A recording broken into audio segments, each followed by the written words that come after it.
Wait, so you upstairs. mean that even in 2022, there's still people that believe in the globe? Are you serious?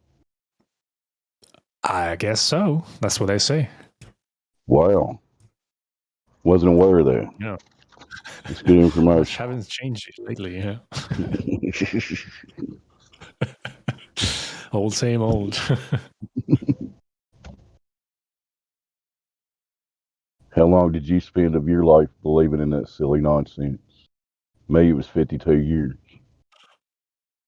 Oh, I'm fairly new into this, so I yeah, almost my whole life I would say until recently. Sadly, So but you come to yeah. it the last couple of years or so, or Last year, yeah. okay. The topic of it, yeah. Do you I think it was mean, stupid when you first heard about it, like everybody else did, like I did too? I I mean, thought that was at a first glance, when I heard about it, I was like, "What the hell is this all about?" yeah flat. I was thinking stupid, dumbest shit I've ever heard in my life. Yeah, That's what I thought. and I mean, I guess the way people react nowadays, it doesn't surprise me. Um, how things goes down when they hear something that controversial, I guess. Um, but me being me, I'm not one of those regular people, so to say, in a way. So I usually look up things and to see what it is all about, and you know, I think like previously when I said my history goes back to researching different type of conspiracies and such. So one thing led to another, and then I came to the flat Earth topic. I was like, interesting. Okay, why is this being censored so much on YouTube and other platforms? Because usually something getting censored nowadays means trying to, you know, create an opinion around it, or hide the truth or whatever, whatever the reason might be. So yeah. Yeah, you're not the first person to say that, so it's kind of like that backfires on them when the more they censor stuff, the more people, at least critically thinking people. Yeah, exactly. And I never liked the way well, for example, Facebook used to be fact checking, quote unquote, fact checking, basically. But I realized there was just opinion checkers, not fact checkers. Eventually, so yeah, so that just gave me more motivation to look into it more, and yeah, astonishing, astonishing. I got to ask you why I'm chatting with you. Does your name mean anything, or is it just a name? Quetzalcoatl. Um, it's a name in Mexico, a place in Mexico. For some people that that looks into it, but I got the name from a character, so to speak. So it came from a different reason, but it connects to everything else as I learned to know about it more. I guess more people asked about the name, where it comes from. So, and they looked it up, and then seems to be a place in Mexico as well. Some old place there from ancient civilization as well.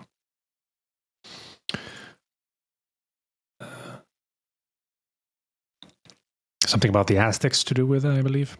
I haven't looked much into them, but yeah, that's about it. About my name, I guess.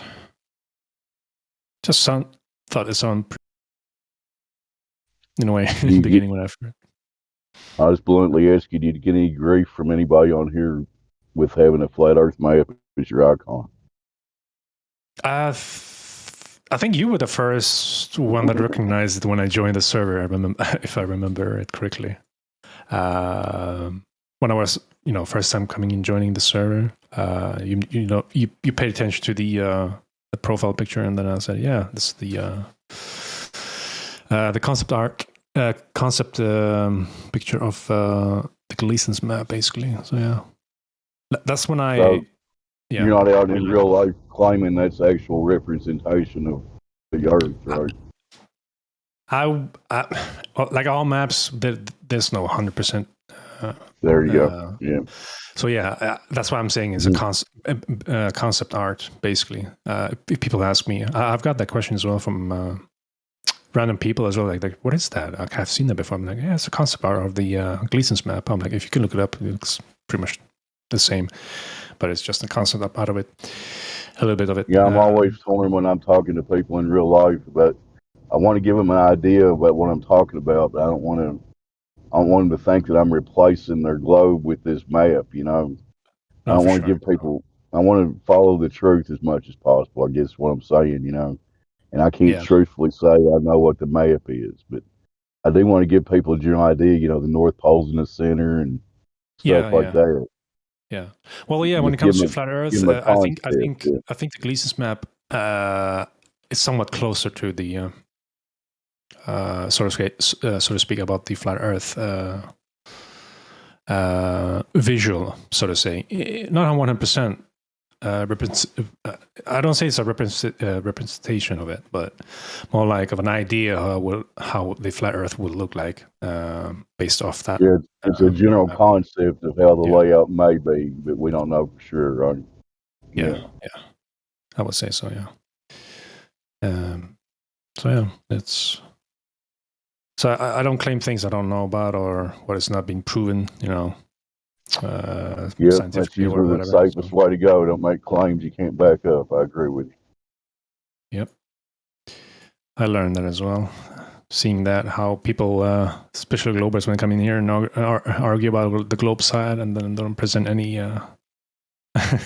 any evidence behind their claims most of the time. So yeah, I've learned a lot being here as well. So it's for me, it's been in a way like but for myself personally growing as well, like into understanding like how a debate works and when it comes to scientific empirical evidence and such, having a discussion between two sides, and having it at it basically. But yeah, This is definitely one of the best places to come and learn about how to discuss this subject and all that stuff. So you know what I mean? yeah, for sure.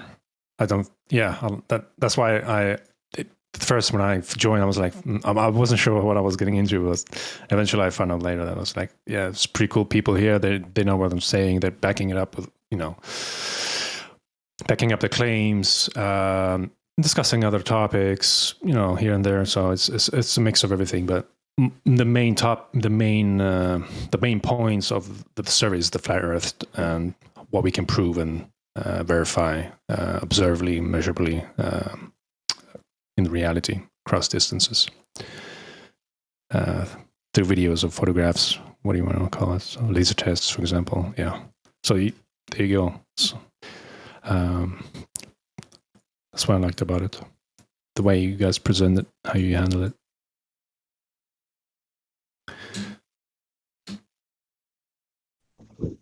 Yeah, if I agreed, it was a pretty good summary of the general things we agree on around here: verifiability, repeatability, demonstrable reality. Right? Yep, for sure.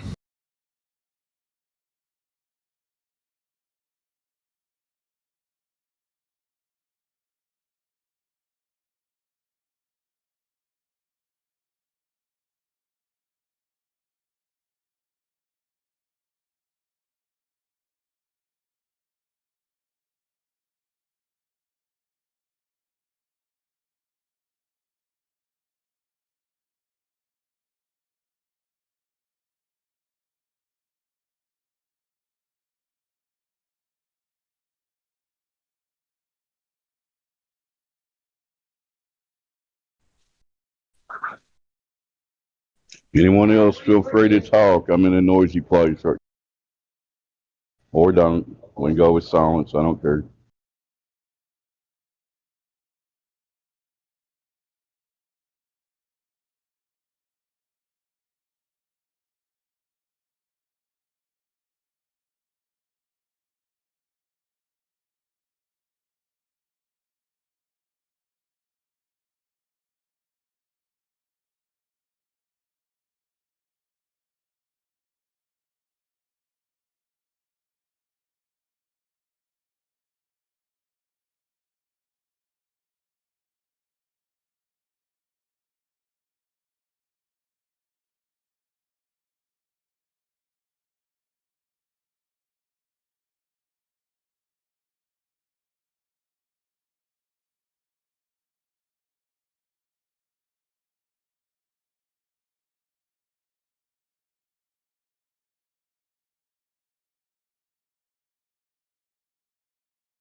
Alrighty, if nobody's going to talk, is there a DJ in the house? Maybe.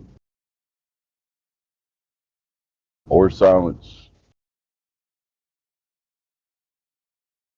It's all good.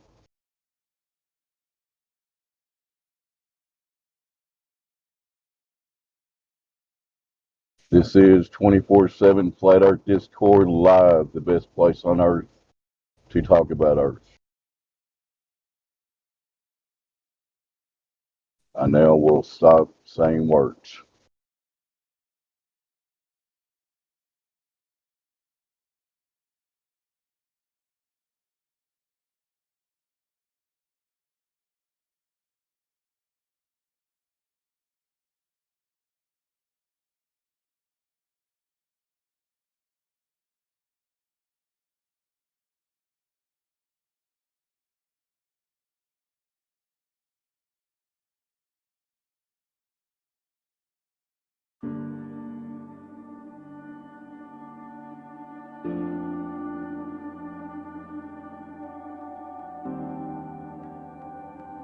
No, I don't want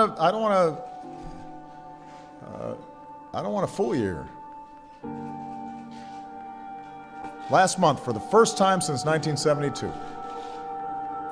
NASA released a blue marble, a single snapshot of the Earth taken from outer space.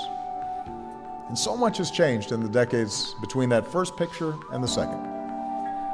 Borders have shifted, generations have come and gone. Our global population has nearly doubled. But one thing hasn't changed. Our planet is as beautiful as ever. It still looks blue.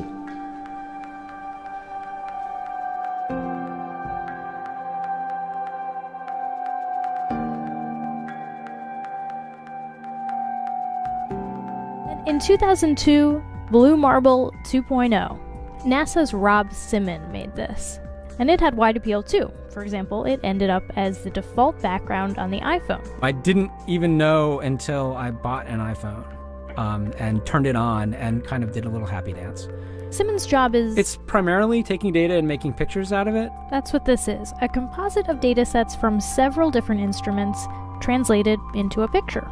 To us, the really cool thing was the data set. Up until that point, there was no realistic color map of the globe anywhere. So the land layer here comes from the Moderate Resolution Imaging Spectroradiometer aboard Terra. And the tricky part here was the weather. So we actually had to take clouds out. They stashed the clouds for later, went onto the ocean. That came from an instrument that measures phytoplankton in the sea. Where it was low, I colored it dark blue because they're low mostly in mid-oceans. And then where it's a little bit higher, it was like a little bit brighter green. Then add the clouds back in. There's a small problem with it because there's a very slight gap in between each orbit. So some of those are painted on. It is photoshopped, but it's has to be. Then there was another layer to sort of simulate the atmosphere. And then there's this little bright spot. It's called the specular highlight. So it's the reflection of sunlight off of water. Those are the pieces, but you can't just slap them all together. It just didn't look realistic. It looks kind of flat, or the clouds are sort of too see-through. So I just hit Command Z a lot. There's artistry to creating the world. What I imagine it to be. Unfortunately, I'm not an astronaut. I've never been to space. But I've looked at these images over and over again, trying to sort of get the essence of it. It is photoshopped, but it's has to be. It is photoshopped, but it's has to be. It is photoshopped, but it has to be. It is photoshopped, but it has to be. It is photoshopped, but it has to be. What you're seeing here is a mirage. A lie is a lie, and it don't matter how many dumb sheeple believe it. And the truth is the truth, hiding right out in plain sight, and still people don't see it. Man, this shit got me heated, and I won't stop till the elite are being defeated. They keep us deceived about everything that we think, and they keep it a secret. What we're taught is not conducive with reality. Big bang, evolution, and there's gravity. I tell the truth, and then these motherfuckers laugh at me, telling me the earth is photoshopped because it has to be. Most people accept the deception happily, but what they're doing to us all is a tragedy. God created the heavens and the earth in a verse, but we're living in a Freemasonic galaxy. They say we're monkeys on a ball flying through outer space, but there's no proof, it seems to have vanished without a trace. NASA and other agencies falling down from grace. You can take that bullshit pseudoscience and get out my face. I'm the antisocial type, you're a government prototype. That's why you make it a point to tell me that I'm crazy every time you're angry, cause you know I'm right. I'm standing outside the house of cards about to watch it fall. No more living on a cartoon ball. Horizon means horizontal. Indoctrination is awful because you're taught the globe model. Ever since y'all could crawl, we follow rapists and murderers, liars, thieves, and sun worshippers, saying we can't see curvature cause we're all too small. And though it's never been proven, they say we're ripping and shooting. The earth is spinning and moving. Oh no, no, not at all. It's a criminal enterprise where deception intensifies. NASA's got us all living life on a cartoon ball. It is photoshopped, but it has to be. What you're seeing here is a mirage. They say that we went to the moon 6 times, but pure BS is the way that smelled. Now they're telling us that we can't even leave the planet because of the Van Allen radiation belt. Yeah, okay, sure. NASA, what you lying for? You lying now, you lied before. I can't take this anymore. The only thing they took to space was your imagination. Fake aliens are coming, now they have you waiting. We need to do something about it, no procrastination. Trying to cause the masses to awaken, that's the path I've taken. But you can see if you check all the percentages, so many people having cognitive dissonance. But that's what happens at the loss of your innocence. Then you get involved with all of this wickedness. They try to do all the humans this way. So are they just idiots? Who is to say? Conditioned by the television, it makes your decisions, opinions, and you just obey. Stuck in the material domain of Satan, where everything in each and every day is pagan. Mandela effect, cause the game is changing. People waking up and now the cage is shaking. The earth is flat, and that is a universal fact. If it isn't that, then tell me where the fuck the curve is at. They tell us that we can't see it because we're all too small. And now we're spinning on a cartoon ball. Horizon means horizontal. Indoctrination is awful because you're taught the globe model. Ever since y'all could crawl, we follow rapists and murderers, liars, thieves, and sun worshippers, saying we can't see curvature cause we're all too small. And though it's never been proven, they say we're ripping and shooting. The earth is spinning and moving. Oh no, no, not at all. It's a criminal enterprise where deception intensifies. NASA's got us all living life on a cartoon ball. It is the world that has been pulled over your eyes to blind you from the truth. Like everyone else, you were born into bondage, born into a prison for your mind. It is photoshopped, but it has to be. It is photoshopped, but it has to be. It is photoshopped, but it has to be. What you're seeing here is a mirage. It is photoshopped, but it has to be. It is photoshopped, but it has to be. It is photoshopped, but it has to be. What you're seeing here is a mirage. We accept the reality of the world with which we're presented. It's as simple as that.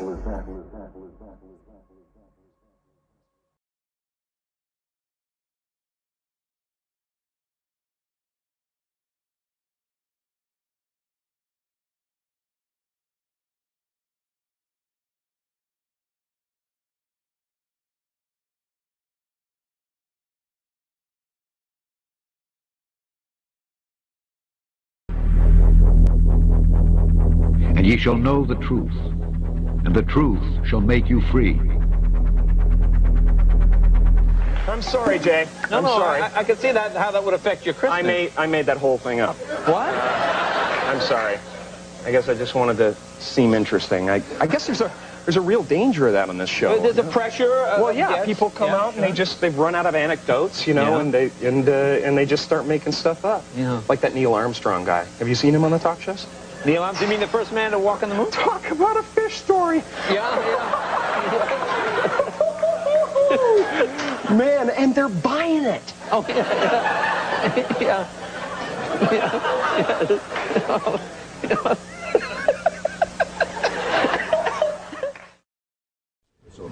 Mr. Armstrong, Bart Sibrel, ABC Digital.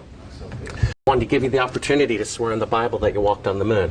Will you put your left hand on the Bible and swear to God that you walked on the moon? Gentlemen.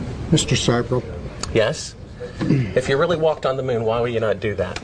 So why don't you just put the record in the argument and put your hand on the Bible, swear to God you walked on the moon? Mr. Seibel, knowing you, that's probably a fake Bible. Really? Well, no, it's a real Bible. You have the opportunity to have $5,000. The meeting is not open. Well, you have $5,000 cash. You can give it to charity if you swear on the Bible that you walked on the moon. So why don't you put your hand on the Bible and swear to God that you walked on the moon? Mr. Seibel, you do not deserve answers. Neil Armstrong, you mean the first man to walk on the moon? Talk about a fish story. Man, and they're buying it. Oh, yeah.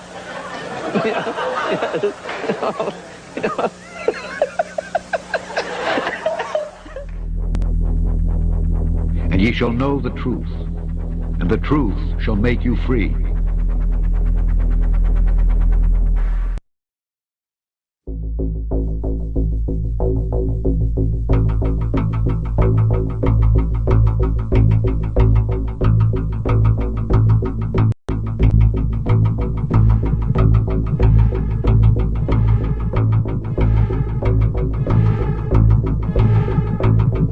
What you are looking at here are the logos of the 5 government agencies that control our so-called globe, our so-called spinning ball.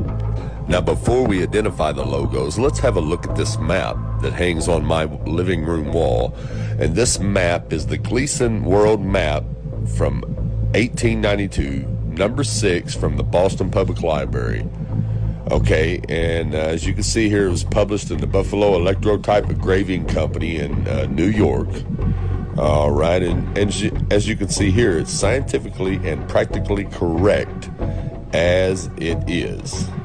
Okay, now back to the logos. Here we have the International Maritime Organization, which basically controls our waterways, all of our waterways, how far out we can go into the ocean, territorial boundaries. Okay, so now let's have a deep look into their logo. Now, isn't it awful funny that the people who control how far we can go out in the water have a flat earth map with an ice wall as their logo? Okay, anyways, here we go. The International Civil Aviation Organization. Now, this is the government agency that controls our airways, how far we can fly and where we can fly. And once you fly out too far south, they're going to turn you around. But anyways, let's check out their logo. Okay, as you can see here, hidden in their logo, the agency that controls our airways has the flat earth map with the ice wall around it, hidden right in it. Okay, now here we have the World Meteorological Organization, which basically they control all the mainstream media information we get about storms, hurricanes, and all that good stuff. So, anyways, let's check out what's hidden in their logo.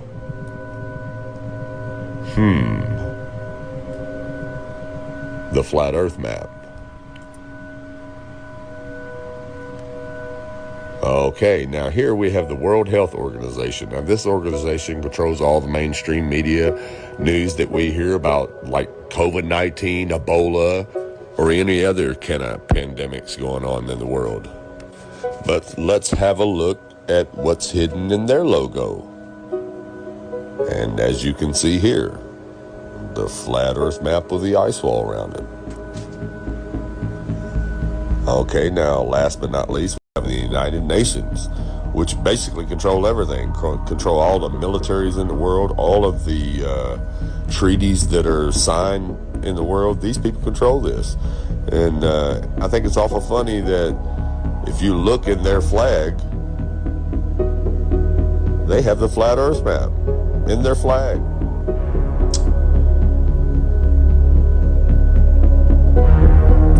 Go into their General Assembly Hall where they hold all their meetings and sign all their treaties. Guess what's on the wall right up above them? The flat earth map. Now this all could be just coincidence, but I don't think so. If you look at any map before 1958, it shows a flat earth with an ice wall around it. And all the government agencies that control our airways and our waterways have the flat earth map with the ice wall in their logo. Okay? Now, if you were to try to get in a private plane or on a private boat and try to get too far south to try to find this ice wall, here's what's going to happen. The Navy's going to show up in a battleship or a jet fighter and turn you around and escort you out of the area. Now, let's watch and see what happens when a private boat or a private jet gets too far south. Keeping in mind that that means 80 degrees north of the equator. You go past that, you're in maritime waters, and here's what happens. Hey, it's a Navy destroyer. He will yield.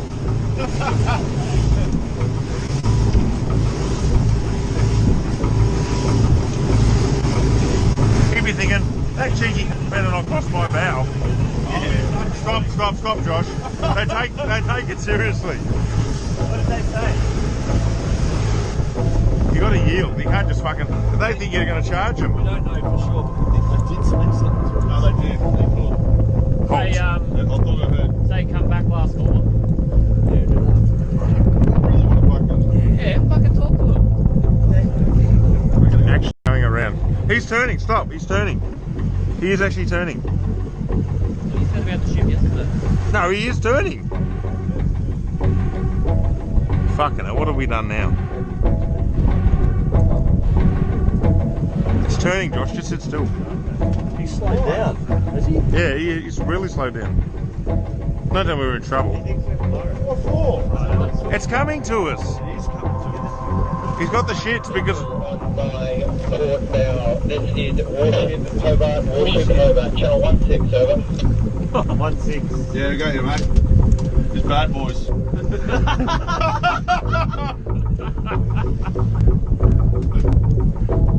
Did he come back? Gotta go channel 16.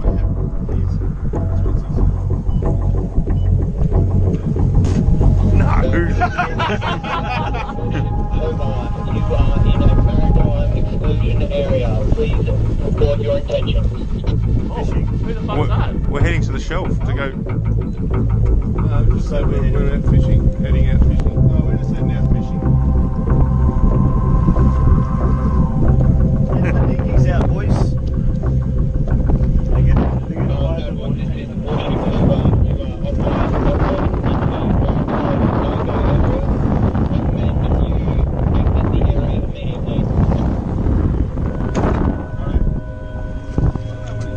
We're going that way. We're just traversing. But they're not. Is there a helicopter coming at us now? Are we late? I don't know. What Just travel, just go. Just go. You sent out the chopper. That's a drone. Is it? No. That's unreal. We set up a demo today with this Cessna and the Air National Guard. I'm going to be inside of this Cessna and we're going to be going rogue. We're going to fly into that no-fly zone and we're going to see how the Air National Guard does it. They scramble the fighter jets to come right. Take off. We're off. Flying for miles and miles until... Okay, we've just entered the no-fly zone now. Our pilots aren't talking to air traffic control, ignoring their calls to reach them.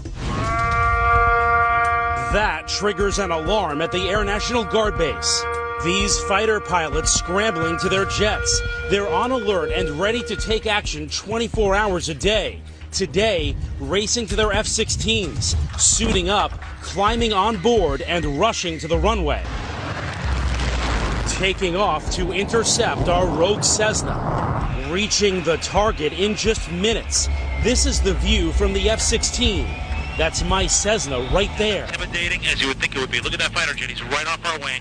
Another F-16 swooping in on the right, calling us on aviation frequencies. You have been intercepted. If you hear this transmission, acknowledge the radio call and rock your wing. He wants us to identify ourselves. We're a rogue aircraft, remember, for this demonstration, so we're not going to respond at all and see what this fighter jet is. Ordered to turn to the northwest. The fighter jet giving us one last warning. After all of this, the pilot still won't listen. The plane won't leave the airspace. Will you shoot them down? If required, we'll execute the rules of engagement per the commander of the North American Aerospace Defense Command. And yes, we would do that. Shoot the plane down? If it meets the rules of engagement, yes, we would, to defend the airspace. Entering restricted airspace. You are ordered to turn west immediately. If you do not follow these instructions, you may be fired upon. Now, just in case you're not awake yet, the reason these government agencies have the flat earth in their logo is because they know where we live. And they get paid to protect that edge if you ever try to go there. Thanks for watching, and God bless.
And ye shall know the truth, and the truth shall make you free. Okay, you guys remember how I showed you the maps that were here on Earth before 1958, before the governments took them out? Now I'm going to show you the encyclopedia in the public libraries before 1958. Here's volume 2 out of the alphabet A. And we're going to flip to the Antarctica, and this is from 1958, as you can see. Now, we're going to flip to the Antarctica and see what the encyclopedia from 1958, before the Antarctic Treaty, says is there. Now, you won't find this in the new encyclopedias because the government's banned them. But what I want you to notice right here is, notice how it says the flights proved inland areas to be featureless in character, with a dome 13,000 feet high at about latitude 80 degrees south, longitude 90 degrees east. Take a really close look at that. Now I'm going to zoom it in for you. When they returned to New Zealand, these flights proved the inland areas to be featureless in character, with a dome 13,000 feet high at about latitude 80 degrees south, longitude 90 degrees east. Now, if this doesn't make sense to you, let me show you with an image of what a flat earth map would look like. Now, this is what a latitude 80 degrees south would look like on a flat earth map. As you can see, the dome comes down closer to you over the wall, which will be about 13,000 feet. Now, if you're not familiar with any of this at all, and you're just now new to all this, you could say, well, this guy is crazy. He doesn't know what he's talking about. But what you got to ask yourself is, why do all the maps before 1958 show a flat earth with the ice wall around it and a firmament, a dome? And why does the encyclopedia tell you that there's a dome there, and it gives you the exact height at a certain latitude and longitude? Well, the reason is because in 1958, that's when all governments and all nations of the world signed the UN treaty to ban all civilians from going to the Antarctica, and NASA came in and erased everything just like they're erasing everything today. So again, ask yourself, if all this existed before 1958, why doesn't it exist now? How come it all of a sudden was erased and just disappeared out of your history books, out of your encyclopedias, out of your libraries? Wake up, people. Wake up. Thanks for watching, and God bless. And ye shall know the truth, and the truth shall make you free.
And ye shall know the truth, and the truth shall make you free.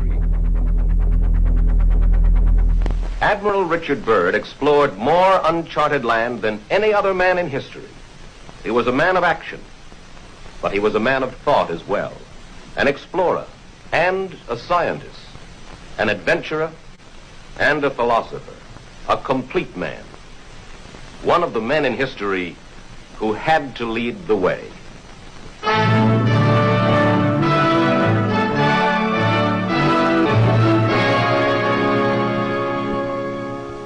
On this expedition, we hope to fly across the South Pole into the mysterious land beyond to see what is there.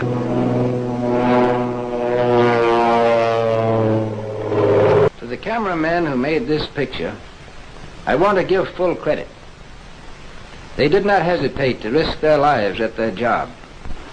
Now, the North Pole is the center of a deep ocean, whereas the South Pole is a high plateau which averages 7,000 or 8,000 feet in altitude. There is no life whatever beyond the edge of the world. There are no Eskimos. It is too cold for human beings to live there permanently. When we left on this expedition, we were, to put it very mildly, extremely anxious to find out if it existed. Would we be able to find it? And that was the great question. We left on this expedition from the Navy Yard at Boston. Here is our supply ship, the Rupert, just a big unprotected iron ship of 8,000 tons.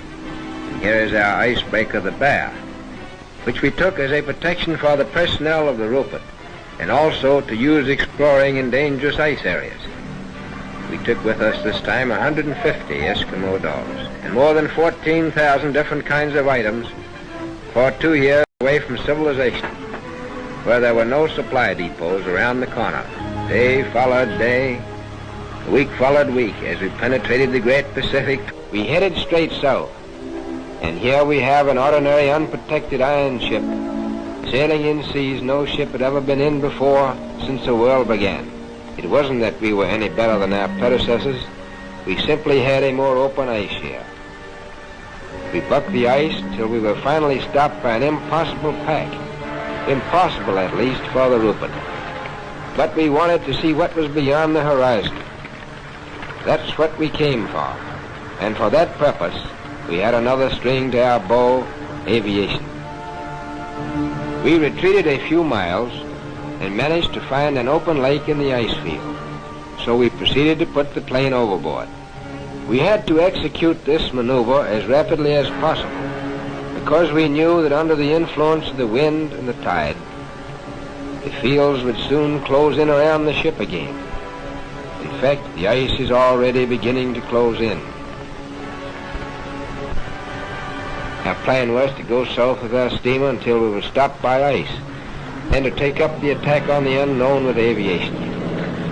And now at last we're going to find out what was in the southern part of this mysterious part of the world. For after battling the bad weather, here we are 240 miles within it.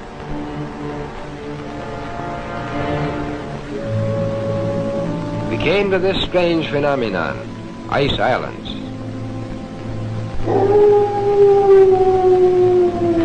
This was a strange and weird sea.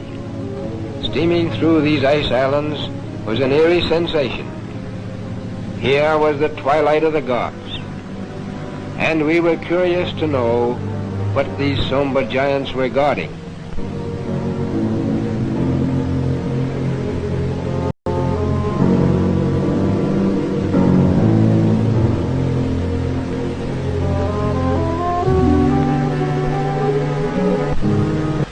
At long last, the dice fell our way, for the elements acted in our favor. The wind and the tide, which had closed the ice in around us, finally opened the pack so that we could break our way into more open sea. We had added nearly 500,000 square miles to the Pacific Ocean. And here is our journey's end. At length we sighted that great natural phenomenon, the ice barrier.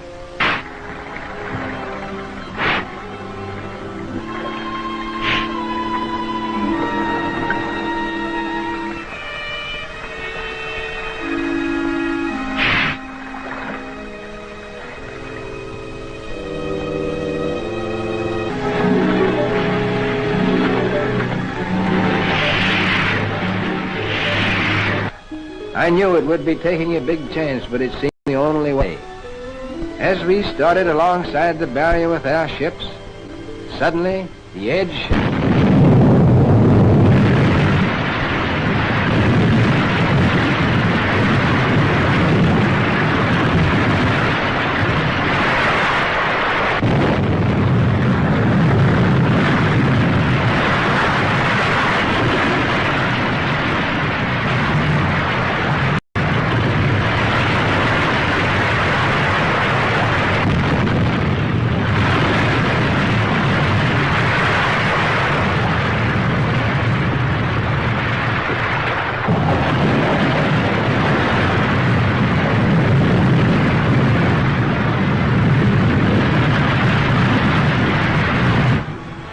enough of ice falling to sink a fleet of ships. It seemed like a warning from Providence not to go alongside the barrier. We therefore had to unload from the bay ice. We had to put our tractors overboard with the engines running to safeguard the lives of the drivers as the ice was constantly breaking off. We had to get the tractors quickly away from the edge of the crumbling ice. We came within an ace of losing overboard our principal plane of exploration, the William Hawley. It was a critical moment. At times, as the ice broke, men or supplies would fall into the water. We kept a man on watch with a life preserver on line as a safeguard for the men working on the edge of the ice. We were working against time to finish unloading before the fall freeze-up, when the ships would have to return to civilization. You can see what a tough job we had to transport 400 tons of material through this area. The bay ice was constantly shifting and cracking, and pressure ridges were being formed as we worked by the irresistible force of the slowly moving ice cap. I have never seen men work so hard. We call this period the White Nightmare, and a nightmare it was. The hardest work of all was this man-hauling of sleds, which we had to do in order to get unloaded in time. Eskimo Huskies, still the backbone of polar exploration. They can go where no tractor could ever go. You can't do without them. The Rupert must go back to civilization because the bay would soon freeze and she couldn't stand the ice. Now the only person out of 150 men to get sick And who would have to go back on the Rupert was the doctor. At very great risk, I had to dispatch the bear northward to get another doctor. Suddenly, without warning, a storm hit us before we could get all of our food and other vital supplies stored away. And all hands had to work frantically throughout the storm to prevent the loss of food boxes under snowdrifts. The storm lasted for many hours.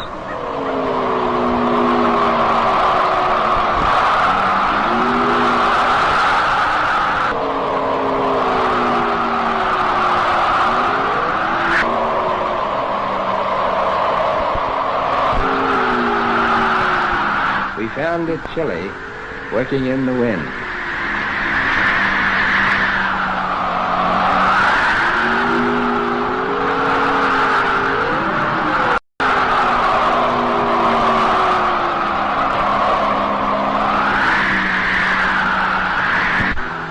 And when it was over, there was a bit of digging to do.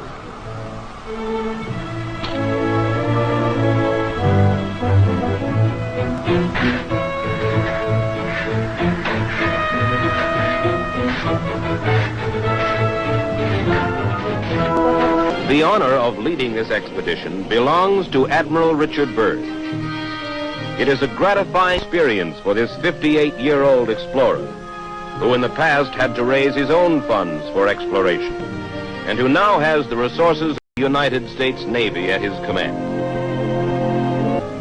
In 1955, 2 years before his death, Admiral Richard Byrd departs on his 5th and last expedition. But it's not simply an unknown continent or a distant ocean that lures adventurers like Richard Byrd. As he put it, here is a door ajar through which one may escape from the noise and chaos of civilization into the solace and harmony of the cosmos, and for a moment be part of it.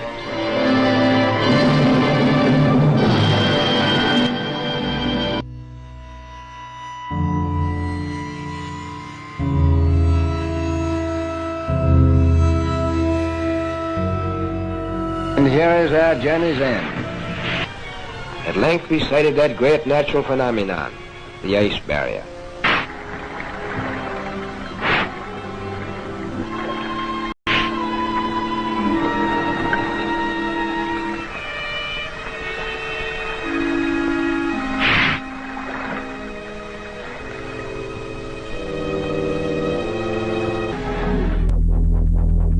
And ye shall know the truth, and the truth shall make you free.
That was the exploration of Admiral Byrd.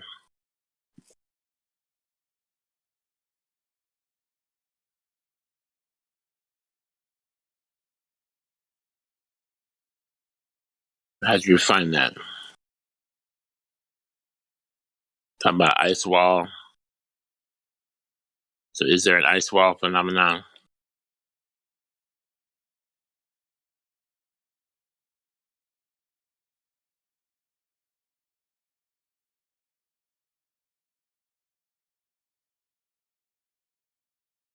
Notice he died shortly after.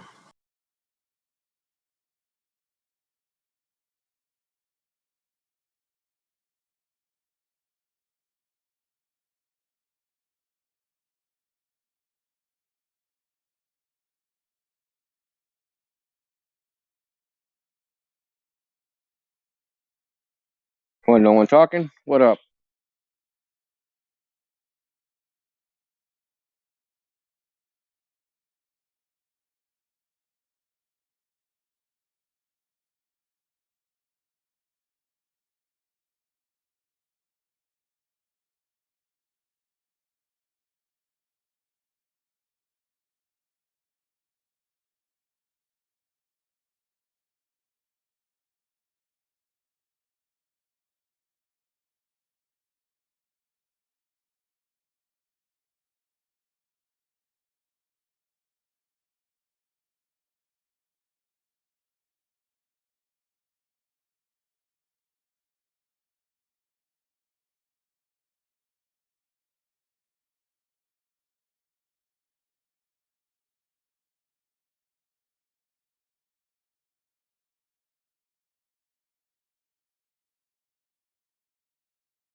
And ye shall know the truth, and the truth shall make you free.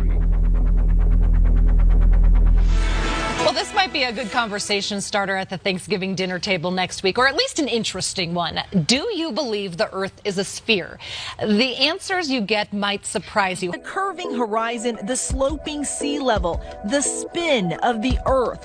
Unless you can see these phenomena with your own eyes, they may not be true. Unlike what we've been told in school, the Earth looks like a snow globe, round but not sphere. The North Pole is at the center of most flat Earth maps, with the ice of Antarctica holding everything in. The round or spherical Earth theory is propagated by some conspiracy. And the number of people who think so is growing. Thousands, if not millions of people still believe the world is flat. Now, scientists say that's actually a symptom of a bigger problem, and it's the subject of tonight's special report. WCIA3's Aaron Eads is here with us now. And Aaron, as far as conspiracy theories go, flat Earth theory is actually getting pretty popular. Yeah, believe it or not, the number of people who believe the Earth is flat is actually growing. Scientists might have an idea of why that is, and it's worth talking about. And what better place to do so than one of the flattest places in the country, right here in central Illinois. It doesn't get much flatter than this. Geological survey data shows Douglas County is the flattest county in Illinois, which is the second flattest state in the whole country. On a clear day, it seems like you can see forever, but you can't. Through the eyes of a person of an average height, the horizon is about 3 miles away. But that's it. You can go up higher to see a greater distance, but you'll never be able to see the whole world no matter how high you get. But there are ideas that this is a sham. NASA, a fraudulent organization bent on siphoning your tax dollars. The moon landing didn't happen. Those iconic blue marble images seen from space, fakes. You start seeing words like composite or animation or something that tells you this is not an actual photograph of the Earth. The biggest concern with the flat Earth movement is how fast it's gaining steam. Scientists are worried that flat Earth could become a political issue like climate change, vaccination, or evolution. Guys. All right, fascinating stuff. All right, Aaron, thank you. Very interesting. Well, new this morning, all our lives, we've been taught that there's little doubt that the Earth is round, of course. We've seen the images from space, but not everyone's really convinced. There's a whole group of people who are not convinced. Denver 7's Nicole Brady joins us live this morning. And Nicole, a conference dedicated to people who think the Earth is flat kicks off today. There are some variations in what flat earthers believe, but some common themes are the Earth is not a sphere, as you said. It's not moving. We are not spinning on an axis or revolving around anything. And they don't really believe in space. Some flat earthers are biblical literalists, believing the Earth and everything we see when we look up in the sky exists in sort of a dome. That's the belief of organizer Robbie Davidson. He does not believe that there is a vast government conspiracy to hide the truth from us, but he does believe that mainstream science deliberately hides a creator or God. And he says it's become taboo to question science. They become authority figures that are so high, you can't even question them. And I think it's dangerous for anybody to be at a point where they can't be questioned or critiqued or looked into. The billboard for the convention just went up along E470. People can go there, be uninhibited about their beliefs, what they think. They can discuss it openly and freely. As a pilot and engineer, Bob used to think it was crazy. One of the theories he now believes: flat earthers also do not believe that there is any such thing as space. And that's a crazy claim, right? So what about astronauts? The space shots are actually shot in a swimming pool. And they are shot in a place that's called the NASA Neutral Buoyancy Lab, okay? And in this Neutral Buoyancy Lab, they have a full-size mock-up of the ISS. Len, NASA calls it their Neutral Buoyancy Lab. It's just behind Ellington Field here and is becoming an important source of new revenue. NASA's Neutral Buoyancy Lab simulates space underwater. In a pool 4 stories deep and so wide, we saw astronauts floating on one full-size International Space Station replica. Bob knows this is controversial. He welcomes debates and says, investigate it yourself. Do your own research. That's what matters. If you are curious about the international conference, make sure to visit us online. We have more information there at cbsdenver.com. Live in Denver, Jamie Leary covering Colorado First. But I would say that people should have a better understanding of why it is they believe what they believe. The answer really is because all the smart people say so. And that should never be your baseline of why you think something is or is not true.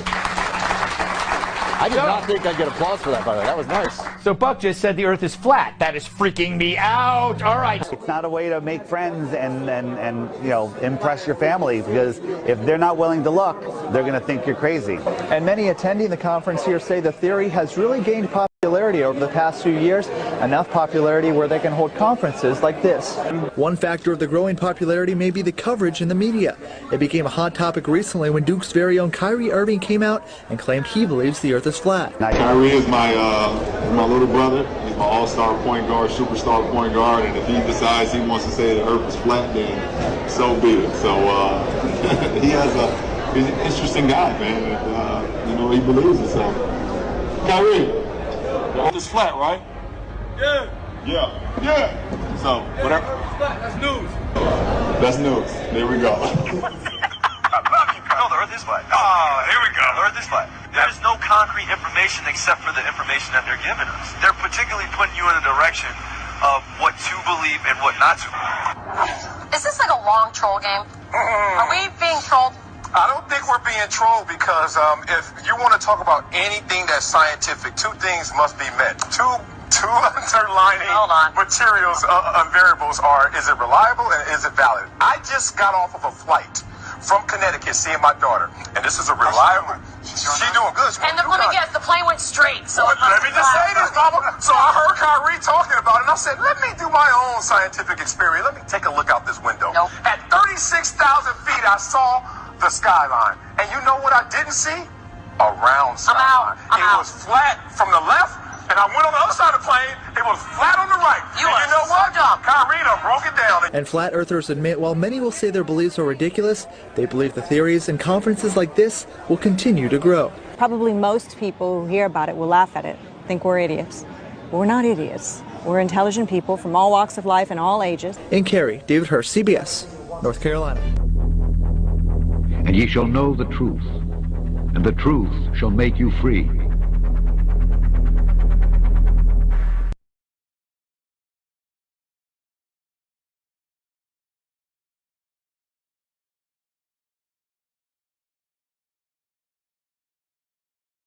I think one of the better things to take from that, in my opinion, was right there at the end.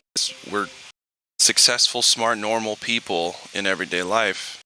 We're not any different than anybody out there. We just happen to know something that a lot of people don't, and some choose not to know.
For those perhaps just tuning in, this is a 24/7 Flat Earth Discord where we talk about the Earth's clear lack of curvature, lack of detectable rotation,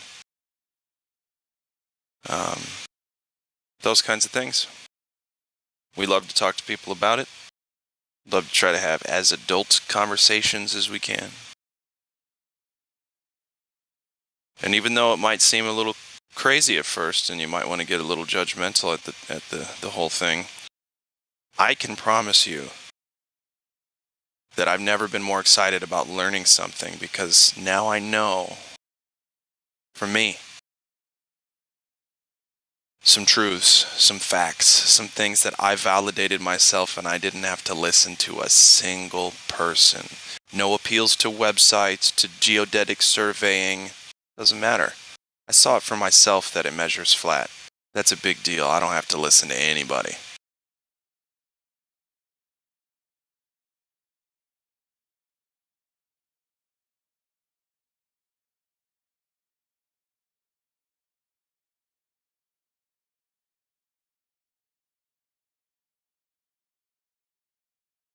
And neither do you.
Oh, and real quick, one more thing. Did you guys know that not one single glober or anti-flat earther has measured the Earth for curvature and published it and put it up for us to see? Did you know that? So we got countless flat earthers, right, having measured for curvature and only gotten flat everywhere we go. It only observes flat for hundreds of miles, by the way. But anyway, you'd think that even once the globe defenders would have some evidence of their own. But they think that they're above doing their own scientific research. Isn't that crazy? We're out here doing as much as we can, and they won't lift a finger. I think that's telling.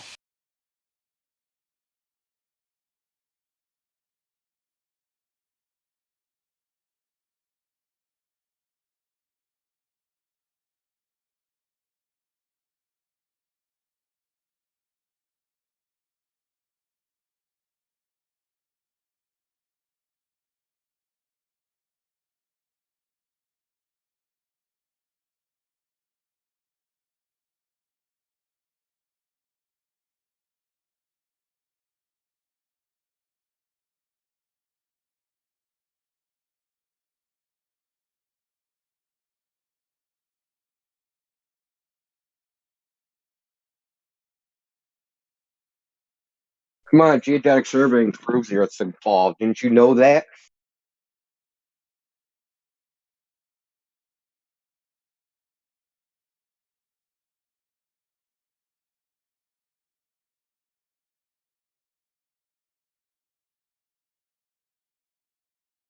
Because we'll measure and we'll just assume that the rays of light are curved. So if the rays of light are curved, the ground is curved.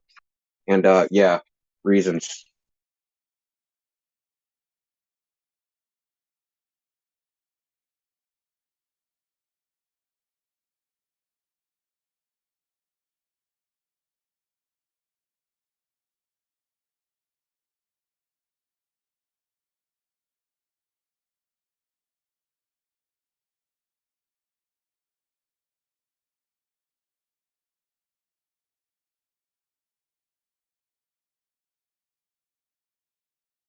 Hey, Glad.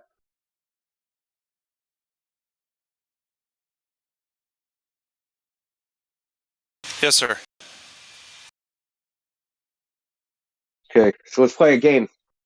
What is the most ridiculous bulb earther claim?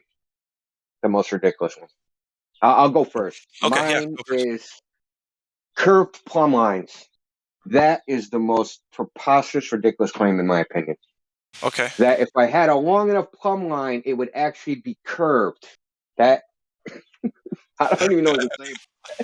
This is what they say. This is geodetic surveying. They say this in geodetic surveying that if I had a long enough plumb line, it would actually be curved because there's uneven distribution of, and they don't say masses in the Earth. So somehow it would just be all twisty curly all over the place. Have they demonstrated that in reality to have that do that? Yeah, right. Okay.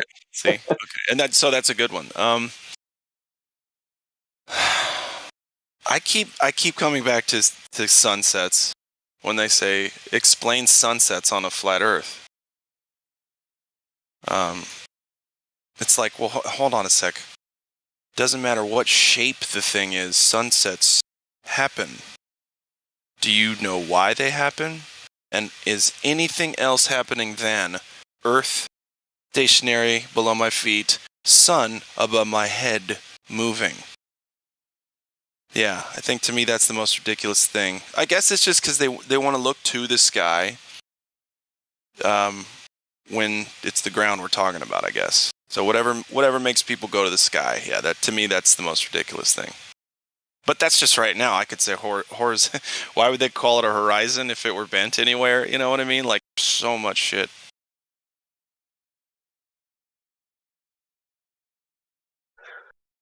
Who was it? I was listening to some scientists, and he was talking about, it wasn't about like, he wasn't talking about the shape of the Earth. He was talking about like that, people group themselves in hierarchies, right? And we put the most competent people, right, the smartest people, optimally in charge, right?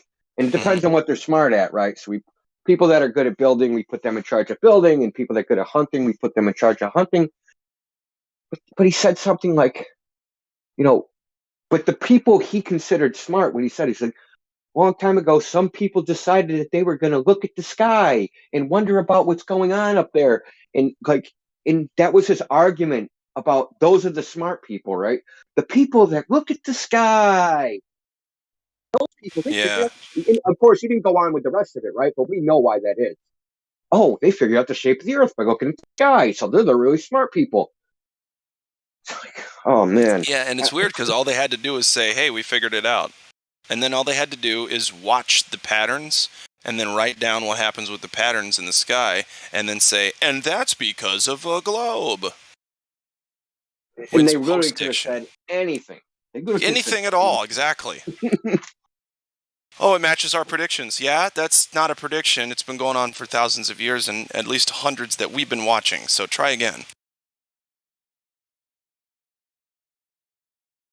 Yeah, man, it's crazy. It's a good question. Anybody else, y'all, want to tell us the most ridiculous globe fantasy? I got to take care of a couple things, but I appreciate you asking me, Indio. That's a good question. Yeah. I mean, there's so many to choose from. Yeah, and it's a smorgasbord. So, right on. I'll talk to you guys here in a bit. All right, peace. Later.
And ye shall know the truth, and the truth shall make you free.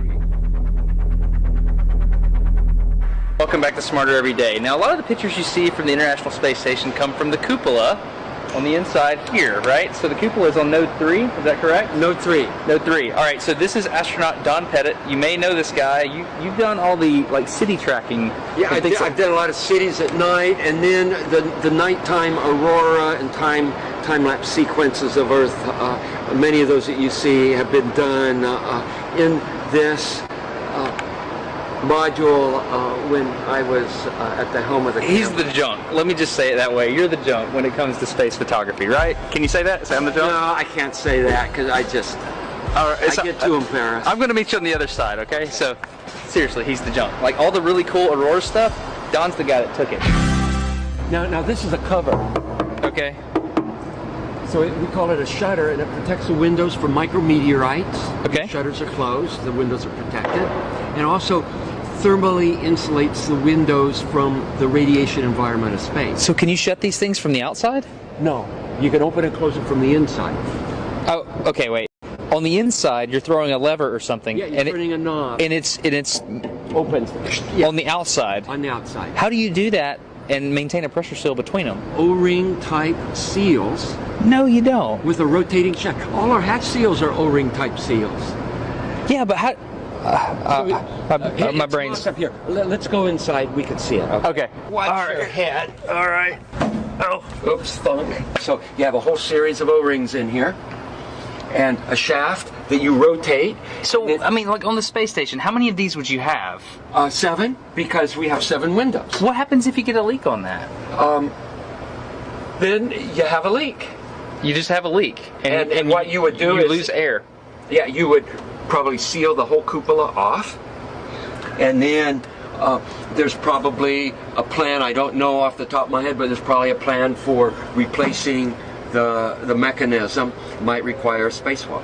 So my question is, how can you operate a lid on the outside of the space station by manipulating something mechanical on the inside of the space station without losing air pressure?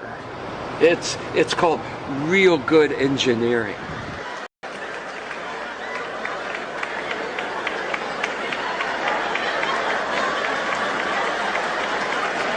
It's called real good engineering.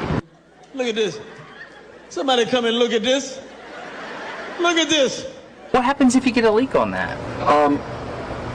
Then you have a leak. You just have a leak. Okay, one more. Then you have a leak.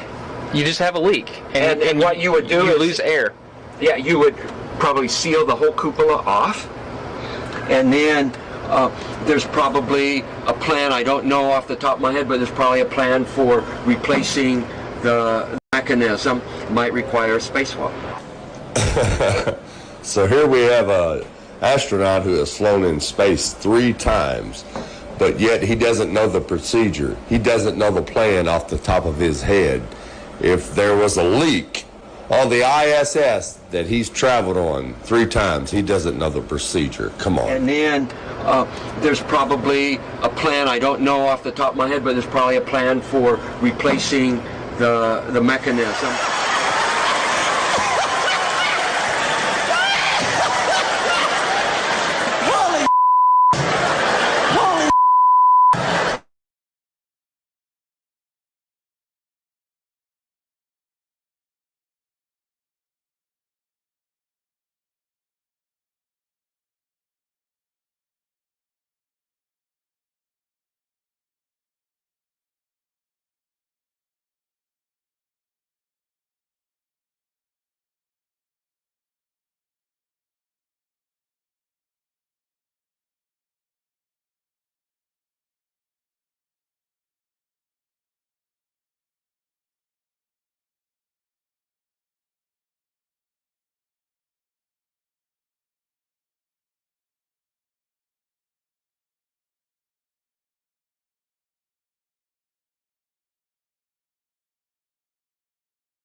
ODD TV.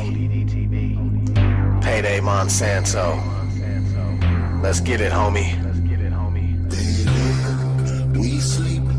The alarm's going off, beep, beep. Time to wake up to the deceit. Our whole reality's made up by the elite. They live, we sleep. The alarm's going off, beep, beep. Time to wake up to the deceit. Our whole reality's made up by the elite.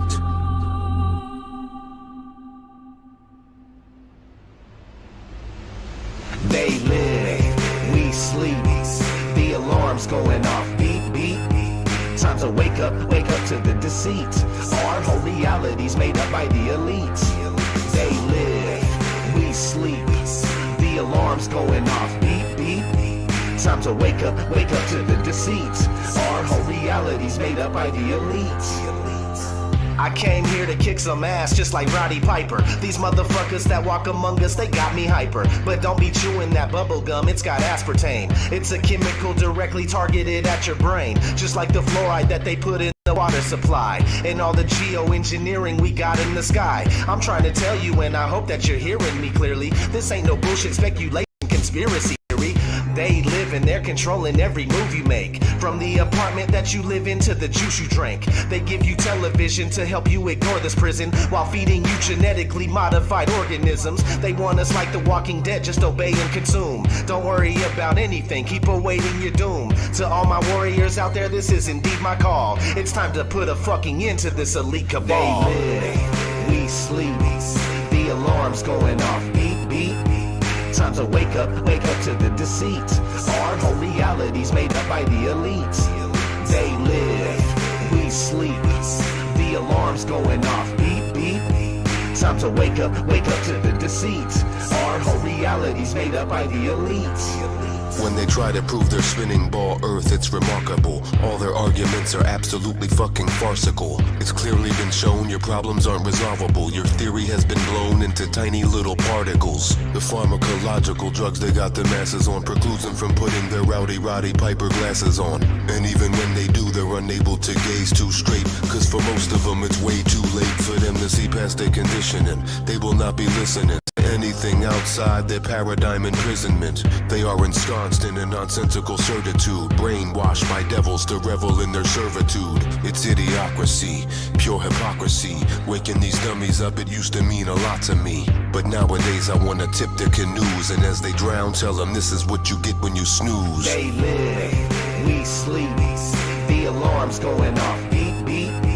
Time to wake up to the deceit. Our whole reality's made up by the elite. They live, we sleep. The alarm's going off, beep, beep. Time to wake up to the deceit. Our whole reality's made up by the elite.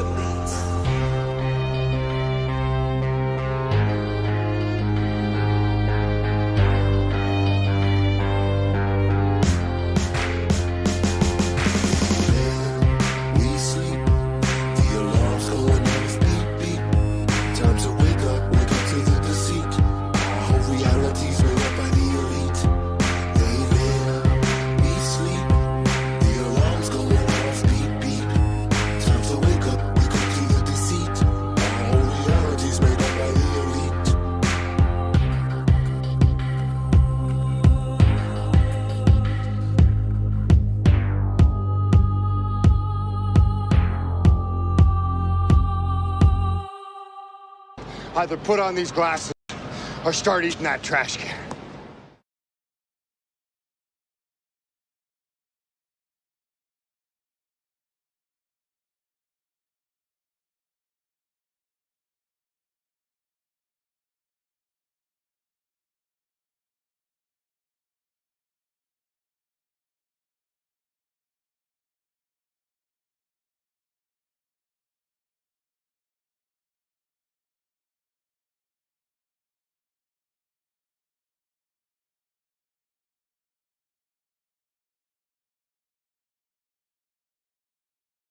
The space station is a serious place. We're doing serious research, scientific research, and engineering research. We have a regenerative life support system, which is a fancy way of saying that we've got a toilet that you use and then a machine that goes chugga, chugga, chugga, chugga, chug, and then you go to the galley and you make yourself a cup of coffee. And that's exactly what you are thinking it is. And this is the kind of engineering research that we're doing on space station. It's needed so that when we go to Mars, we won't run out of water.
Good morning, everyone. What I want to discuss with you today is the word idiot. Now, if you'll look in the dictionary, the word idiot is defined as a stupid person. And that seems to be the definition that we've all adapted to in society. But the word idiot actually comes from the word idiosyncratic. Now, the definition of idiosyncratic relating to idiosyncrasy, peculiar or individual. Idiosyncratic personality type, not being like anyone else, marching to your own beat, being unconventional, being original, standing out from the crowd, being tuned into and sustained by your own feelings and belief system, being self-directed and independent, being open to anything, engaging in abstract and speculative thinking, being inner-directed, following your own heart and mind, being a keen observer of others. Originality, integrity, bravery, confidence, independence, purposefulness, creativity, artistry, openness to experience, curiosity, spirituality, open-mindedness, alertness, sensitivity.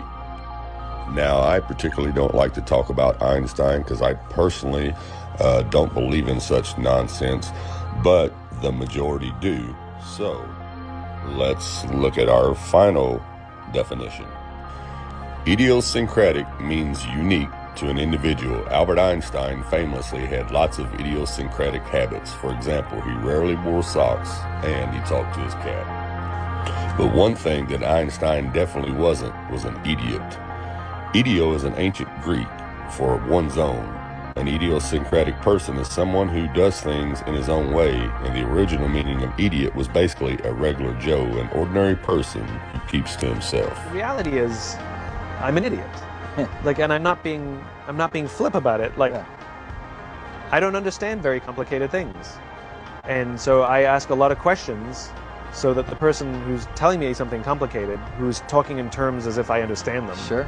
Finance or neuroscience, I don't know what you're talking about. Right. And I ask enough questions just so that I understand it.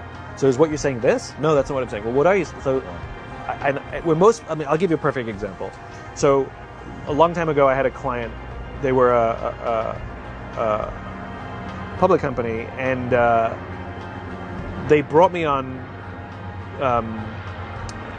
to do some work for them. But they invited me to sit in on a meeting from the consultant that they had hired.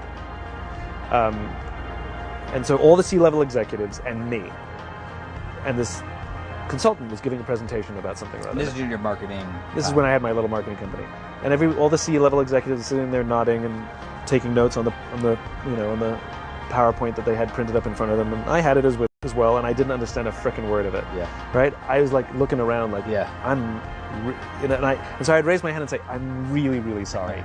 I know I'm the only person in this room without an MBA, but this doesn't make sense. Like you say A plus B equals C, but based on your logic, A plus B equals D. Can you just say it again, please? I'm really sorry to slow the meeting down, everybody. You know, and you could see the consultant getting frustrated with me and would try and explain it again. I said, I'm so sorry. And one by one, all the C-level executives said, yeah, I don't understand it either. Now, if the idiot hadn't spoken up and said, I don't understand, they all would have nodded their heads for fear of looking stupid because they don't understand. And they would have paid a lot of money for a document they didn't understand, and they would never have used it and would have sat on a shelf. And it's because I'm okay being the idiot. Like, that's why I'm not being flip. I'm okay everybody in the room going, oh, because I have to ask questions until I understand it. But the reality is once I can get to the point where I understand it, I can get it so simple that I understand it, and I can say it in simple terms, that means other people understand it too. Yeah. So there's a lot of value being the idiot. Despite what you might be thinking, these two circles are not equal. I repeat, these two circles are not equal. One is in fact larger than the other. What I need you to do is determine which one that is. So, please raise your hand if you believe the blue circle is larger than the red. All right. Please raise your hand if you believe the red circle is larger than the blue. All right, very good. Now, before I said anything about these two circles, what was your first instinct? Equal, right? Because they look equal. And the reason why they look equal is because, in fact, they are equal. These two circles are identical. Yet I got just about every one of you to raise your hand and say that they're not. So what did we learn? That you can be manipulated like that to believe in something that goes against your natural instinct. Just imagine as a child you're taught that the blue circle is larger than the red. If you say it enough times, you convince yourself that's the truth. If you're told the lie enough times, it becomes part of your reality. And if enough people are taught that lie, that the blue circle is larger than the red, well, now it becomes part of the culture. And if that culture then passes that misinformation along to the next generation, well, now it becomes tradition. Christoph, let me ask you, why do you think that Truman has never come close to discovering the true nature of his world until now? We accept the reality of the world with which we're presented. It's as simple as that. It's really, really simple. Thanks for watching, and God bless. And ye shall know the truth, and the truth shall make you free.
Where'd everybody go?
No speak English.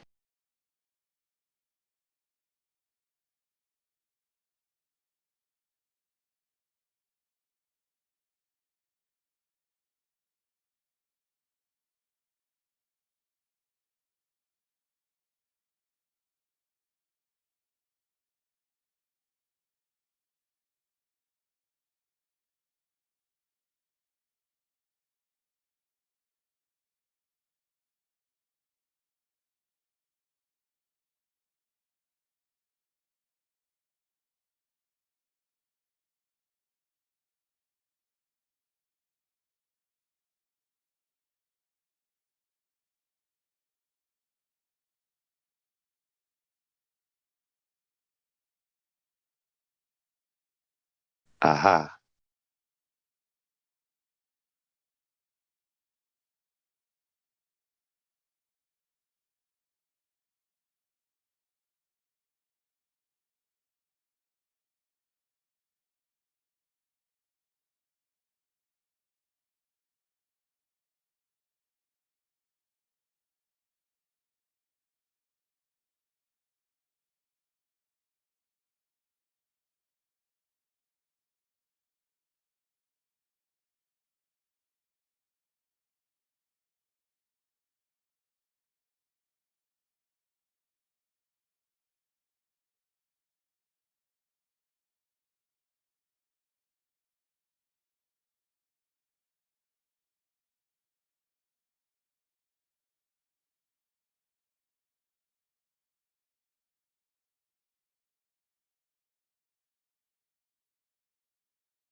Good evening, ladies and gentlemen.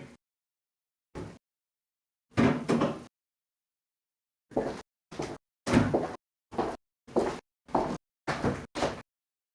glad we did this. This is valuable. You're valuable. Thank you.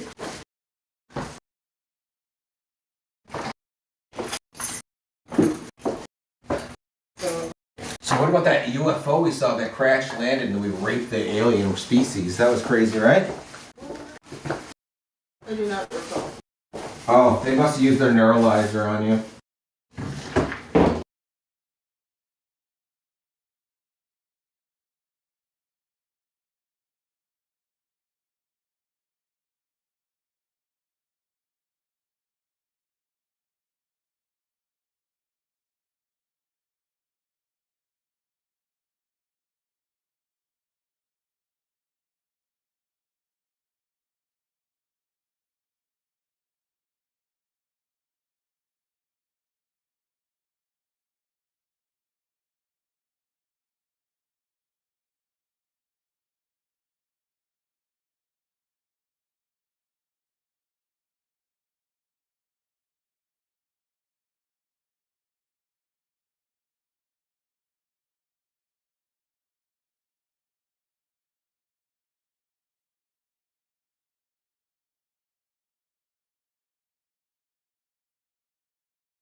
Do better than this. This is Mother Nature. You cannot beat diffraction. On your retina, when you look at a light source, the image on your retina will look like this. Will look exactly what you saw there. That is what your retina will see. And if those two lights are too close together, your brains will say, sorry, I don't see two lights.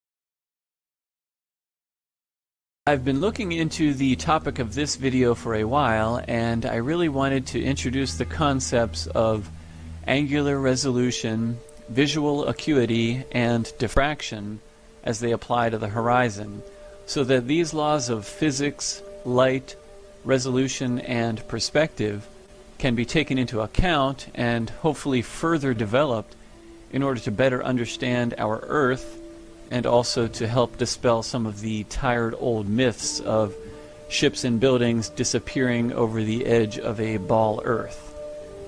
Now, mainstream science teaches us that the horizon is the edge of a ball Earth as it curves away from us, because ships disappear bottom first when they sail over this edge.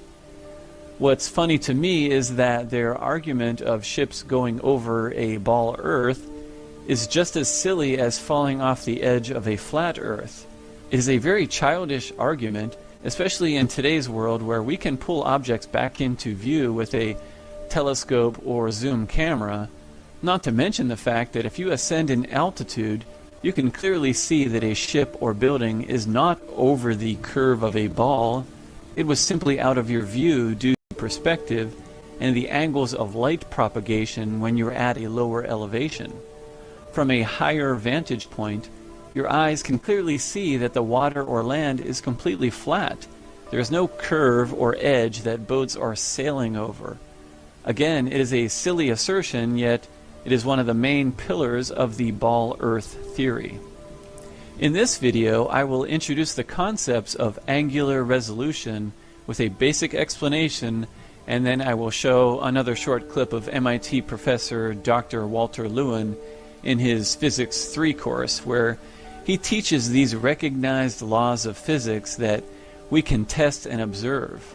This is basically judo, where we are using their own scientific admissions to form a logical explanation of why we observe what we observe, and this in stark contrast to how groups interpret the same observations. The survival of the ball Earth theory necessarily relies on NASA images and other space claims. Otherwise, their theory has only silly stories such as a spinning, orbiting ball Earth and non-existent curvature, or the direction of toilets flushing and boats going over the edge of a ball, none of which is observed by the average individual. So to begin, what is angular resolution? Angular resolution describes the ability of any image-forming device, such as a telescope, microscope, camera, or the human eye, to distinguish small details of an object. It is the minimum angle needed so that an instrument can discern resolvable detail, and it represents the resolving power and precision of optical instruments, which includes the eye. This angle is created at the eye or the lens, and it is based on the diameter of an object and that object's distance from the observer or the device. This angle determines the size of the image that is projected onto the retina. So once an angle is small enough that it reaches the angular resolution limit, no image can be resolved on the retina, and basically the object disappears. The formula to find the angular resolution of the human eye, or any image-forming device, is the constant of 1.22 times the wavelength of light divided by the diameter of the lens aperture or entrance pupil. Once you figure out the angular resolution of, say, the human eye, you can then determine how large or how far away an object must be for you to be able to resolve it. In other words, for you to be able to see it. This is the limit of eyesight, or the resolving power of a telescope, camera, or microscope. Anything beyond this limit cannot be seen.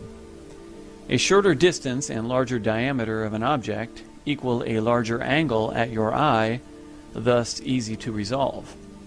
A longer distance and smaller diameter of an object equal a smaller angle, thus difficult for your eye to resolve. The size of the angle is also what gives us perspective. Objects do not physically shrink in size as they move away from us, but the angle in our eye gets smaller and smaller, which is what allows us to determine that it is moving further and further away. For objects coming toward us, the angle will get larger and the object will appear to be larger on the retina. This is an important part of perspective. This is how we distinguish objects moving away versus coming toward us.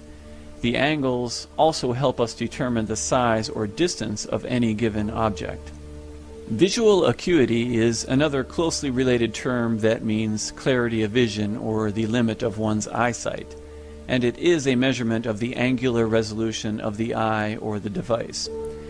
The generally accepted value for the angular resolution limit or visual acuity of the human eye is about 1 arc minute, which equals 0.02 degree. This means that at a distance of 1 kilometer, the human eye can resolve an object that is about 30 to 60 centimeters in diameter. Beyond this, the angle formed in the observer's eye gets smaller than 1 arc minute, and the object will blur and then finally disappear altogether.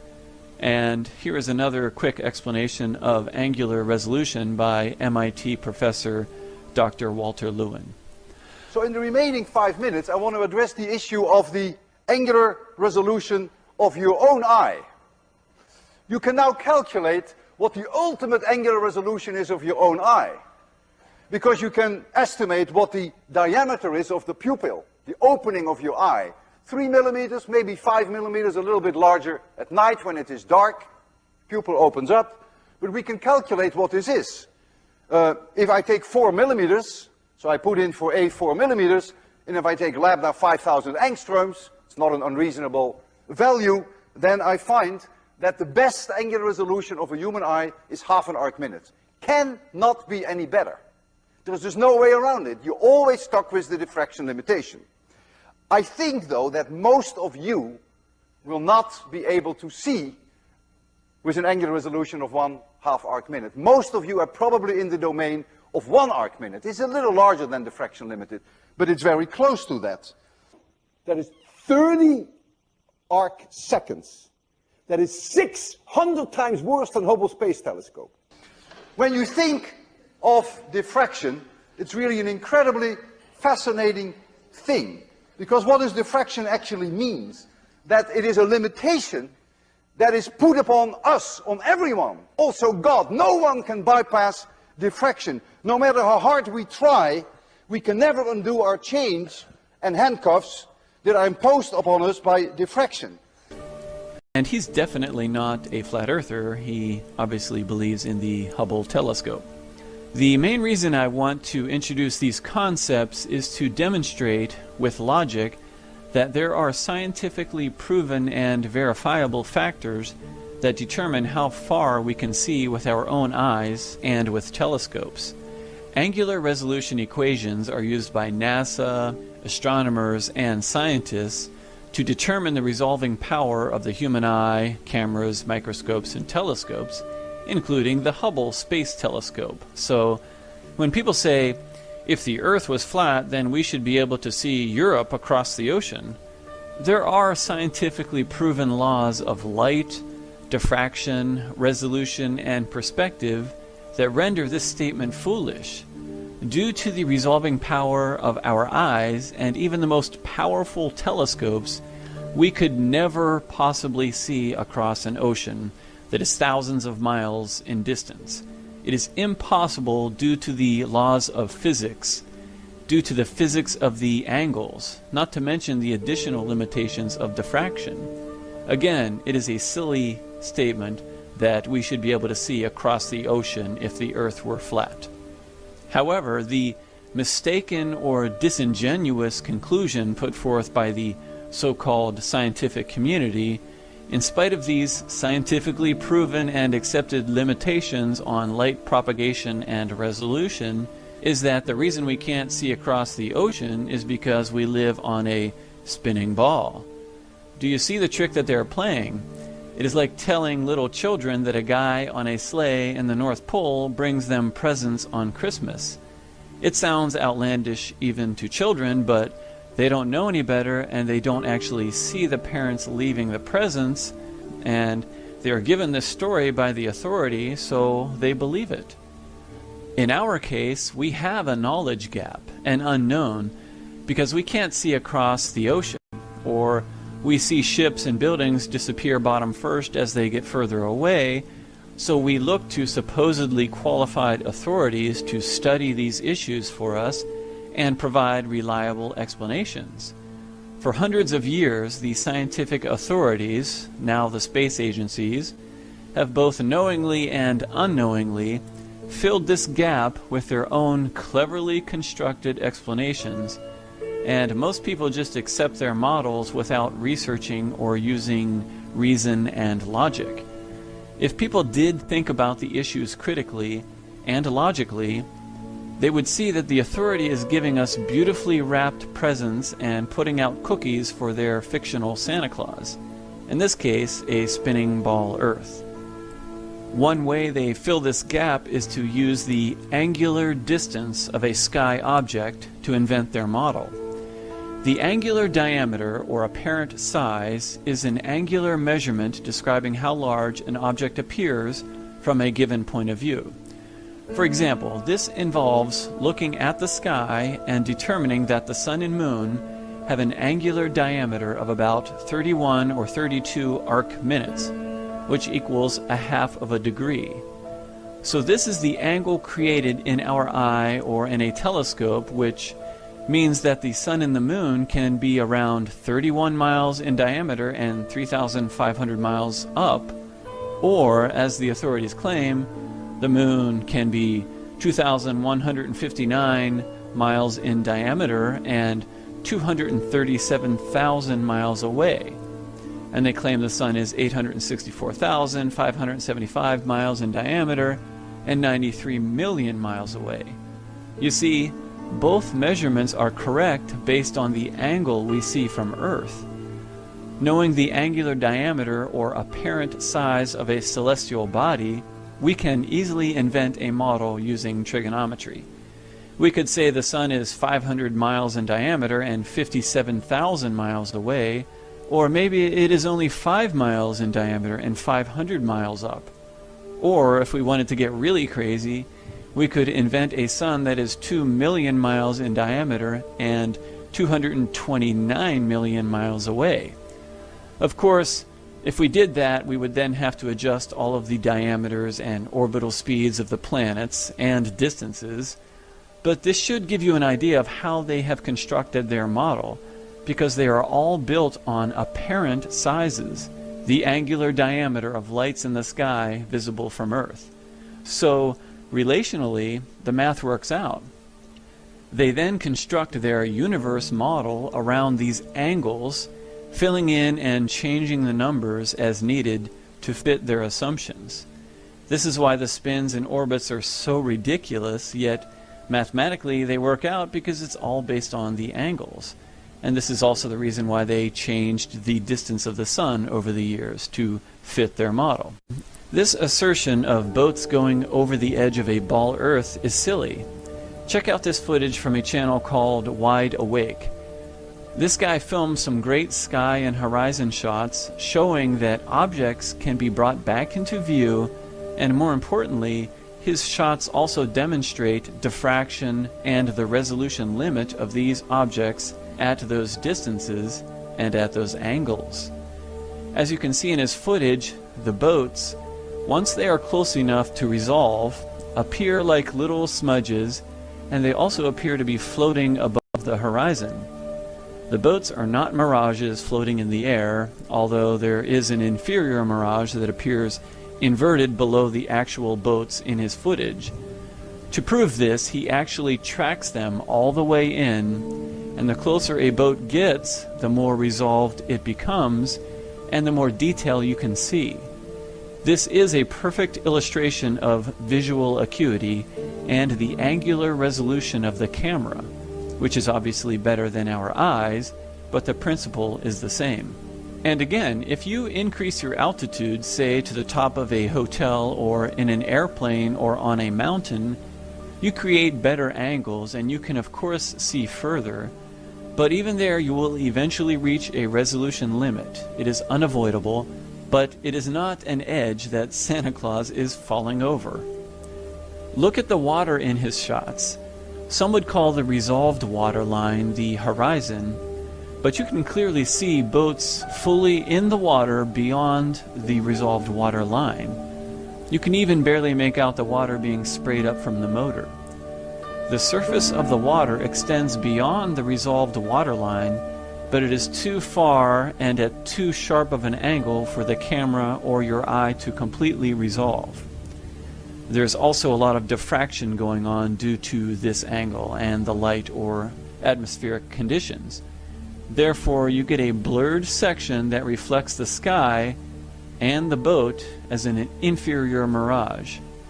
Again, this happens beyond a point where the eye or camera can no longer clearly resolve the water due to the angle and diffraction.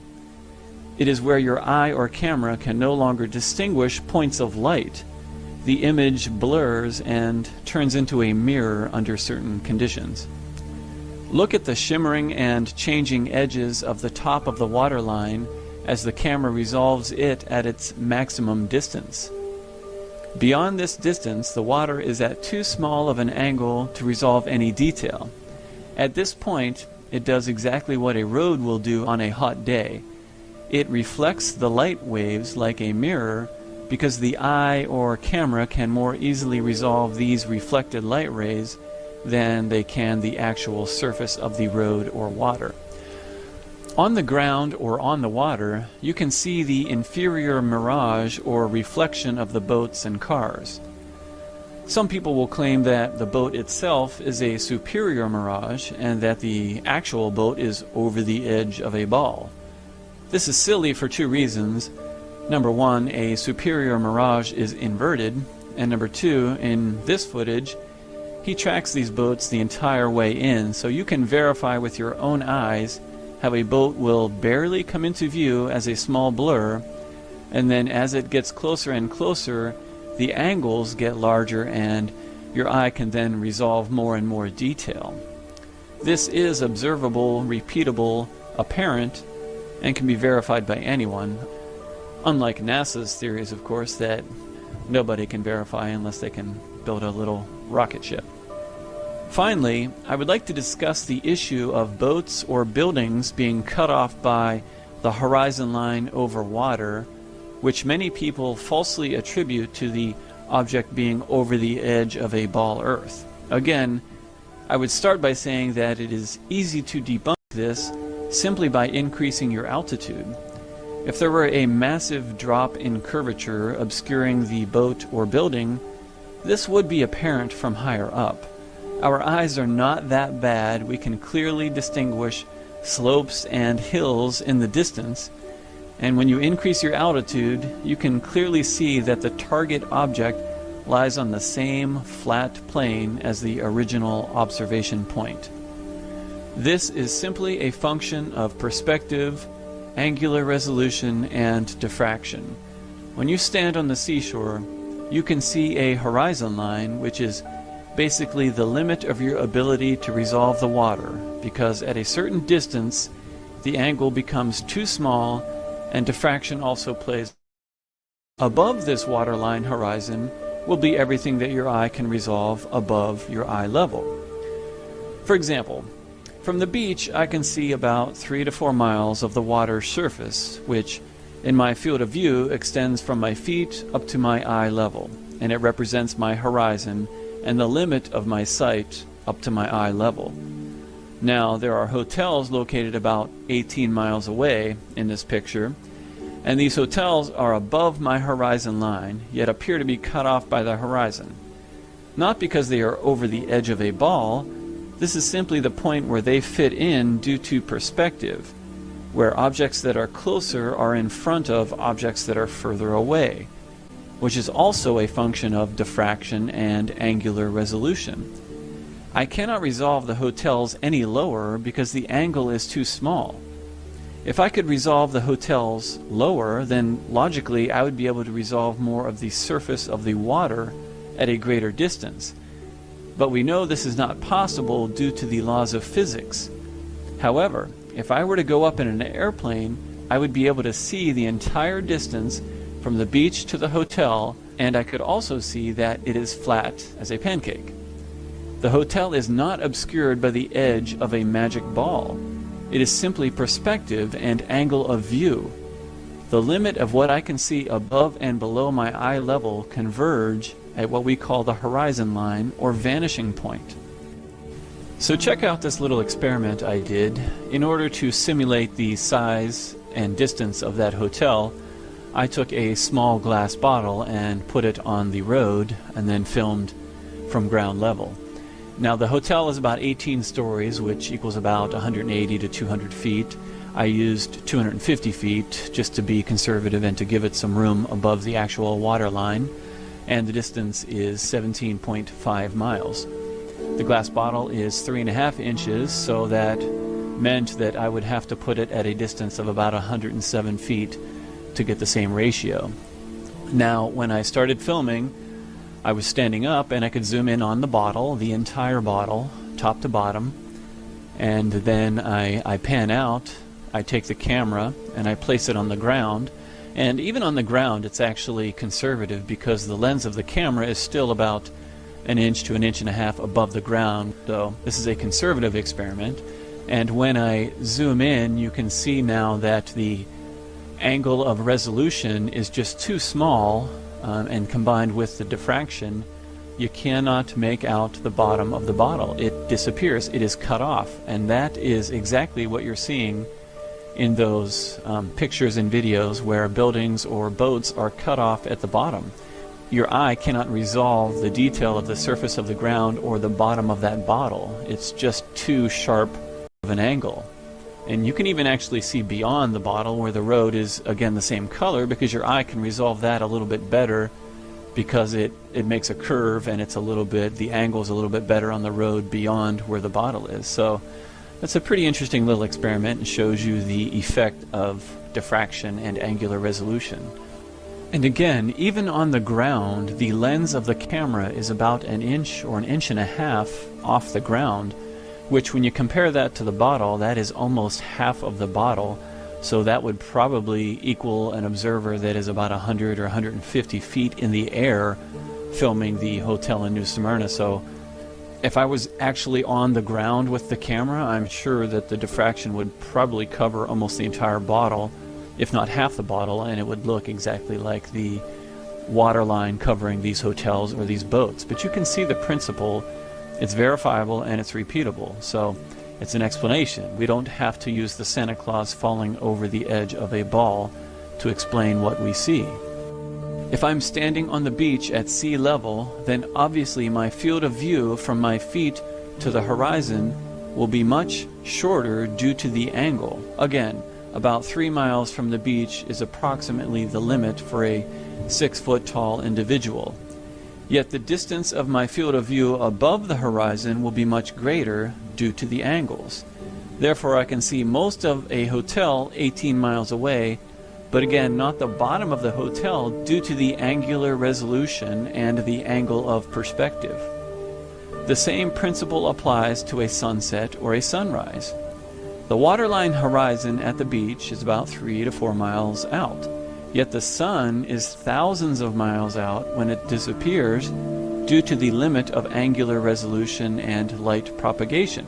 We can see the sun at a much further distance because it is so large and high in the sky. But just like anything else, once it gets far enough away from the observer, the angle becomes so small that it will disappear. The furthest edge first, appearing to go down behind the water. This is what you would expect to see based on perspective. Something closer will appear in front of something farther away. This does not mean it is due to a spinning ball Earth. It simply vanishes at the waterline horizon due to perspective. Even the sun is subject to the laws of perspective, angular resolution, and diffraction. With a sunrise, it is the opposite. We see the top of the sun first because it is approaching us. Therefore, the side that is coming toward us is the first section of the sun to come into our field of view due to angular resolution. And again, due to the laws of perspective, the sun will always appear to be behind the much closer waterline. Some will say that it is due to the spin of the ball that you live on, but I think perspective makes more sense, and the sun is simply coming into our field of view due to, again, angular resolution. The problem that truth seekers or flat earthers face when trying to expose lies and deceptions is that most people put their own brains on sleep mode, and they put their trust in the so-called scientific authorities to investigate and explain the reasons for phenomena that we observe from Earth. This is not to say that the scientific community is purposely promoting an incorrect model. What is happening is that everyone is so specialized that they only see a small portion of the big picture.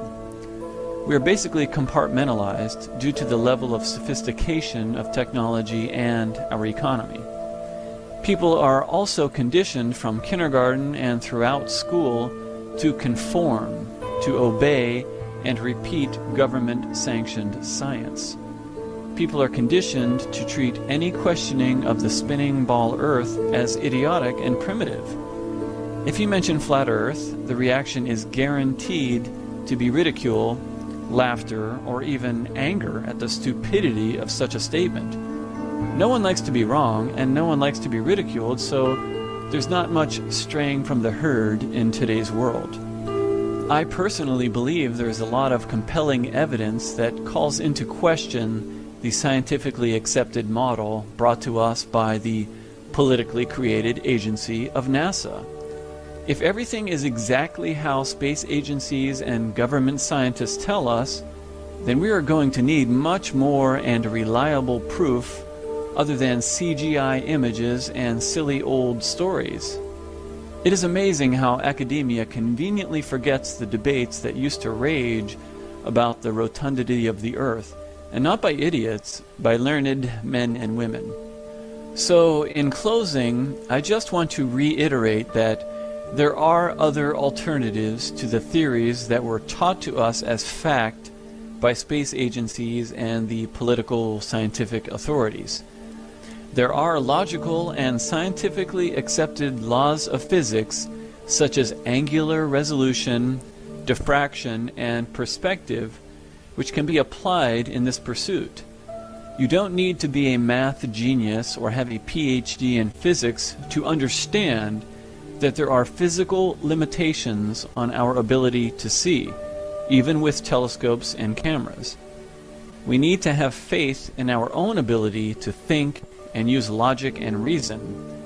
Otherwise, there are many opportunistic groups of individuals who will step in and do the thinking for us.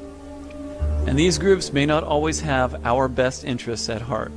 In fact, they will take advantage and control those who cannot or will not think for themselves. This, I believe, is the modern-day manifestation of slavery, where most people no longer think like humans, they simply repeat and react. Thanks so much for watching, guys.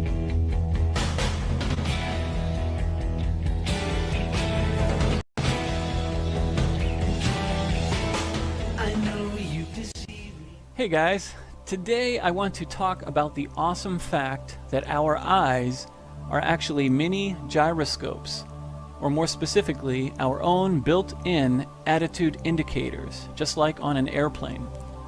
Our eyes work in conjunction with the horizon, which is rendered by each person's eyes depending on his or her height and altitude. The horizon rendered by our eyes acts just like the horizon reference arm of a plane's attitude indicator, also known as the artificial horizon. Now this also demonstrates that our eyes are built for a flat plane only. The functionality of our eyes and the fact that they always render the horizon at our eye level is what allows us to see using perspective, to distinguish up from down, a gradient that is sloping downward or sloping upward, near from far, and truly proves that we do not live on a ball. Now, when you turn your head sideways, the orientation of the object you're looking at does not change. This doesn't happen when you record a video sideways with a camera. In fact, that's very annoying. So why do your eyes do that? Well, it's because your eyeballs are mini gyroscopes. They do not turn with your head. They work just like a plane's gyroscope, but better. You can check this out in the mirror. stare at a distinctive point in your eye or the iris, and then turn your head slowly, and you'll see that iris or your eyeball, it doesn't turn. Its orientation remains intact. So this is, I find this to be very cool. And the next essential feature of our gyroscopic eyeball is what it renders for us, the horizon. The horizon just doesn't exist out there. Our eyes render it for us. And it's the same feature as the artificial horizon line on the attitude indicator instrument of an airplane. So again, what is a horizon? A horizon is the line at which the Earth's surface and the sky appear to meet, to converge. And it's the convergence point of things below and things above into the vanishing point, or the point at which receding parallel lines viewed in perspective appear to converge. The point at which something that has been growing smaller as it gets further away, it disappears altogether. This is due to the limits of our eyesight. It's a creation of our eyes. If we could see forever, we wouldn't have the horizon line.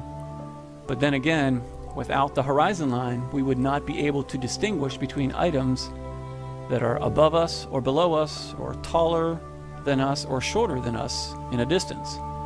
You've all seen the telephone poles in a distance. They will always, if it's taller than you where you're standing, they'll be above that horizon line, your eye level line in a drawing or anything.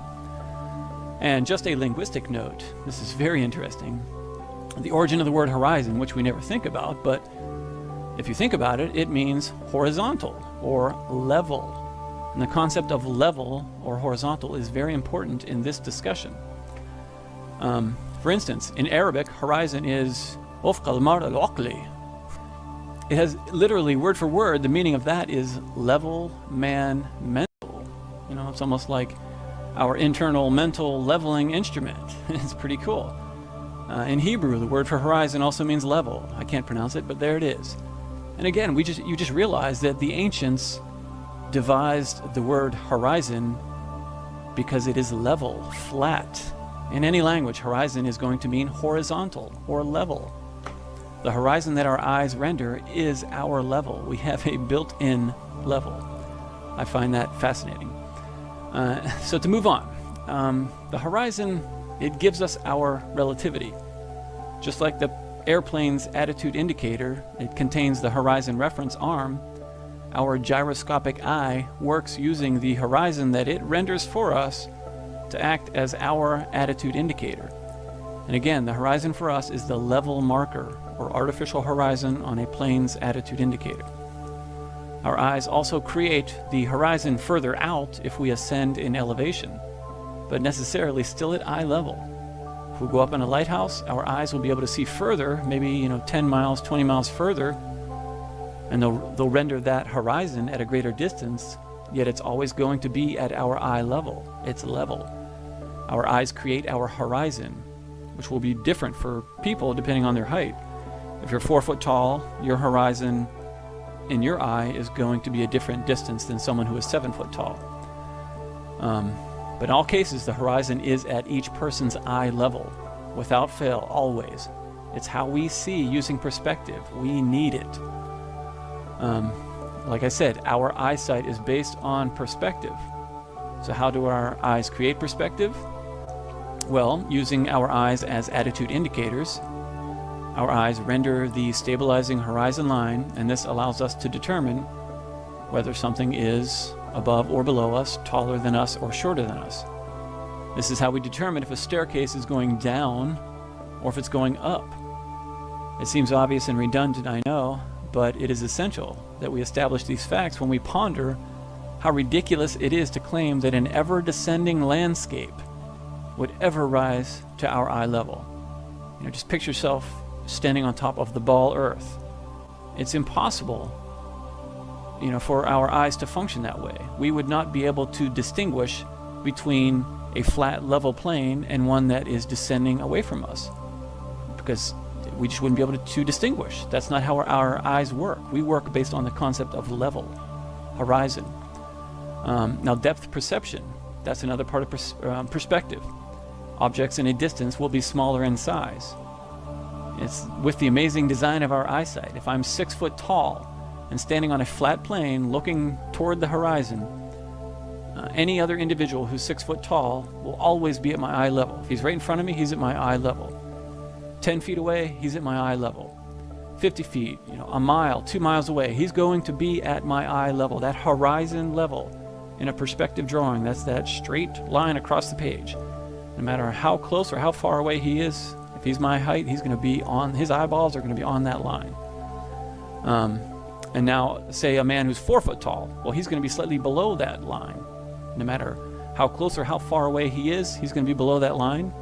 And a 9 foot giant, well, he's going to always be above that line. If he's right next to me, he's going to be way above that line. If he's way off in the distance, his eyes are going to be above that line. This is the beauty of how our eyes work. And this is also impossible on a ball Earth. We're designed to live on a flat plane. So this is also how we're able to determine if we're walking toward a hill or a slope. You don't want to fall down a hill. Our eyes are designed so we don't fall down too many hills or too many staircases. Descending grades will never rise to our eye level unless they make it to a flat plane, and then the flat plane extends off into the distance. And then that horizon will rise to your eye level because you're based on a flat plane. This is how perspective works. In these photos, our eyes can distinguish between the downward gradients and the level sections. And like I said, the only reason the horizon rises to our eye level is because, we are on top of a level plane. Whether you're on, a hill or a valley, everything is built on the same level plane. So it will rise to your eye level. If it was on a ball, it would be impossible. No matter where you are or what elevation you're at on a ball Earth, the underlying base structure is a ball or a spheroid or a pear, which would necessarily descend away from you in all directions, and therefore the horizon is your eye level. If it did, it would be a crazy, confusing world like M.C. Escher drawings. You would not be able to properly distinguish between downward gradients, level sections, or upward gradients. Thank goodness our eyes allow us to distinguish between gradients and perceive depths. Otherwise our lives would be one giant slam session, just like in skateboarding. And I know what that pain feels like. So, perspective. It's awesome. It allows us to perceive distances. Objects get smaller as they move further away from us. And elevation. The horizon line being the leveling line. Anything below is lower than us. Anything above is above your eye level. This is the leveling feature of our eyeballs. On a ball Earth, the horizon would never be at eye level, because in reality, it's always sloping downward. Why would your eye render it up at eye level? Just think of it, eye level, level. A ball Earth is always descending away. It would be deceptive. It's just not going to work. We'd be so confused. We would think we live, like I said, we'd be living in an M.C. Escher world. It'd be beyond belief. So I'm sorry, our eyes just do not work on a ball Earth. And another thing I ponder as well, in true zero gravity, if such a thing even existed, how in the world would our eyes work? Because, what would be the orientation to keep the eyeball, the iris, always coming back to the same orientation or remaining in a given orientation? And we can't replicate this because in zero-G planes, for instance, you're actually just falling.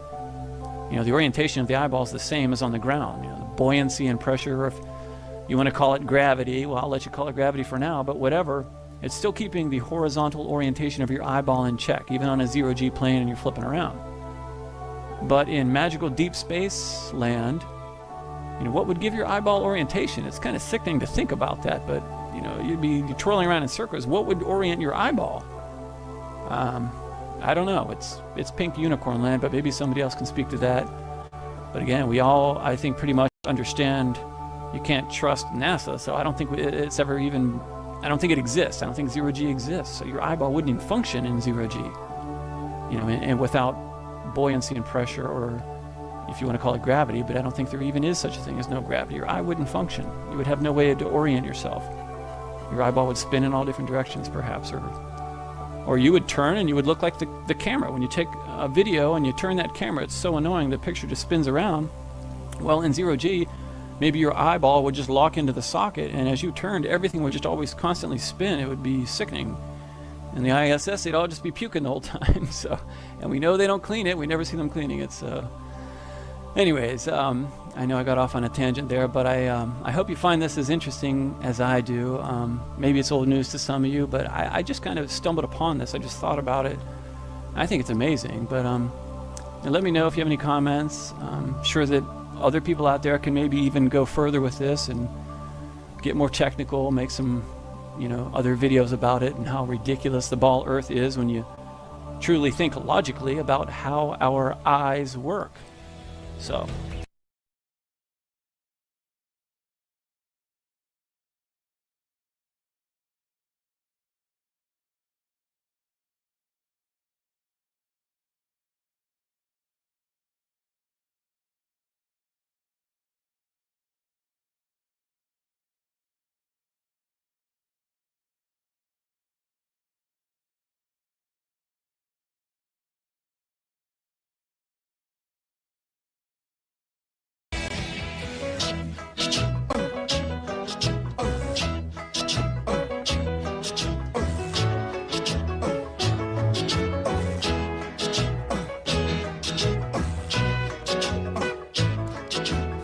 Hey guys, how's it going? As a follow-up to my gyroscopic eye and angular resolution videos, I wanted to simplify and illustrate a few applications of perspective and angular resolution in order to better understand why and how we see the way that we do. Now, we know that our eyesight is based on perspective and that there is a limit to our vision. This is why we cannot see to infinity, and we definitely cannot see across the ocean. So first, I just wanted to quickly recap how images are displayed in your eye, how perspective is constructed in your eye or any image-forming device. The light waves come into your eye and form an image on your retina. And remember, the image is created upside down because that's how the light enters your eye, and the size of the image is a function of the size of the angle. Larger and closer objects will form bigger angles, and therefore the image on your retina is bigger. Smaller or further objects will form smaller angles, and therefore the image on your retina is smaller. These angles allow us to use depth perception, judge sizes of objects, and also determine whether objects are coming toward us or moving away from us. Once an object is too small or too far away, the angle will become so small that it will go beyond our ability to see it, to resolve it in our eyes. And this is called going past the angular resolution limit of our eyesight. It's all about the angles. The angular resolution limit of human vision is about 1 arc minute, or 0.02 of a degree. And that 0.02 of a degree represents an angle. Once light comes in at a smaller angle, we cannot see it. The cells on our retina cannot resolve anything smaller than 0.02 of an angle. That is the absolute best we can do. That is the limit. We can do worse due to diffraction and other conditions, but never better. That is the physical limit of our eyesight due to the size of the cells on our retina and the size of our pupil. So I would like to start with perspective and how parallel objects seem to converge at the vanishing point or the horizon. We always throw around the word perspective, but we never seem to break down exactly how it is formed by our vision. Take the example of railroad tracks. Now, we know that they are parallel, and they always remain parallel. So how and why does perspective make them appear to converge, to meet at the vanishing point? The why is easy. It allows us to perceive distances, depth, and sizes. And the how is easy to understand as well, but we never really think about it. I want to demonstrate how this occurs, and it is due to the angles. Again, it is truly all about the angles. So how do our eyes render the convergence of the railroad tracks? And to understand this, we need to look at the railroad tracks from a different vantage point. Let's look at them from above this time, from a bird's eye view, so that we can learn exactly how the tracks seem to converge at a vanishing point. Here, we are looking at train tracks from above, and this object here is supposed to be an eyeball. Bear with me, this is just to illustrate the concept of the angles and how they render the convergence. And remember, we are looking down from above like a bird's eye view. From this view, we can see how the tracks are parallel, but in the eyes of the observer on the tracks, they would appear to converge at a vanishing point. So, as the observer gazes out over the tracks, they seem to converge in the distance. To illustrate how the angles are formed in the eye, let's draw lines from the trusses into the eye and examine the size of the angles. The close truss forms quite a large angle, which means that it will form a large image on the retina. Now, notice how the truss a little further away forms a smaller angle, and accordingly, the image on our retina will be smaller. As we draw lines from the trusses that are even further, notice how the angles get smaller and smaller. The angle determines the size of the image on your retina. A very simple concept, yet we take it for granted. Look at the angles formed in your eye. The close trusses form larger angles, and therefore these trusses are rendered larger in your eye. The further trusses form smaller angles, and therefore they are rendered smaller and smaller, just like in the perspective drawings. When the angle gets so small that it is smaller than the limits of our eyesight, the truss or any object will disappear, will vanish at the vanishing point. So the bird's eye view allows us to see how the angles determine the size of objects in your vision. Now let's look at a side view, and this will allow us to see how the items are displayed in relation to the horizon. In this sideways picture, the dotted line represents eye level or the horizon. So I'm going to draw a straight line from each truss, and as you see, due to the angles, the near truss is rendered at the bottom or foreground of the perspective drawing, and it appears at the top of the eye, but again the image is flipped, so the close truss is rendered at the bottom of the perspective drawing or the top of your eye. And as we draw lines from the further trusses, we see how the angles cause them to be displayed closer to the horizon or the eye level line. So the furthest trusses, as they are vanishing, are also approaching the horizon line in your eye. Simply put, the angle is based on the distance from the observer, and the angle determines where the object is displayed in relation to the horizon. Larger angle, further from the horizon. Smaller angle, closer to the horizon, or vanishing point. So let's look at each truss as it appears in each view. This truss in the foreground is the same as this truss, and is finally displayed like this in your vision. This is what you see. This truss in the middle is the same as this truss, and it is finally displayed like this in your vision. And the further truss is the same as this truss, and it is finally displayed like this. So you see, the angles determine the size of the object in your vision and the position of the object in your vision. And all of the angles together create the effect of perspective. So we see from the bird's eye view of the railroad tracks how angles determine how objects are displayed in our eye.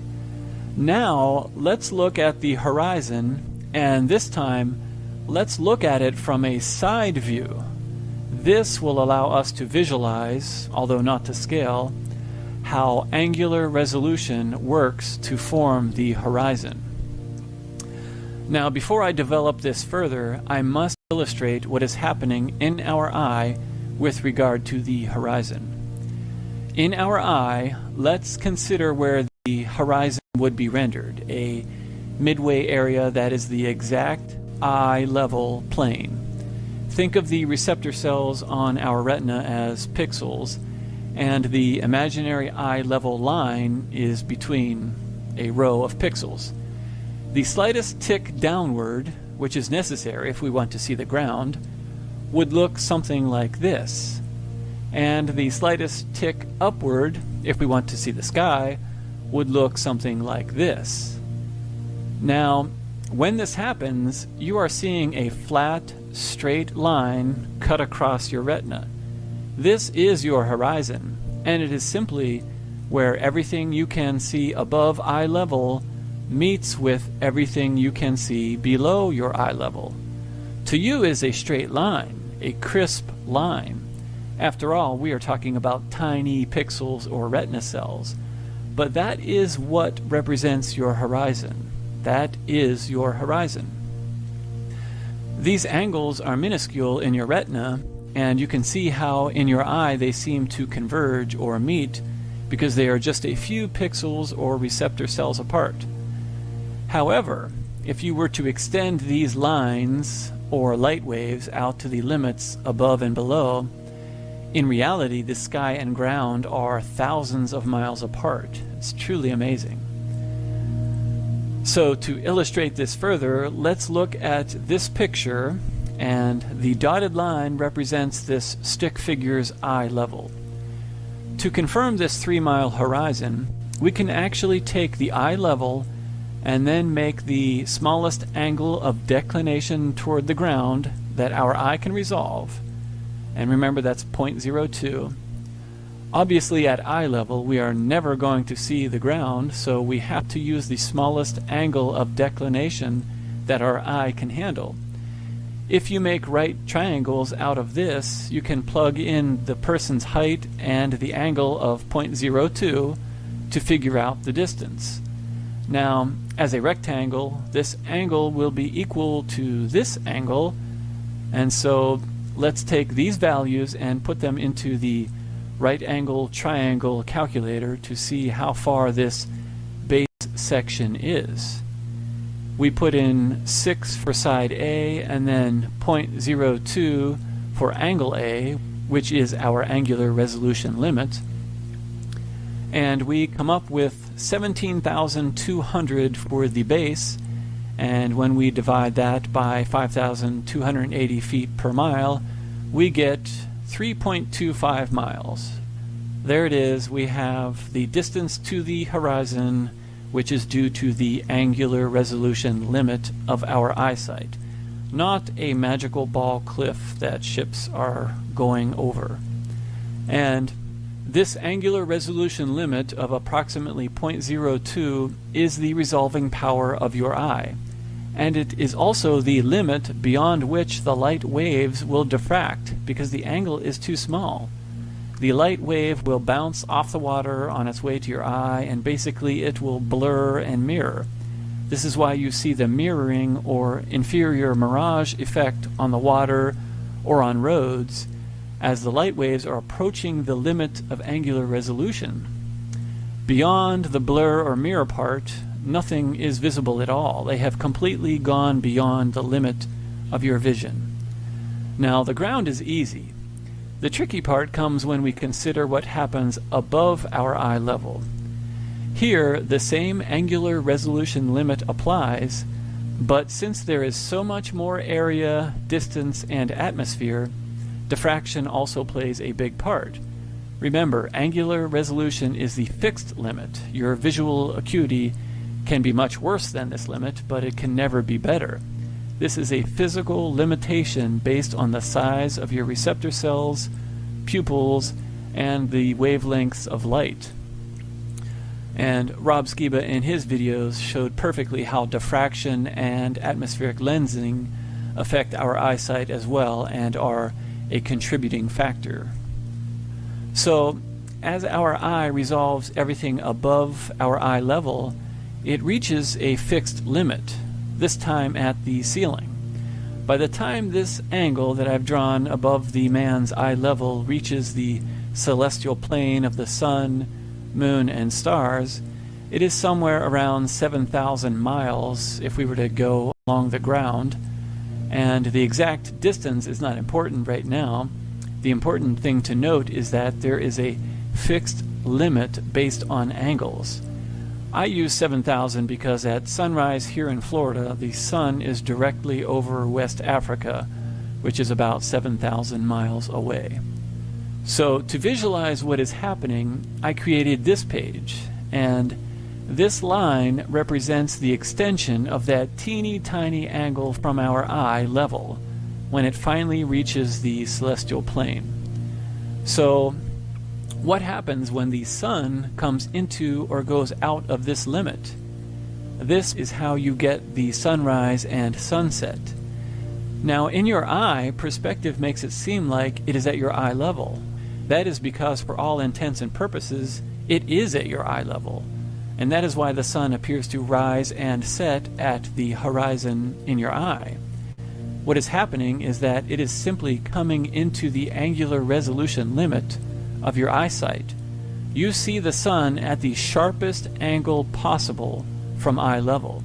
When the sun gets within a certain distance to your position, the light waves can finally make it into your eye at an angle that can be resolved. Before that time, the angles are just too small. The light will diffract or not be visible at all.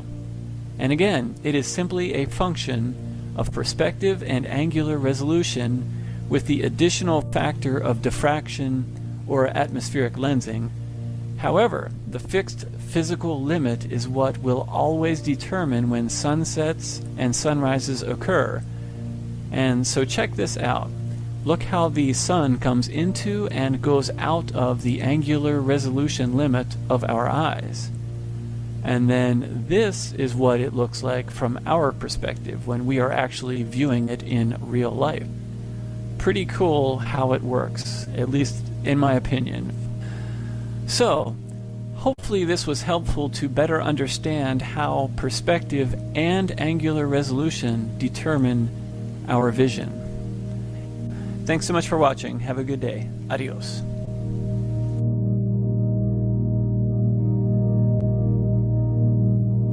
You see, there's a thin line between genius and insanity down on Earth. And they think what we're doing is madness. We would like to show you and show the world that there is a method.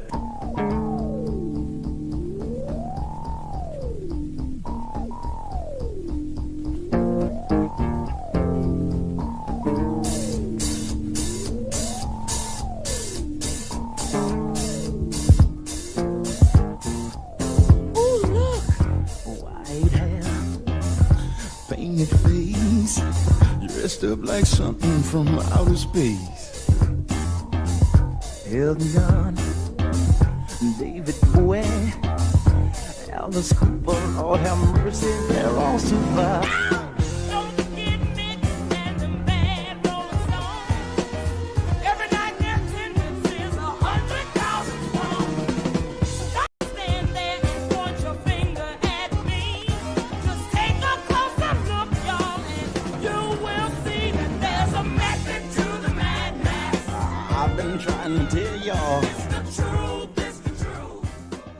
Hey guys, how's it going? So I wanted to do a quick follow-up on my videos about angular resolution and perspective to first demonstrate that there is no observable curvature. We are still waiting for someone to discover this elusive curvature. And then I would like to show why buildings are seemingly cut off at the horizon, bottom first, which the cult of scientism storytellers claim is due to the edge of a spinning ball, in complete ignorance of the fact that there are other possibilities that actually make more sense. So, first off, these shots here are taken in Ormond Beach and show a lighthouse that is 16 miles away. This lighthouse is 175 feet tall And notice that the focal plane of the light is only 168 feet above sea level. Now, when we do the math, there should be 117 feet hidden behind the curve with a camera height of 5 feet. I was standing on the beach with the water hitting my feet, resting the camera on a 4-foot sign. The gross curvature is actually 170 feet. So when you look at the shot, you can see that practically the entire lighthouse is visible behind the pier. I'm sorry, but there's a problem with what the so-called scientists claim, yet most people continue to have faith in them, which is understandable because they either don't even look into the topic or they could never entertain the fact that they could be misled. So, next we have the hotel at 17.6 miles away, and 147 feet should be hidden behind the curve. The hotel itself has 18 floors and is about 180 feet tall. And just to be conservative, we could add 20 feet above sea level, and still it is obvious that 147 feet are not missing from this 200-foot structure. Anyone who's being intellectually honest must admit that there is a problem with the story we have been sold. The numbers just don't add up. The curvature is just not there. And this brings me to my next point, which I think is the most important to understand, and that is the reason why buildings appear to be cut off at the horizon bottom first. If we again consider that our vision is based on two very important and universally accepted concepts of angular resolution, which is the fixed limit of our eyesight, and perspective, which is the system of angles of light entering our eye to create the 3D image in our brain, then we can easily calculate that it is in fact necessary that the bottom of buildings be cut off first due to angular resolution and perspective. So I tried to show in my No Angles on the Flat Earth video how the angles of the light entering our eyes will create the perspective picture for us, that famous perspective drawing where everything gets smaller and disappears at the vanishing point. We know that the light enters the eye and creates the image upside down, which our brain then flips. But what is very important to notice about this process is the point of inflection, the midpoint in the eye where the slope of the light changes. I tried to show this with this crude illustration, and you will notice the horizontal midpoint in the eye where the light above reaches the inflection point. And this is in fact the horizon. This is what the horizon is. It is the vanishing point of things above meeting the vanishing point of things below. As you scan from top to bottom, the slope of the line will reach the inflection point and then change to render everything below this inflection point or horizon or vanishing point.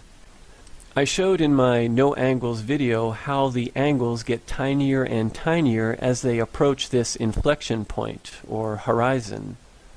Now, what we need to understand is how angular resolution dictates just how small of an angle we can have in order to resolve everything above and below this inflection point or horizon in our eye. This angular resolution limit dictates how far we can see below our eye level, which is basically how much water we can see standing on the seashore. And then here's the kicker. It also dictates how much of buildings will necessarily be cut off in the distance. This is the best case scenario with perfect vision and perfect atmospheric conditions without any diffraction. In reality, it is usually much worse, but we will use the basic numbers to show that under perfect conditions, buildings must appear to be cut off bottom first. This is simply how our eyesight works. So, if we use an angle of 0.02 of a degree as our angular resolution limit, the limit of our eyesight or the visual acuity of the human eye, We can not only calculate the distance to the horizon below eye level, which is often just referred to as the distance to the horizon, or simply how much water we can see standing on the seashore, we can also calculate how much of an object in the distance will appear to be cut off. I am using the camera height of 5 feet and a declination angle of 0.02 of a degree to figure out that we can see 2.7 miles of water in this shot. This is done by making a triangle with height of 5 feet and angle of 0.02 to figure out the distance as 2.7 miles. And this is also conveniently what the cult storytellers use as their distance to the edge of the magic spinning ball. They have simply chosen dimensions of a spinning ball that just happen to line up perfectly with the limit of our eyesight. It is very tricky, and it's understandable how not many people would look into it. Now, what is happening is that anything smaller than this angle of 0.02 of a degree is beyond the ability of our eye to render. It is physically impossible to see any further. We cannot see Europe across the ocean because it is physically impossible for our little eyeballs to see that far. It is a fixed limit. Or, if you do not like having a limit on your eyesight, you can believe the storytellers and Santa Claus and the spinning ball stories. However, and what is conveniently never discussed, is that the same mechanics apply above eye level, above the point of inflection. Anything smaller than the angle of 0.02 of a degree above the eye level, above the point of inflection of light entering your eye, is also impossible to see. Not often discussed or even understood, but it is out there. Anything entering your eye at an angle smaller than 0.02 of a degree will not render. So if we take the inclination angle of 0.02 degree and the distance to the hotel of 17.6 miles, we can solve for the height of this hidden portion, or this portion that is seemingly cut off. We make a triangle with the distance of 17.6 as the base, 0.02 of a degree as angle A, and we end up with a height of 32 feet. Add 5 feet for camera height, and even Superman would not be able to see 37 feet of the bottom of this building. That is a best case scenario. In reality, we are probably losing 50 feet. And the point of all of this is to demonstrate that science, physics, angular resolution, perspective, they all clearly show that objects in the distance must disappear bottom first. This is simply how our eyes work. The angles get smaller and smaller as they approach the point of inflection, or the vanishing point, or the horizon. The mechanics of our eyes dictate that objects above eye level, or above the horizon, will disappear bottom first as they approach the vanishing point. I'm sorry, that's just the way it is. It is known as vanishing point for a reason. Of course, objects are going to disappear first on the edge facing the vanishing point. This is also how the sun rises and sets seemingly behind the water, but it is simply going out of our ability to see it, or coming into our mechanical ability to see it. Otherwise, it is at an angle that is just too small to reach your eye. Or, if you do not like this, you can believe in Santa Claus and NASA and a spinning ball. So, I hope this makes sense. This is one of those things that is difficult to describe and conceptualize, especially due to the spinning ball programming. But once you get it, it makes perfect sense. It is logical. It explains why we see what we see and how we see what we see. Or, again, you can just believe the Church of Scientism and their magical claims of exploding nothingness into spinning nuclear dinosaur ovens with tractor beams and rocket ships. So sometimes that's more entertaining. But anyways, thank you so much for watching. I apologize, I do have a cold, but I had to get this video out there. I'm kind of pressed for time. But again, thank you so much for watching and all the good comments and support. So Adios. Have a good week.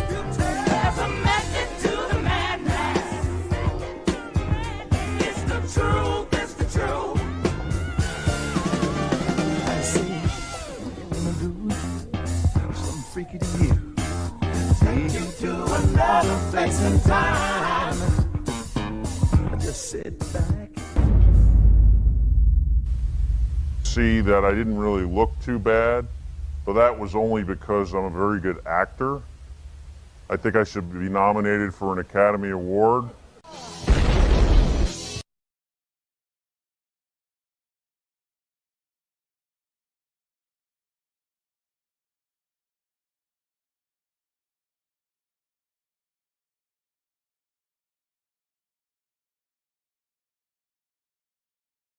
Thanks to Curious Life of a Flat Earther, Kurt, for solid information there. Excellent stuff.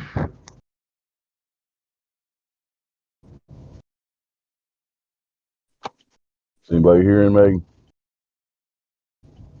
Fooey on Yui. We've got a new person here, God Rockin'. You want to try to talk to him?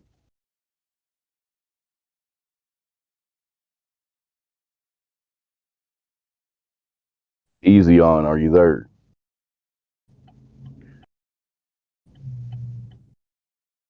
Hello, Easy on. Welcome to the server.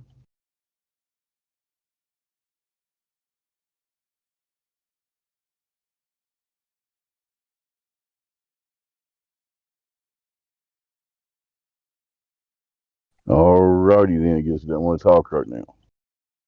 Oh, well, I guess maybe not. I thought I turned my mic off. I guess I didn't for a second there, but how do you say that name anyway? Oh, look, he bailed. Spelled, I was saying it easy on, but Yeah, who knows? I was saying E Zion, because I live behind the Zion curtain here in Utah. what'd you call it? We call it the Zion curtain. Oh, Zion. Yeah. The Mormons curtain. Yeah. Bingo. Just a little biblical, but chatter, clatter, whatever about. They're always talking about Zion, you know, kind of like they do in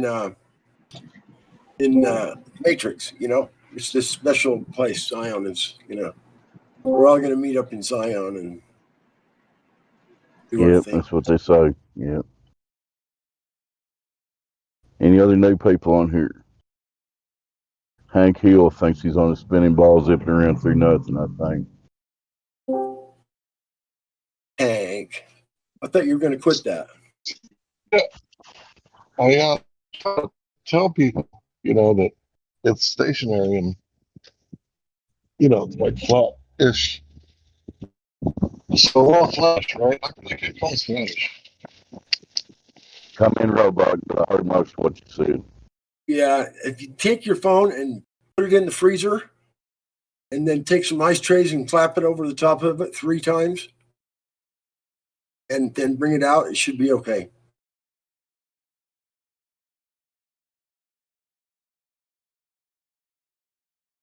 Maybe not. That's bad advice. Don't take it. Bad advice, huh? Sorry about the robot. You're good now, Hank. Speak your mind. Or don't.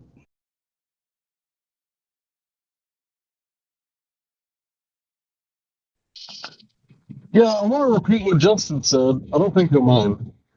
But he was speculating that the money that went missing on September the 10th, 2001, those trillions, and the subsequent, like, whatever, like 18 trillion later. So the government's lost or misplaced or unaccounted for, he said 20 trillion. And then he said, how's that possible? He said he speculates, you know, right, this is not something he knows, that there's more land and maybe they're building it up. Like they're spending money on this land. That's this extra land. And then he points to the Pacific Ocean and he's like, nothing? Like all this is just nothing, like a few islands, a few sparse, tiny little islands. And it's, kind of making me think. But yeah, I thought I would share that with you. I thought it was a pretty decent little speculation. Oh, I liked it Yeah. because you put together the facts that there are no flight paths that go over the area. There's no shipping lanes that pass through them because they don't make any sense. Is why. I mean, it doesn't make any sense to go straight across that open water for how many thousands of miles to try and get somewhere, and so they just don't do it. They claim it's dangerous. If you ever have a problem with your ship, and there's no place to land your ship and look for repairs or buy fuel or food or no place to emergency land your aircraft. So yeah, they've got it all worked out, pretty well, where it makes a lot of sense to a person that doesn't want to do any critical thinking about it. Yeah, I like that concept, Hank. I think there is even some little bit of information on that somewhere. I remember looking at it. I'm gonna have to go back and double check. But there was somebody was claiming that there was, in fact, another medium-sized or small-sized continent in the South Pacific somewhere. Hello? Hello. Hello, Justin. What's the topic? Your topic. In South Pacific. It was your topic. It was about the missing money. The missing Yeah, I told him money in the beginning. in Yeah, Antarctica. I told him it was yours. So that's my thought. My belief is the missing money went to Antarctica's land and all of the land out there to build buildings, underground storage, whatever, cities, whatever. But like I say, I take it, personal belief, I take it always to this map here, beyond the ice wall, and saying that there's more land, more minerals, more resources, and of course, where they took the trillions of dollars to. That's me. And I'm not saying that's a 100% fact, but it's a good story, right? Yeah. Also, here you could throw this in on pilot on top of that as well. You know how some people say they've spotted two suns in the sky. Very seldom, sparsely here and there, whatever. There's been two suns spotted in the sky at one time. What if there's another sun further out that travels around? God, no. Think about it. Think about it. What if it's their sun they created for themselves out there? Oh, and then all that is a new area that just recently melted? Exactly, with the Chinese sending their sun into the sky. And then now they're going to send another Right? one even further out. NASA already has a patent. NASA already has a patent for the sun. Did you not know that? Here, Yeah, let me. I did know that. Sun patent. Sun simulator. Sun simulator. Isn't that what you're talking about? Let's see. What do you guys mean by creating a sun? Oh no, they've already created a sun. What are you talking about? Sun simulator. It simulates the sun. It's not an actual sun. You've got to look it up if you haven't seen it. China actually made their own sun that was 5 times hotter than our sun. Did you know? Yeah, you need to look that up. Holy cow. That seems really interesting. Yeah, they sent it up in a rocket. It was well, at least that's what the news said. That's a new person you're talking to there, Justin. Just to let you know, Heavenly. Heavenly? VC verified. Hello, Yes, Heavenly. I just verified him. Oh, you did. Okay. Yes, sir. Yes, sir. Oh, okay, I guess. I just barely pulled him in. Yes. And we were talking about this in the check-in in there as well. We were talking about this in the voice check-in as well. The Antarctica stuff is in the money. But now we're Continue. switching it to the sun because, like I said, what really is happening if they are making their own sun, Well, it would make sense to put it further out, like you're saying, because over top of where we're at, it's going to be too much. Going to burn us to a crisp to have two of them up there.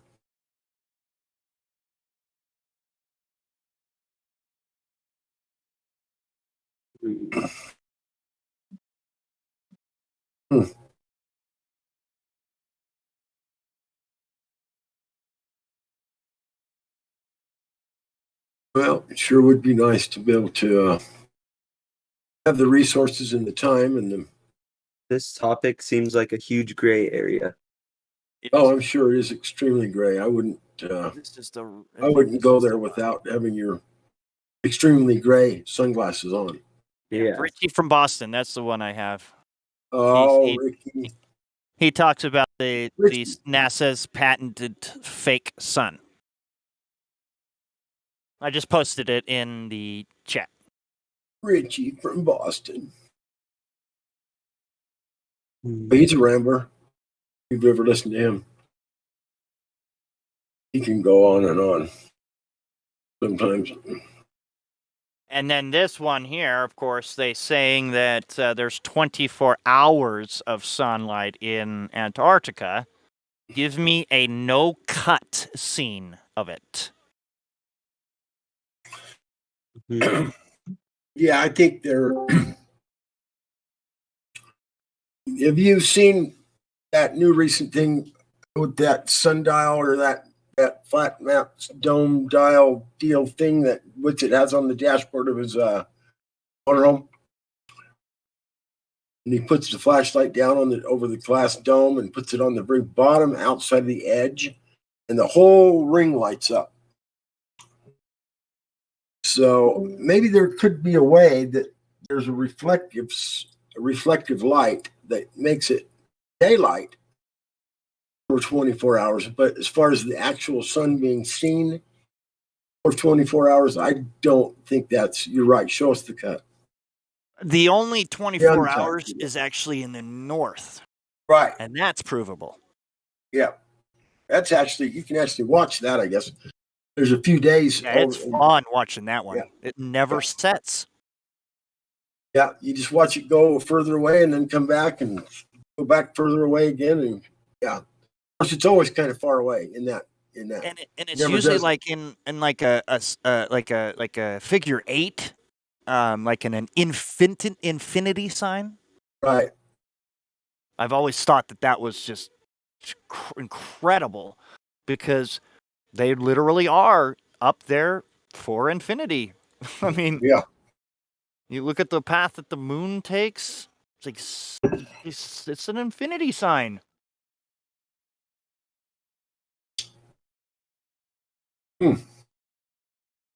It's absolutely amazing. Here, let me try and find that video. So, Heavenly, do you think the Earth is a spinning ball right now? It's okay if you do. I actually do not. What makes you think it's not? What do I call him? Justin? Is that how I can refer to you? Okay. Well, Justin was giving me good points and topics, and he was definitely on his own. He's not just gonna believe me. I don't like fully believe him, but I'm starting to want to explore more of the flat Earth. That's a good position to be in because we don't want you to believe anything we tell you. We want you to verify everything we tell you. Well, we want you to think for yourself. Like Justin said, he told me I need to do it for myself so I can actually believe it myself instead of having others give me information. So I can, I guess, prove it to myself. Does that make sense? And that's the good thing about this is you can actually do that. You can actually go out and do it for yourself, and you can see the evidence with your own two eyes, and that is really helpful for when you see it with your own two eyes, then it's like, now what am I supposed to think? Is my eyes lying to me? Well, no, they're not. Everyone else has been. So I was thinking, you guys could lead me in the right way to start this exploration of the flat Earth. Yeah, but we don't Yeah, really. have you seen an Earth curve calculator? Have you pulled up one of those yet? Not. You should search that on your search engine and pull up an Earth curve calculator. And then there's different ones, right? Some take into consideration atmospheric conditions and some don't, right? So there's different ones that you can look at. And basically, what we're trying to convince you to do is find a large body of water at rest. Just basically go see what you can see. Take some observations, some measurements, you know. So an observation would I can see that building. Okay, how far is it? What's my altitude? Above sea level, right? And then how high above sea level is it? And you can make some observations, or you can make some measurements. Like I said, like if you see something way out in the distance and it's got a known distance, like an oil rig, right? You can take some measurements of different things like the horizon and other things. So yeah, you just want to do your own measurements and observations. I found the horizon thing very interesting, like how far we can see. I think it was like 250 miles or something like that.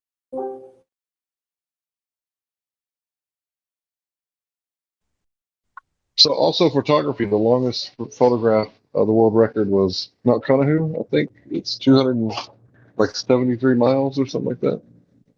And to think about that, 273 miles. When you tap that into the Earth curve calculator, it's like how's that possible? And you do all the math, and it's supposed to be like a mile under the horizon. If the horizon is the Earth curve from the measurements that they give us, the dimensions they give us.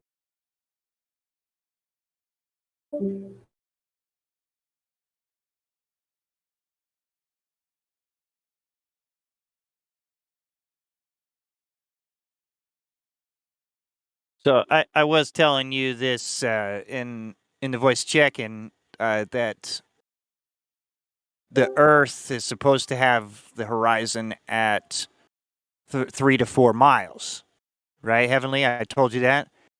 And when we can see over 10 miles, there's a problem, right, with that math?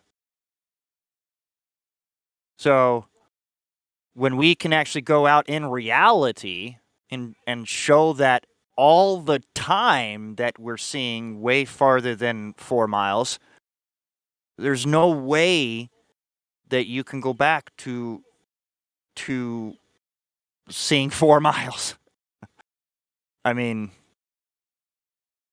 you never actually did see only 4 miles. You've always been able to see over 4 miles. The mathematical equation on paper states that you're only supposed to be seeing 4 miles, and that's it. That's the whole thing about it, is when you go to paper, it works very well, but not in reality. So I don't know if I told you this, but the live stream, when you're in the live stream, it has a live text chat just right up above. So when you're in the live stream, make sure that you're in the live voice stream, the live stream voice text, so that you can see everyone texting to you. Heavenly. Did you see me ping you? Yes, I saw it. Okay, great. I just want to make sure that okay. But yeah. So when we tell you, yeah, we can see over 10 miles, I want you to see this picture right here, because this is where the black swan begins. Okay, we only need the one picture. Okay, but there's several before you actually get to see the black swan. There's several in the whole clip that does not show the horizon at 4 miles. So when you can see that mountain in the back, what does that tell you? How far is that mountain? That's what it should tell you. Okay, so let's go to Google.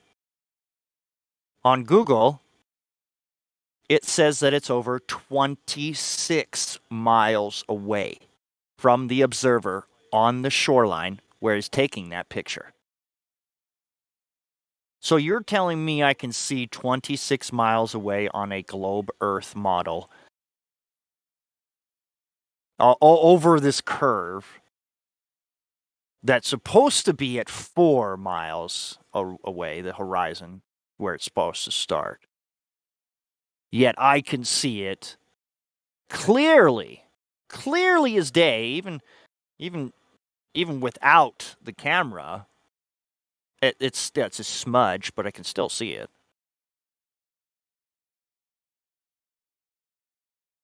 I can't take that model. I'm sorry. I can't take it.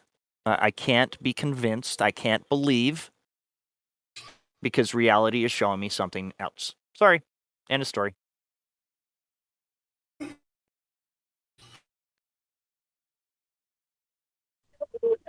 If there wasn't anything to this, like this would have like disappeared, right? Remember how Tide Pod was like eating a Tide Pod was like a thing for a while?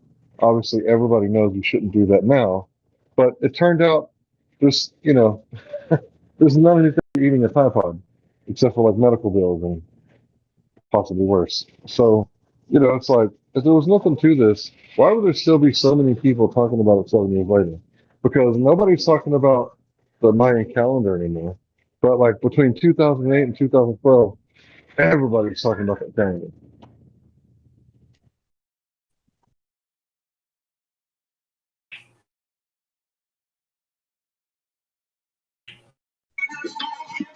Hey Hank, I just got my 2022 Mayan calendar. That's awesome. That's not a fact. Did you resurrect some Mayans to get it?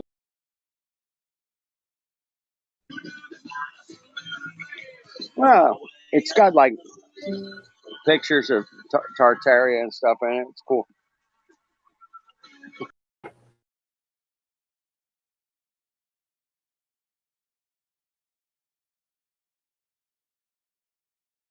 Okay, so there's one guy who has a Mayan calendar.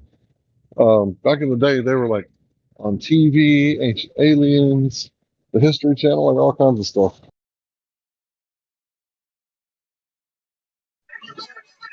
Well, I've heard the speculation of that was kind of like the major awakening was 2012. That's when people really started waking up. So maybe that was an end of an era. I don't know. Yeah, it was the end of a Baktun. Several Baktuns have come and gone, according to them. It's pretty interesting. Like the part of where people have been protesting since before.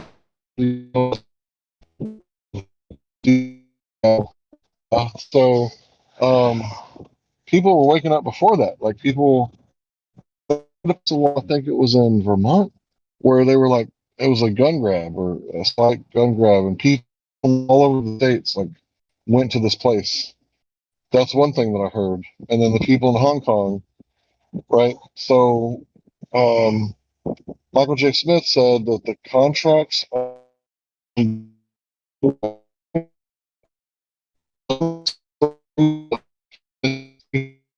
happens like the reset that happened about 100 years ago, where we had the Roaring Twenties and then the subsequent depression.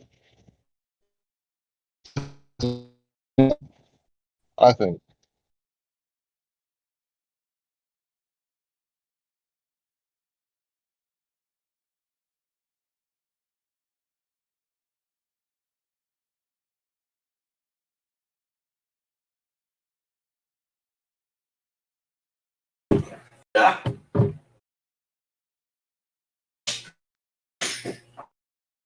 What up? How you feeling? All right. Yeah, 2012 could have been an awakening. God rocking, hot micing.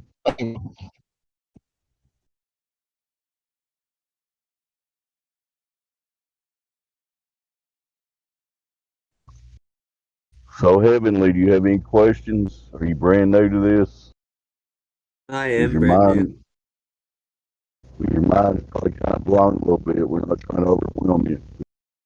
It's thinking about a lot of stuff right now, so I'm just trying to like,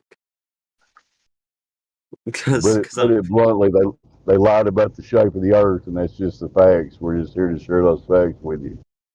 We got plenty of them, but we won't want to overwhelm you. So, if you got any questions, feel free to throw them out. Hank knows all the answers. So just ask Hank. okay, thank you.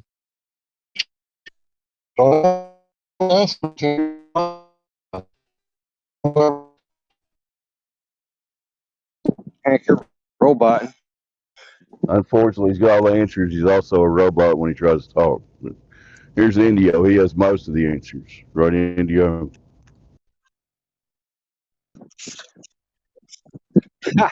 Yeah, I got all the answers that mean nothing.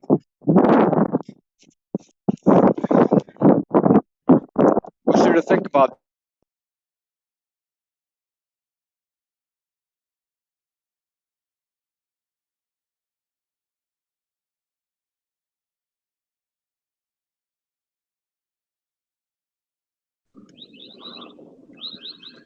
You dropped out, man. What happened?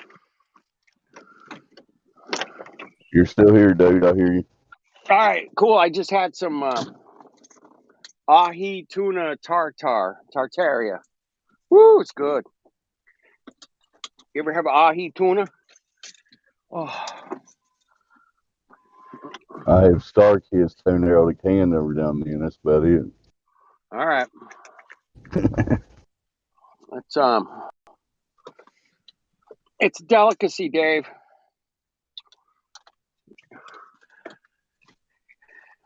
But no, it's good. It was tasty. There was this little guy, little teeny, like a tent and a little barbecue, man. That's all it was. Some dude outside of establishment, man. I'm like, okay, let me try it. It was really good. I like when, you know, I hate corporate food, man. Big company food. I like little guys that cook stuff, you know, on the side of the road and shit. Good stuff. Just to play You can devil's taste. advocate, what if the guy on the side of the road is not following all health procedures that the health department enforces? Well, you can kind of look around, see if he's, you know, health procedures might, you know, might be good, might be bad. We don't know, Dave. Yeah, looked pretty clean. Anyway, tasted good. Good stuff. You don't know. I've seen guys get grades for their restaurants because they gave somebody a big stack of cash, you know, right?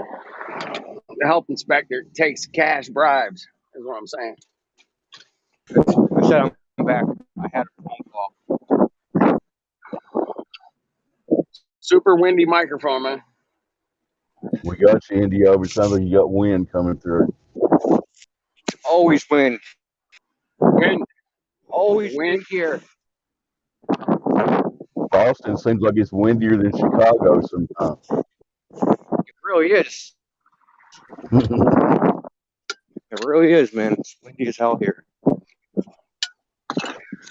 I'm in Hobbit Square. Hobbit Square. Hey. Hobbit. Where's That's where the late Jimmy Jedi debated a Harvard astronomer in Harvard Square. Wasn't that where they was at, That's Dave? right. Yes, Yep. exactly. That's true. Along with Ernest. Ernest was out there. I haven't seen Ernest. I haven't seen any of them guys out here. Nah. That's the day that went concave, ain't it? Yeah, he went. So have you ever seen? You broke up, man. We broke up. We lost you. Yeah, another phone call. People are blowing up my phone. Bastard. You're back now. Can you hear me now?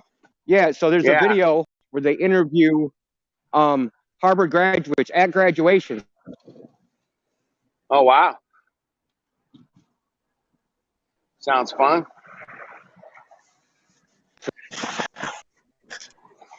Anyway, where was Was I? that Ernest? Yeah, Ernest doing that? yeah. Ernest was going on my phone.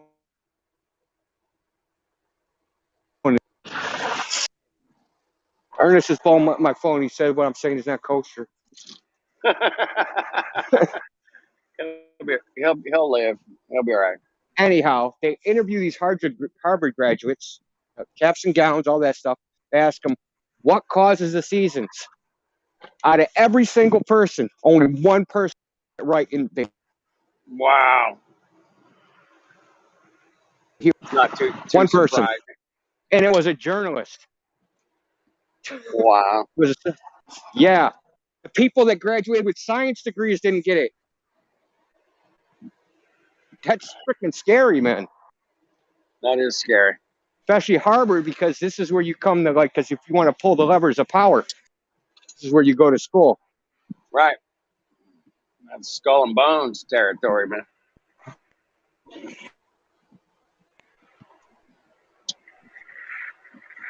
Skull But, and bones.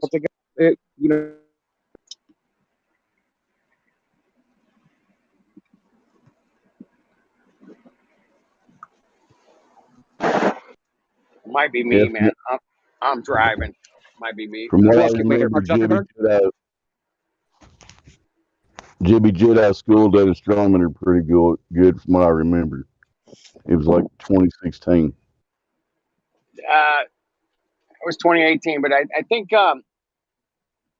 he had such shitty audio, man. There was like buses and trash trucks and fucking all kinds of shit. The audio is shit, but the astronomer left with a flat Earth shirt, man. After talking with Jibby for like 40 minutes or so.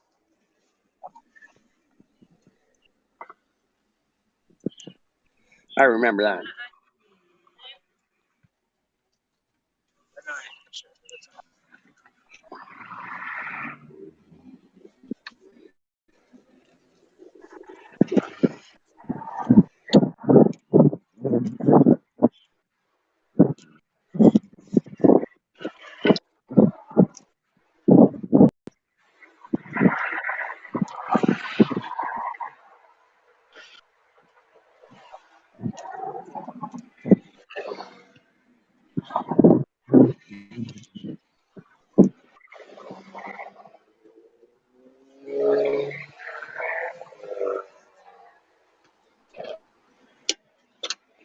Dead Air Dave. I like that name, Dave. I like it. Thank you, sir. Yeah. Looks like we lost our new person. I'm looking at the list now. Everybody on the list is crazy globe deniers. Continue, flat earth there. Crazy globe deniers in the house. Hey, I was listening a little minute ago about the trillions of dollars that have gone missing and the theory of maybe they're using it to build some other shit. But dude, man, I don't know if you guys have looked into the ghost cities. They built an entire fucking Paris, France, and ain't nobody lives there. It's like, what? With the Eiffel Tower and everything. They could be spending their money on that shit. I don't know. Or it could be just a movie set for a war or something, right? Where is this I don't empty know. city located at? Is it in France? No, it's in China. Oh, okay. That's Ghost weird if it's cities. true. Ghost cities, man. Ghost cities. Check it out. Don't believe me. It's a fascinating thing, man. And when I first saw ghost cities, man, I was like, red flags going off. I'm like, wait a minute, what is going on here? Why are they building all these cities nobody's in? You got Paris, France. They got like Florence, Italy. They're like building all these cities. Like, are they going to relocate people there later on, or are they just going to blow it up and make it look like a war? I don't know, man. Like, all this shit goes through my head, and I'm like, It makes no sense, man. You can build fucking giant cities and nobody's there. Crazy. Anyway, ghost cities, man. Yeah, that's I've weird. seen like drone footage of the ghost cities, seen people walking around and going, big giant cities, nobody's there. Weird. Anyway, just another one of the things to think about. But yeah, they could have been building, taking all those trillions of dollars, the 20 trillion missing dollars, 20 trillion missing. Yeah. What are they doing with $20 trillion? Damn. I don't know. Did that new guy leave? The one that Justin was talking to? Still I here? think so. Hevingly is the one, and he's gone. Yeah, looks like it. Damn it. He was not convinced at all when he came in. His first question was, "Why do you think it's flat?" Like that. That was his first question. We know the answer to that one. There's a lot of delusional people, man. That's the only question I want to hear, though.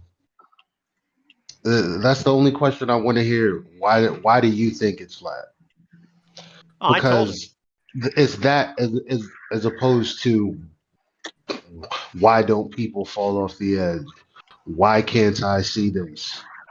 Why would they isn't the sun lie? out 24 hours a day? Why would they lie? Like, yeah, why I think it's flat is literally the only question I really want to entertain. Well, that gives you a little window into their mind now, doesn't it? Yep. Because somebody that asked that question, they think that the globe is obvious and a foregone conclusion, but they've never really thought about it. So, like, why do you think it's flat? Well, I actually left my house before. How about that? I walked out the door. I didn't see a ball. Don't feel like I'm spinning. Nope. Nope. Not at all. I don't feel like I'm shooting through space at millions of miles an hour. I promise. I don't feel it. I mean, we all walked around that way. Me included. Just walked around through life thinking the Earth's a ball with no sensory evidence to support that whatsoever. None. It's quite amazing when you think about it. It's how great a trick that is. Squirrel. Run it over. Yeah, India, you gotta give them credit squirrel they literally have 90% or more of the people literally believing the exact opposite of what it is, and they think that's cool because they haven't looked at it. It's truly amazing. Quite honest. You have to give them credit. Truly. It's astonishing.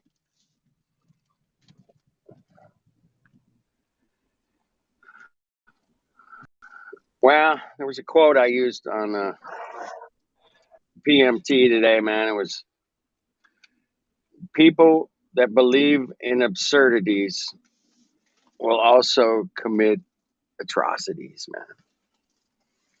And when you believe in absurdity, man, good luck with that. Good luck. And it's absurd. Spinning balls, shooting through space, infinite Big Bang. Fuck off. Come on. Yeah. Well, I mean, not just is it absurd things which are true, but you need evidence before you believe them. You need like rock solid, hard proof. Right. Or I believe in absurdity.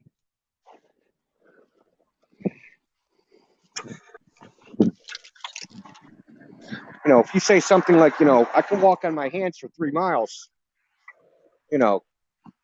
maybe possible, but I'm not going to believe it until you actually demonstrate it. You don't even got to go to 3 miles. If you just walk a mile, I'll believe the other 2. But the globe doesn't even have that much. It can't even show like a little bit of curvature. or a little bit of spin.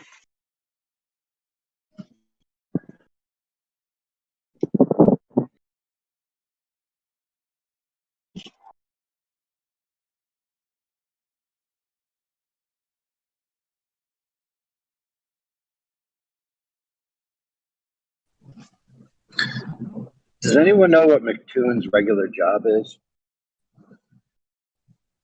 Circus clown? No, y'all go ahead. Just wondering if he was a full-time YouTuber. That's where he made his money.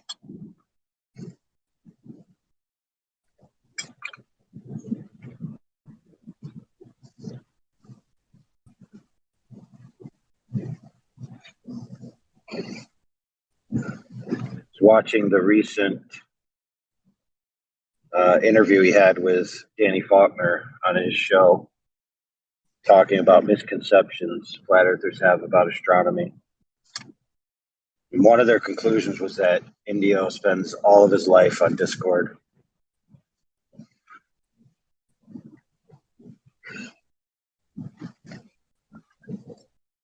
They concluded that about Indio, you said?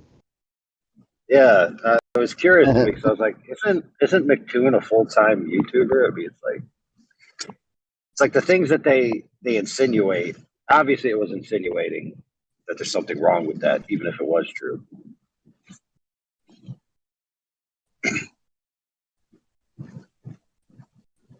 Like if you have infinite free time to pursue your passion or something you're curious about or interested in, who's to blame you for doing it? What's wrong with that? Nothing.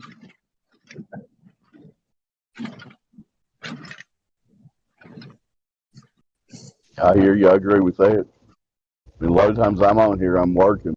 What people would think I'm working a lot while I'm doing it. Anyway.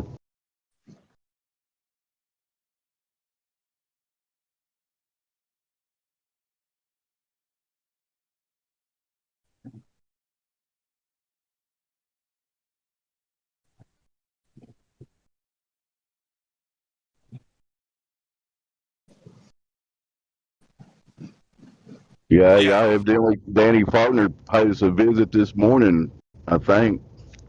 In the Did you YouTube hear chat? that? No, he's actually on The Voice. No Yeah, shit. He was here. Were his balls flirting with dropping, or what happened? Well, sorry, I don't mean to be so mean, but anyway. There was a rational discussion going on, then there was a bunch of diversions, and then it went to Cass, and then his wife told him we're going somewhere to do real His stuff. wife. Here's what I want to know: did he find curvature or not? You know what I mean? Nah, we never got to that point. They never let you get there, right? And if you do get there, then they just like, hold I'm gonna go. Hold on. I'm not going to let the situation be mischaracterized. Okay. The people who diverted it to the sky were the flat earthers, not him. Yuck, that's not good. Yep. Well, if you're going to run interference on, a conversation that's going well, first thing not to do is take it to the sky. Yeah. It's just cleaning up our side of the street more and more, by the day. Yeah, it's like, so for example, one flat earther or anybody might say, oh, what about that direct measurement that they did of the water over 25 miles? And then the other flat earther will come in, oh, but what about that lunar eclipse? Ugh. Yeah. Well, hopefully they're taking notes on that, listening.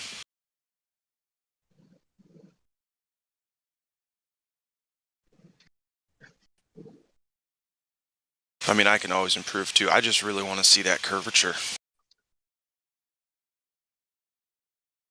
All of us can improve. It's just, I wish people would, generally speaking, just try to stay civil and try to keep it one-on-one and on point instead of scatterbraining people sometimes, That's just my opinion.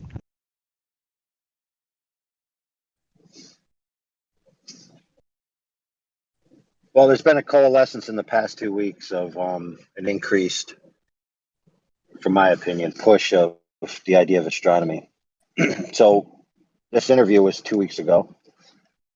Coincidentally, what also released 2 weeks ago is essentially an open source astronomy project, which is basically, I'm not sure what organization, I haven't finished watching it yet.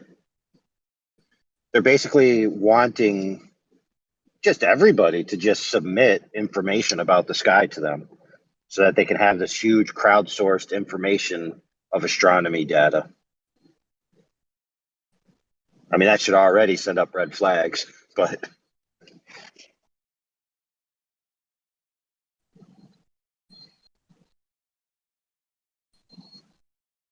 So they're accumulating all their sky evidence for the globe, right?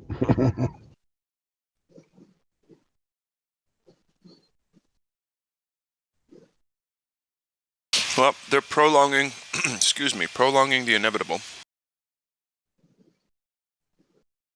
So that's why I'm just so calm and cool about it, because, like, they'll never demonstrate globe. I want to see them run out of stuff to come up with, you know? That'll be a good day.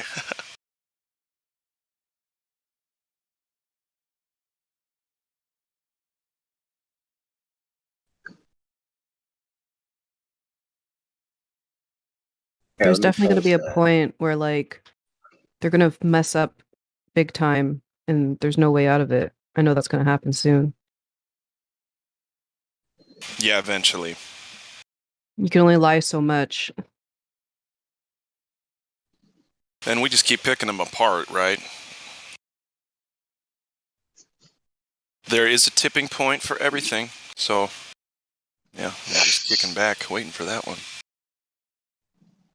Well, yeah, people might not be aware, but Danny Faulkner is actually a young Earth creationist, which if you are an astute observer of the stories of Big Bang cosmology / cosmogony, as he would aptly correct you, which term you're applying, that presents a problem about light from distant stars. If we have a young Earth universe, then the light from the stars must have traveled faster than the speed of light or have been miraculously arrived by the hand of God directly. Of course, there's a third option, which he didn't mention, which is that the expansion of the universe was actually not just inflation, but like not even hyperinflation, but like instantaneous inflation. You know, so where a star 14 billion light years away actually arrived there in like 1 second rather than, you know, over time. But they need that. They need that in the heliocentric model Another too. option. It's Another bullshit. option. The universe was created for the Earth, and it expanded and all that stuff, and then Earth was created. So you could do that. Yeah. Oh, yeah. That's a good one too. Yeah.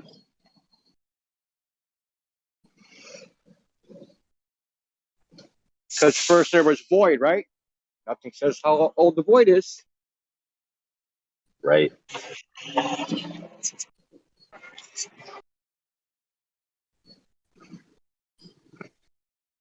But that light problem is also a problem with standard heliocentrism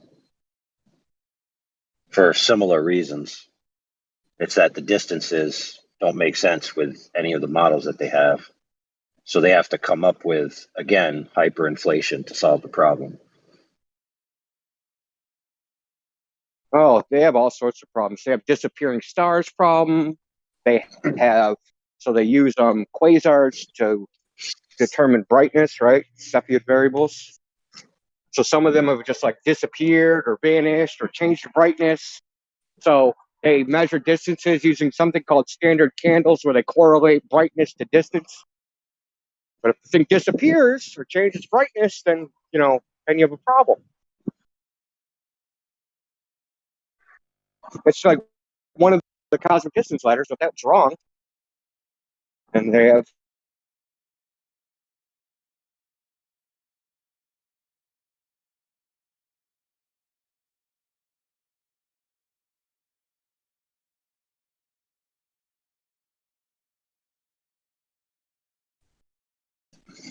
Well, there's another apologetic guy that I listen to on the regular. And he recently also had a astrophysicist, astronomer type guy on his show to basically talk about flat Earth, obviously from a biblical scriptural angle, which Danny Faulkner does as well to a degree. And again, they were talking about those things where it's like this term's being floated out there called rescuing device. You know, it's like you have a problem with your model, so you just throw out this word that's a plethora of excuses. You know, like Globers have refraction. That's their rescuing device. Or you might say flat earthers have, oh, that's just an optical illusion. That might be their rescuing device. And like heliocentrism just has exotic matter that they create out of thin air. That's their rescuing device.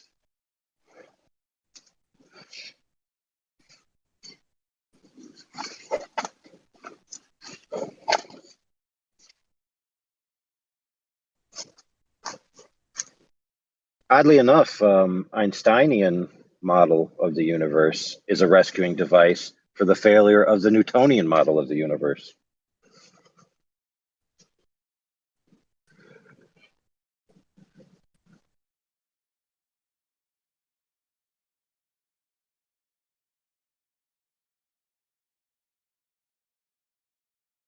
Oh yeah, I didn't mention that here. I mentioned it on Nathan Oakley's a couple of times. So Newton basically realized in order for his gravitational model to work, you need an infinite universe, right? Infinite stars.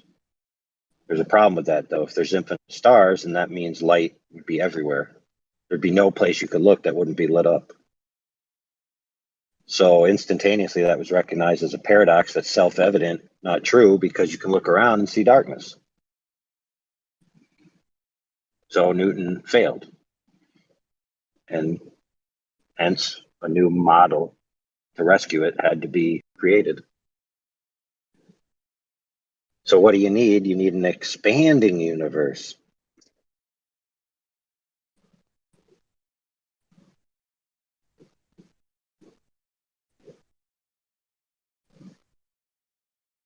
And then your expanding universe doesn't expand at the rate it should. So now you need dark matter. And your dark matter isn't going to do something it should. So then you need like super ultra dark matter.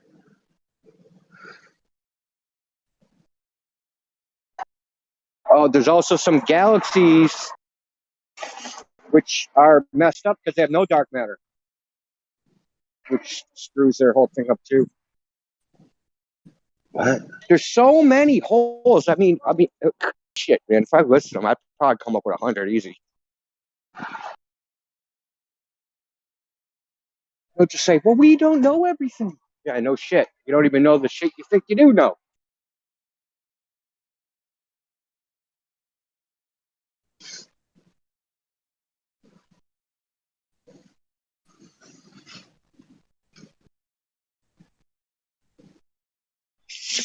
So there's a YouTube channel. I think his name is Anton Petrov or something.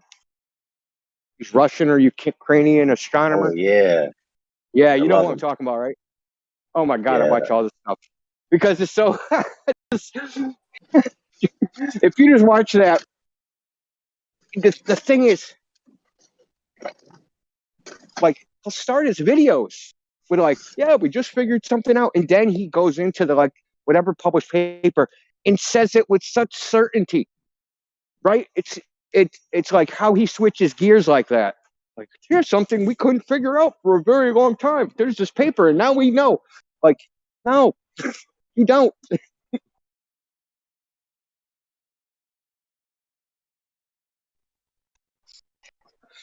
You're a monkey poo, man. You threw shit against the wall until something stuck.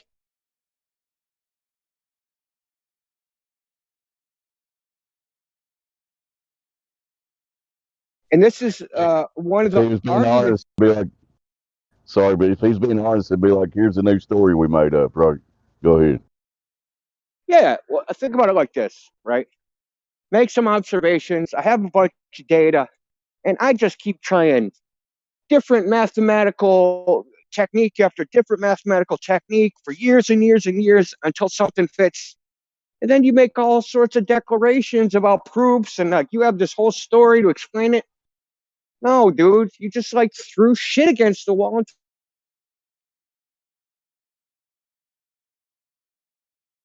And this is one of the arguments against math is reality, because there's a lot of like people that think, oh my God, how do these equations predict the universe? It's because that they're fiddling.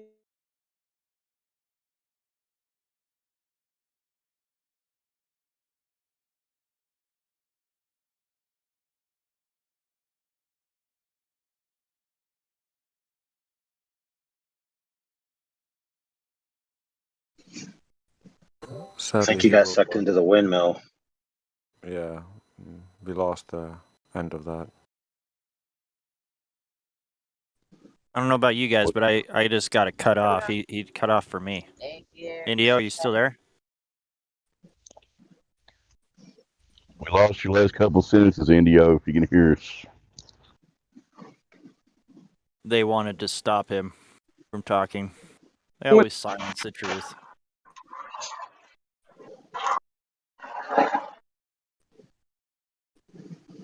Oh, there he goes. I like what AI was saying about the word magic. What did he call it? I always called it word magic. A salvation device? Huh? What did you call it? What I did mean, you yeah, call you it? could call it that. A rescuing device. Yeah, a rescuing device. Yeah, so it's like a floaty, so they can float the globe. Interesting. They have him on both arms, so they can be weightless.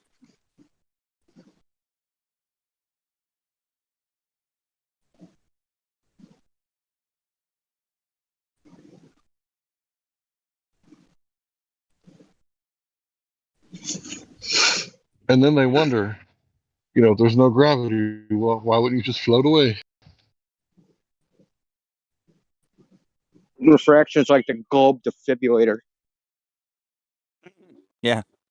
Yeah. It's And they're always stuck. They're pulsating. really stuck in the conception that comes from a heliocentric model in the sense of Einsteinian mass attracts mass to the center of mass, like radial gravity. Radial strings reaching out, grabbing things and pulling it towards the center. Like they're stuck in that conception, even though Einstein superseded it for obvious reasons. Because when they think of gravity on a flat Earth, they're like, oh, how could the flat Earth possibly work? This is one thing Faulkner and McToon were talking about. Because you'd need an infinite plane, to get all the field lines to have a perpendicular polarity or whatever. I'm like, that's only if you apply your conception to it. What if it's just linear, straight down? I mean, whoop-de-doo.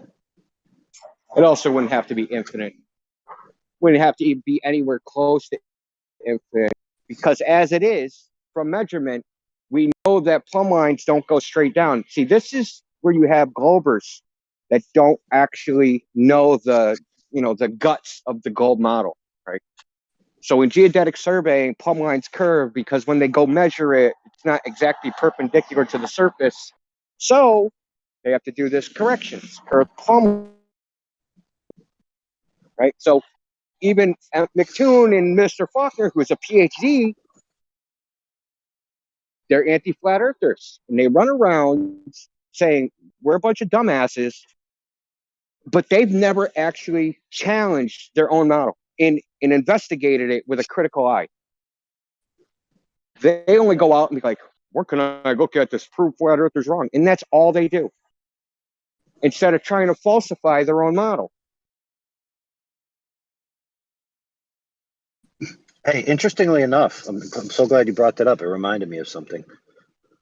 I actually took a screenshot of it, a commentary in that YouTube, where basically, I'm pretty sure it was, I don't think it was a flat earther criticizing McToon, but he basically put forth that criticism. He's like, you don't agree with Faulkner or that the things about the science. You just are happy that he is aggravating flat earthers.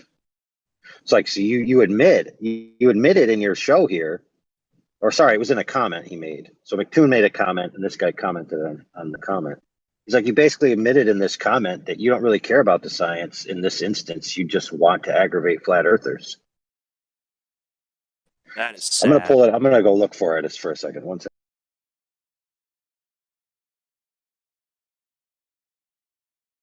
It's literally so much brainwash that they have to stoop that low to not care for anything that is said, just to disgrace flat earthers. So that's it. Gosh, what a life.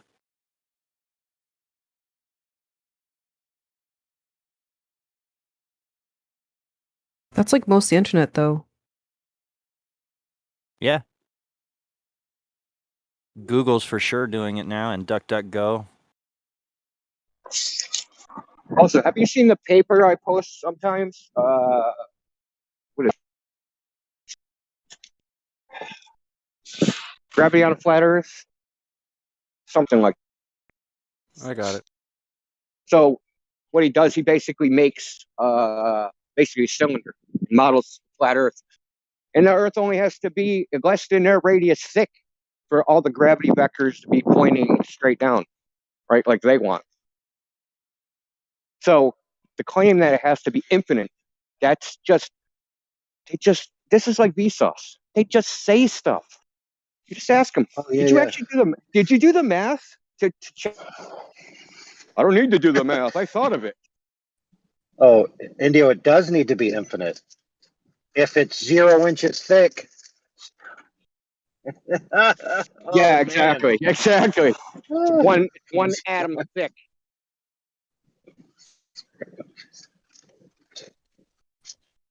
Has there ever been an interview with that Michael guy, with the flat earther? Because I would love to see that. Vsauce? Yeah.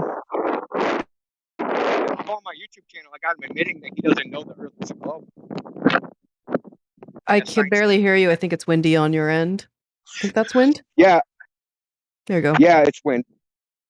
I said I have a clip of a video that he made where he says he knows it, he says he just believes the Earth is a globe. He can't prove it, and that science doesn't prove anything. Meanwhile, his profile or his channel is all about science. Yeah, occasionally they'll be honest. But this is like I was talking about that other guy, the astronomer, is that in one side of their mouth, when challenged, they'll just say, well, this is what we think. But then when they're giving their spiel, they talk as if things are absolute truth and absolute certainty. Mm-hmm. And that's just, to me, that's being dishonest. That's like, you're not being an honest broker of information here. Yeah. At least, yeah, they did say that they are somewhat of a shill.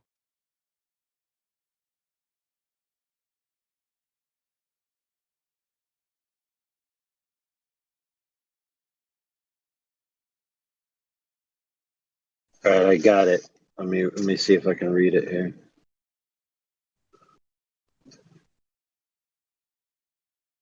So the guy is criticizing. Oh, okay. He's criticizing Mr. Faulkner. If God created the light already on its way from a supernova in 1987A, which is this particular supernova, it never happened. The star never existed in order to give the supernova light when it exploded. It was already 162,000 light years away from the source before the supernova when it was created. As such, God would have set things up that we would believe an event took place in the past that never actually did. Usually we call people who do these things dishonest. Now, that's actually a critique that's used quite often by atheists and in certain apologetic debates that are anti-biblical, basically saying, you know, if you guys believe certain things about the universe, then you're basically saying that God is intentionally deceiving everyone. So McToon replies, To me, it really isn't any different than last Thursdayism, which, if you guys don't know, is the idea that the universe was created last Thursday and there's no evidence otherwise. Philosophically valid, but not matching evidence. Regardless, the fact that Answers in Genesis is anti-flat Earth is hugely triggering to the flat earthers. I love to point this out to flirts when they start claiming the Bible talks about flat Earth. Then a guy criticizes Toon about his knowledge of the Bible. Then down here, the guy says, I think you're missing the point. Speaking to Toon, your very explanation says that you don't actually care about the science, but you'd just rather trigger the flirts.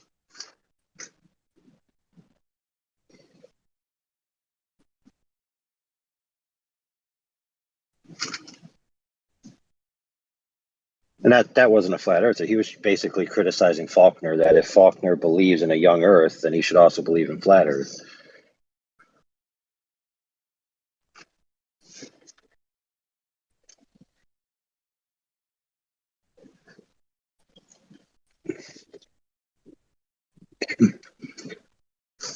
They did mention it, that like some of the verses that seem to lend towards a flat Earth, and Faulkner did agree that if you believe in a flat Earth, the Bible will seem to agree with you. There are a few key verses that the Globers try to use. For example, he is the one that sitteth upon the circle of the earth. Some translations render that word circle as sphere, but the actual Hebrew just means circular or round, which we all know could be a flat round object as well.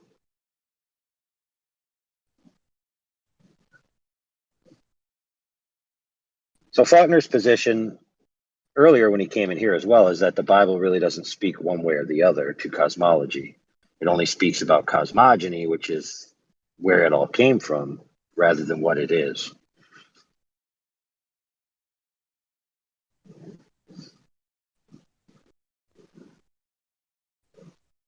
But again, I would describe that as dithering. You know, it could be true that it doesn't really lend one way or the other, but I think it lends more towards the flat than it does any other type of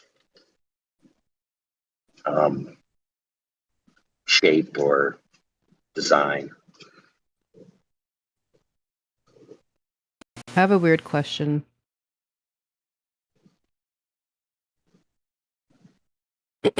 So a sphere is that solid?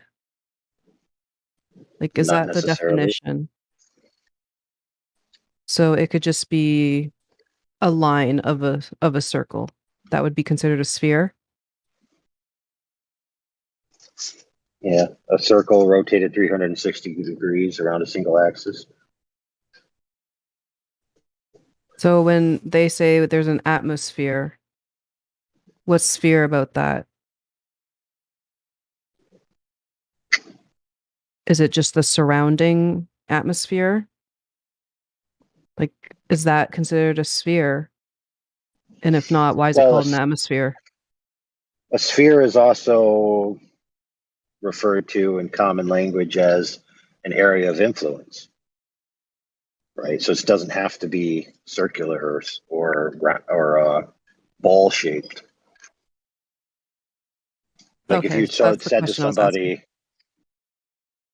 you know, this person is within my sphere of influence. I mean, does that mean that there's a radial, you know, pi string going around you? No.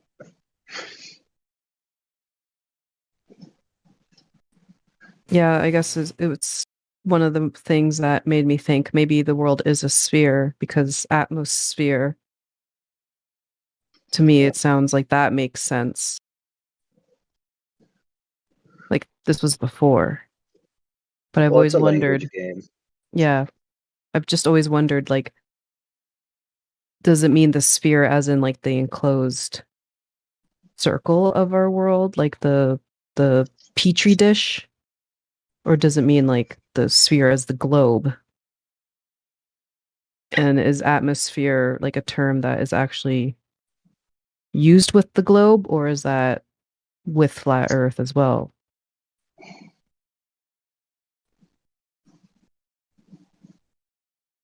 Well, I mean, it's just the word we've all grown up with to mean the air we live in. You know, so there's people that will bend over backwards to try not to say that word. You know, they'll say atmo or atmos, or they'll say atmosphere, and then they'll make sure everybody recognizes that they didn't mean sphere. Yeah. I mean, I say it all the time because it's just a word that we all understand what it means, and Yeah. it does have a connotation. It's like when Spherical in the sense of a world. yeah. It's like when people say planet and they don't really mean planet, but we just remember or it's an overused word. So sometimes we say it even though we don't really mean it. So I could see the atmosphere being the same thing.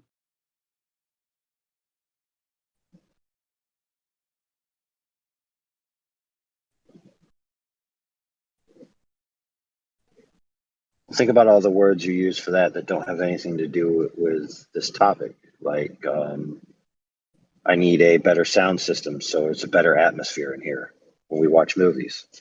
I need a better lighting system, so it's a better atmosphere in here when we watch movies, or whatever. Yeah, yeah. So I guess it's just quality of air.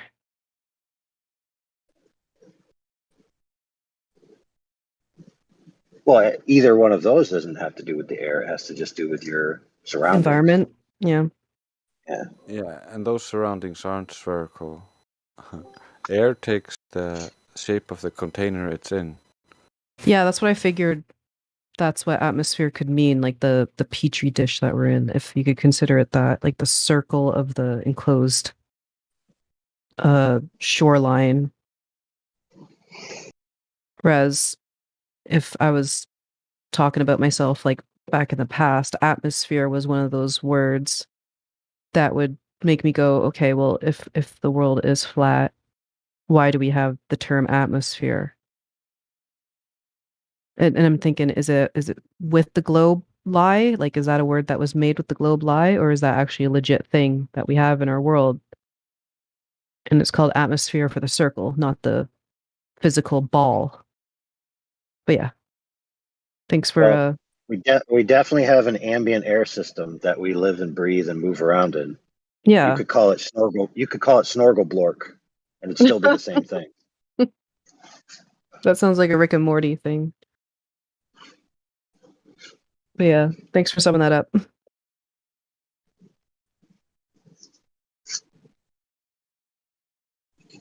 This You is know, a as problem, close to right? Snorkelblork.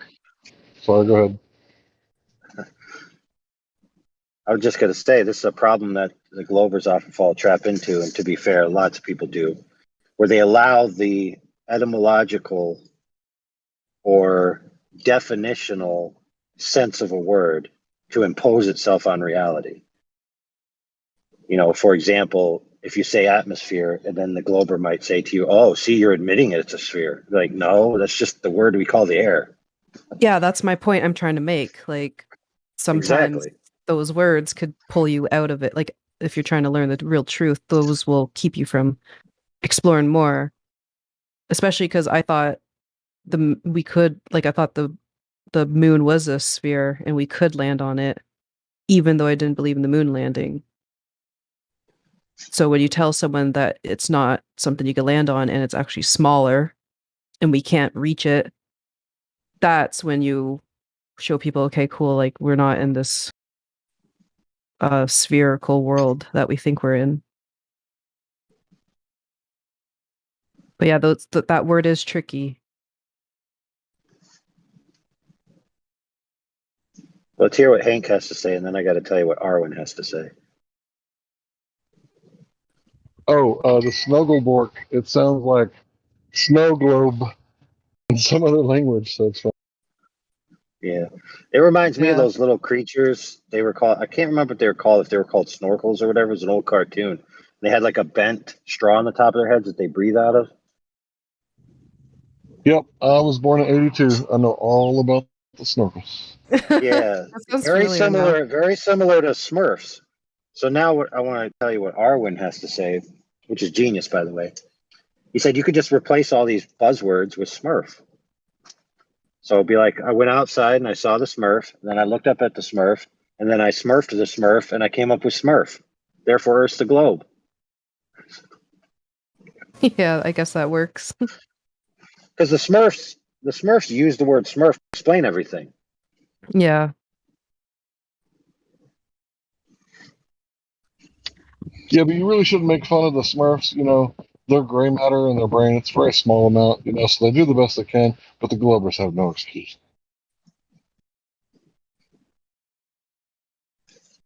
Well, yeah, especially guys like Matthew Learns, who's been here for years. And then you'll ask him, hey, you ever think of going out and testing this curvature that we've been talking about this whole time? Oh, no, I don't feel that I need to do that. But you should definitely go buy a camera and look at the moon so you can learn something. Yeah. I mean, it does bring up a valid point. Like, I could do that, but at the same time, there's already people who've done that. So, sure, I could take the moment to do it for myself, for my own pleasure, but I'm not going to find anything that no one else has found. Like, it's possible, but I don't know if it was like the right way to figure it out for myself. Well, if you get a strong enough camera, you can actually see the flag that they left on the moon. Oh, is that a fact? Cool. Heck no. Do you? The one thing that Your is camera fascinating. would have to be, check this out. In order for that to be true, your camera Yeah. would have to be 75 meters wide.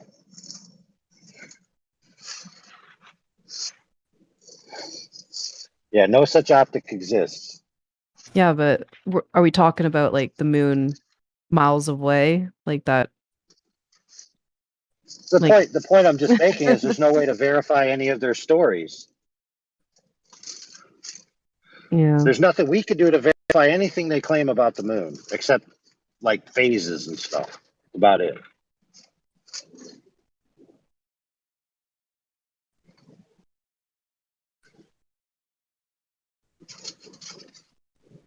So the one thing that I thought was cool was the lunar waves that eventually show up,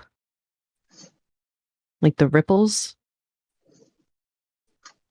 I just want to understand why that even happens. It's almost like electricity, I guess.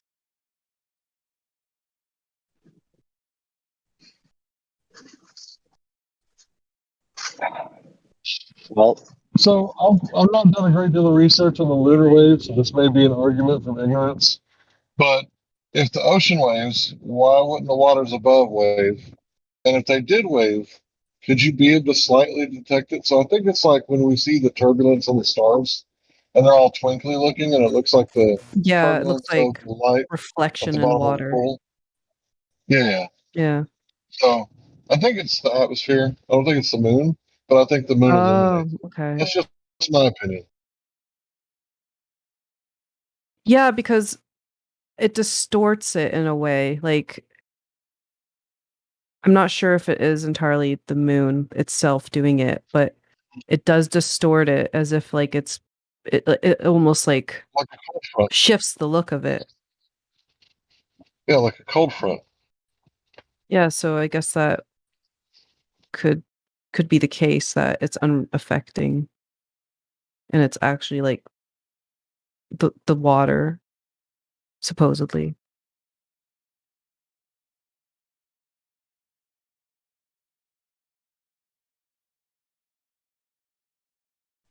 Yeah, but who knows? I mean, it could just be the sky resetting, and now we got enough frame rate that we can actually detect it.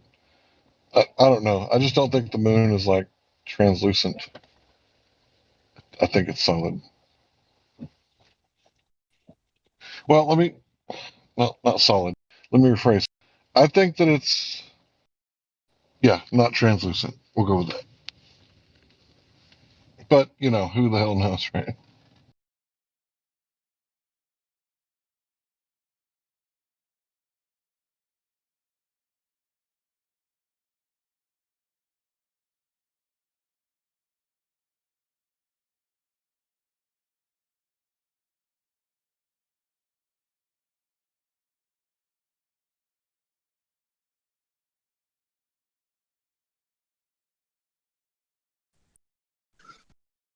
Well, it'd be really cool if we could get a photograph of the sun, the moon, and the earth all in the same frame, to like prove any of these claims they have about the three-body relationship between them. That'd be interesting.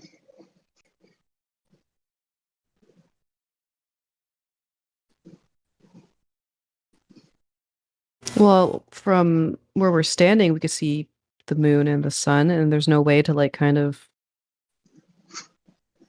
get that angle, like with the balloon thing. Maybe.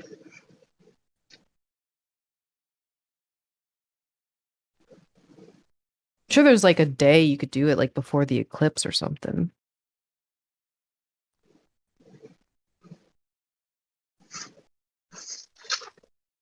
Well, where is the moon during the eclipse? Well, has anyone ever tried to like keep an eye on that while they use a doggy cam? Well, what happens is, as far as I know, because we've been asking for years, I mean, maybe it's possible someone has it, but we've been asking for years for the evidence that the moon is physically present during the eclipse, where the moon is supposed to be the thing occulting the sun. Now, you definitely see a dark circle, right? But why don't you see it before the dark circle or after? Or why don't you see a dark circle off to the left or to the right? It's like, from what I've gathered, by the lack of anyone presenting any evidence to the contrary, I'm not saying it doesn't exist, I'm just saying nobody's presented it yet that I've seen, that the moon is actually there. Now, the best things we've had is people give us projections that the moon would be there if it was traveling in a path that they claim it's traveling. It should be there at that time.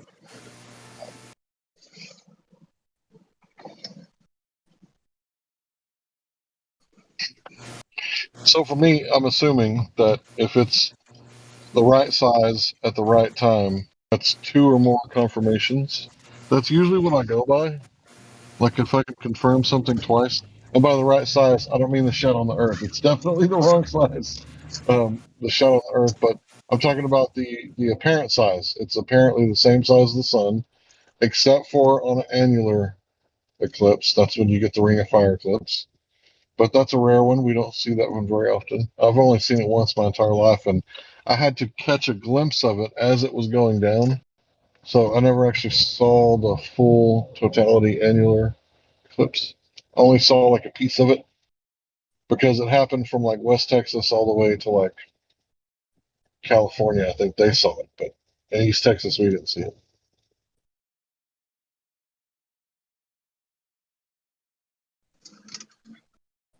Yeah. Anyway, cool story. What does that have to do with the shape of the Earth? Yeah, we always end up, in the heavens, right? It's like if they don't do it, we slip into it, But it's intriguing, like what's going on up there, and it's fun to speculate about. But it's wrong to take tax dollars, by gunpoint and throw people in the dungeon with torture cuffs if they don't, back your cosmology with tax dollars. So that's the difference.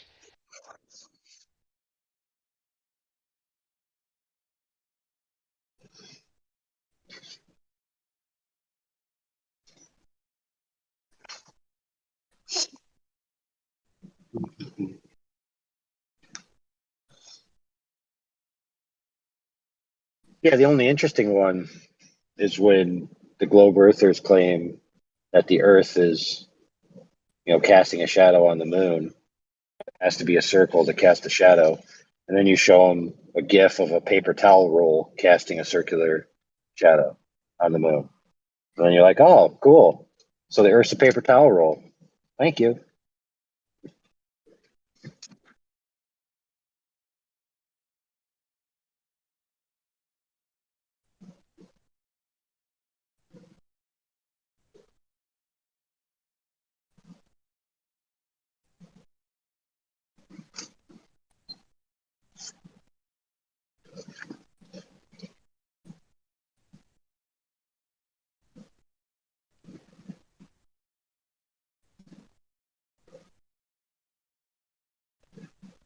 Whew.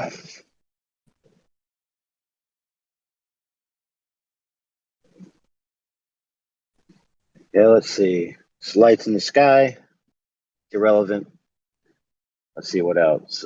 Gravity, irrelevant. What else? I don't know. What else do they claim that's completely irrelevant?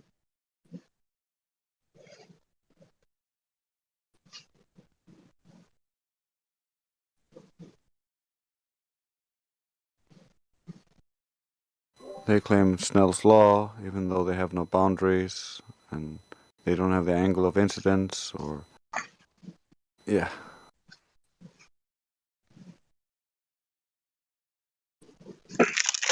Also, sunrise and sunset eclipses are impossible in the heliocentric model because the sun is 400 times farther. It can't possibly be on the same angle.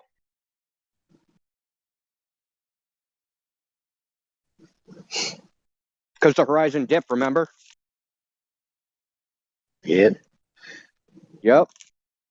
At Well, point Faulkner did claim to have an answer for that. 90 miles away. Oh, he does now, does he? I want to hear that one. It's in that McTurn thing. I was planning on going through and getting all his claims time-stamped for ease of use.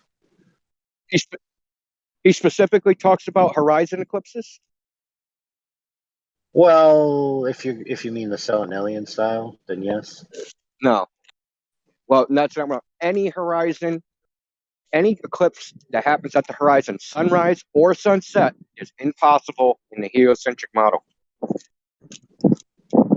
Because if I draw the horizon dip, right, in their model, so I'm at sea level, 0.02 degrees horizon dip, I draw a straight line to 300,000 miles away or whatever the moon is, and then I draw a straight line to 93 million miles away. Those lines aren't in the same line because the sun's farther. Think about it. Now, say you had a stop sign that was right under your eye level, like 2 inches, but then you had another stop sign that was 400 times further away. That first stop sign wouldn't be in the way of the second stop sign.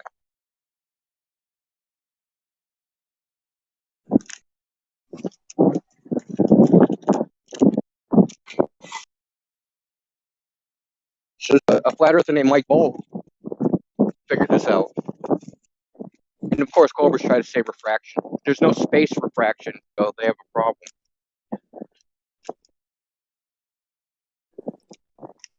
Well, did you factor in the extra atmosphere that they claim went out to the moon and give them that refraction at least?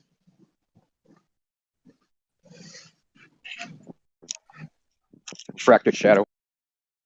Did he just use perspective to destroy them in space?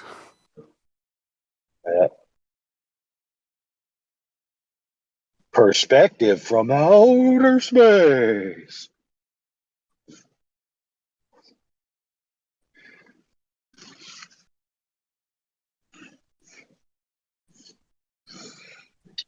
Well, I did see that eclipse. I mean, it was like right before the sun went down. It was like barely above the horizon, above the trees. So maybe 30 minutes before the sun went down, I had all the welder's glasses and I showed everybody at work. So everybody saw it.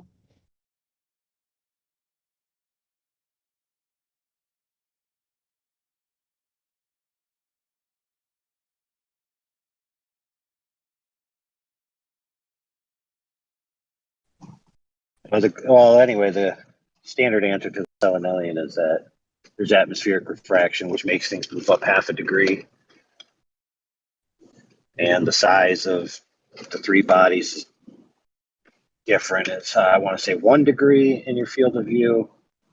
And the shadow would be 1.5 degrees, he said, I think. So that would be enough for it to cast a shadow on the other object. The problem is, if I'm not records of people seeing Selenelians at 10 degrees.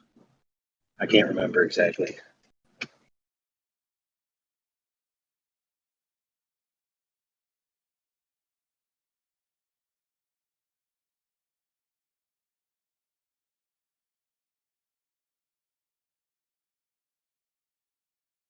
I guess what I was trying to say there is if you would see it anywhere more than 3 degrees, that would all their mulligans would be used up.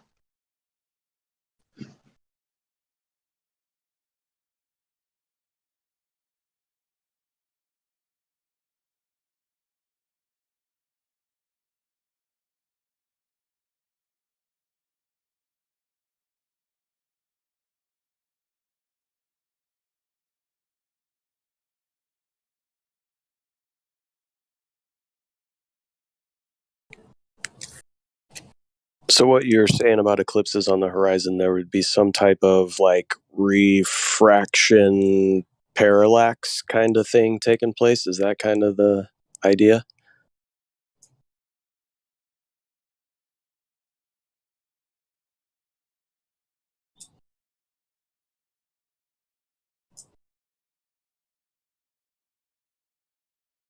Yeah, essentially. They think that they can see the sun around the globe in one direction and the moon around the globe in the other direction.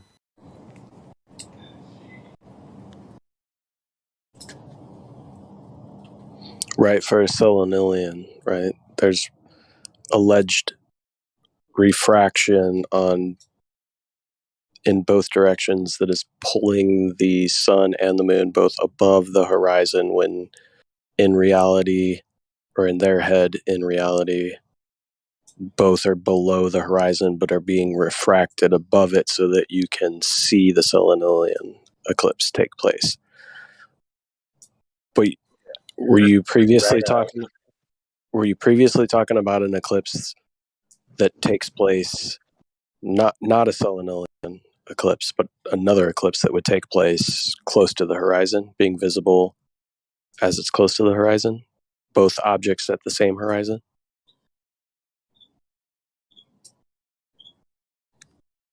I came in late.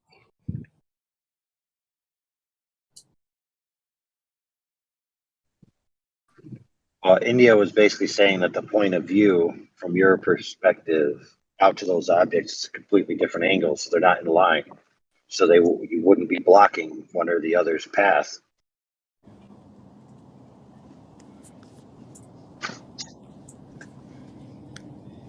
Because a lot of their little models that you'll see are like really small scale, like where the sun and the moon are like right next to the earth in the same little square. Right. And so they have to explain the angles that way. Now, to be fair, sometimes flat earthers do make assertions that when you actually take the angles out are wrong. But then again, the globers make huge angle errors as well.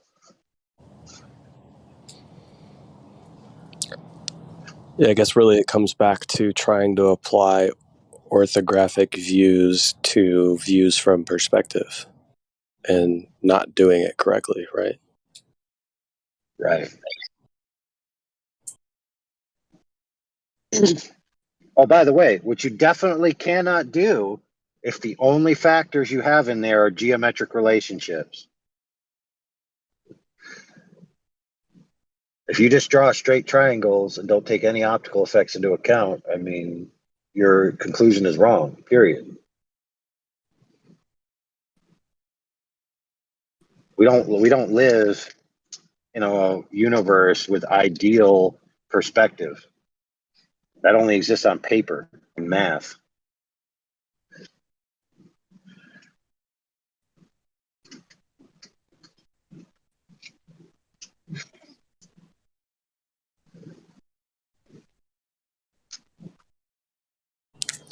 Yeah, because from an orthographic perspective, right, not taking into account like the viewer's perspective, nothing works out if you try to draw the geometry in that orthographic view and expect to see it in a first-person perspective.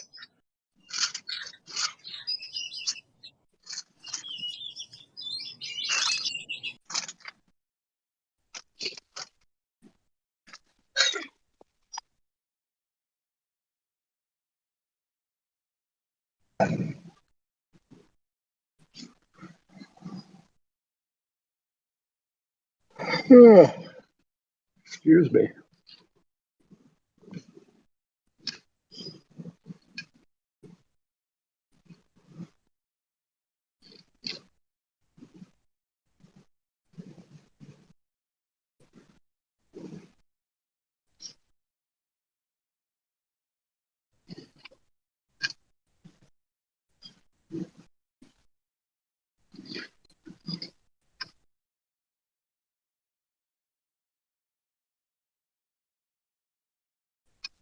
Did the conversation die down?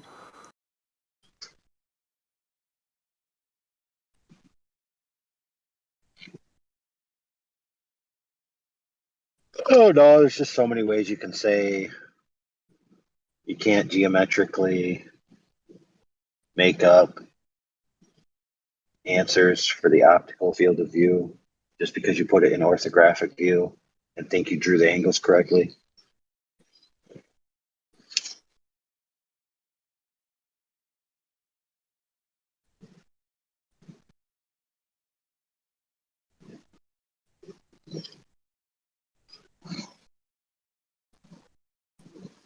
And heck, we got Globers even to this day,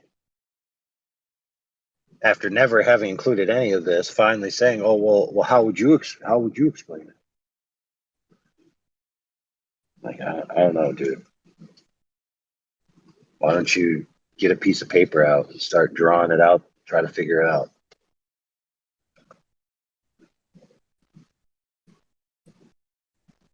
Why don't you go in the Wayback Machine with all the YouTube videos and flat earthers and even other people that were talking about it years ago? It's not like it's a mystery. It's been hidden from the world.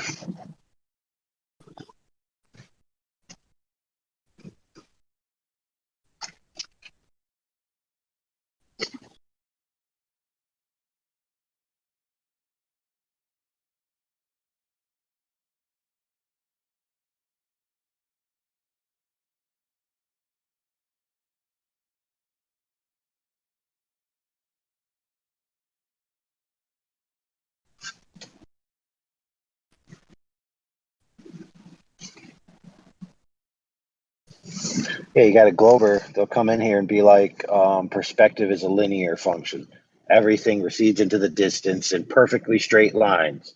And that perfectly scaled function that follows a linear path ad infinitum, right?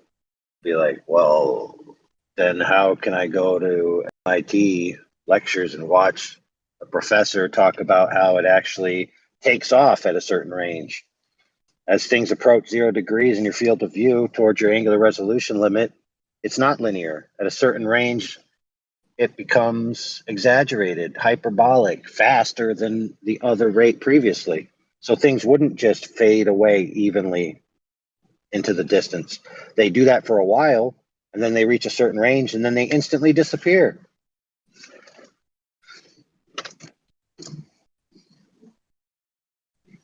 We've been telling Globers to take that stuff into account since the beginning. I can remember. They're like, oh, that stuff don't matter. It's only when you have an object that's small enough that it can get beyond your diffraction limit while still like not reaching the horizon.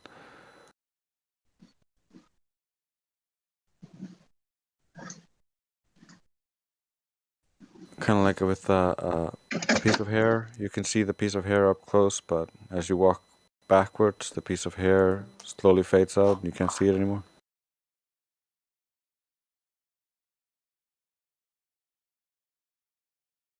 Yeah, I've been playing that Curious Life compilation quite a lot lately, because it talks a lot about this topic, specifically the angles as things approach 0 degrees, what your eye could actually perceive, but also the propagation angles of light at range as they approach 0 degrees in your field of view.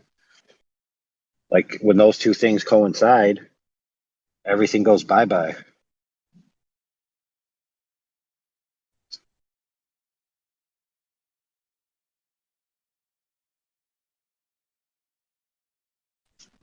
Yeah, but we've had Globers in here for years, basically treating all objects as if they're a total object, right? So let's say something's 10 feet tall. So they try to do the math for when the entire 10-foot object would be below the angles necessary. It's like, no.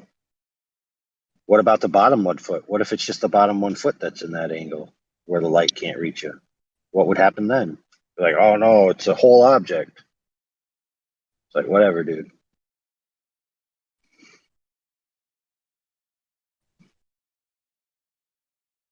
So it's like, it really is like they see the world in orthographic geometric constancy, where all objects are the same at all times, with linear relationships. Almost like they're stuck in a video game from like the Pong era, where they never got the update for three-dimensional spatial relationships.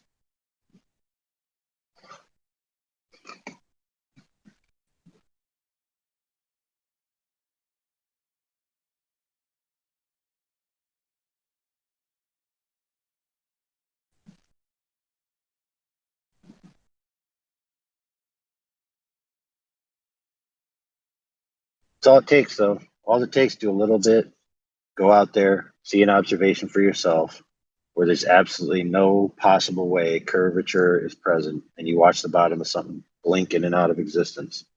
And then it's over. Your mind is free from the assertion that only Earth curve can cause the bottoms of things to disappear. And to be fair, I mean, that's pretty much the main claim that they have. The whole boat going over the horizon thing. That's like their crux of their core claim.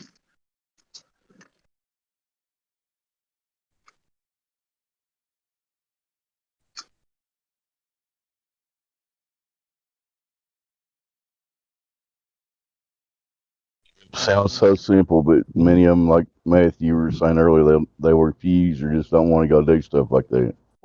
It's like they're afraid to see stuff, It's whatever. Well, it's interesting because that Dave, I claim know. Go ahead, bro. is easy to test. It's easy to test, but at the same time, there's all those other arguments that they like to make.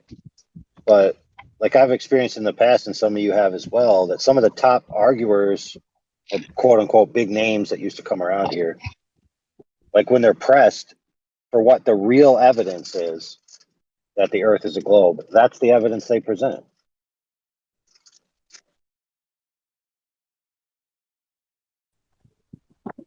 I was going to say, Dave, I know you've been wrong a lot.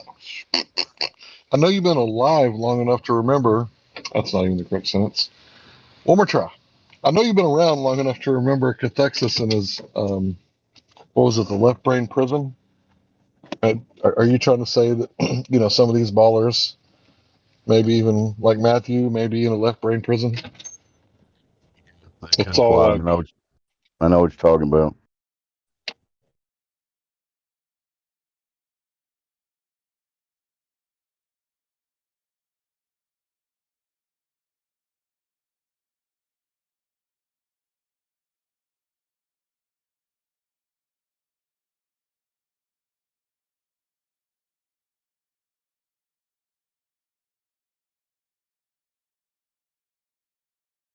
Been joined by new VC Verified. Looks like they're not new. They got plenty of roles. If you don't want to talk, don't say anything. But hello, ambient light. Would you like to talk?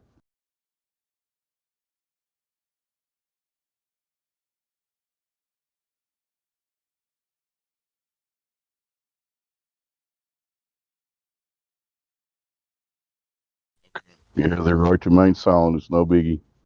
I like the name though, ambient light. That's pretty cool.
I think I've had 3 people the entire time in this server that actually went out and attempted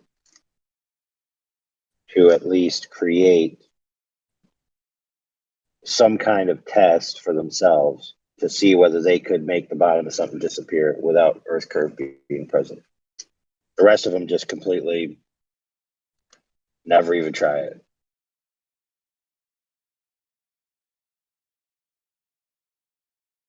And did you get any feedback from any of the 3 that did it? Oh yeah, that's why I know they did it.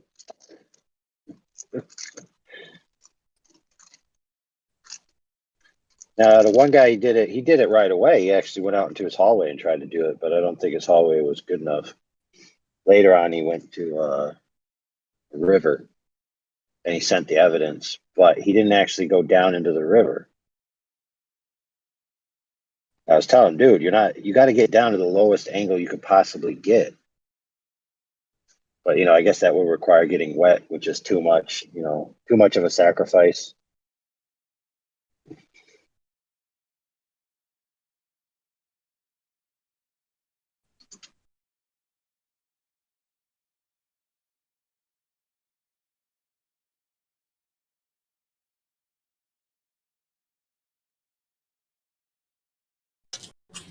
Yeah, I've had many conversations with Globers and talking about angular resolution and things disappearing from the bottom up.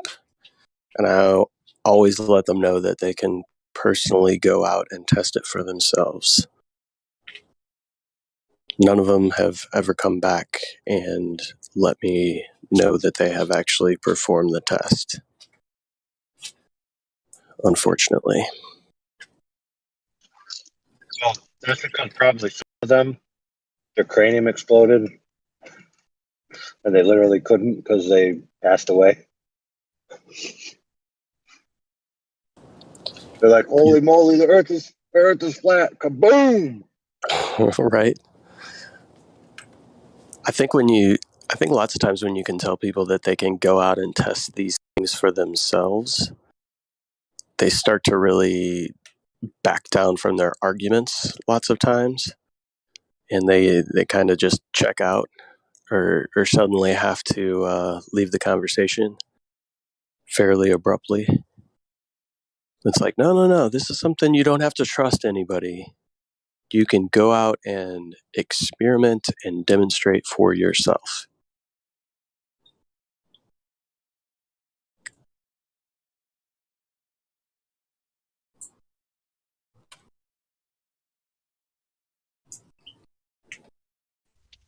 I think that scares a lot of people, because they're not used to finding out things for themselves. And if they did find out the Earth's flat, they would be like, "Oh my God! If I found out, I wouldn't be able to tell nobody," because they're the tight-lipped type person. So what would they do? They would just let it fester and build up inside.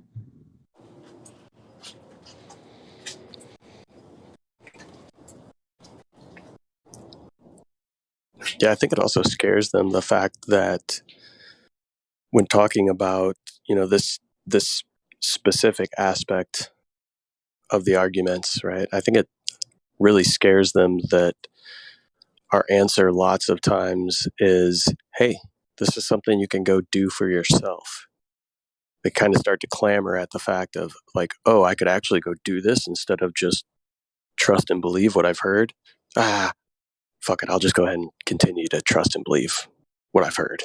I'm not going to go out and do it. Those people are stupid anyways. These flat earthers.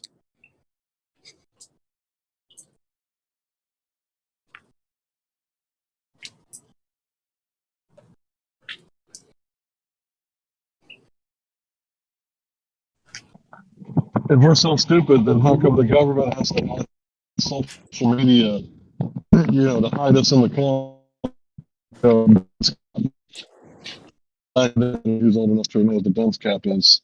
It was a punishment. They put a dunce cap on you and put you in the corner. It's kind of equivalent to nowadays they make kids sit outside in the hall. But yeah.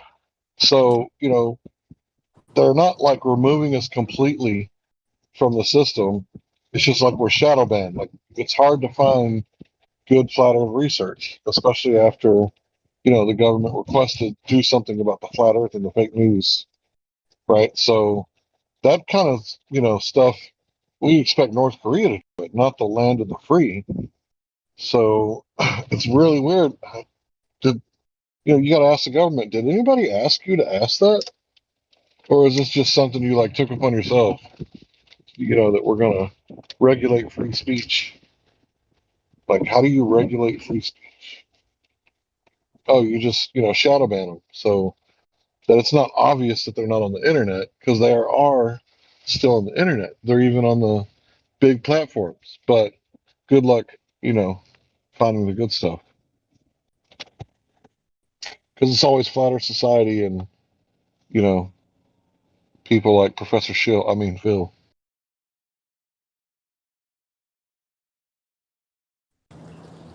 Yeah, Quit you pushing, just Hank. You're free to say what they want you to say. So it's freedom, right?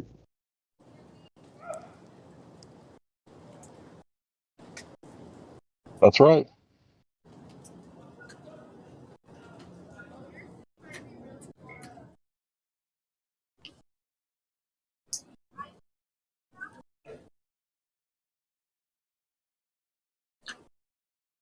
people doing their own experiments and tests is dangerous misinformation, according to the government. How dare you go out and do your own tests yourself and report back your results?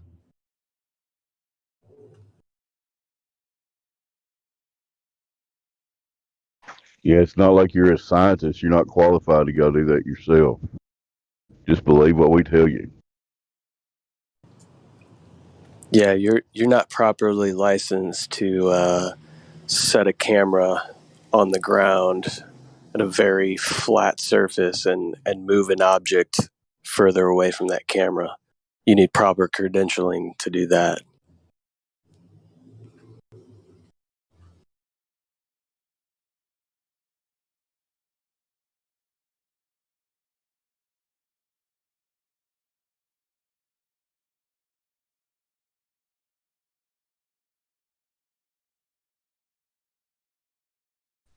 So let me get this straight. We can't verify curvature. We can only assume that anytime something disappears from the bottom up, it has to be because of curvature. So we can't prove axial rotation. We can't prove dark matter, dark energy, dark gravity, Newtonian gravity, Einsteinian gravity, but we can prove specific gravity. And you know what? The Globers don't ever argue against that one. The only thing where we disagree is what causes density. So what causes density? Is it the tightness of the molecules because of the static bonds? Is that what it is? Because, a feather is not very dense, but think about it. Birds are meant to fly. So why would they? Why would it be dense? So if you look at other stuff like lead and gold and stuff like that, like it's in the ground, very dense. Makes a lot of sense. So what causes density? And how would you prove what causes density? What's the cause of density? The world may never know.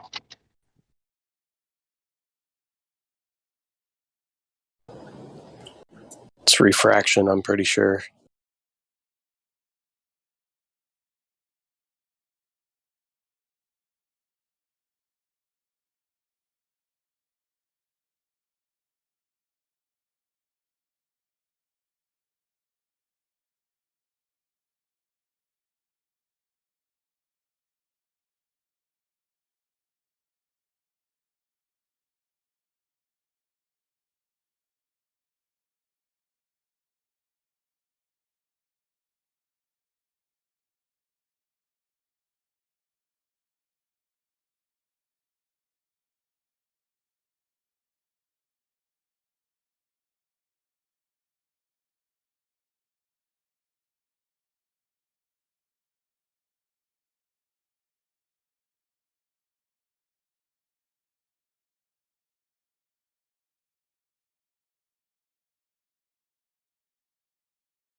So why is gas not dense compared to other things?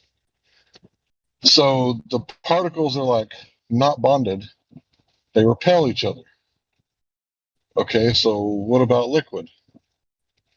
Right? There's bonding going on, but it's not solid. It's more in a fluid state or liquid state. So what causes it to be more dense? Well, because they don't have the repelling thing, right? Or maybe they do. But who knows the answer? It's not being repelled the same way as gas, obviously. But does water have the repel feature and it's in like a state of equilibrium? Or is it all just, compacting? Something going on over here. Somebody. Anyway. So then solid, it's all like completely bonded. It ain't going nowhere unless you break it or melt it or something. So that's like the densest state of matter. So to me, it seems like it has to do with the bonds. What else could it be? Other than, the ability for certain elements to tightly pack in where other ones are pushing. Like I just passed a place that sells like gas containers. I guess they sell like welding torches. Oh man, there really is something going on back there.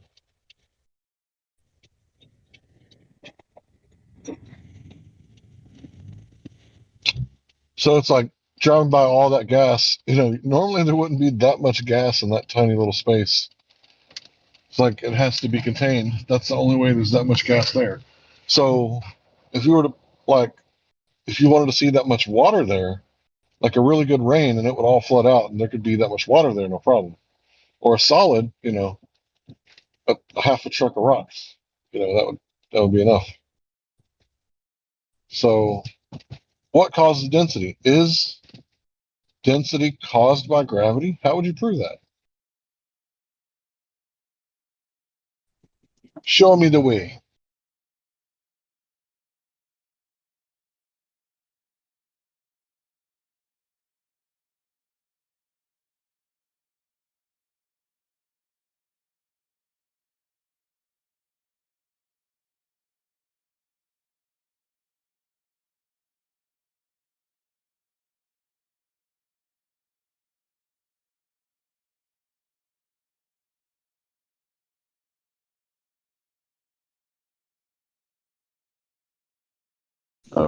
And joined by Donovan. Hello, Donovan. What say you, if anything?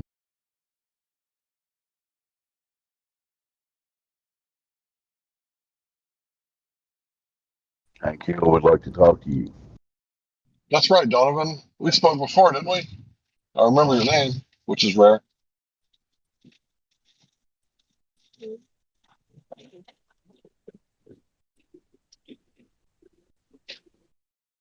All right, Well, keep your secrets. What's that? I said, all right, and keep your secrets. I'm trying to be the soundboard since CB's not. Go ahead, Hank. Yeah, CB is awesome with that soundboard. Best ever. I've seen a lot of people do funny stuff with soundboards.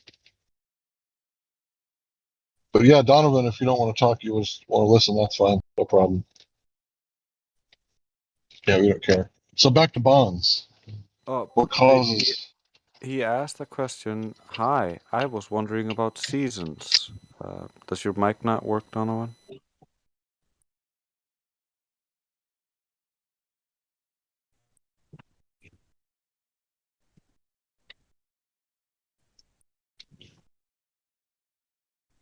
Okay, seasons. So from my point of view, in Texas, when the sun gets closer and closer, it doesn't ever get overhead, but it gets pretty close. This is what we call summer, right? And this is when the best crops grow, as far as I'm concerned. You can get the most amount of variety of crops, and then as the sun goes more and more south, it becomes winter. So to me, what it looks like is the proximity of the sun causes half of the Earth to go into a slight, I don't want to say hibernation, maybe retardation of plant life, right? And then the northern hemisphere is what they call it, right? That's in, the growth period. So it's like resting and growth, and it's a cycle. And it goes back and forth. And as far as I can tell, the sun is the cause because longer days is good for farmers. And I've heard people, in the southern plains, they say that, when it's Christmas time, it's very hot. So I'm assuming the sun is going that way and it goes in between Capricorn and Cancer. And then on the equinox, it's above the equator. So that's the way I understand it. Anybody got a better explanation?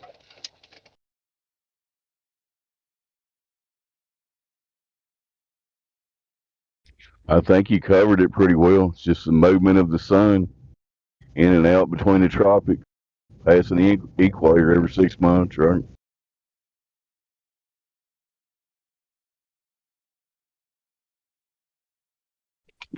Yeah, that's the way I understand it. So I say it's caused by the sun. The globe Earth says it's caused by the axial tilt. I don't know how they would prove that, but that's their claim. I think mine makes more sense.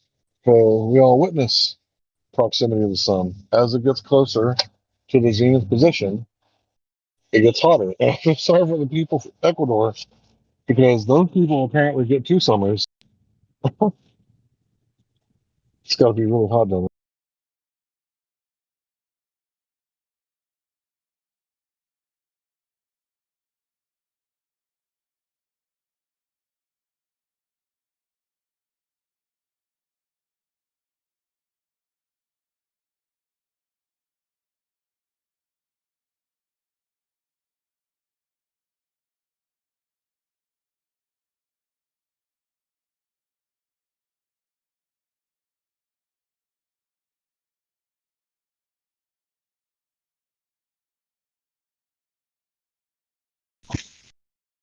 Donovan, if you got questions, it's perfectly okay to talk. It works a little better if we talk to each other. Just saying.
A lady orders a pizza.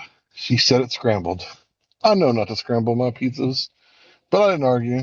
I took her a free pizza. Then she says, "It's greasy. I want my money back." So I get there, and she shows me the pizza, and she's like, "Look at all this grease." I said, "Ma'am, what kind of pizza is it?" She said, "It's a pepperoni with extra cheese on thin crust." Well, duh, because that shit was greasy.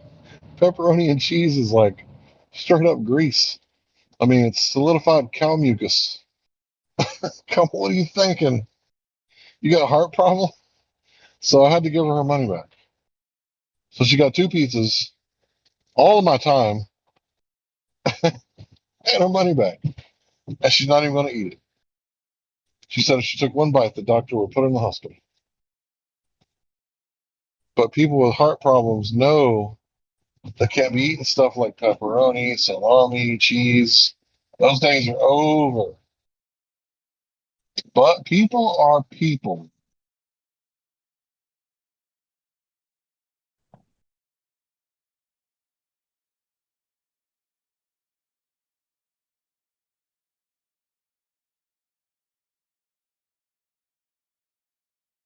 I just finished my latest songs, if you guys want to hear it. Yeah, it's better than my rhymes. Go ahead.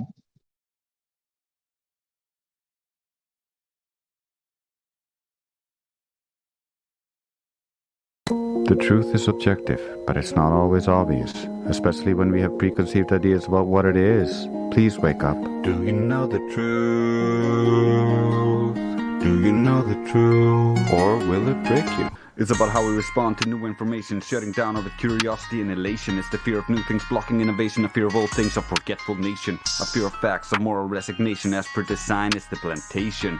But I don't want that for you. Please learn logic and study creation. Then you can discern what is true for yourself with experience and experimentation. It's called empirical verification and falsification. But it requires logic, since mankind is prone to fool itself with fallacious connotation. So the cabal simply removed logic from public education. Do you know the truth?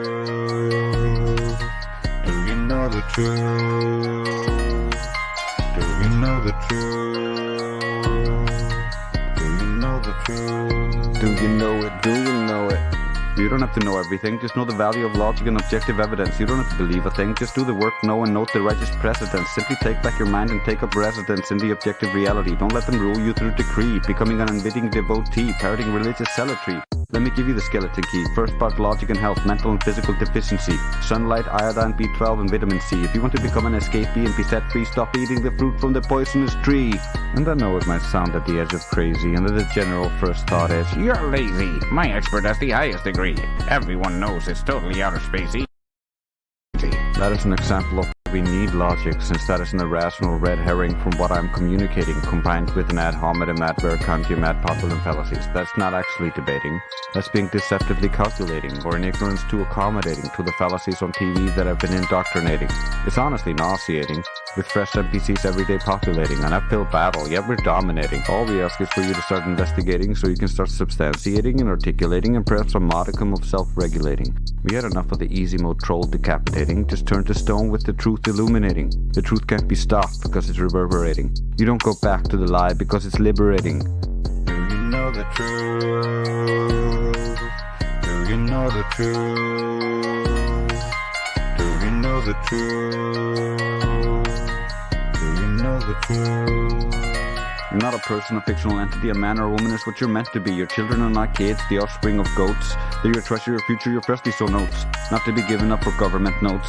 If you believe otherwise, you're very nice, not wise, but very foolish.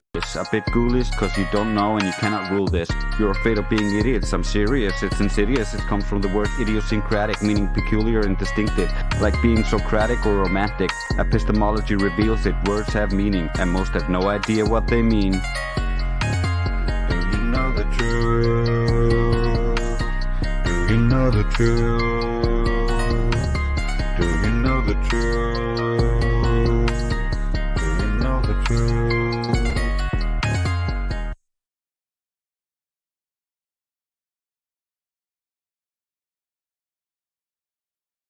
Yep, you got another winner there, Joyce. Good work, man.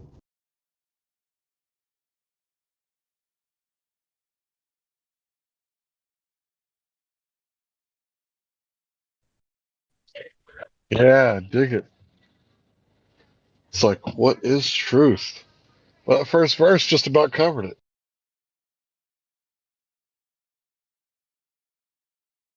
I like the beat you had in that song too. It was unique. The sound, it was cool.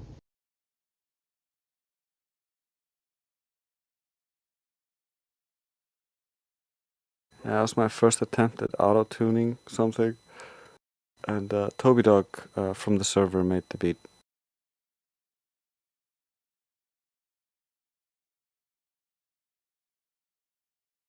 But from what I could tell, it was recorded very well. Sounded good.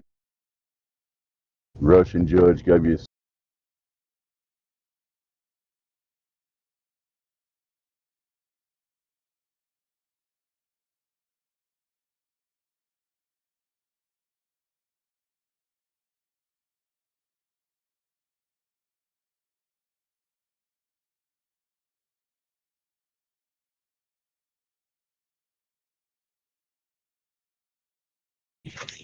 Do you put your songs out on other stuff like Spotify or anything, Dragus? You should.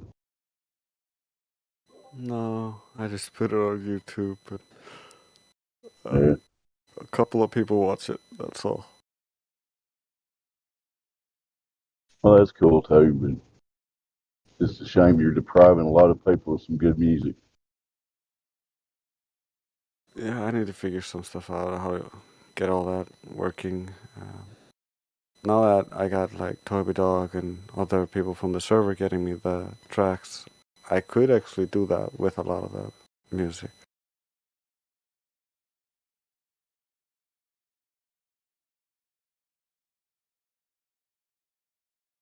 In the beginning, I was just using free tracks from YouTube, so I only had the limited license to republish it on YouTube.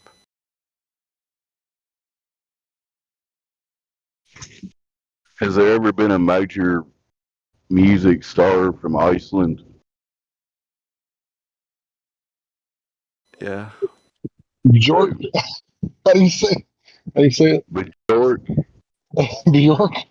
Yeah. Yeah. Oh yeah. I knew I was gonna say it wrong.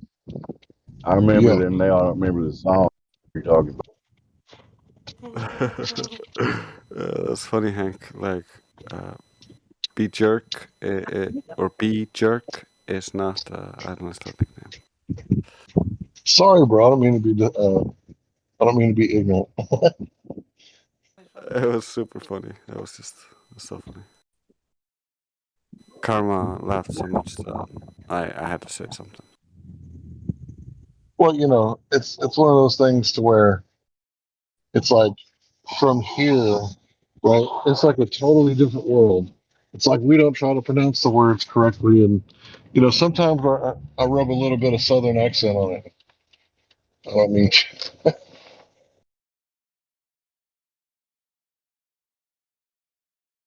It's cool. It's cool.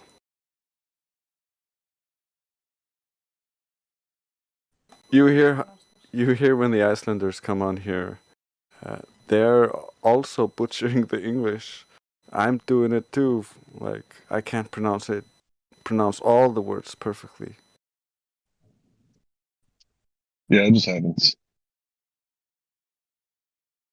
Well, Yeah, you but do you a lot guys better. like. Drake does a lot better job than most of his fellow countrymen.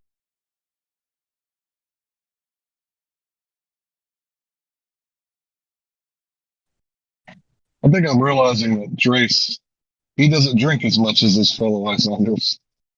That is correct. They go drinking most weekends. I used to do it when I was young, but I wised up pretty quick.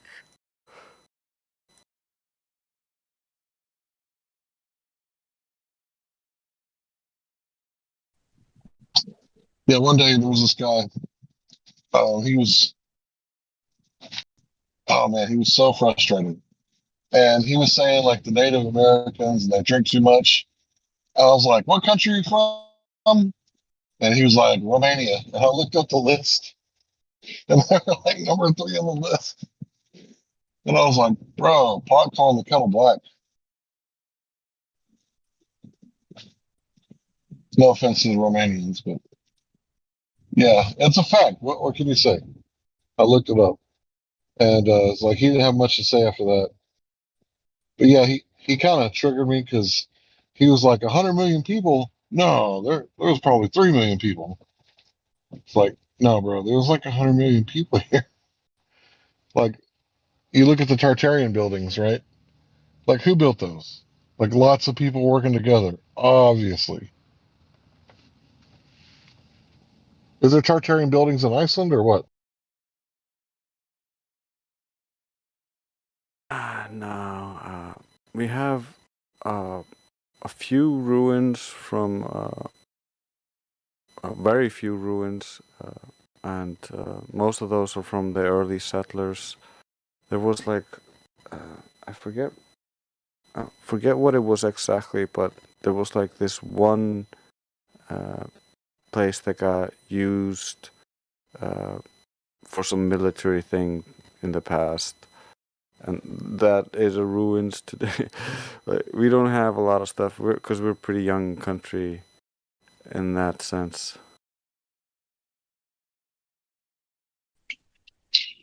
Yeah, we're pretty young, but this is obviously second-handed land. Um, we know that there was people here before us. Some of them are still here, and some of them are not. But yeah, in like South America, from what I understand, it was like just straight up like a hive of tribes, Okay, and they terraformed the land. Go ahead. essentially, if there was any buildings here before, they would be covered by lava right now. So we don't know.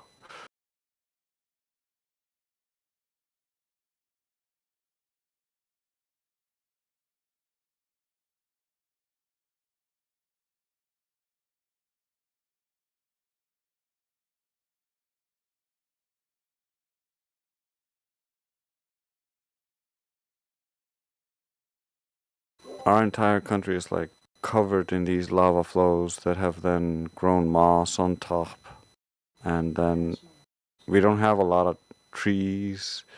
We planted a bunch of the trees to try to stop erosion and stuff like that, but yeah, our country isn't the oldest. I think it's uh, one of the youngest countries in the world, just because of how it was like uninhabitable essentially once when it was covered in lava.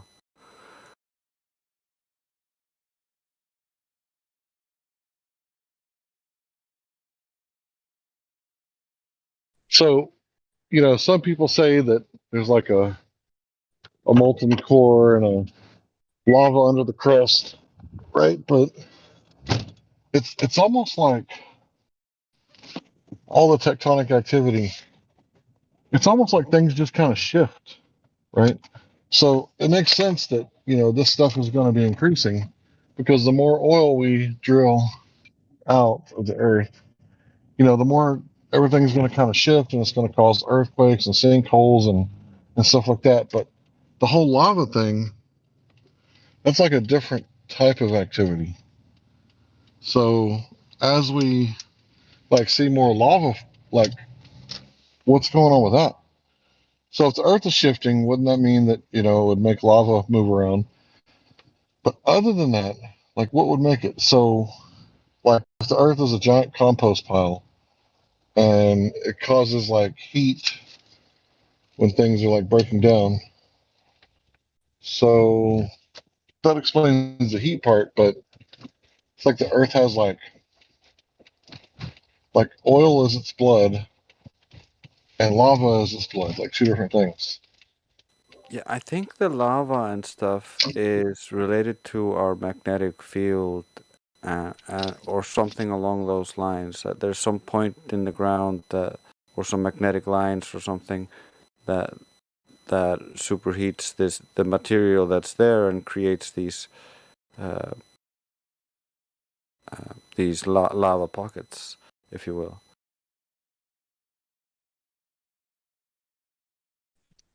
So you know how they like to scare us in the news and say that, boy, if Yellowstone ever goes, it'll be the last one to go. It's like, oh man, okay. So it's going to destroy us, right? It's like, yeah, but what about the New Madrid fault line? Well, yeah, that one will go too if Yellowstone goes. It's like, so basically we're just sitting here, right?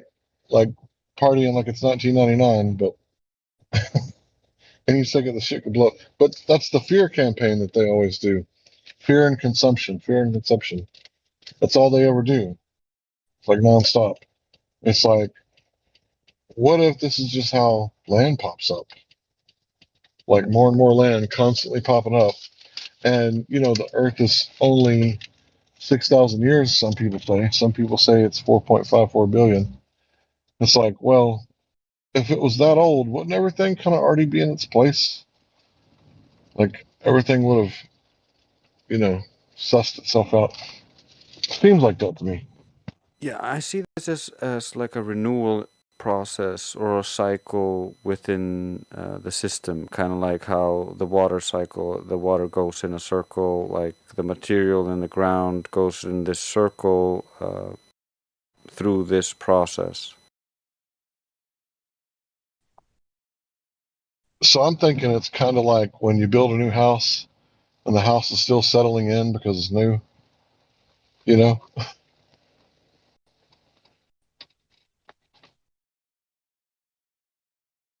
Oh, I got a phone call.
So if there's all this oil and there's all this magma, so if something happens to the so-called plates and the oil were to get into the magma, wouldn't that cause an eruption? Wouldn't that just be like a big bad zit?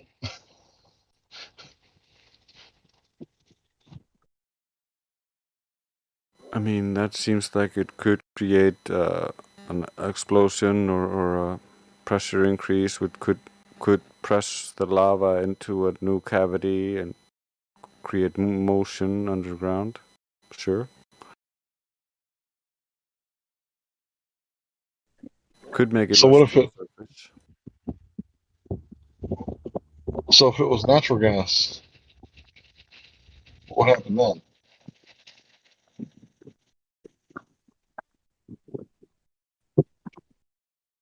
Or butane or propane? I don't know. Is propane in there? I don't even know. Is that on the table of elements? I don't even know. I don't know. The Earth is a mystery, man. It is, man. We grew up like most of our life thinking we got it all figured out, and then it's like reset. We don't know shit. Okay, we know a few things, but it's better just to sit down and be humble. Check it out for yourself.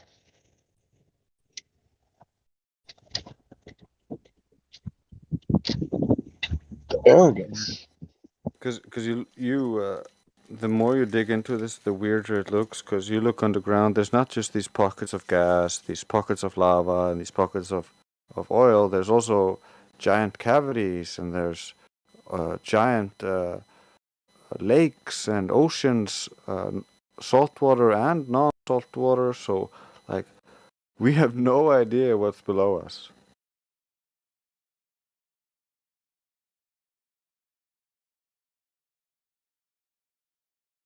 We just You know, barely I'm the scratched type the of person. surface.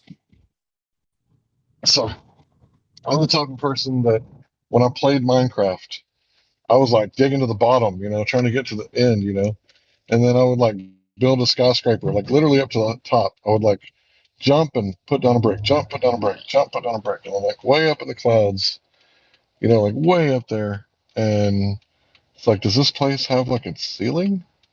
And I can't remember if I reached the ceiling or not. Yeah, I I guess don't I remember. did the same thing. The world height limit. Yeah, I can't remember. It was so long ago.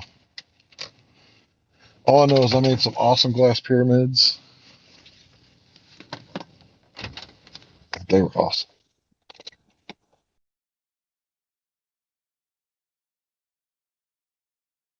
I was so efficient in that game that people thought I was cheating.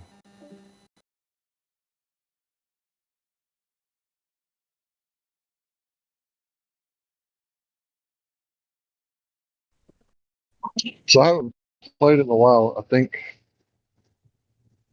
I may have played it like close to 10 years ago. I just remember my children being small and we were all playing it on phones, and then we discovered that it was on a computer. We were like, oh, this is way better.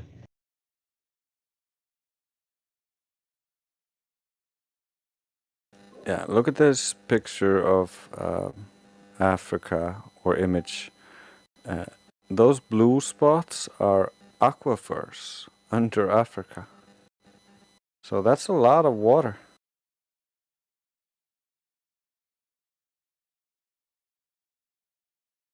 In cavities. Like, there could be anything down there.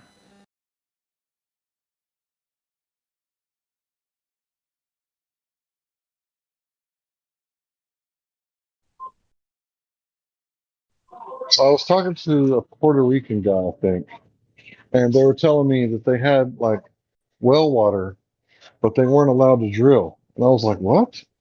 Like you're on your own land, private property, and you can't drill it? And they were like, no, it's not allowed. I'm thinking, oh, that's gonna suck. Not being able to like get your own minerals.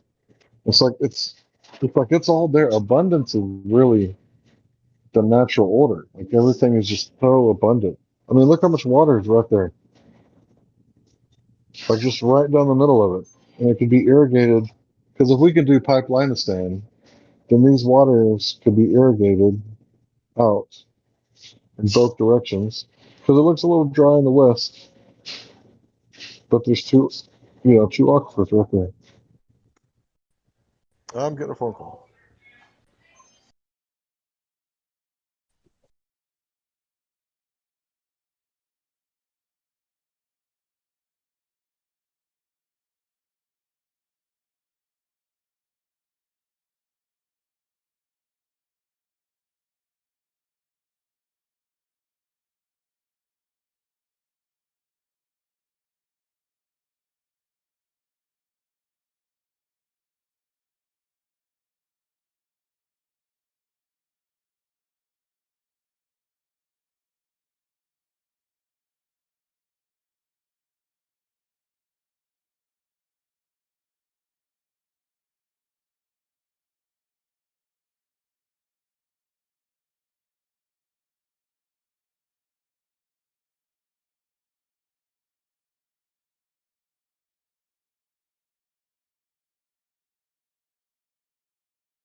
D to the V. That sounds like a very good idea.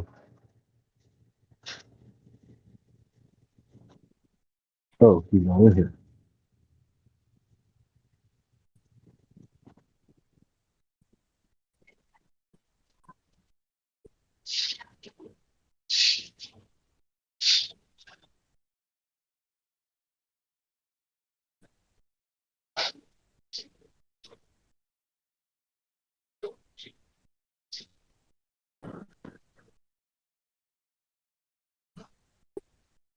So many people don't talk to me at once.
What's going on here?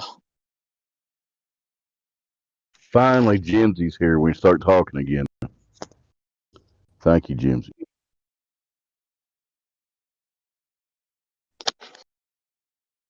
Just got here. Whew.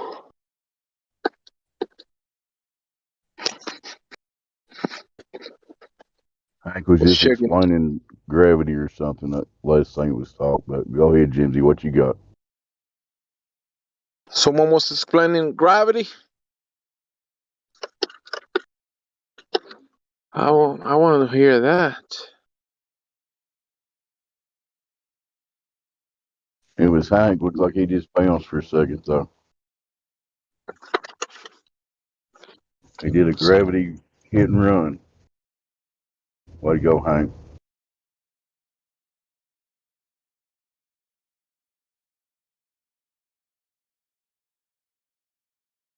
There's no heliocentric enthusiasts in here right now, Jimsy. You need to go find us one. I saw someone without roles, but he server deafened, so maybe when he comes back, I'll try to unmute the person. Yeah, you're talking about Y Animal. Yeah, he's been here for a minute. Yeah.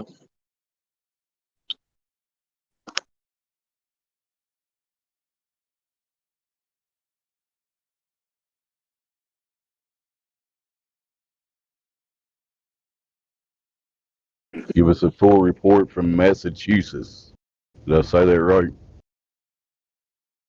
Massachusetts. I don't know. People say it differently, so How the Mexicans say the way I say it, I just say Massachusetts. That's it. it.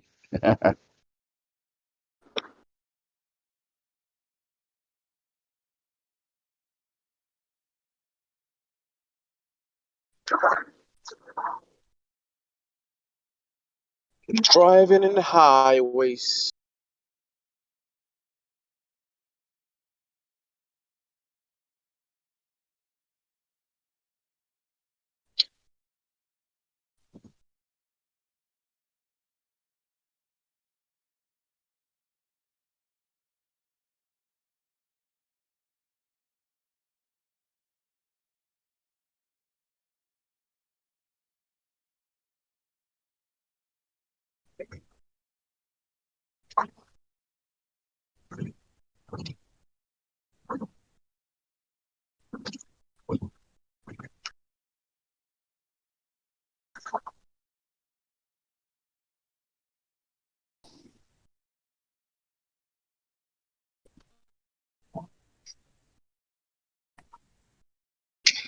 Running back, what we talking about? Is that Jimsy Hank had some Hill? questions. Jimsy had questions for you, Hank. Serious questions. You ready? All right, Jimsy. How do you say Massachusetts in Texas? Massachusetts. Oh no. Okay, Mass.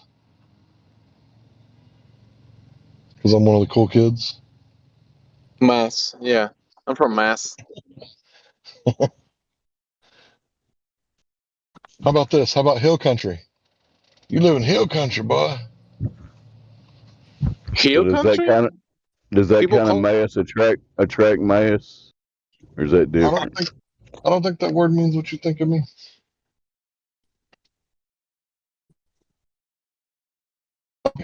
Okay, so yeah. So I had a friend from Mass once, and she called this place Flatland. And I never really thought about it like the way that I'm thinking about it now. But she called Texas Flatland. I never said that until I went to Massachusetts. And I was like, oh, I don't know. Like this place is like nothing but hills.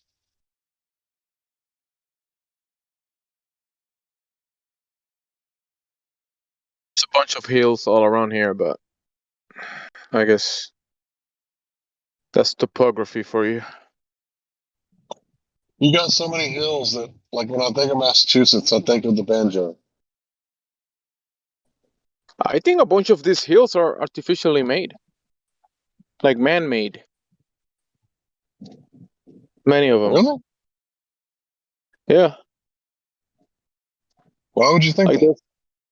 Because you can see like layers, many of them, like layers after layers. Like it looked almost like, these places they throw trash and then a layer of soil and then more trash, more soil. So you have several hills made with landfills. It sounds like. Yeah, landfills. Yeah, many of them. Not all of them, obviously, but yeah, many of them. hills out of place. They do look like landfills. Yeah, if you want to build things, you gotta fill the land and build. How hard would it be to build an underground, not a deep underground military base, but just a functional underground military base? Like, even as like normies or natives. Yeah. How about aboriginals? Like the first people that were here. Is it possible they could have built underground, like a hive underground, and that was their fortress? Where they sent the women and the children. Several of them That's had very elaborate possible. cave systems. That's different than what you're talking about. Not just caves, right? Yeah, but man can make caves too, right? Yeah, I guess so. If you got enough dynamite or something like that, right? For sure. Dinamite. Dinamite. Got to pronounce things correctly.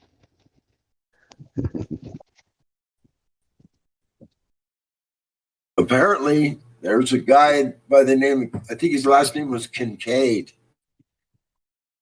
Did an expedition down through the Grand Canyon in, I think it was 1917 or 1906 or something like that. You can find it in an old magazine called the Gazette, the Arizona Gazette.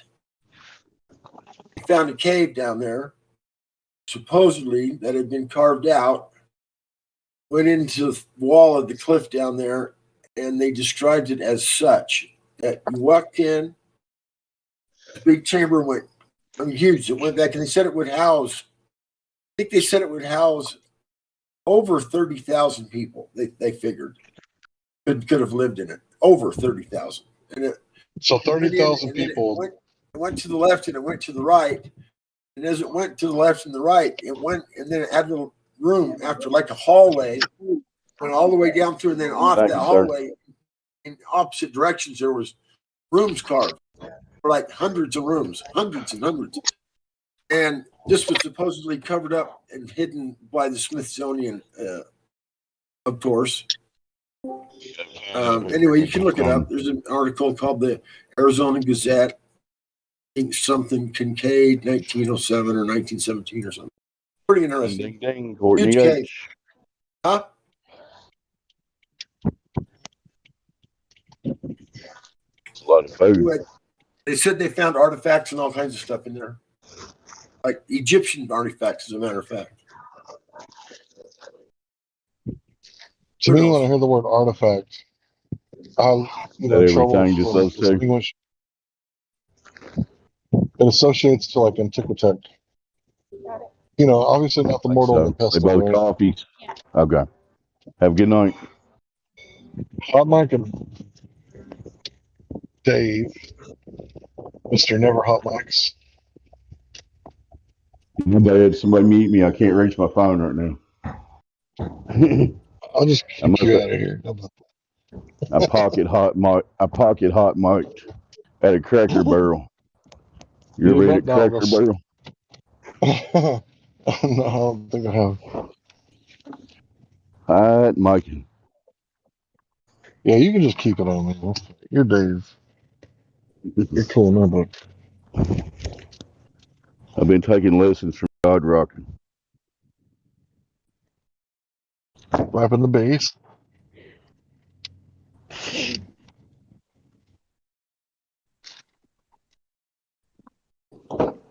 And my phone in my jacket pocket. I guess my keys or something pressed the button. I don't know. Anyway, y'all go ahead. You had 30,000 people in the Grand Canyon underneath it, right? Is that where you were? That's what he was talking about. But yeah, that'd be a good place to put your eggs. Maybe even all in one basket. Because women are the children of the future, right?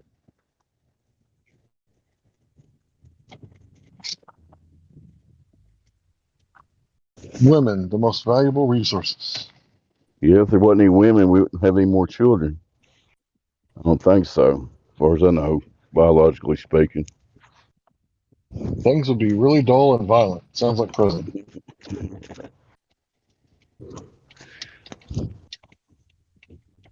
It would just be periods of sheer boredom, right?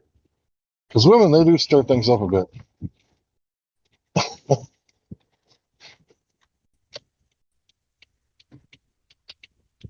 It would be like boredom and like rioting. Boredom and it would be cycles. So yeah, I can't understand the witch hunt. Like, how did people like fall for that? How did they get brainwashed into that sort of mass formation psychosis where it was like, she's a witch? Like, how do you know? We don't. Let's test and find out. It's like, okay, how do we test?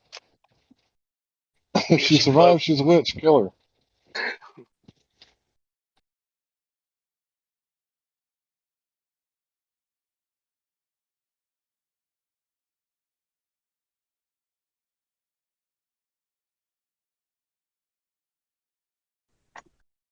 I heard somebody chiming in. Was I breaking up or what happened? Oh, no big deal. I was just making a joke. I said, see if she floats. Yeah, the Monty Python skit. Where she, Yep. that was hilarious.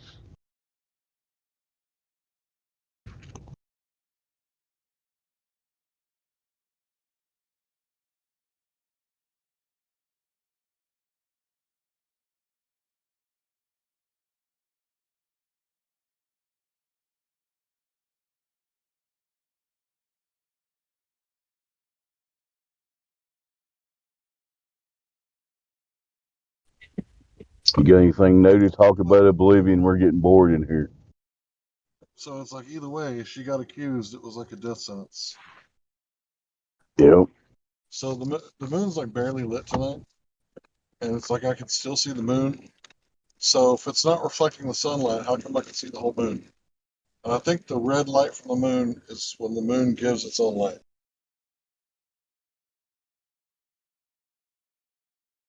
You want the Glober answer? Refraction.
All right. I guess it's quiet. Anybody? Hopefully, you can answer this question. You know, when people talk about the sextant proves flat Earth, right? Well, if you take one observation in one location, do the math, it says the GP is X distance away, right? Then you continue to a different location, let's say at the exact same time. Let's say you had someone else at the same time doing the sextant at the same celestial body at the same time from a different location, and then it says the GP is X distance away. Well, if you do the math, the distance to the GPs are not linear on a flat plane. You know what I mean? It should be linear and consistent X distance, like twice as far away should be twice. Oh, I'm sorry. Wait. How did it go?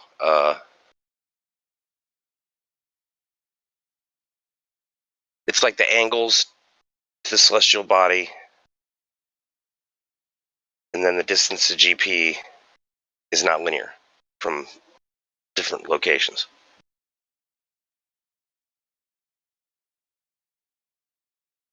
I don't pretend to know everything about sextants, and I'm not following what you're saying, but maybe somebody else is.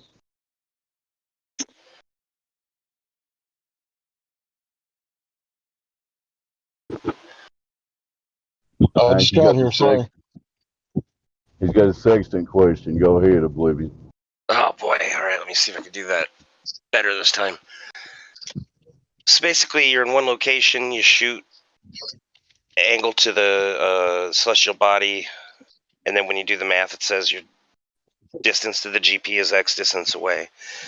But at the same time, you got another person further away who does the same observation, measures the angle, and the distances are not linear. Between the angle and the distance to the GP is not linear.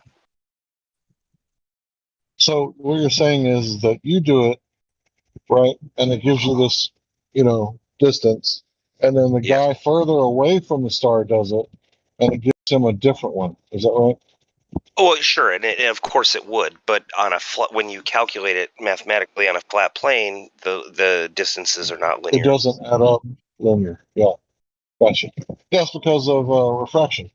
So when light passes through multiple layers, it does what? Multiple layers of density, it slows down. And when it slows down, it changes angle at the barrier of those layers.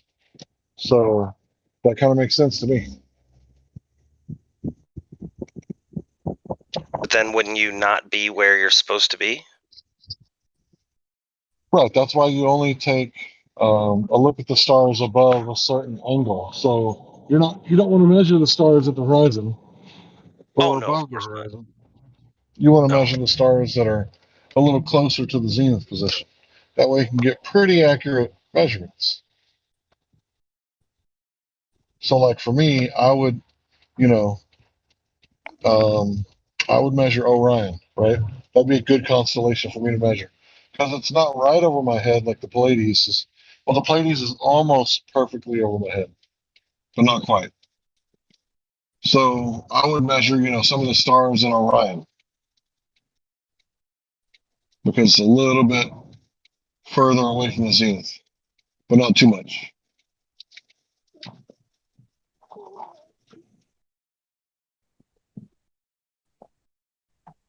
Then I might jump over on the other side and measure Ursa Major, right? And that would give me 3 different stars, right? Depending on, let's say 2 from Ursa Major because it's such a big constellation, and 1 from Orion's belt, right? That's going to give me my location. I wouldn't measure the ones that are like close to the horizon. Mm-mm. So does that answer your question? Why it's not linear? I guess, sort of, but.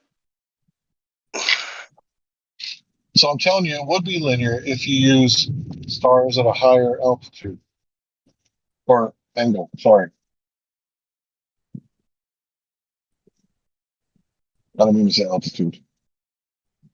That's confusing. I apologize. Angle.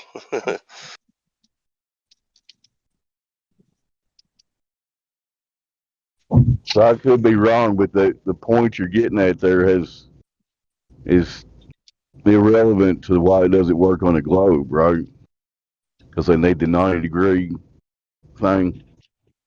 That's the thing, though, is that when they plot it out, over a circle or a sphere, what have you, it does match up and is linear, and it actually does match up with what's shown and stated in the almanac, and it does mathematically work consistently. But when you do it on a flat plane and you do the triangle and you measure the angle and then you do the math, the distances are not linear.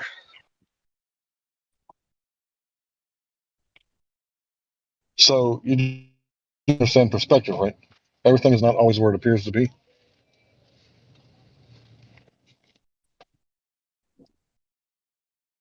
Or is that incorrect?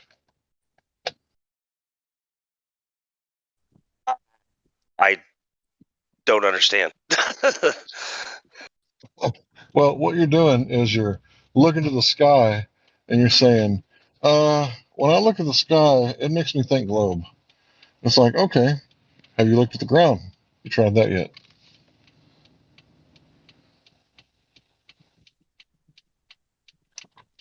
So have you directly measured, over a large body of water at rest? Well, yeah, but now we're just kind of steering away from the whole point, though. You see, I mean, it just, Wait a minute, I wait a just minute, don't wait a minute. understand. Like, Let me it get you. seems. Let me make sure I understand. You're saying that me talking about measuring the Earth directly is steering away from the shape of the Earth, but No, yours, no, no, no. The angles not being linear. That's what I was saying, or not. The distances not being linear. right? But then you wrapped it around and said this works on a globe, but it doesn't work on a flat Well, yeah. surface. Well, sure. Because if you're gonna look at something, you have to look at it from from both sides to see, what the heck is going on, right?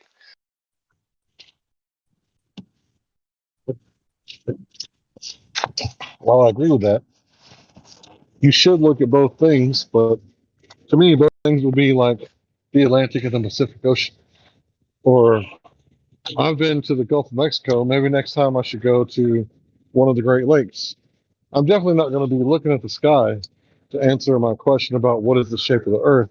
Just like I wouldn't measure your head, right, to get your shoe size. I'd measure your feet Well, directly. Oblivion's a flat earther. I think he's just trying to figure out the sextant argument, right? Or am I wrong? Yeah, I understand. Most of the time when people argue the sextant, it starts at and ends at, well, where's your 90? It's like, oh God, the argument is further past that. Well, I mean, they can't get past. They can't have a. You can't have a conjunction.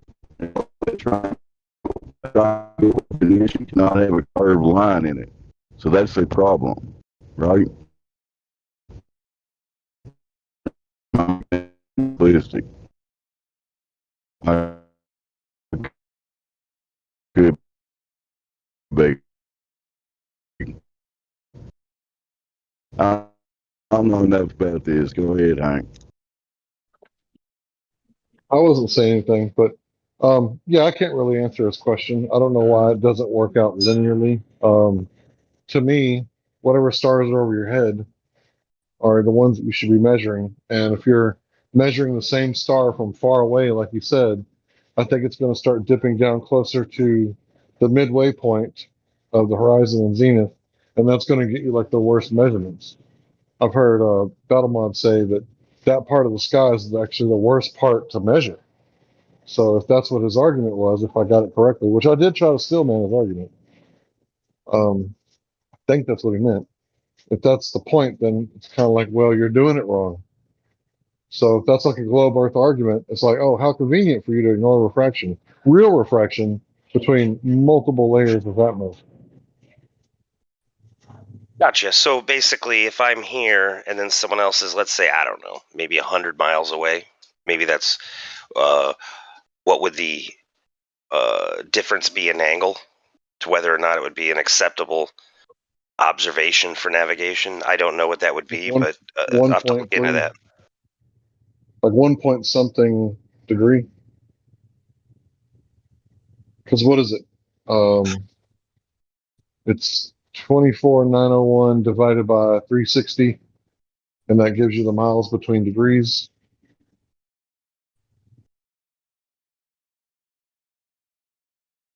Gotcha. And then if that's not an unreasonable distance from comparing the two, the math, you do the math, and the distances to the GP not equaling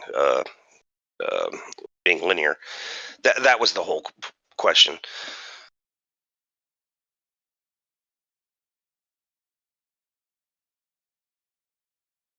So would you expect it to be? Well, if you draw it out, you know what I mean? And you draw it out and you measure the angle.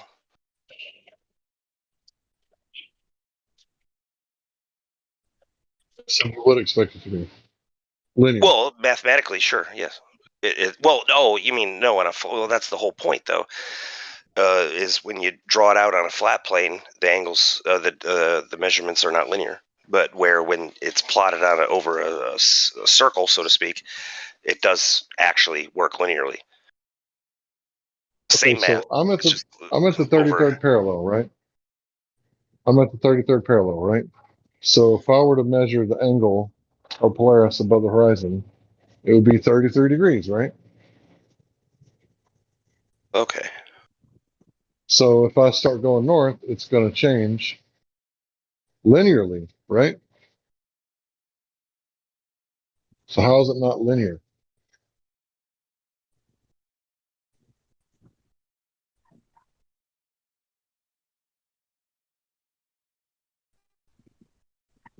I'd have to work that out real quick to give an example. Well, first of all, we can't go to the North Pole to verify that's true, but from what I understand, that's why I'm on the 33rd parallel. And every time I bring this up, I kind of like hear like the flat earthers of 2015 going, "Thanks a shill." It's like, now I live in Texas. What the fuck?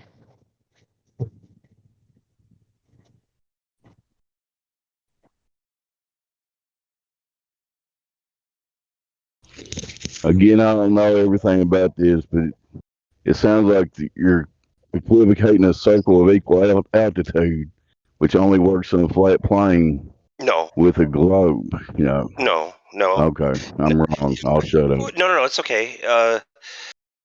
I'm not great at this, but basically, you're wherever you are. Point the sucker at the horizon.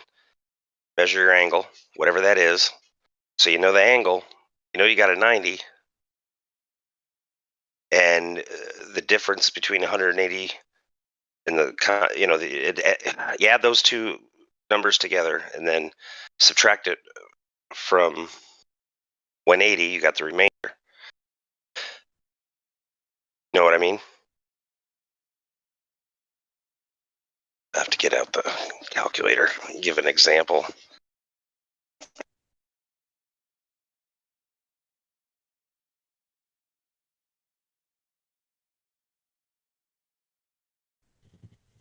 So you're saying that it doesn't work out linearly, then I have to ask the question, then why are we using this thing like thousands of years later if it doesn't work out?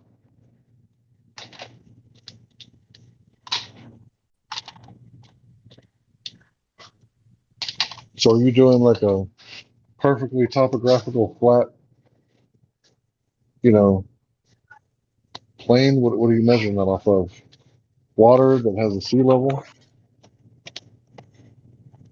Bear with me, my computer's locked up and I'm trying to close something out. Take your time. You know, I don't know a whole lot about sextants, but the question I'm asking is, if you can't get a 90 degree on a globe, right? Then how is it working linearly then if it's curving and you can't get 90 degrees on it anyways?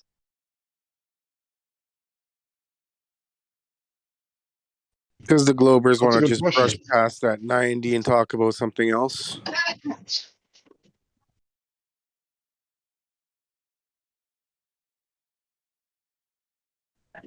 Yeah, please, guys, don't take my refutation of those arguments as the end all be all. I am not an expert when it comes to math. I've been clear about that for a long time. So I would ask QE these questions when he comes around. Gotcha. Yeah. Okay. Okay. I'm going to just throw out an example, and it's just off the top of my head.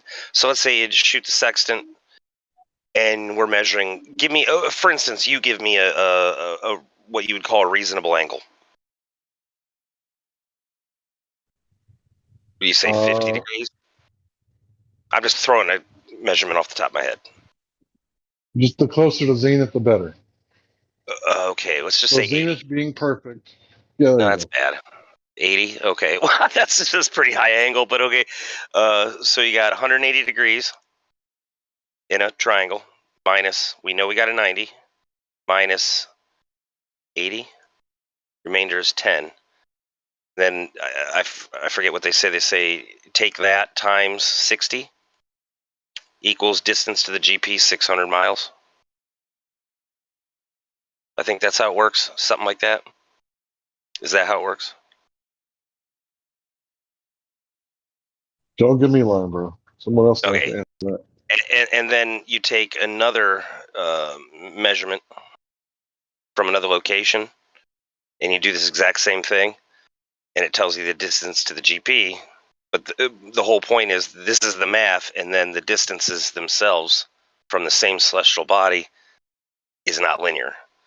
And it works out mathematically regardless, like if you're 10 miles away, 15, 20, 30, 80, 90 miles. That's the whole point of the question. And that's assuming it's flat. Now, when they do it on over a round object, it is linear.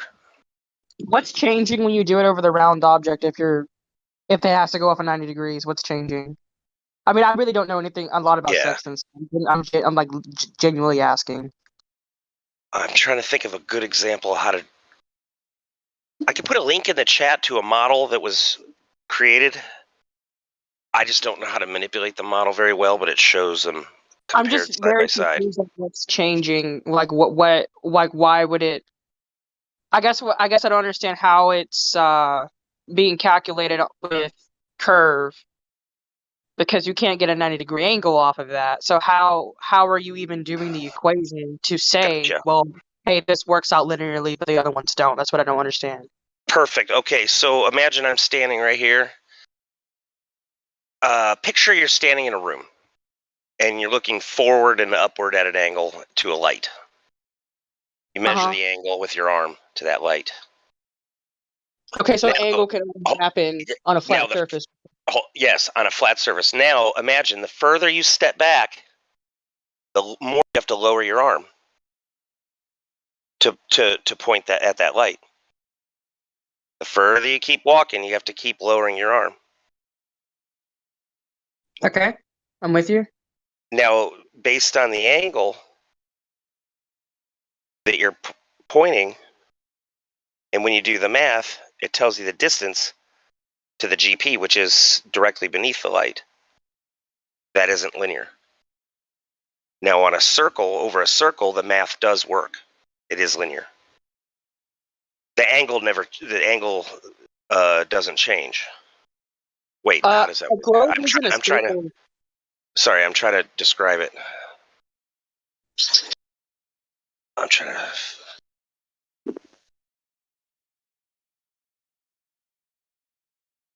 Oh, I'm sorry. No. The angle does change. Yes, of course it does change. But the angle as well as the distance to the GP is linear. That's what I meant. Pointless, but I could be wrong. I guess I don't know. I'll shut up. So if it works, it works. If it's not linear, but it still works, then I don't know what the problem is. Gotcha. That's the thing. That's the whole argument. Is why does it? We know the system works, but when it's plotted out, it doesn't. Mathematically here, but over there it does. That's the point of the question. When have they ever used sextants configuring off of curvature? Is that how they? I mean, like, genuine question. Is that how they normally do it, or do they just go off of 90-degree angle, then they plot it out that way? Or do they like put in curvature and shit into the formula? They never put curvature in. I know that they just assume they're on it. They assume they're looking at straight ahead of a flat plane when they're looking at the horizon. All right, so if that's the case, then I guess this is where I'm confused with Oblivion's argument is who's making the who has ever in the past calculated it on. He said a circle, but I don't think a circle is the globe or a sphere. But like, where is that even coming from? Is my question. Like, I've never heard of a globe or even say that before. Oh Because I yeah, don't think that's how yeah, you measure it. yeah. Bear with me here. I'm trying to find it. I've heard them talk about circles of equal altitude, but that's definitely not a globe. You know, that's not a sphere. You can have a circle around the GP, and it's all equal altitude, so that's a flat plane.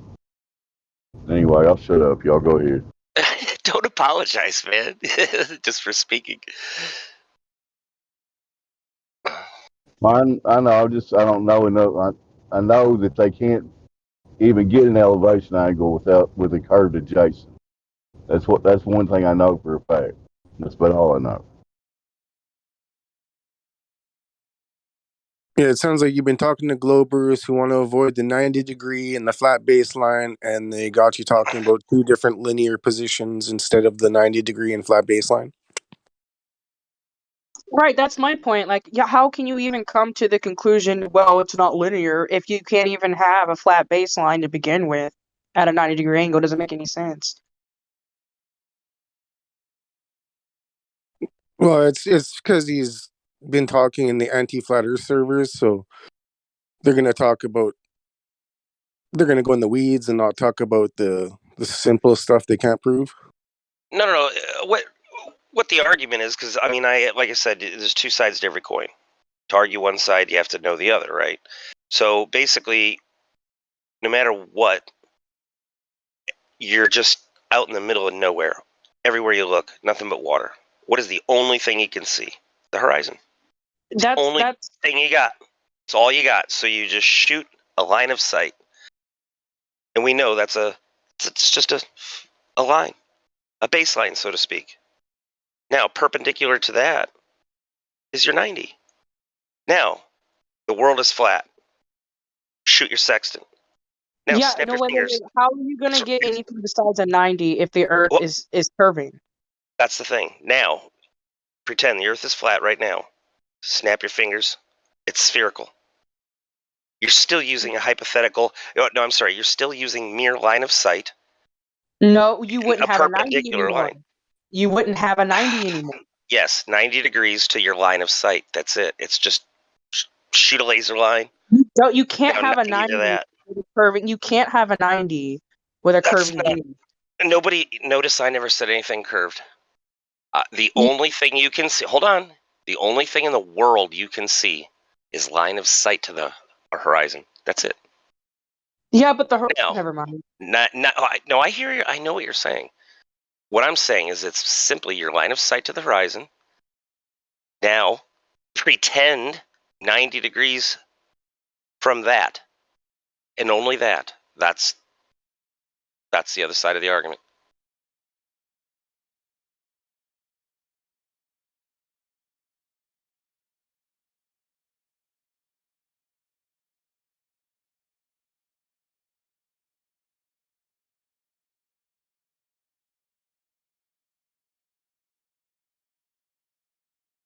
I'm It's sure like you're 10th man or QE could answer this, but I can't. Sorry, go ahead. No, I was just gonna say it sounds like one of those arguments where you're saying it only works on the globe, but we all know that is invalid.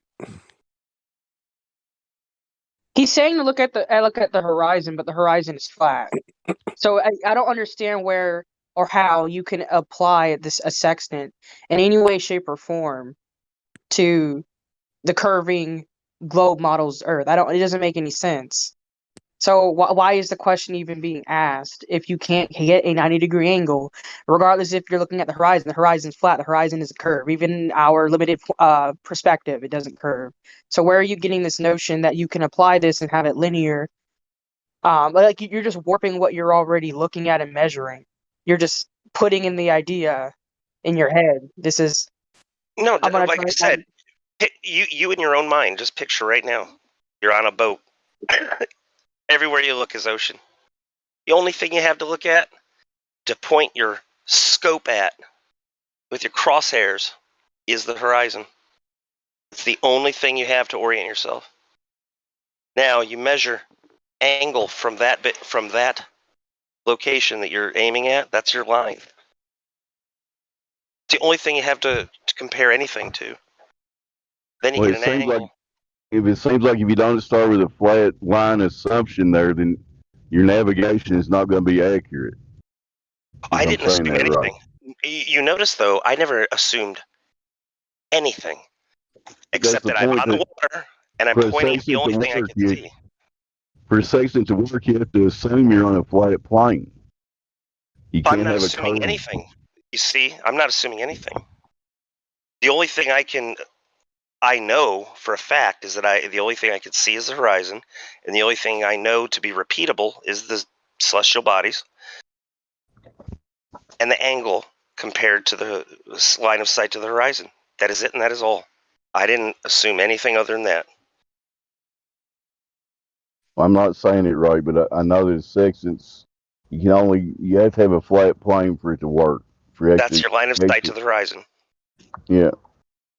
Because if that was curved, you wouldn't be able to accurately navigate. I Yeah, know but you that. see, notice I never said anything about flat or curved. Just the only thing that you have available to you is your line of sight to the horizon and being capable of measuring the angle to the celestial body. That is it, and that is all. Right, but you don't have to make an assumption just in your brain. It's just a sextant won't work if the line is curving. Notice I never said anything was curved. I said it was absolutely dead line of sight. Are you And that's why talking they about a work. tangent to a ball? Are you assuming that your line of sight to the horizon is what, tangent to the ball or a flat, surface? There is an assumption there, isn't there? Either Gotcha, you're assuming Lemon. it's tangent to a ball or you're assuming it's going over flat land. Lemon, glad you came. Okay. Okay, it was really dead in here for a while, and I was like, okay, all right. Since It it's does seem quiet. like you're assuming it's tangent to a ball, though. No, I didn't. No, I don't know how long you've been Your here, line but of sight is tangent to a ball. Isn't that an assumption? no, I didn't. No, I didn't say that. So anyway, so since it was so quiet, I said, okay. With regard to the sextant, the baller's argument is that when you measure your angle from one location, you do the math, and your distance to the GP is X. Then you go further away and do it again, measure the angle, do the math, and the distance to the GP is not linear. That's what they say. On a flat Earth, it's not linear, but over a sphere, it is. And I've got a link to a model that they've shown comparing mathematically side by side how it does and does not work, whether sphere versus flat. And that's all. I was just asking if there's a rebuttal. Well, the rebuttal is the thing about the globe being linear versus the flat Earth not appears to be a issue, because even over the ball that we supposedly live on, it's not linear. That's why Polaris appears to linger on the horizon in a non-linear fashion past the equator, according to DeBay and Robotham and the sailors that they were talking to or whatever. That said, they're seeing Polaris way beyond what the ball would dictate. It appears to be lingering on the horizon in a non-linear fashion, so it looks like, similar to a flat surface and this supposed world that we live on now, we have a non-linear rate of Polaris descent.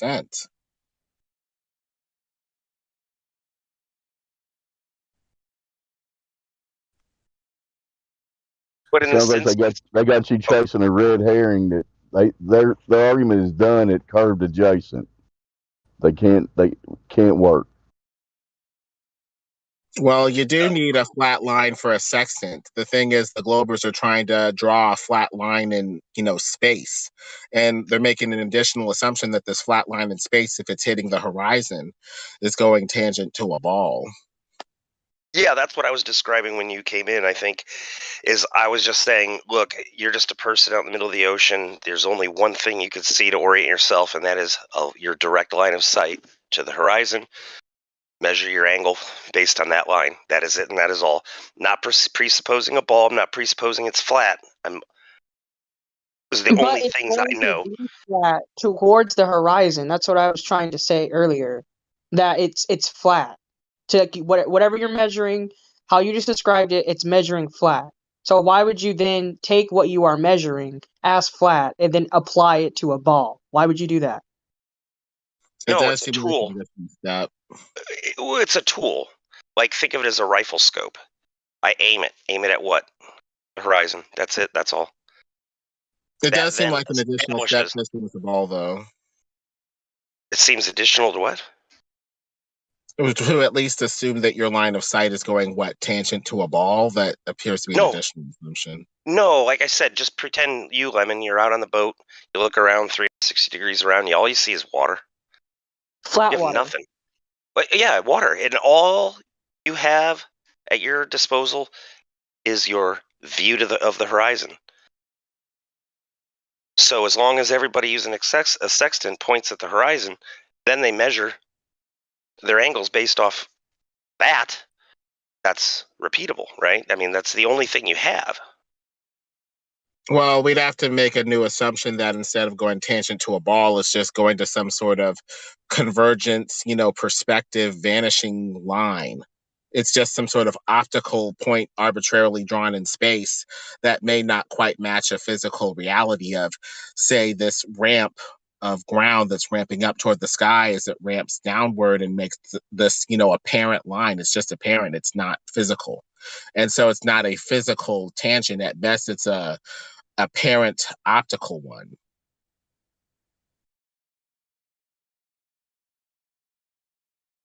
Yeah, I was just not arguing that the method doesn't work, because obviously people have been doing it and do it and use it. It's repeatable and, well, supposedly linear, right? Because it's what's the word? Published Consistent? information is linear and Well, consistent with distance and angles and distances to the GPs. It's linear. Well, you can look at the ceiling of a flat hallway Oblivion, and you could get something similar to the 69 miles per degree that we see with Polaris. You get like what? A foot per degree of dip for the light in the ceiling in the hallway.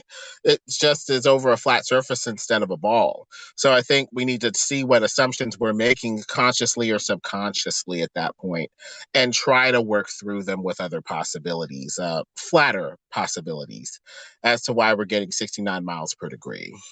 Gotcha. Yeah, don't think I'm just some baller in here trying to troll and rile you guys up. I was just asking for a rebuttal because I honestly haven't heard one.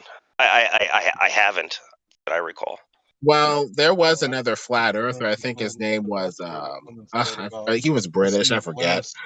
Gleam. He did the math, and he was getting a flatlining rate of Polaris dip toward the equator. What was that, Hank Hill? Hey guys, Yo. how you all doing? Making, I think. Huh?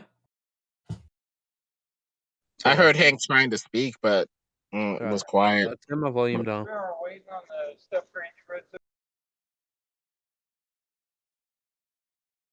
How are you all doing today? Good. Very good, very good, very good, very good.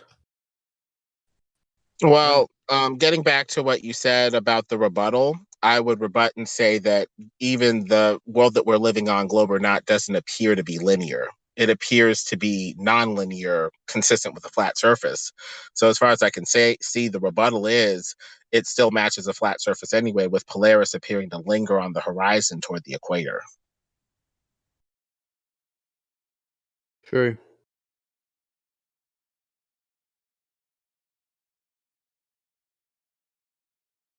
So, Lemon, let me ask you, my layman's sextant argument is sextants work on a flat plane. They don't work on a globe because they have to have a curved adjacent. Is that correct? Sounds good to me. Yeah. Okay.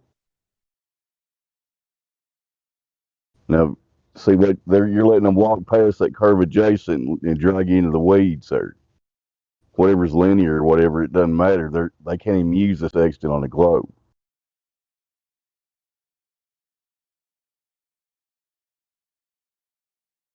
Yeah, Lemon. Earlier, I was explaining the difference between, like for instance, you look down a hallway and you see a light on the ceiling. You point your arm out at it. You point right at it, and then the further you walk backward away from the light, you have to change your angle to maintain your pointing at the light.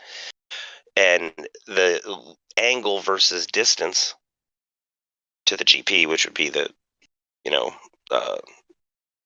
to the ground from directly beneath the light, isn't linear. Now, when they plot it on over a sphere, the angle and distance is linear mathematically. That's the argument they propose. That's the argument I was asking if anyone had a rebuttal for, because the published literature shows that these lines are equally spaced and the distances are linear, right? And the counter rebuttal is that Gleam measured nonlinearity, and it looks like we're actually measuring nonlinearity. But the Globers have the ready-made excuse of refraction, making the stars linger a little bit longer on the horizon. So that's the counter rebuttal. It's not linear anyway, therefore it's probably flat anyway. Oh, that's what Hank was saying. I think it was earlier. He was saying that when you do observations, you want to use stars or celestial bodies that are higher angle to minimize alleged refraction.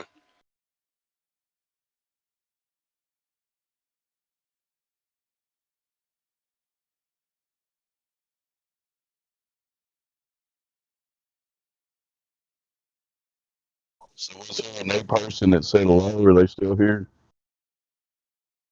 Say again?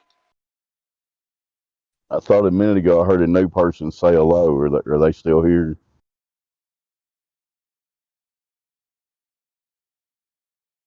Guess not. Y'all go ahead.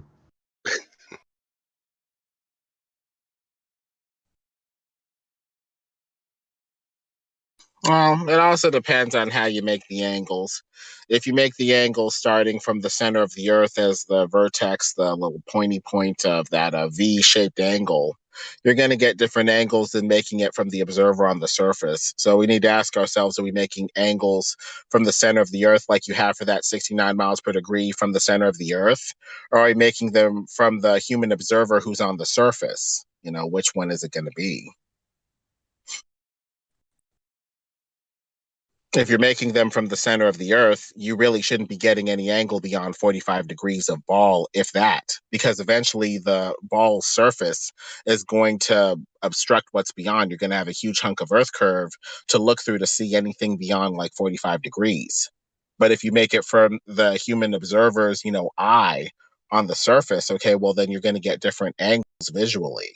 So that's very confusing that we seem to be equivocating between two different types of angles, one from the center of the Earth for 69 miles per degree versus one from the eye of the observer on the surface.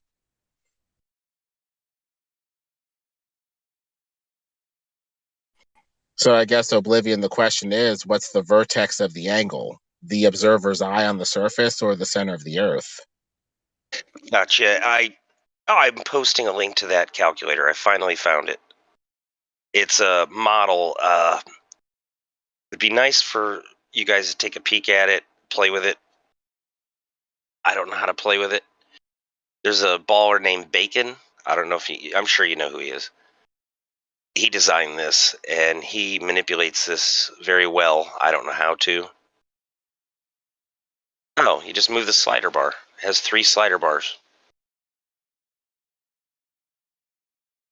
And this was his demonstration of where it's linear over a sphere, where it's not on over a flat plane.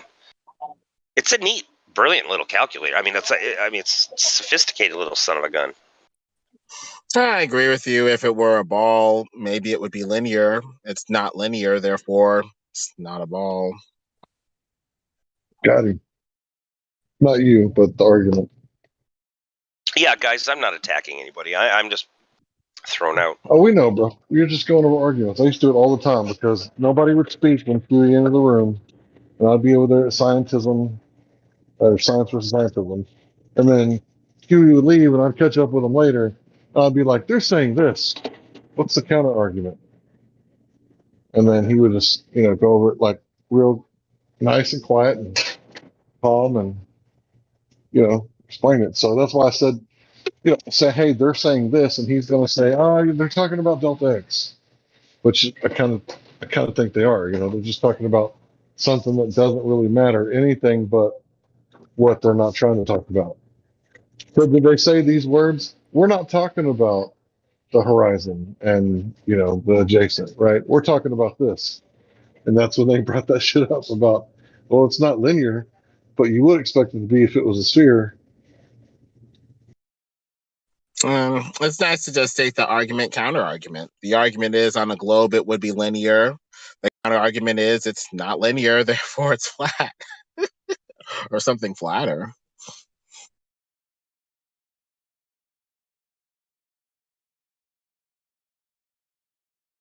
It sounds like they're trying to use math to bamboozle us. They would never do that, would they? Yeah, trying to confuse people with myth and They're magic. ignoring refraction. They're ignoring refraction and trying to bamboozle us.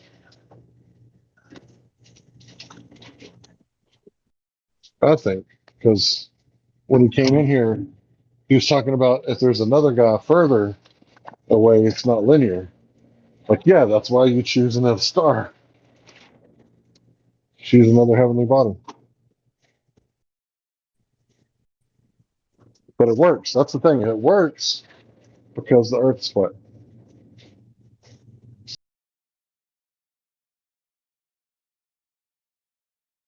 That's what I failed to understand, I guess, with this question was what you just said. Like, it works because the Earth is flat, because you're measuring, and you can't measure the 90-degree angle on a curve. So that's why I just couldn't get past his question when it started venturing into how the Globers are using it for their argument for a quote unquote curving baseline. It just threw me off each time. I'm like, how can you even get that far?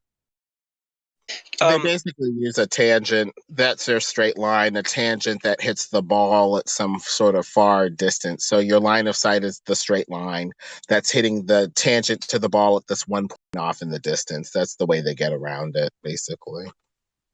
Yeah, that's all they're doing. That's why I was explaining to you. I'm not saying ball. I'm not saying flat. Just picture yourself on the water. I don't want to repeat myself. You've heard it. And regardless whether it's flat or ball, all they're doing is pointing at the horizon, then checking their angle from that. That's it. That's all. Well, that's where they run into the problem again that the horizon's moving around. So you can't use a sextant on a globe. That's the end of the story. Yeah, you take Well, two you can, flatter but sextant baseline measurements, and then you say it only works on a globe. Well, that's what this. Oh, go ahead, please. No, you were saying. That's why I was saying, guys, just if you're at all curious, just save the link and look at it later if you want. It's a really cool little calculator that shows their argument. That's all I'm saying. Well, basically, they have to explain why the ground rises up to meet this line of sight and make the line of sight tangent to this surface.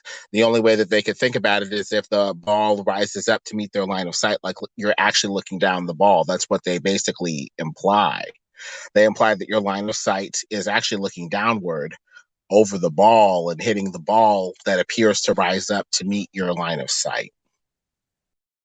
Oh, I get it. I get it. Long distance observations don't match, the geometry. I totally get it. And I understand they always say it's refraction, and I always say, well, okay, so no matter how far away we view, and the flatter it looks, the more it's spherical because of refraction. Yes, the more like always curves to make itself look flat. Yeah, I get it.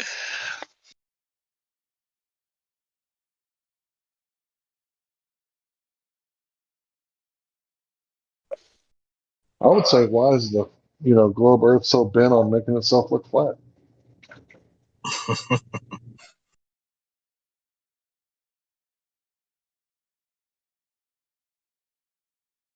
Well, in any convincing lie, there's a lot of truth mixed in. And so it's enough truth, flat perspective mixed in with the lie, the globe, to make it passable.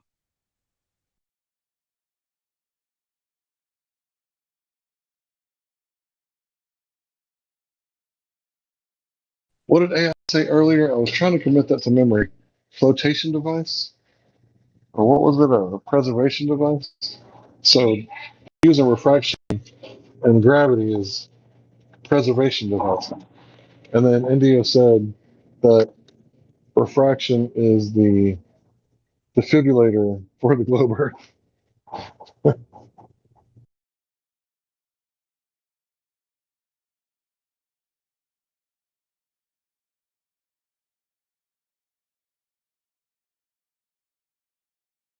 I think he said salvation device. I could be wrong. Something like that. Rescue device. People have a rescue device for their preferred theory, whatever it is.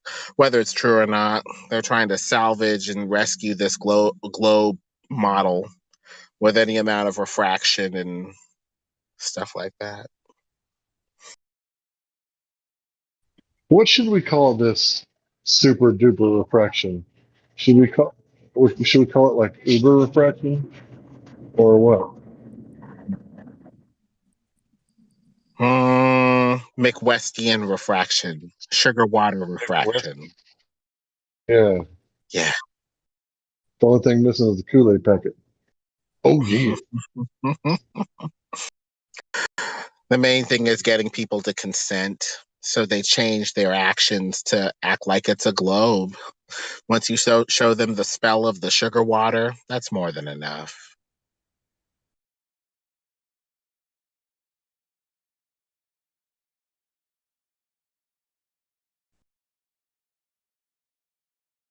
I've got you under my sugar water spell.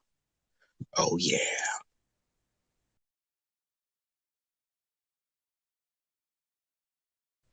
A Kool-Aid man.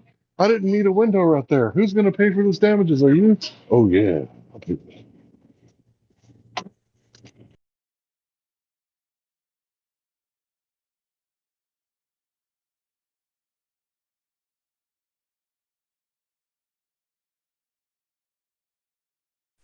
So at that point, it's not a line of sight going tangent to a ball anymore.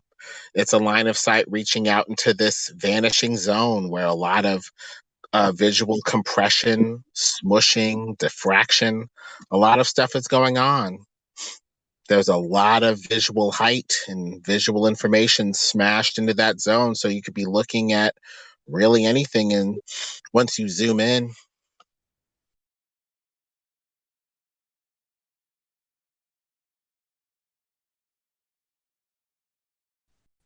within the vanishing zone, a lot of stuff is smushed and compressed together. Stuff above the vanishing zone, below the vanishing zone. Truly, you could be looking at anything when you look at the horizon. Don't globers also have to take in refraction? Obviously. Well, they talk about refraction basically taking the string of light, the path of light is like a string, and bending the string up and down based off of the refraction. The string bends down, the object appears higher at the other end like a seesaw. If refraction bends the string up, it pushes the seesaw up, and the other half, the object itself, appears to be lower than it actually is. That's basically what they think is happening with refraction over the ball, somehow curving this string over the ball, basically. So who said that? Bree? Was that you? Yeah, I was reading the this article about how sextants are used and how it even says that you need to use a some sort of almanac to refer to like the refraction and stuff like that. So I was like, well, wouldn't globers also have to use it? Of course. So I wanted to you said, what are they talking about refraction? You know, they're saying that light is bending down at 8 inches per mile squared. It would have to be in order for everything to look flat, right? Mm-hmm. Okay. So do you see the GIF that I posted? Well, let me check.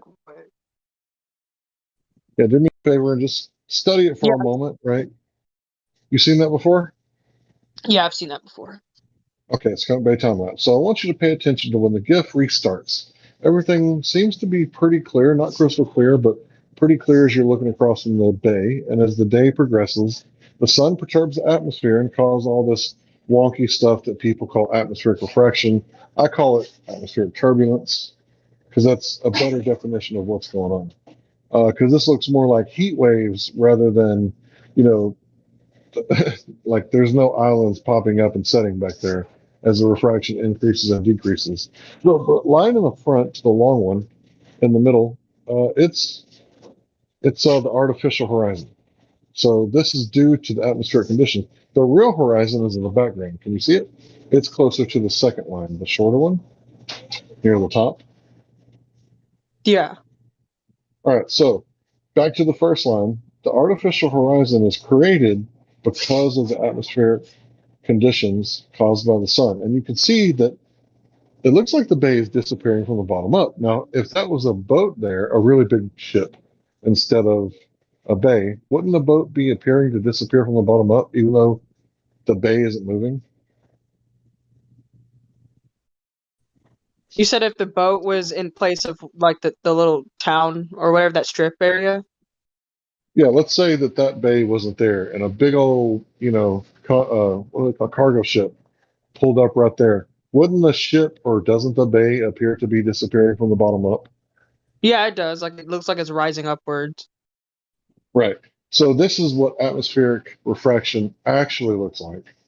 That's what they call it, refraction. But they're claiming it's doing the opposite. They're claiming it's uncovering things. But we've been asking, especially me, because I like to use this GIF a lot.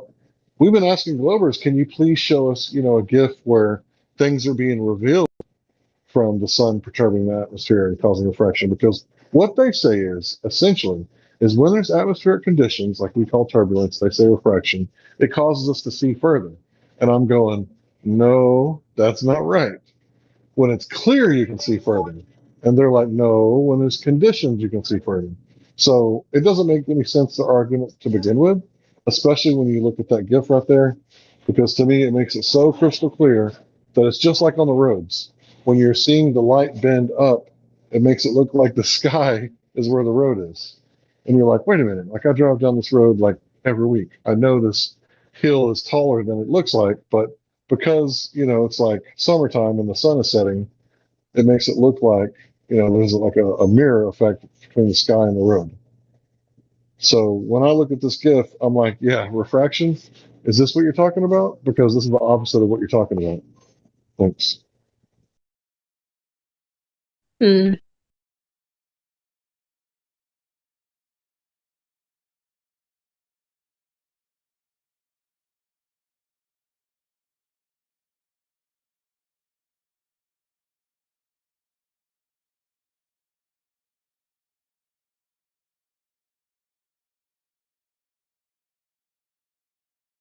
Yeah, any Glober can please bring me a GIF, a time lapse, showing things rising and setting that are beyond the curve.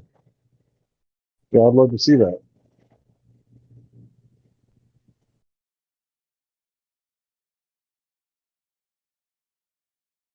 So basically, if you were to play the GIF backwards, I guess it would do that.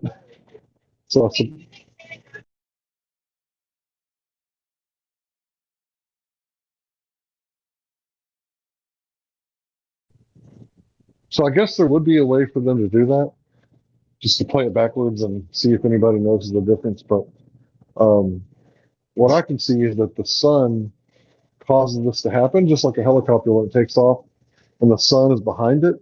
Like you can see the heat waves coming from the engine, and it's not making the sun set and rise again or rise and set again. That's not what's happening. Right? It's just slightly distorted, kind of like when someone jumps in a pool and you see all the light dancing at the bottom of the pool. Like, okay, so if you're outside of the pool and you see someone in the pool, they may not be exactly where you're seeing them at, right? That's because there's a boundary. But if you're in the pool and you don't have goggles and you just open your eyes under the water, they're going to be exactly where you see them at because it's one medium. So the Earth, the Atmos is one medium. So things are going to be pretty much where they look like they are, except for a slight, disturbance known as turbulence. That's the way I see it. If anybody else wants to show me anything different, Baller, Flatty, you got a different idea, let me know.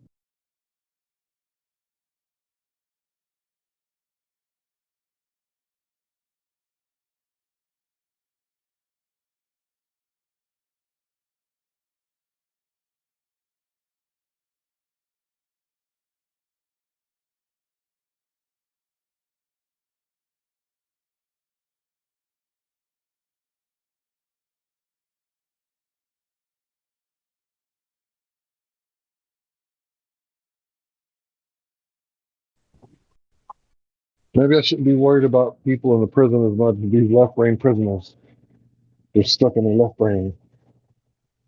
And anybody who hasn't seen that, Texas did a great job on that.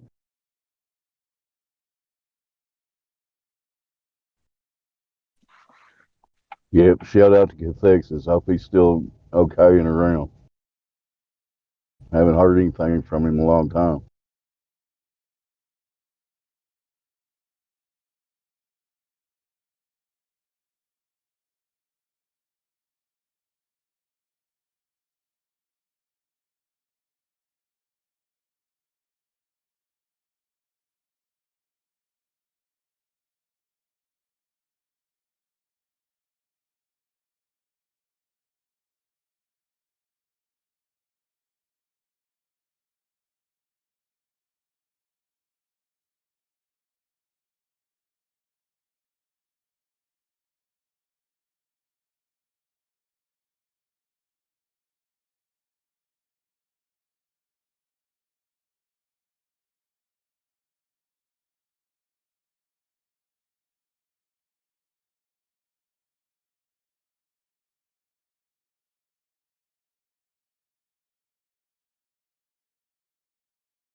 I wonder what happened to Texas, man. Because he was in like free chan like every day. And then one day, Robert Bassano, me, Texas, and John Cutie was in the same room. And then Texas stopped coming around free chan so much and was doing his own thing with John. And it's like after that, he was doing his own stuff without John a little bit, or maybe it was before, I can't remember. And then after a while, he just kind of faded out. He invited me to a Discord server, which I didn't know how to operate, so I left it. I left his room like a dumbass and kind of uninstalled the app. And then I came back like a few years later, maybe a year and a half later, and caught you guys. Tried to get on. Came back like 6 months later, I think.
The best thing about this place is all the information that you guys bring, because you're all doing your own independent research.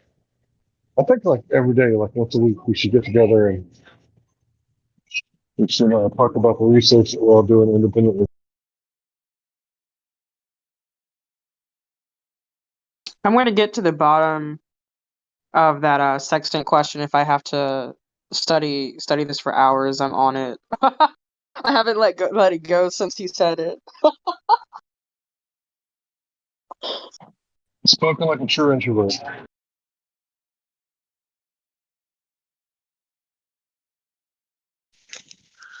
That's a good job, Bree, of highlighting the difference between our mindset and a Glober mindset. We get something that's stuck in our brain, we want to figure it out. They just accept what they're told. Generally speaking, you know what I mean. Yeah.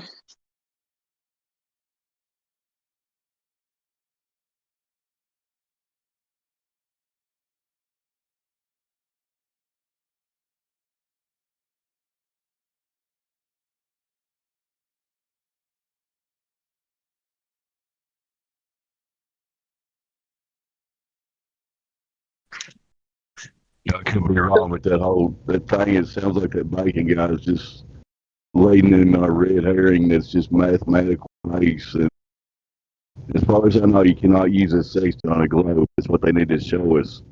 How can they use a sextant with a curve adjacent? Not The possible. first thing I noticed when I looked at the formulas that he sent in that link is that they removed h for a variable in the Glober's equation, which I thought was weird. I'm like, why did they remove that when you should be using that in your formula? But they just removed it entirely and replaced it with the radius. And I'm like, well, then where's your measurement to the celestial object in the sky? Where did that go? So I'm just trying to review the information before I make an argument. So they slipped the R in there. Right. That's hilarious. Where'd you get that radius? That's hilarious.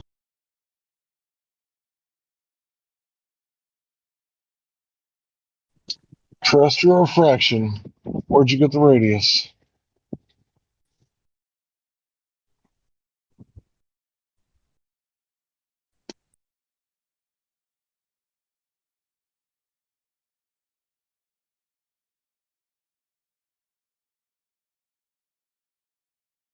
That is a good question. Like in where that's another good rebuttal for his question is, well, where did you get the radius of the 3969 from? Where's the proof for that for the equation you're using?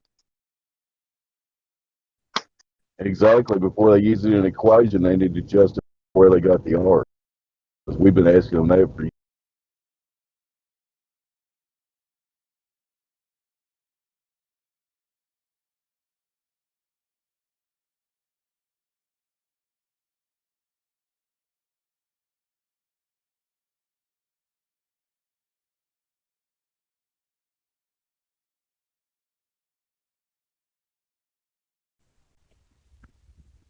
Circular reasoning.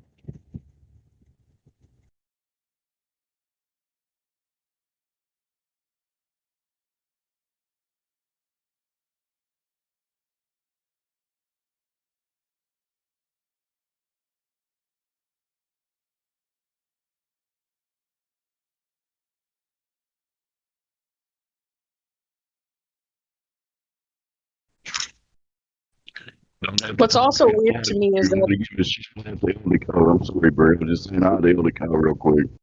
Go ahead.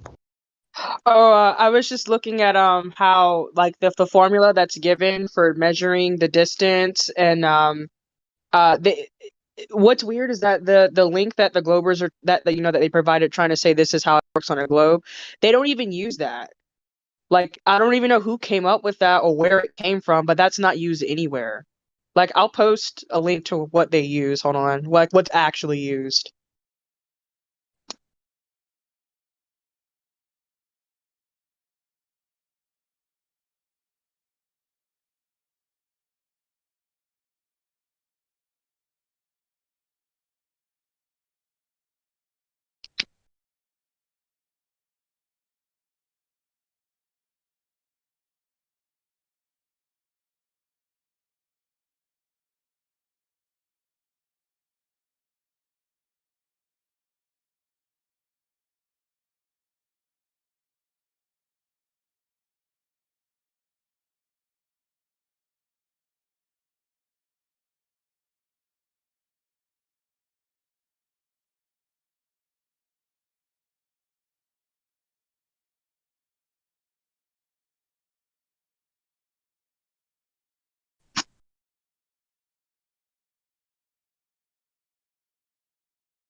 Black Swan.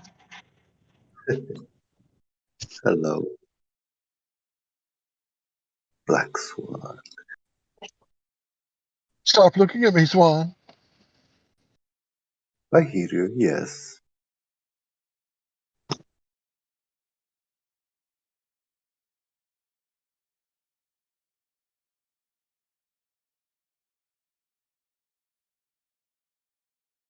Where is everybody? Sleeping?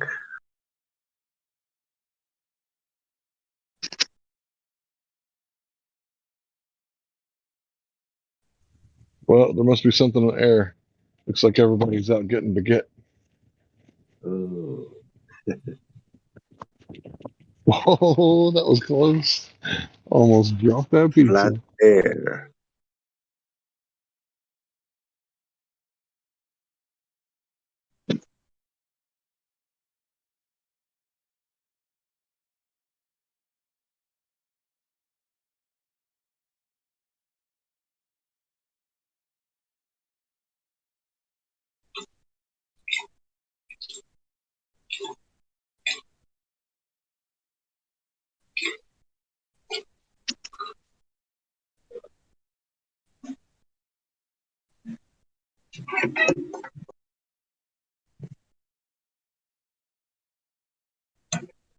I was having customer support getting on my nerves.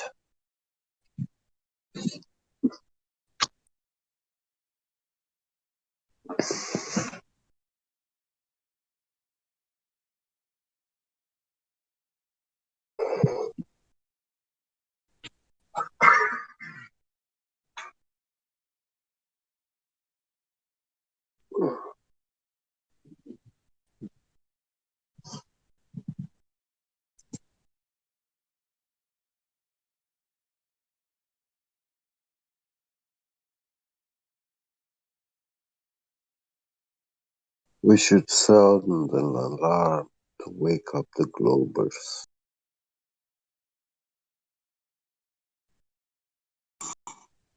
Don't Well, let them sleep. using trigonometry like that keeps them within a certain range for their values. The distance of the stars and the heavenly bodies can't be more than 3,000 to 5,000 miles up using trig, unless you assume that the Earth moves millions of miles through space to make the triangle much bigger. But without that assumption, the stars are pretty close based off of their dedication to trig and what's demanded by it.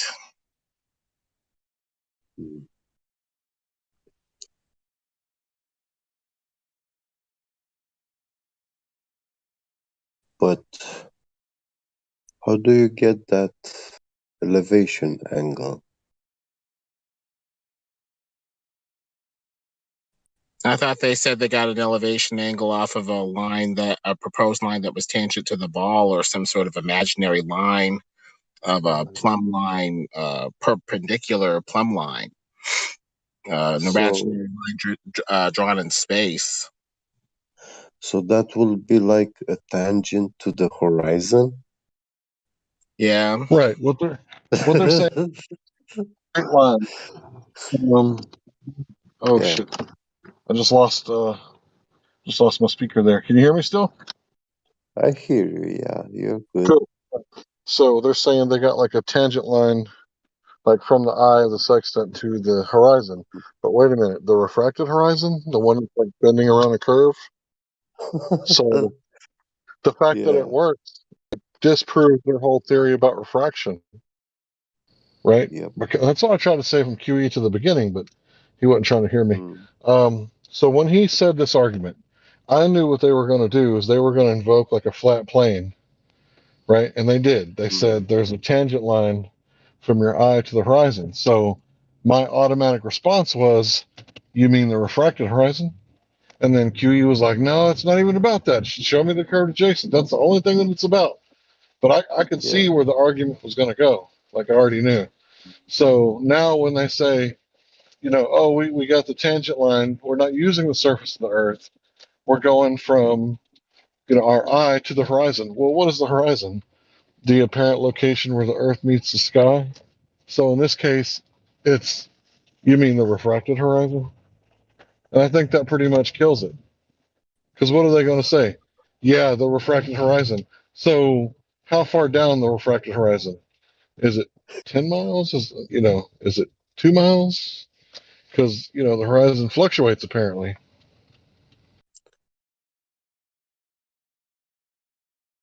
Yeah, it's breathing in and out slowly.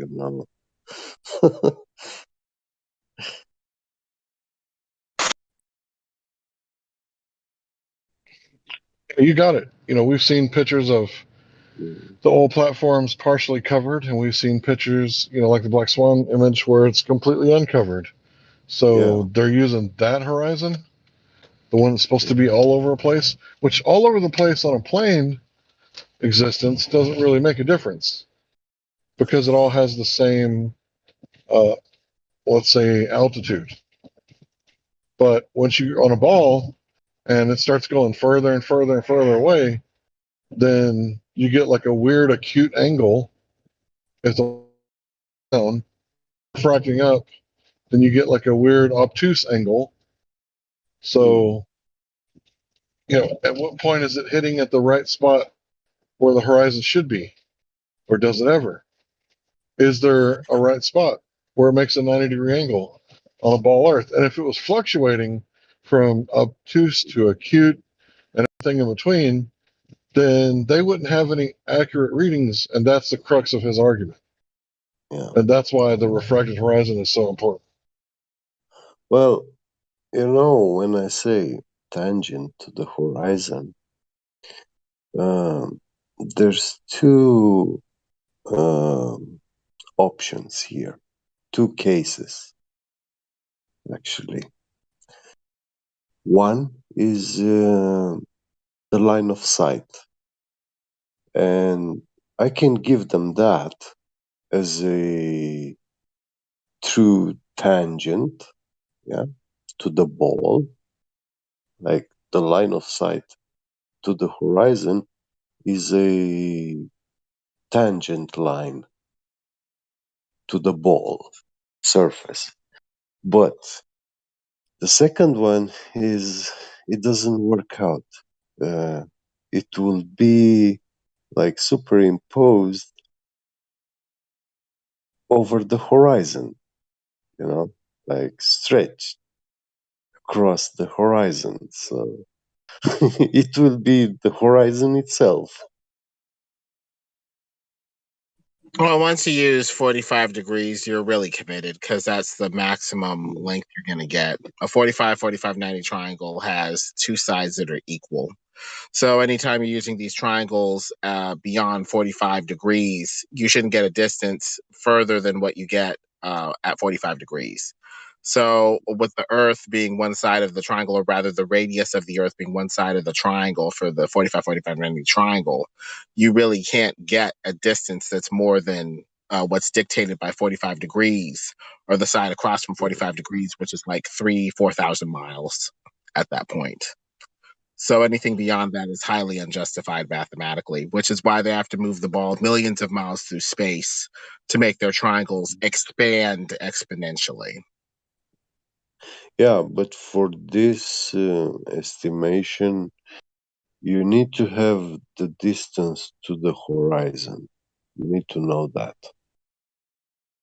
That too. And if you use a side that is tangent to the ball, it gets worse. Because if your tangent is 3 to 6 miles out, you really can't justify any length beyond that, beyond 45 degrees. Yeah. So these angles, these idealized angles would have to be drawn with a line going through the center of the idealized Earth. And they would have to go from there with their idealized geometry. But otherwise, it's just baseless. Mm-hmm.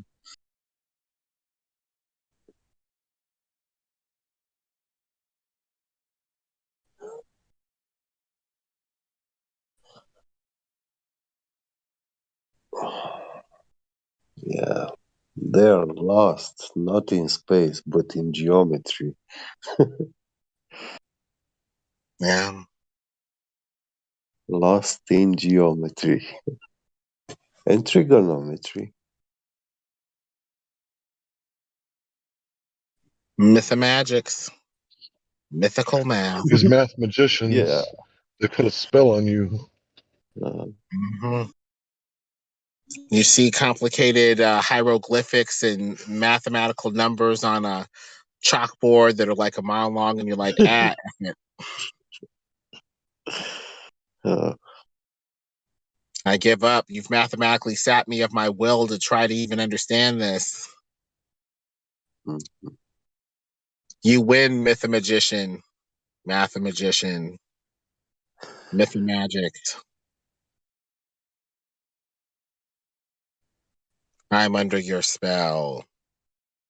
Here, take my money.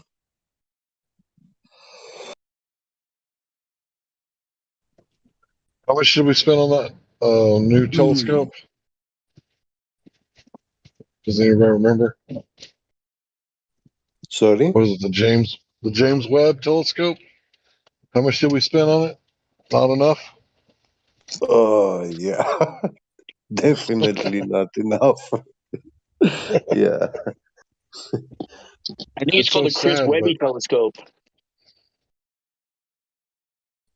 how about the BOB telescope? How about we go steal the telescope from the Vatican? Just their data, not the telescope. They can keep the Yeah. telescope, but we should be able to have that data. How come the Vatican isn't sharing the data from their radio binocular telescope? Are they afraid that we might see the layers, the axis of evil?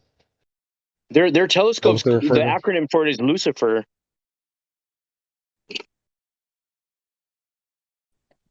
Yeah, but That's a technically it's the nice name. telescope formerly known as Lucifer. Oh, okay, I okay, think they changed it. okay. But it's a nice name. It's the name of a god. That's their You god. know? Yeah.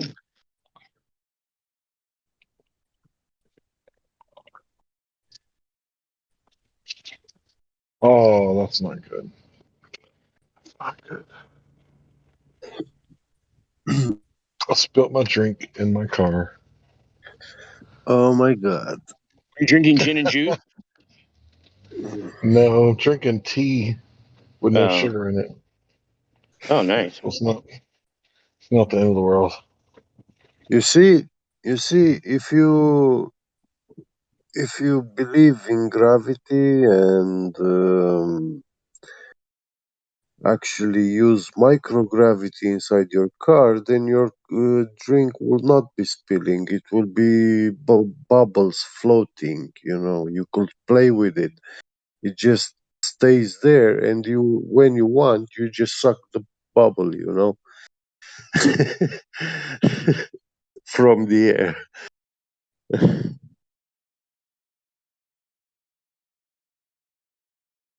Like they do it on the ISS. Hey, they're drinking some of that special astronaut coffee up there. That good, you know what I mean? Yeah, The stuff that the chugga kids are all chugga. going crazy over. You know what I mean? I scream, you scream, we all scream for NASA coffee. Oh,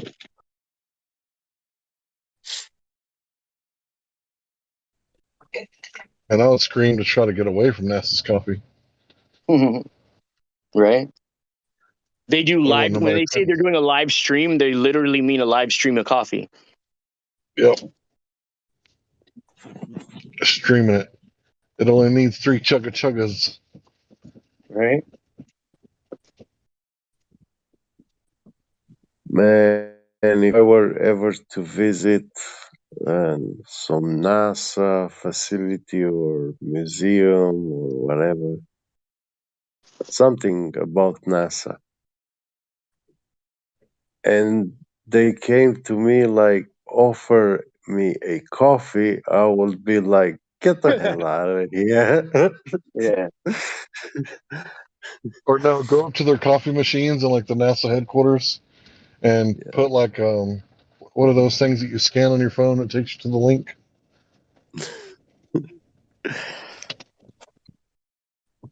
Be like, that's exactly what you think it is. That's what it sounds like.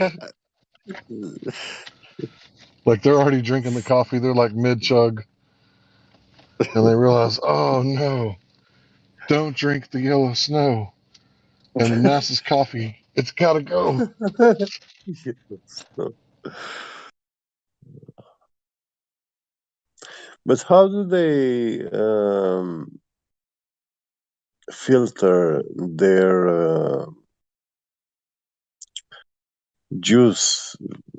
Wee, like they They have a machine for it, and they said get it's one of the first ever of those machines, and it's on the ISS. first ever. Yeah, it's made Wow. specifically for that. I know a bit about water filtration, and I'm wondering what the heck it could be, because obviously we know there's distillation, right? But then there's reverse osmosis, but reverse osmosis uses like 3 to 4 gallons of water just to produce 1 gallon. So it's obviously not that. I wonder what they say they use. Distillation, it's Too much energy. yeah. I think the machine spins at an ultra high. They say it spins at like a supersonic speed or something inside the thing, and it separates it or something. Huh. That's probably what CERN's for. You know what's odd about that? But Oh, go ahead. Sorry. Go ahead. that wouldn't take the odors out. Yeah, you got to separate the poop in every scoop, bro.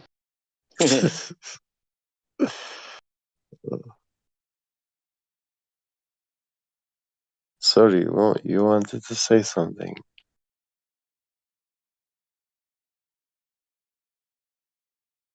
I was just thinking about what he said about spinning, separating it.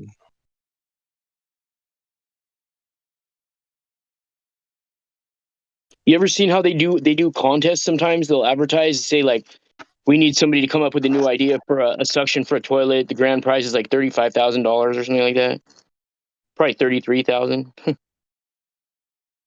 They have stuff like that all the time. I don't think they pay anybody the money though.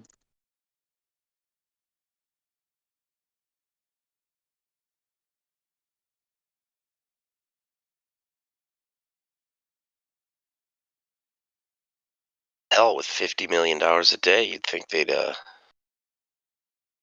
pay at least some of it. I know. Hey, but all that stuff that they put in the airplanes, for overhead is expensive, bro. That overhead, literally, that overhead's expensive.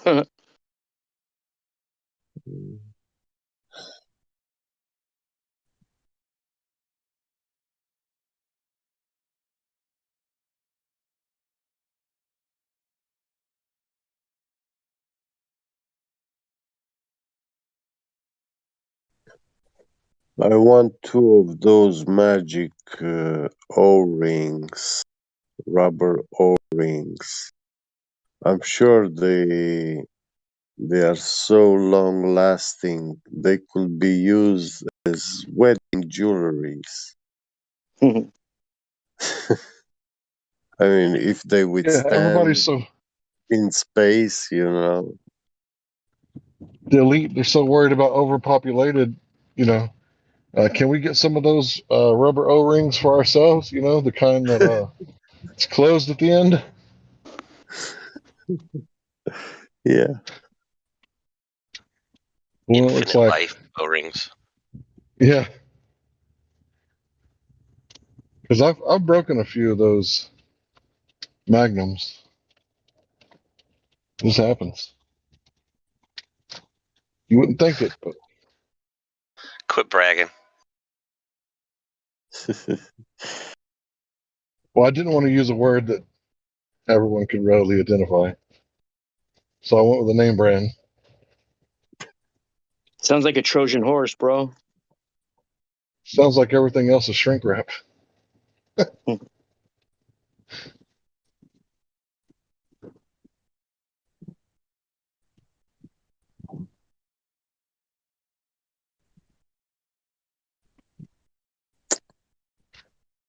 Yeah, can we get some of that rubber like on the tires? Because I have to get like a new set of tires like every year. So if we could get some Yeah, of that special rubber from the ISS, whatever they're using. You still man, using that. tires, bro? I use some of the NASA Yeah. science. I don't even need tires anymore when I drive. Oh Saves yeah, me a you lot just of fill up the money. rim. Yeah, You just fill up the rim pretty much. Yeah. and pray away the gay of the second law of thermodynamics. Mm-hmm. Pretty much. See, you're welcome to use any of my rhymes at any time. Thank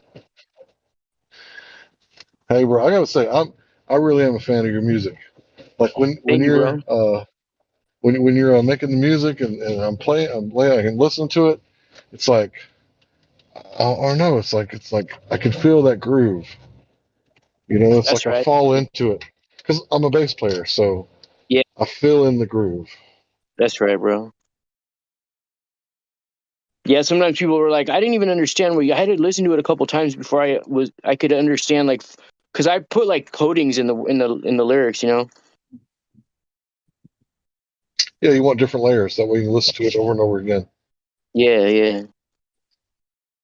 Like different yeah, layers of comprehension. yeah, for sure.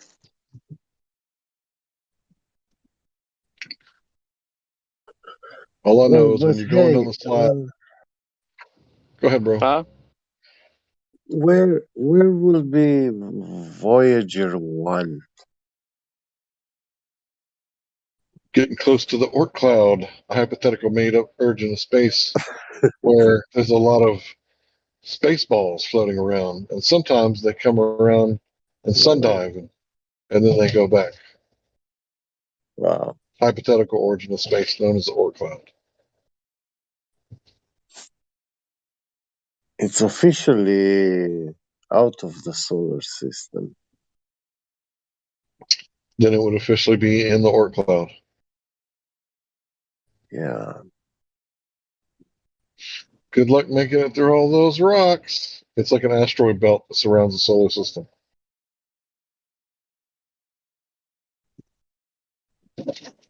You got to spank him with Van Allen's belt, bro. Either Yeah, that but or Orion's. how do we know there is a or cloud there, like space rocks? Because we keep getting sundivers. I mean, they are not getting anything, no signal, no nothing from the Voyager. Cool. Like, all connections, everything is off. Uh, satellite, that satellite doesn't have any energy left. It's just drifting. That's their claim. So before Voyager 1, how did they seen that Oort cloud?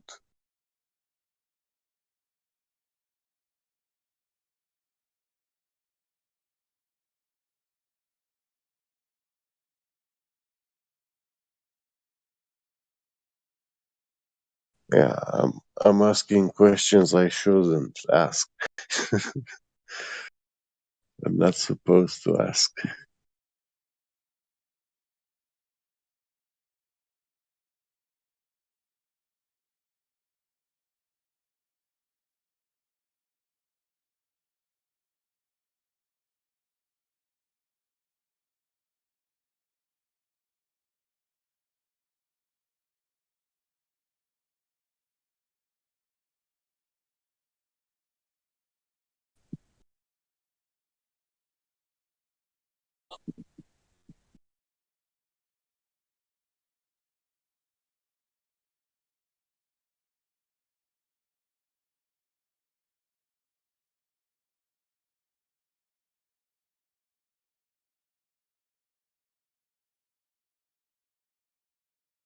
Hey, Danny Faulkner was in the chat last night. Did he ever come on, or do you guys know? I don't know.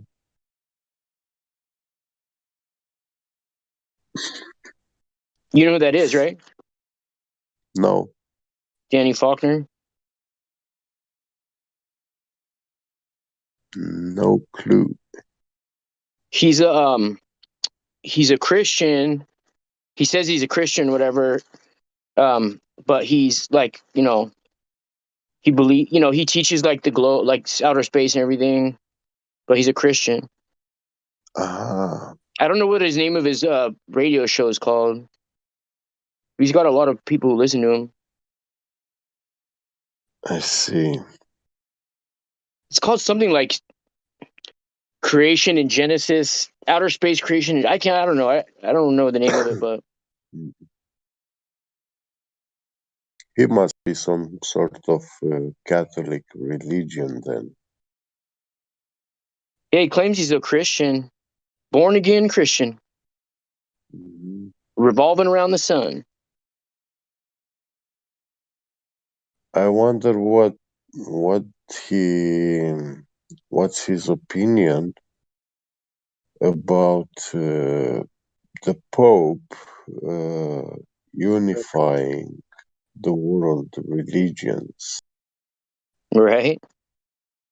Yeah, It's not just a rumor anymore. yeah. For quite few years now. I'm not sure, 2017 or 18 Yeah. or 19. The Pope went into some, I think, in the uh, Arab Emirates. Oh, where they have that ball where it has a handprint on it, and you put your hand in there.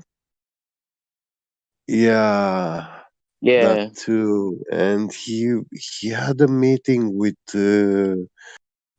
all these Islamic high priests, Yeah. or whatever. They are not called priests, but yeah, They're called something. imams.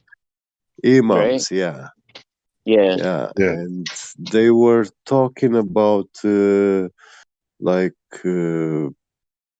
how similar their religions are, and teaching to those people this, preaching all this. Like, Mm-hmm. yeah, Islam must merge into one religion with Catholicism, Christianity, and yeah.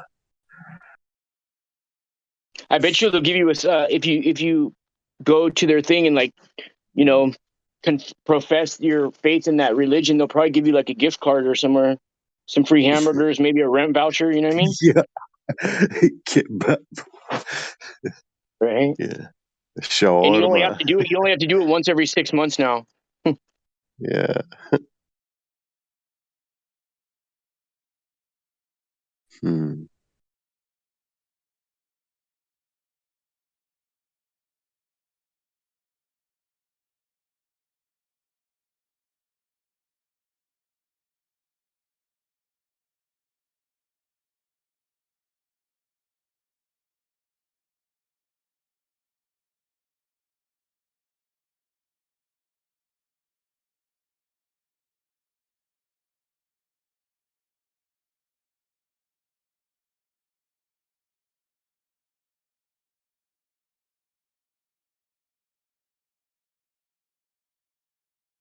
Anybody ever heard of the Bogotov twins? No. Watch, I'll post a picture in the live stream right now of them. These fools are gangster.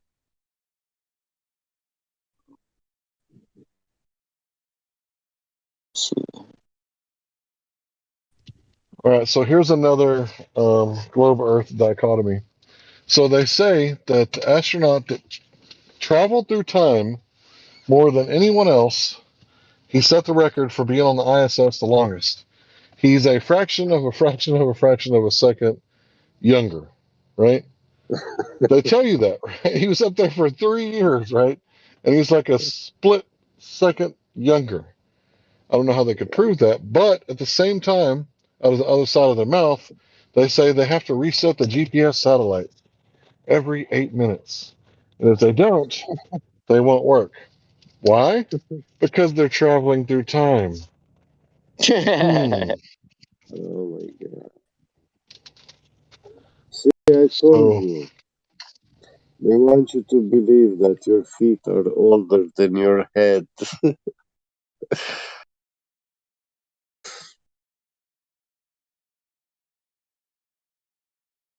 It doesn't I matter. always wondered how that worked. You know, like if you're looking at something that had to travel such and such billion years to get to us, then how has the light that travels from our eyes to that thing not have to take that amount of time? I'm not smart enough to understand it, you know? yeah, they say we're looking I back don't at think, time when we look at the stars. Yeah. once you switched off the light, I don't think you can see anymore. Yeah, but I we want to can't hear what believe. you got to say, bud. But it sounds like you're talking into your coffee mug. Oh, yeah, I'm laying in bed.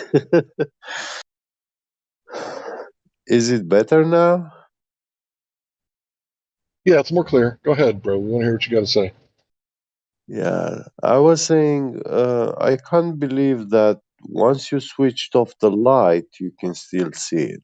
I can't believe that you can still see it. So, because that's what they claim. Right, but when do they ever switch off the light to verify? Oh, they don't need to, they just got a just so story, and it's poetry, Yeah, guys. It's the just so story, a baseless assertion, right? That this is what's going on, and it's like, how do you know? It's like, oh, well, there's stellar parallax. Really? Can you show me like some carved out images of the stars in like different locations? No. It's like, oh, the oldest known star chart is dated, according to the BBC, at 32,500 years old. And it shows zero stellar parallax because it's a carving of a depiction of Orion with no parallax. It's a little fishy. yeah. They say, oh, you can see it with the satellites. You can see the parallax. You mean the satellites at the Vatican won't share the images with us? Because I've never seen any parallax. And they say, well, you can see the thing that I call graphraction. They call it gravitational lensing. How do they know this was caused by gravity and not something else? Well, it's because we said so. So saith the king, and that's why Right. people. That's why they call them secret kings and gamma pandas because they You say so. know, if you have a vortex, yeah, in water, and beneath it, underwater, you have a light source shining through that vortex. You're not gonna see the light, the exact shape of the light source. You will see that vortex will twist. Um, you know what I mean? It will distort the image of the light source.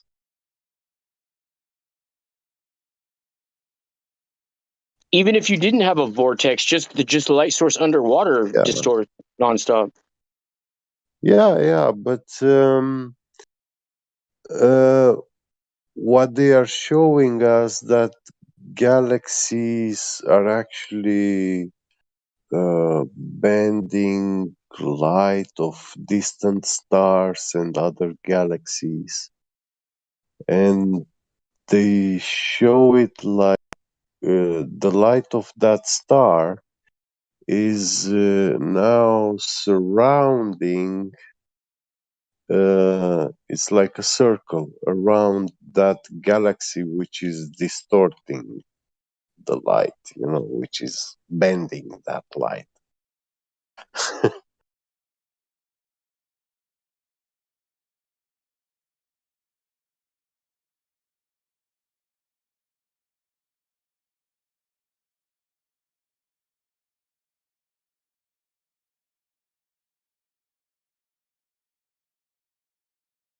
Hey, I got a trivia question for you guys, real quick. Without looking it up, do you guys remember the last name of the astronaut that was on Apollo 13? Automated voice messaging. His first name was Jack. Last name starts with the SW. Does anybody remember his last name?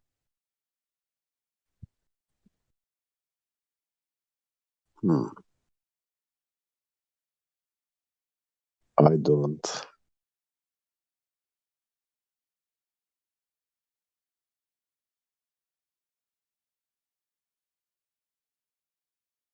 Kevin Bacon played him in the movie Apollo 13.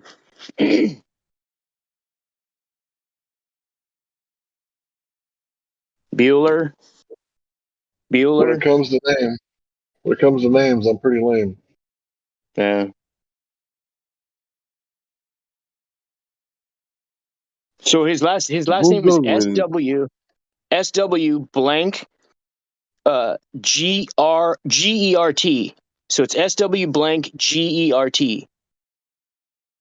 Gert.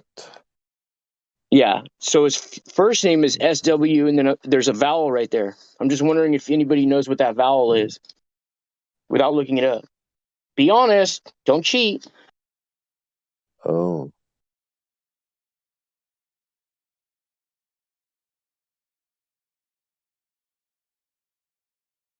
No clue.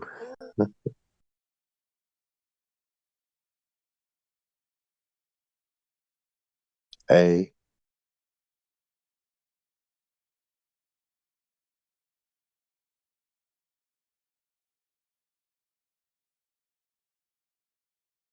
All right. So if you look it up, it'll say his last name's Swigert.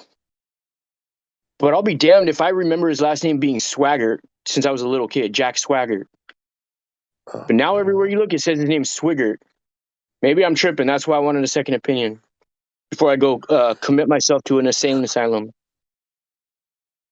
It can be a Mandela effect. Yeah, that's what I was thinking. Mm.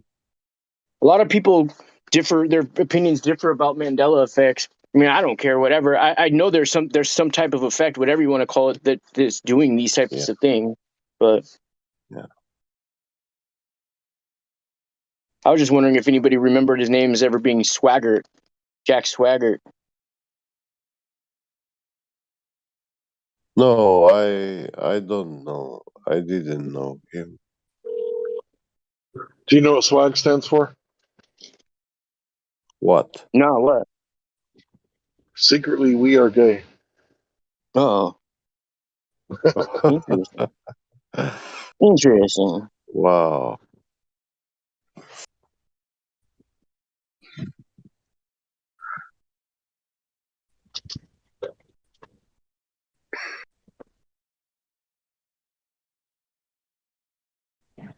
Here's some more trivia. Anybody remember the day that those horrible LAPD officers hurt that man, Rodney King?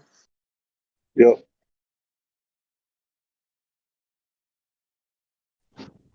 Nobody? The day?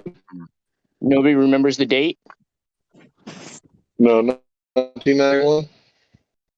March 3rd. What's that? It was 3/3/1991. 3/3/91. Wow.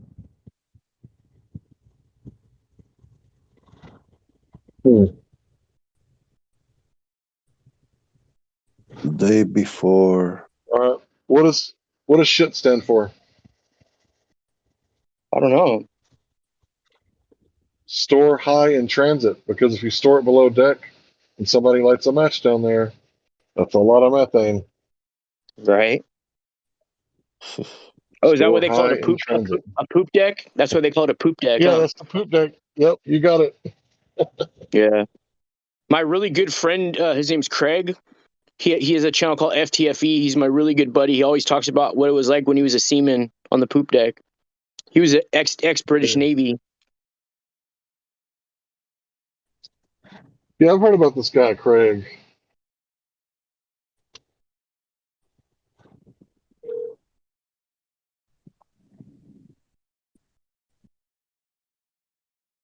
Let's go get dinner. Hurry up.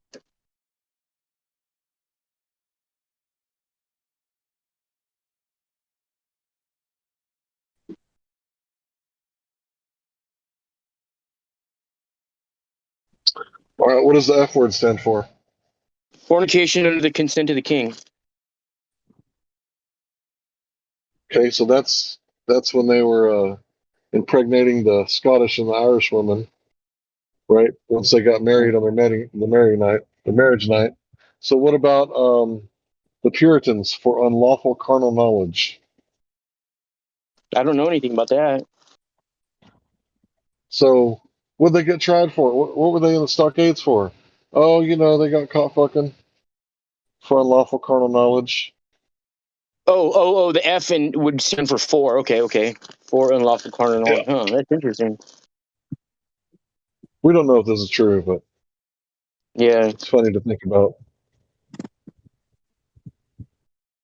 Well, if you think about every single business, even nonprofit, whatever the business is, if you think about it and they're out just strictly to make a profit, then it's easier to understand things a lot better. But then if you want to understand like how NASA works, if you think about everything that they do is just to accumulate chrome, then you'll start thinking about everything a lot differently too,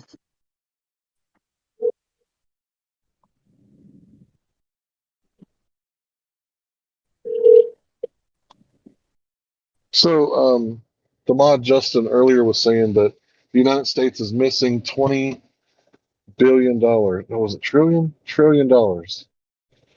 It was like, we know what happened September the 10th, 2001. We don't know Yeah. what happened September 11th, 2001. But the place where they were investigating what happened September the 10th, it went kablooey. And all they have to do, my theory is the government wants conspiracy theorists because they could Oh yeah, either for sure. A, publish all the footage from the Pentagon that day and disprove all the truthers with one final swoop and lob off all of our noggins. Or Yeah. B, there was no plane and they lied to us. Do you know the day that the Pentagon broke ground? No, 1933? No, September 11th, 1941. Oh man, that's crazy. And they had the center of the Pentagon's hollowed out, right? It's a courtyard, and then they have a smaller Pentagon in the very, very middle of the Pentagon. That is it was a hot dog stand when it first opened up, and it was called Ground Zero Cafe.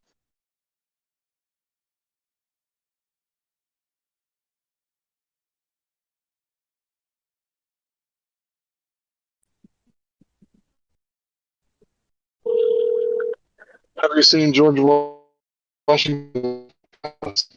The Washington. You're breaking up. The Washington Monument? Oh yeah. Isn't that like 666 feet or something like that? From the base below the foundation to the top? Yeah. Okay, yeah.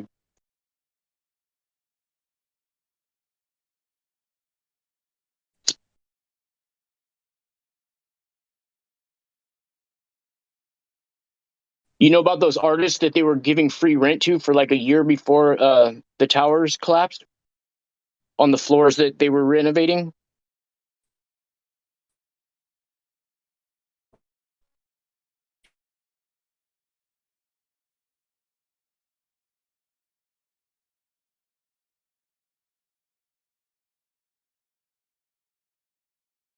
You ever hear about that, Hank?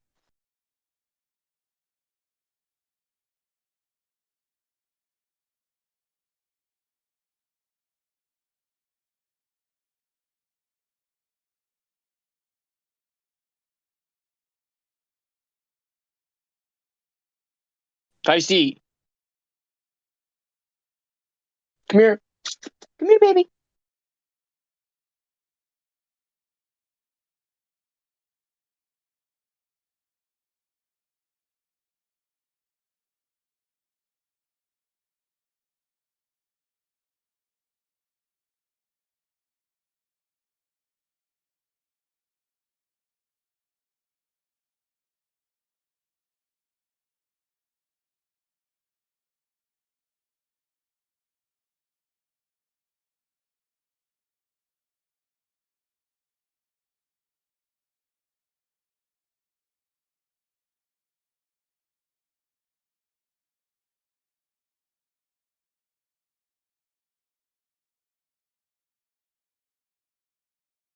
Am I coming through or am I breaking up?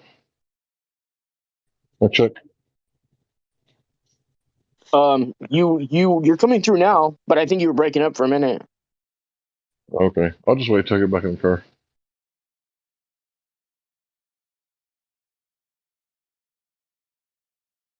Were you getting some food? I deliver food. Oh, nice, dude. Hell yeah. That's what I'm talking about.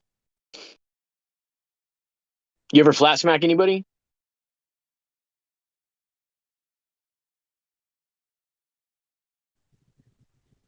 I keep it kind of to a minimum. I have to suss people out and see if they're like Yeah. intelligent enough to talk to. Yeah. Because the way I see it, most people aren't really capable of questioning their cosmology. Especially if they're not even capable of going out and getting fast food themselves. You know what I mean? For the most part.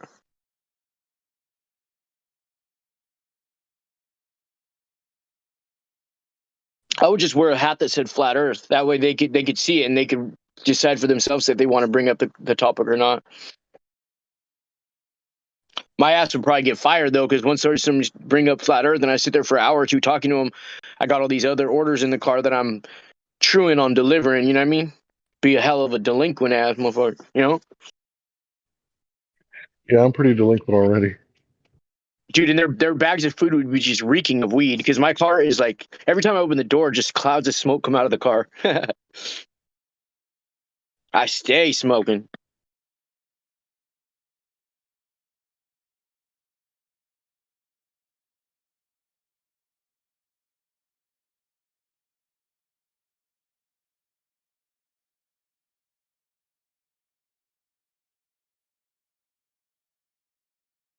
Anybody out there wants to trade some edibles for some artwork? Hit me up. I stay eating edibles if I have them.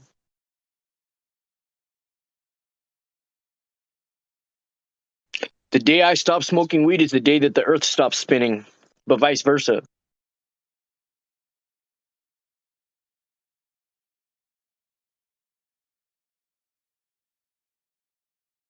Come here. Come here, baby. Come here. Oh, Bubba. Hi, Brain. Hi. Good boy. Brain.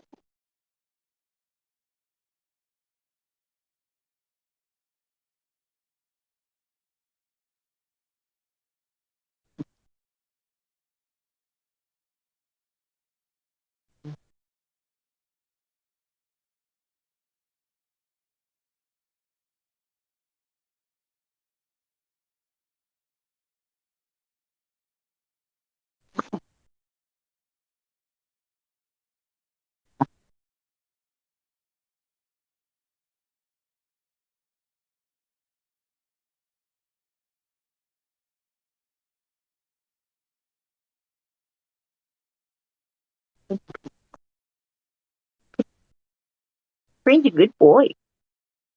He's a good boy. I love you, Brain. You're such a good boy.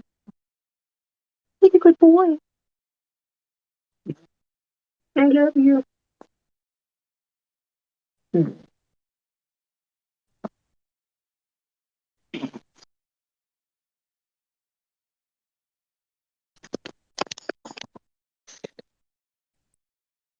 Who's a good boy? Play? Play. Oh, my dogs right here? Got a bunch of little dogs, bro. Some of them shake. Low dogs. Some of them are shaking, you know what I mean? Chihuahuas? You got No, chihuahuas? they're not Chihuahuas. They're like part terrier and part Zolo. I may be pronouncing it wrong. It's a really long word. Mm. Some people call them ex Solo Quinichis, or you could call them Mexican hairless. Okay. That's why they're shaking. Mexican They're dogs shake they're like a motherfucker. they're kind of odd looking. They're almost like shaped like Dobermans, and but they have like bigger eyes and ears, but their ears stick straight up too. and they're afraid of water like hella. They groom themselves all the time like cats though. And their fur feels kind of like a short-haired cat kind of. Their fur's like super soft, but they barely have any fur. So I got a pit bull. She's a Briner, I think is what they call them. A what? And then I got I think they're called Briner pit bulls. Okay. And then I got a little applehead Chihuahua. Or no, it's a Okay. deerhead Chihuahua. Deerhead Chihuahua. That's right. And yeah, that little thing I look up all the time. And it's like she's just over there shaking.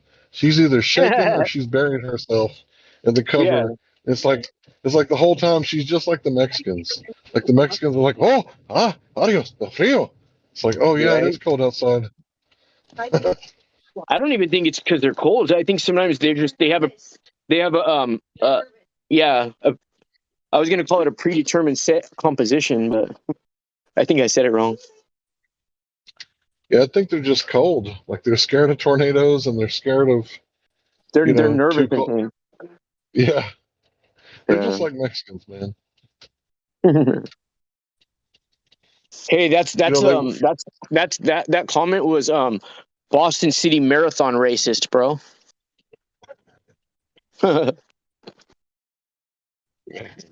Yeah, well, they originate in Mexico, so they're Mexicans. Yeah. But You yeah, get it? Boston I've worked City a lot with Marathon. Mexicans. Yeah, they're racist. Yeah. But I've worked with Mexicans a lot, and it's stereotypical, right, to say Yeah. that Mexicans are hard workers, but it's not racist. It's true. They're hard workers. Yeah. Yeah. I've never seen a lazy Mexican. Like, look at Cain Velasquez. How did he fight like how he fought? It's because that's how he trained. He's a big ass dude, but he's fighting like a little welterweight. And it's like, Yeah. how does he do that? Well, it's because he's a hard worker. And how come Yeah. he's still not doing it? Because he worked so hard that he like ruined his body. So he Hey, can't do it anymore because he burned out. in the California penal system, almost all the different cliques of Mexicans, every time they go to the yard, they have what they call hard candy wrapped up in saran wrap, and they sit down on the toilet, and then they put it up inside themselves when they go to the yard. Jackie, I could talk about whatever I want. God, this is open mic Discord. Jesus. Jackie's trying to regulate what I'm saying now, so I better keep it PG.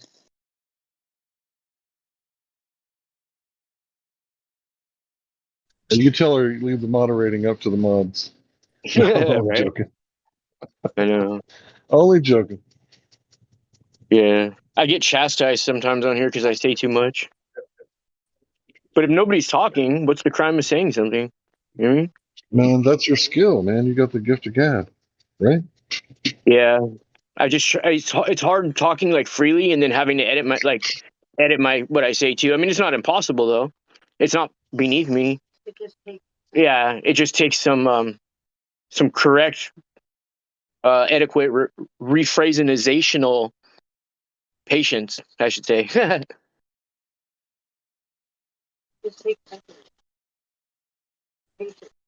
Jackie says it takes effort, and I don't have any patience. Thanks, Jackie. We all appreciate it. Good looking. I love how you lift me up in times when I'm really feeling low, which is never because I'm always high. I know. You know what though? Nathan Thompson grew 25 inches in like 2 years. So if I start doing the ping pong thing, maybe I can grow too.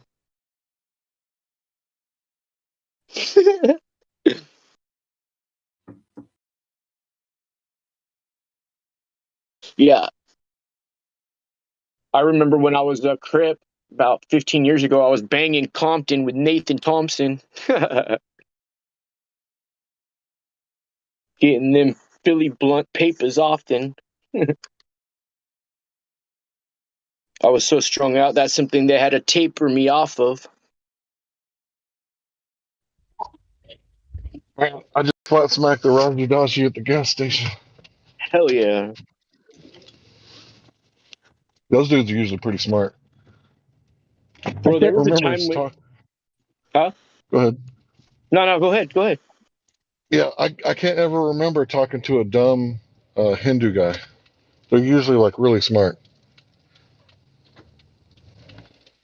I want to use the word simple, but not in like a negative way. Yeah, man, they usually keep shit real simple. Like that's the Yeah, best way, right? Like a yeah. child.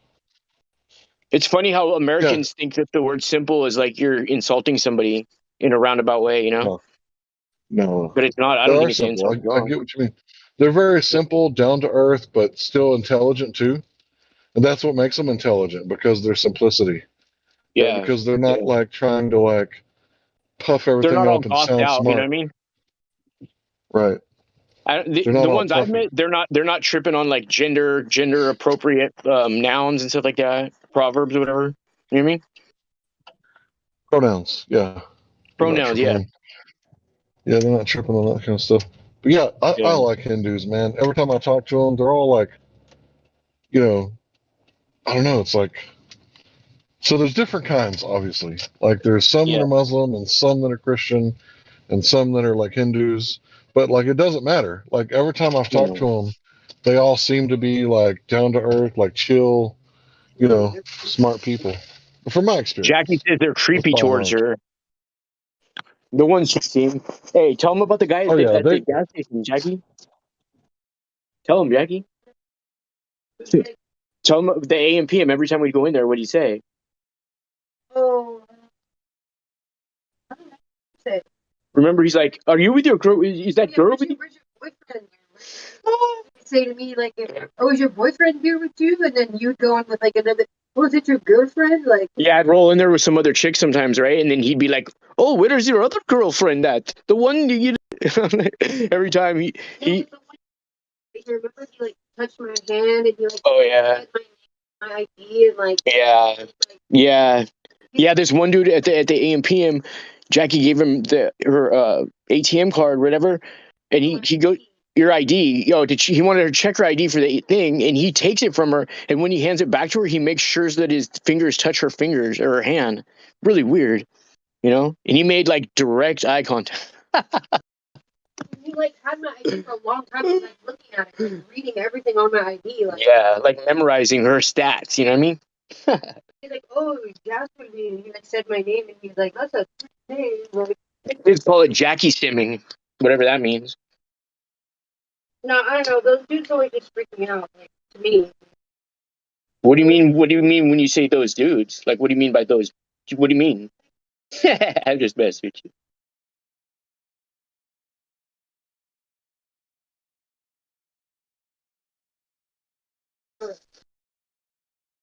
Yeah, you are a girl, huh? I just noticed that right now. Just Yeah, now noticed. yeah. She didn't I have always tell my anything chick, else giving it away. dude, I always tell her, hey, babe, if you're ever with any of your girlfriends or whatever, and you guys are wondering questions about your, how to keep it proper down there and everything, you could hit me up anytime because I got a lot of friends that are lesbians, and we talk that type of talk all the time. You know what I mean? So I'm the go-to guy when it comes to that stuff. You know what I mean? I got gynecologists hitting me up at 1 in the morning. You know what I mean?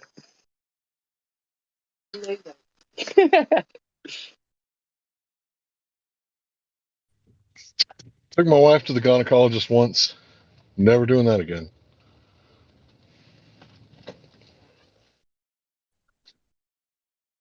Why is it called a gynecologist? Because they're only guys are gynecologists. It's bad luck to have if a girl is a gynecologist and she's working with females. Vagina. So how Maybe I are that's know, what it but was. Okay, Jackie, but think about this. 9 times out of 10, everybody knows that gynecologists and their patients, when they have a dispute about something, they play something called rock, paper, scissors. Well, if it was a female gynecologist, each of them would keep picking scissors every single time. Nobody would win. You know what I mean? And this would go on and on, till the next day even. They'd be in a title lock with each other, You never see the other side.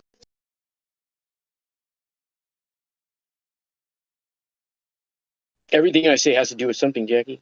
Come on. You ought to know how lucky you are to have somebody like me. Yeah. For real. Whenever I'm out in public with you and you have your arm around me, and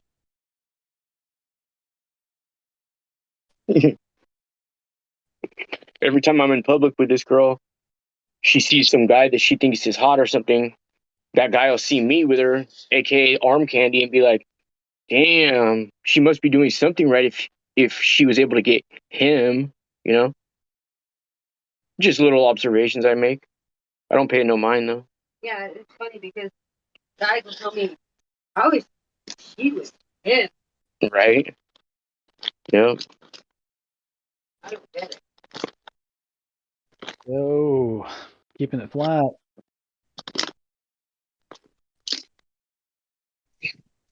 So yeah, I get up to the counter, and the Raji's like, "Are you live streaming?" I was like, "Yeah, you want to listen?" He's like, "Where are you live streaming to?" It's like YouTube. It's like, "You ought to come on there and listen." 24/7 Flat Earth Discord. He was like, "Huh?" It's like Flat Earth, cosmology. He's like, "Oh, I'm not really into cosmology." I was like, "Yeah, because they're teaching you the bullshit. We're telling you how to Right. find out for real. We're telling you how to find out for real what the real shit is. Find out for yourself." So hopefully he came on, and hopefully he don't dox me. What's that mean, docs? Documents, my personal information. Docs you. What does that mean? Give out my personal identity. Oh, that's what that means. Yeah, I've seen it be like written before in text messages, but I didn't understand what it meant. yeah. So It's people like do if that to you're. each other. People take each other's Oh information yeah, like that. You hear about I those mean, I never oh did yeah, it. gamers, those It's that gamers easy. that call the cops? Huh? A gamer will be streaming, right? Live Yeah. streaming, and then some cops will bust in and get and arrest him right on live stream. You ever seen that? yeah, No. yeah. If you get It's fucked doxxed, up. you might get swatted, and Swatted, if you there you get go. swatted, yeah, that's bad, bro. Wait. So if somebody steals your information, then your house gets raided? Well, they can. They can. It can. Yeah. They can raid your house because your information got stolen? So what they do is they find out who you are, where you live, where you work, all that stuff, where you went to school, where you go to church, and then they'll call the cops and say there's an active shooter. This happened to the Tim something podcast, the Timcast on YouTube. It recently happened to him, but when the cops went up there, they didn't do him dirty. They were actually told it was an active shooter situation, and they just kind of walked around and made sure that everything was okay. And then he was like, "Get out." Let's see, it was the Timcast IRL YouTube channel. Maybe this happened a couple months ago. If you wanted to see, it Can you happened send the live. link? Can And you Luke send the link in Wazowski, my Luke thing in was. my message? I won't send you the video to the channel, but Luke Wazowski, he's sitting there like he's so like into the story that he's doing, right? Because he's like a news guy, he's a journalist, and the cop walks by him to the left, and then like he didn't see him like at all. Cop walked right in front of him, and he's so interested in what he's doing. The cop he didn't even see the cop. And then the cop walks back by, and he was like, "What the fuck was that? Like, are we getting raided?" It was funny, but yeah, that's bullshit. I think whoever called the cops, that not only did they put Tim and his people in imminent danger, they also put the cops in danger because they said it was an active shooter situation. Is this a YouTube channel you're talking about? The guy for his icon, he has like a picture of a dude with a mustache and a beanie. Yeah, that's him, Tim Okay. Cast. Okay. He's like a centrist, but everything on YouTube is so far to the left that he's basically the Is he a flat earther? No, he's not. Does But he they ever do say like the word alternative globe? media. Yeah, probably. Babe, I it don't matters listen to to him me, a whole lot. Jackie. But he's alternative media, so he's kind of anti-establishment. Yeah. He's anti-establishment, anti-war type, which that's my type. That's the Yeah. kind of dude I'm looking for. All right.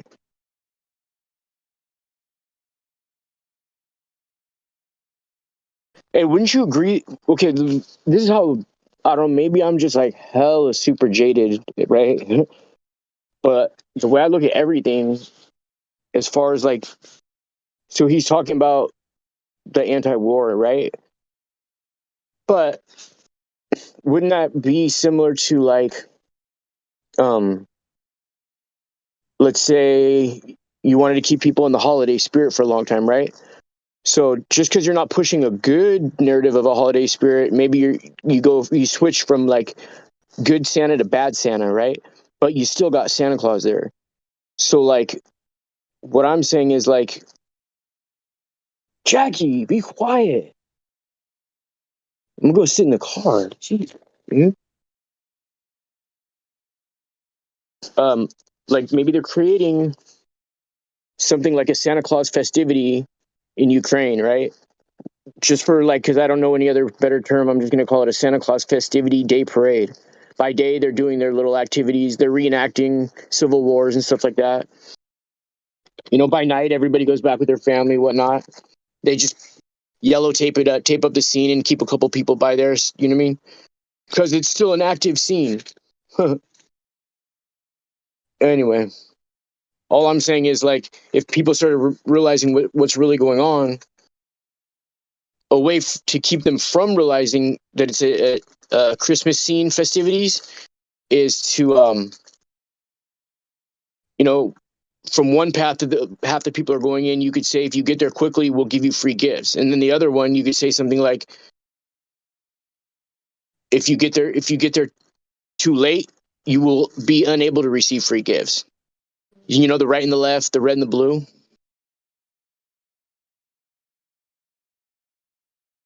but you keep them separated.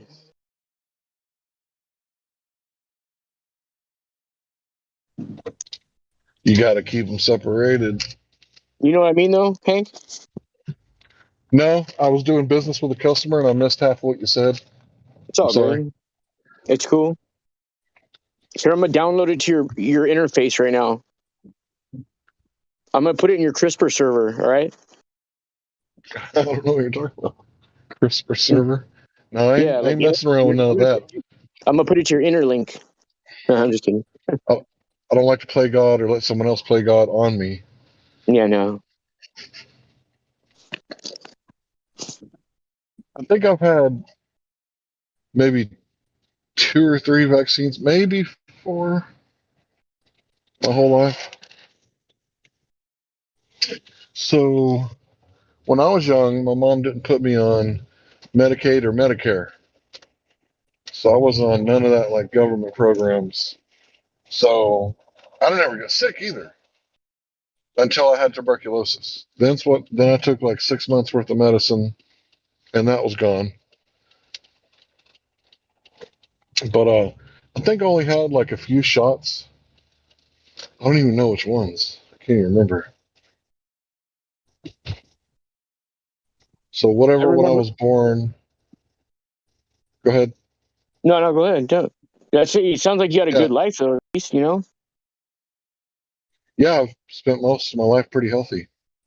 Bro, I grew up so poor. We couldn't. My parents couldn't afford to give me shots, and I'd look at all the rich kids on their bicycles at Christmas and their birthday with their brand new Modernas and stuff. And we were so poor. My mom used to crush up aspirin and put it in a cheesecloth with water, and then she'd put it in make a solution out of it in boiling water and put it in a turkey baster, and that's what our shots were because we couldn't afford the good ones. You know what I mean? So I'm just saying you had it pretty good. I guess I did. Only time I went to the hospital was, of course, I don't believe you, but only time I went to the hospital was like if I messed up my knee or something playing football, tore quadricep. I've had some. He puts it in a turkey baster. Yeah, you know what I mean. Yeah, I didn't believe you. I I didn't believe. look at all these kids nowadays going down into. They're going into town and they're getting it for free, and I'm like, wow, you guys are getting name brand stuff for free. You guys have no idea. And I don't ever want to hear you guys complain about how bad you have it when you get the free name brand stuff at Rite Aid or CVS. We didn't have it like that. Like I said, my mom had to improvise. You know what I mean?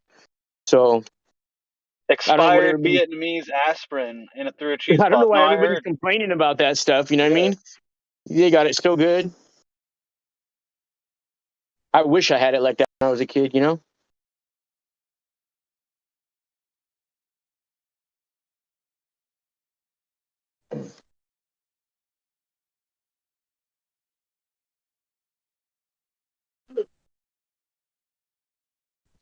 Now that I think about it, I've only been to the dentist a few times too, because I chipped my tooth, had it repaired twice,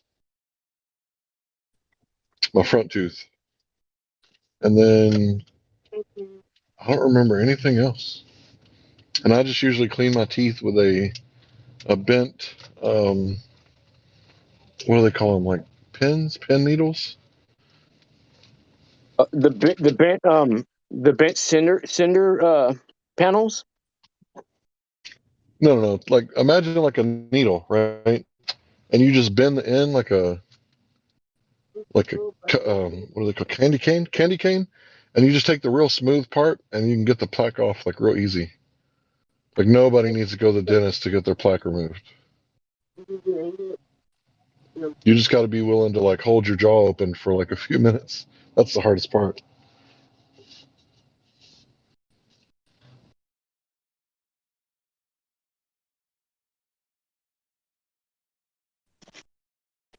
I took my children to the dentist. I'm thinking, they're about to be 18. I'm gonna spend some money. They're gonna be good for a while. So I was thinking, okay, I got them their little insurance or whatever, and then I dropped like $1,000, and then my children like complaining and swelling up and need to go back to the dentist. I'm like, that motherfucker. He admitted he dug too deep, and that's why the abscess keeps coming back. I'm like, that motherfucker was insuring some return business, going in there doing a slapdash job so he'd get return business. It's like me, I've never had a cavity until I think I got one now. I think I'm like 39. I think I got my first cavity. So all I've had is impact damage to my teeth from playing sports and somebody throwing a football in my face while I was on the phone.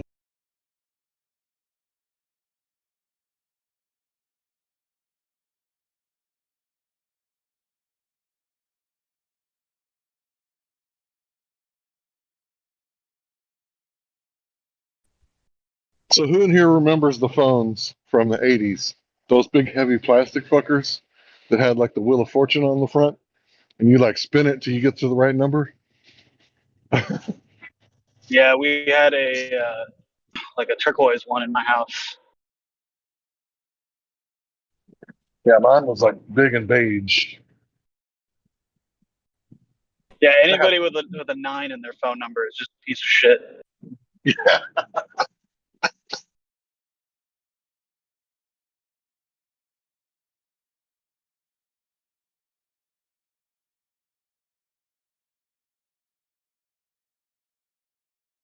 I remember when cell phones first came out, and I got my first cell phone. I'd be on the phone with somebody, and then all of a sudden, I'd start picking up like somebody else's phone call or fucking radio signals. It only happened for like a year with that particular flip phone that I had, but it was like they hadn't perfected the technology. I had a Sprint flip phone in like 2002. That was my first one. My first one was the Nokia, the one with the snake game on it. Yeah, that was one too.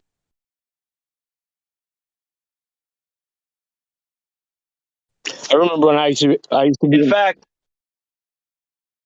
go ahead, bud. Go ahead.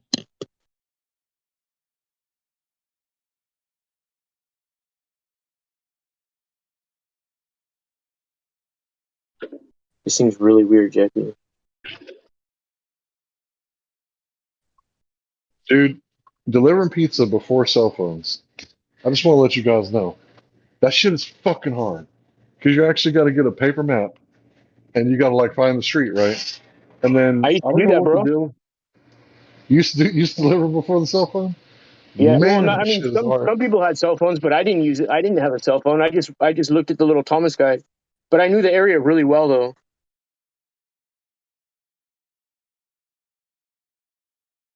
I know Santa Barbara and Ventura. I could name all the streets and all the alleys, like in the city proper, basically, from the beginning of the mountain to the shore.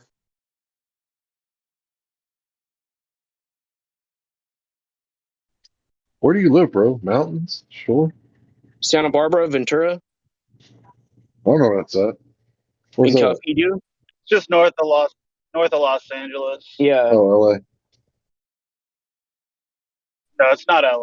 home of the Black Swan, Much bro. much nicer than Los Angeles up there.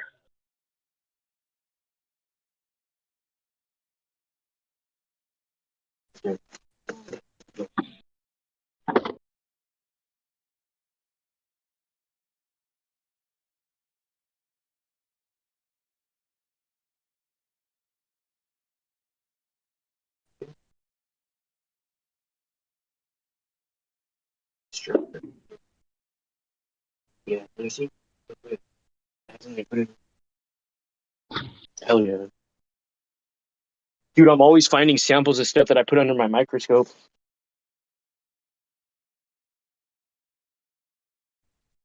How do you find a sample of something you put under your microscope? Because once you put it on the microscope, it's like in between the glass, right? Yeah, yeah. So you just But got like a I'll bunch of glass laying around. I'm not looking around, but I have boxes full of the glass slides. Yeah, I love looking at stuff in this microscope, bro. Oh yeah, it's a good point. You Once ever it's seen? in the glass, then it's viewable at any time. Yeah, like when you look at like hair follicles through it like you're looking through the thing. It looks like you're looking at something as big as like a hot dog. You know what I mean? Right. What were you gonna say, Dude, Hank? you should go look at some COVID tests underneath the microscope. Yeah, I've seen a few. It's good stuff. Yeah, I was gonna try to look for like some of the cookies Santa Claus ate too, but I was unable to produce any actual real samples. You know what I mean?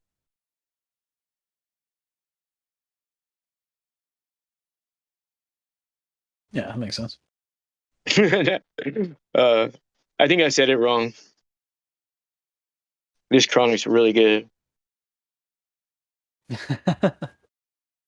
What, babe? Oh.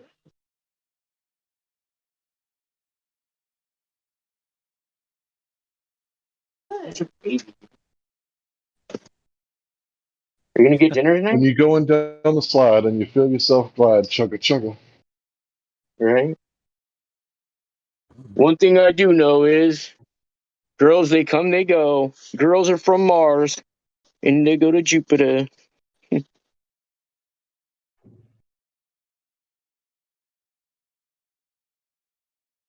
You guys ever seen Flat Earth Boxer do his live streams recently? Dude, that's hilarious. I've met him in real life. No shit. Have you I seen was any of his most recent live streams? No, but did you see when he went to fucking Comet Ping Pong and fucking ran into James Alefantis? Yeah, yeah. Crazy, huh? Yeah, dude, I was driving across the country and how did I? Oh yeah, the guy that I was driving across the country with was like friends with him. So we stopped in Yeah. Arizona and we hung out with him for a minute, and then yeah, that's random. I haven't thought about that guy in a while. He's pretty cool though. Yeah, yeah. Dude, his videos are hilarious, dude. Like his Dude, most when he was recent doing one? the mask audits, Huh? when he was doing the mask audits, like at the post office, that shit Yeah, was fucking fire. I know. Yeah. Hey guys, I had a conversation at a bar with my buddy about flat Earth. He to him he said these Tesla car studio pictures look CGI. What do you guys think about that? I think you know it's Which real because one? it looks so fake. Well, basically, I mean, at this point, the car in space is CGI, and the studio stuff is CGI. You know what I mean? Yeah.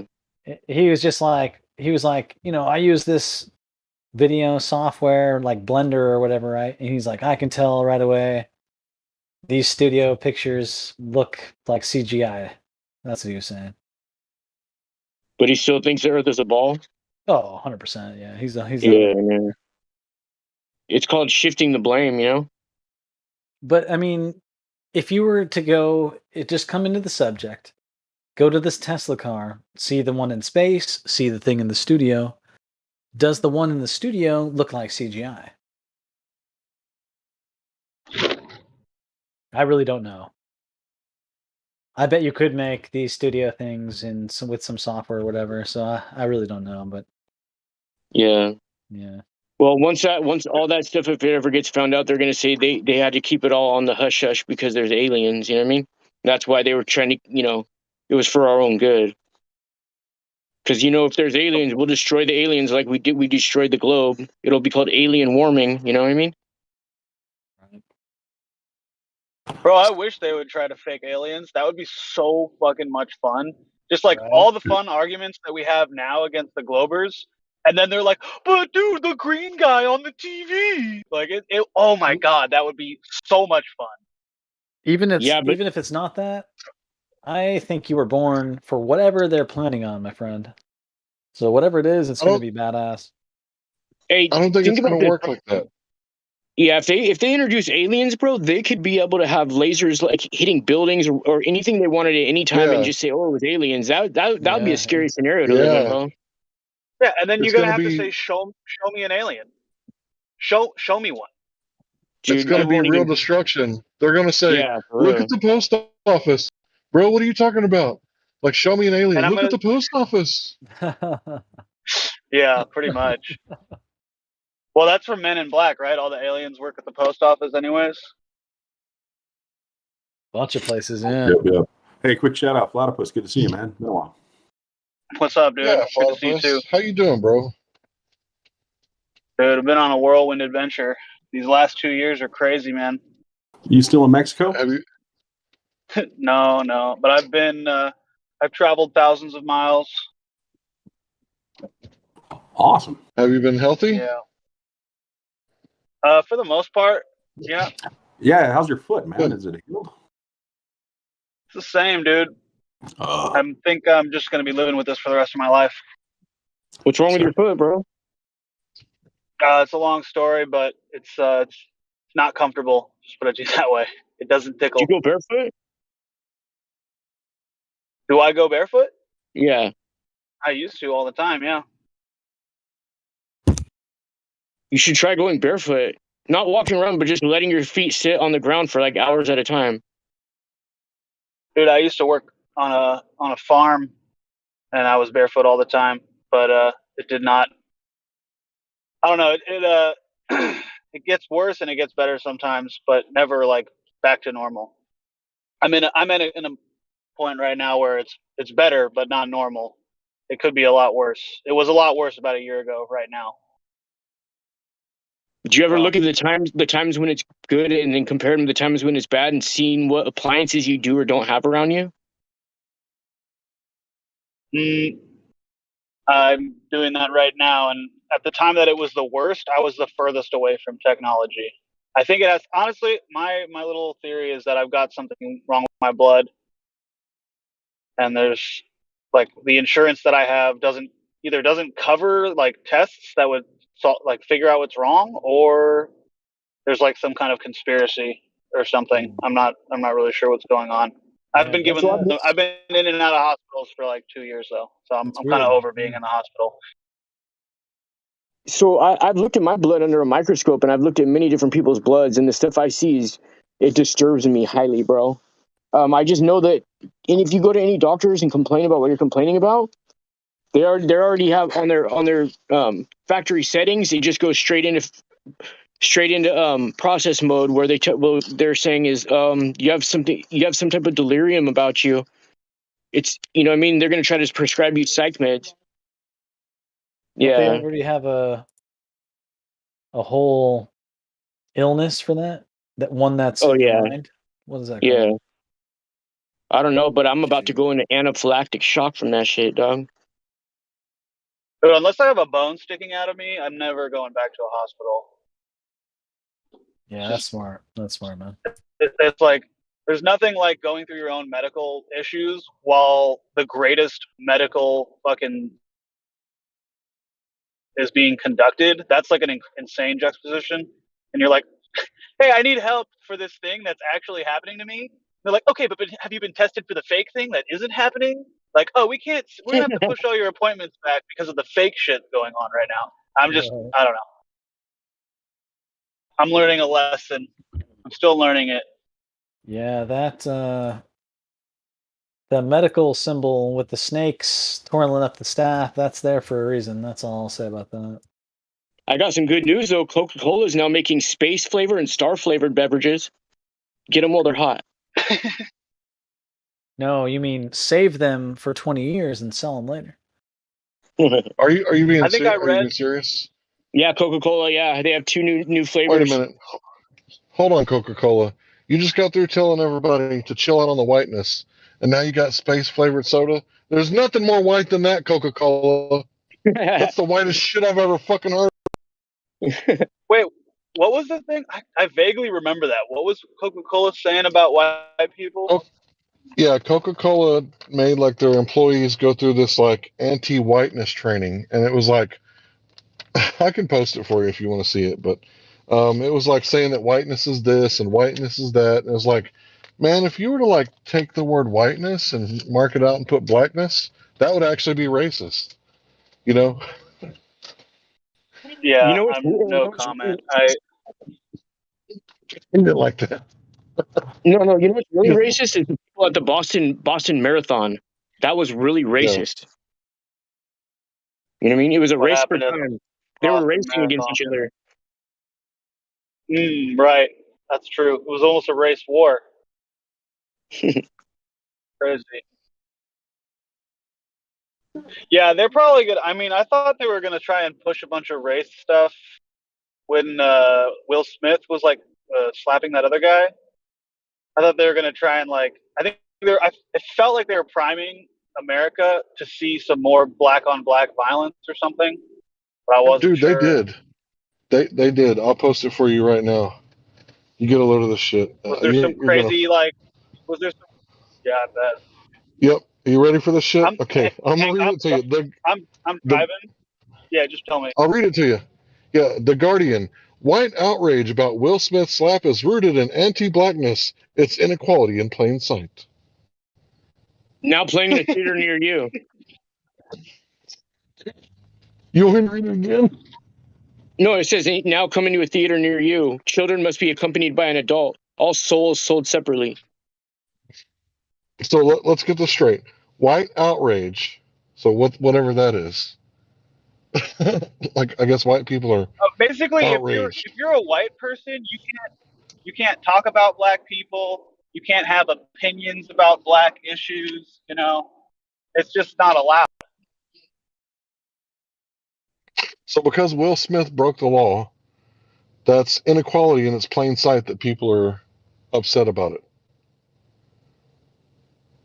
If anybody hits anybody without permission, without contract, because in Florida you have mutual combat. Like you want to take it outside? Yeah, let's go outside. That's legal, right? So if one person says no, like Chris Rock, he didn't give consent, then that's called a crime. That's battery, right? Just like the battering ram, right? Anyway, I'll try to find the Coca-Cola thing now.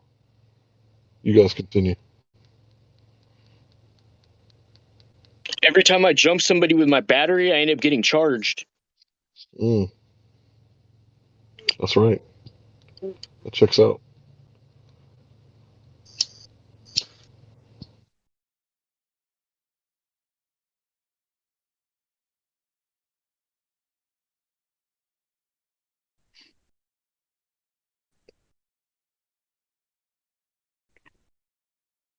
I got these people keep asking me if I'm a Mormon in my comment section.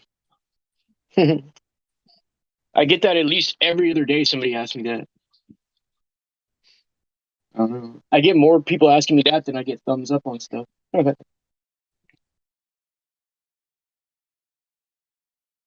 guess because my name, they think that I'm a Mormon, or they call me a Mormon flat earther.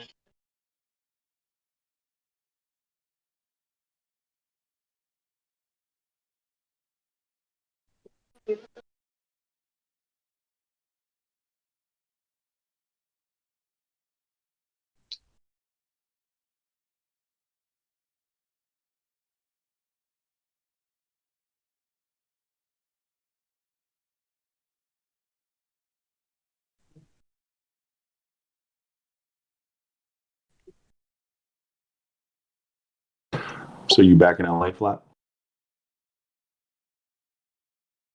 Yes, I am.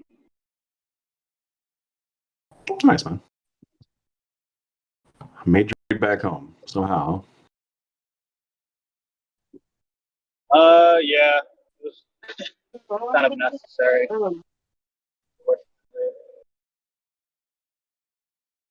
But I found my way out twice, find another way out again. I fucking hate this place.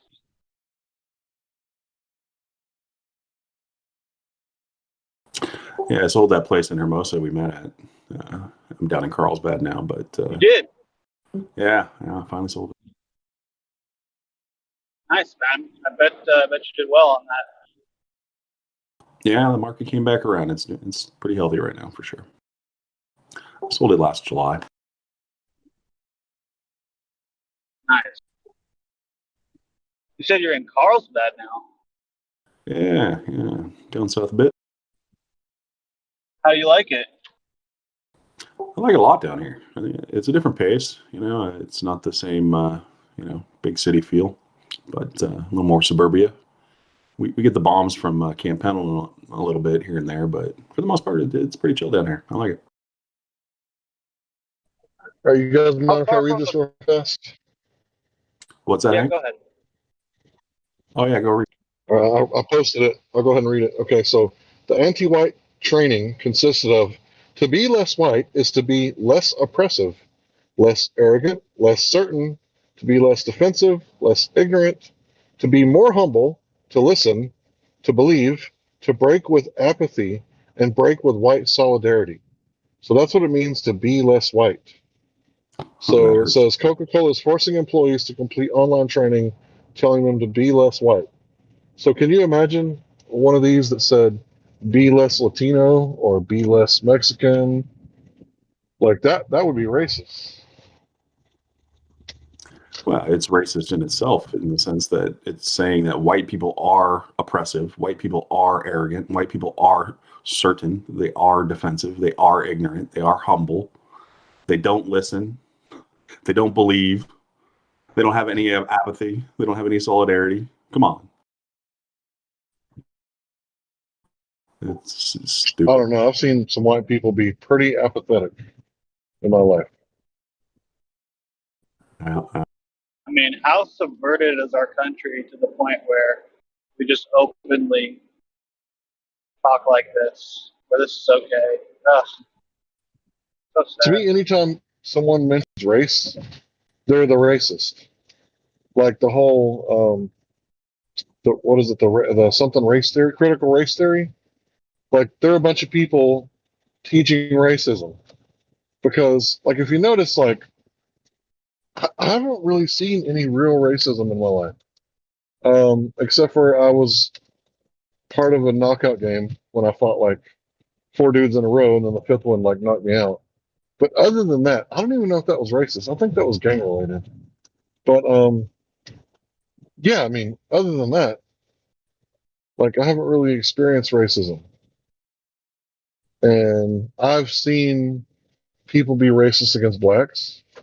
They didn't want to hire them. I've seen that. Okay, I admit, like, I've seen that before. So yeah, there is racism, but it's like it has to be taught. If you put a couple of toddlers in the pen, the ball pen or whatever, like, it's not like the white kid is going to grab up all the balls and be like, screw you, these are my balls. It's not how it works. Like, it has to be taught. I mean, racism is just code word for you notice pattern. If I was like, oh, I need a housekeeper. I think I'm gonna get like a Mexican housekeeper or something. Like they're really clean. They're really good at doing that job. Like if I said that, well, so many people would just jump on you for being racist. But it's like, what if it's true? What if most of the Mexicans that I've come into contact with are actually really clean and they're good at that job? Like, what the fuck is the problem? If you notice a bad thing, like, oh yeah, I want to live in a neighborhood, that I don't know. I don't want to use an example and then actually get called racist, but you know what I'm saying? You just notice racism is just noticing patterns. and making decisions off of patterns that you notice, rather than, oh, this person is this color. I'm not going to assume anything negative about them because they're this color, or I'm going to assume only negative things about them because they're this. It's crazy. Yeah, for me, I got this crazy concept. I don't care what color my neighbor is, as long as he doesn't try to break into my house. Like, who cares? Who cares? As long as he ain't trying to break into my shit, and I don't have to hurt the guy. I don't care what color he is. Yeah, it's a whole divide and conquer mentality, right? Reminds me of the terrorist propaganda that came about and how we were supposed to watch our neighbors. You know, the idea that your neighbor could be a terrorist. You know, the judgment and labels are definitely a society agenda, right? They're getting us to look at each other and judge each other with no information. That's completely ignorant.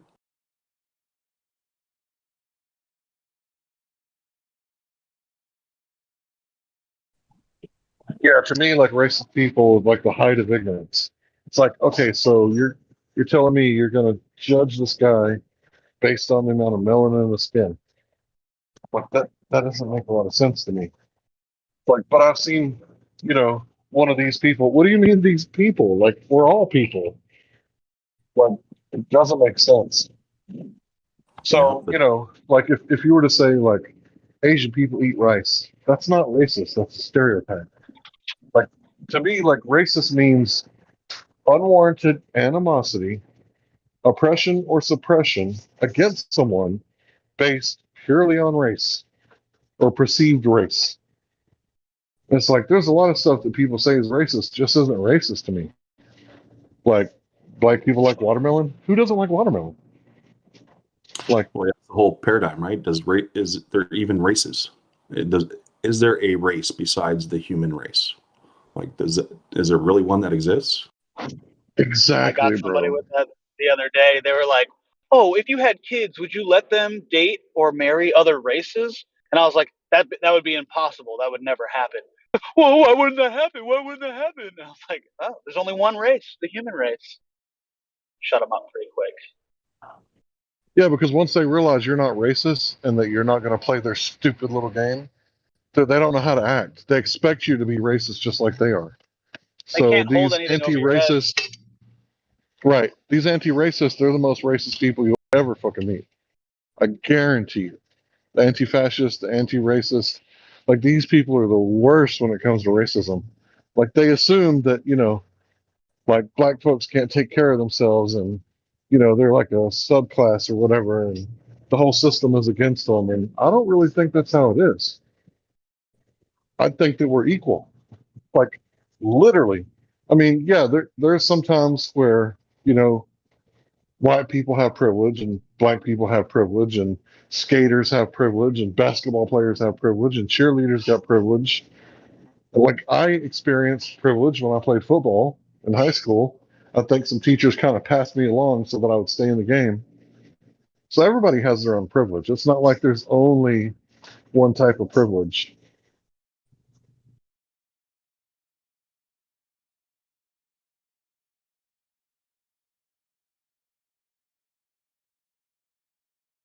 I want Somalian pirate privilege. Do I get a boat and an AK-47? What about do I retain my white privilege if I travel to Burundi?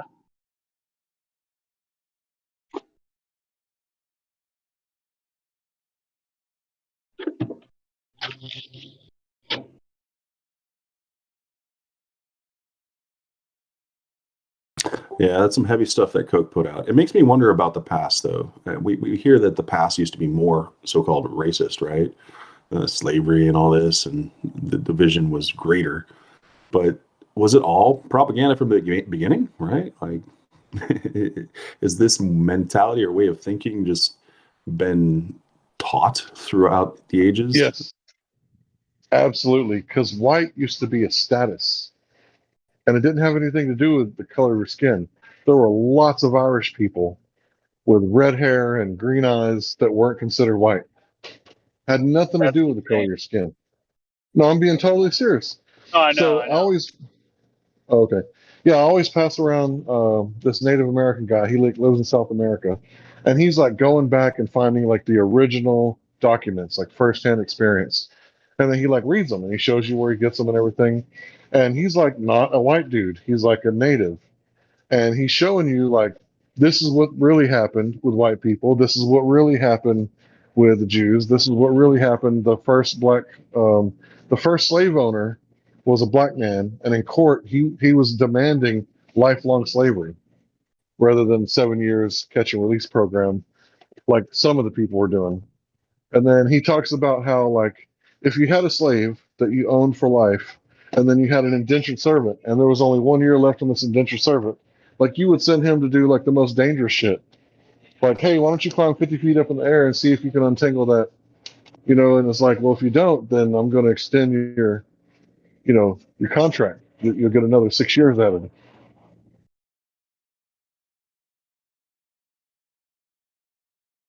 Well, if there was a contract to begin with, then they should be intelligent enough to not agree to that.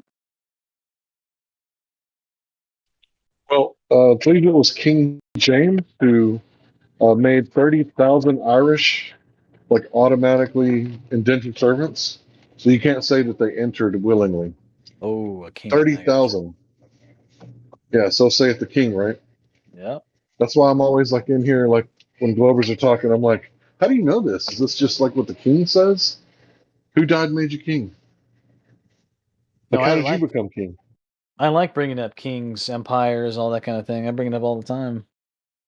I like to ask people where do they think those things went? Since history is written by only them and filled with only their stories. Didn't you know that people won? America is free? What are you talking about?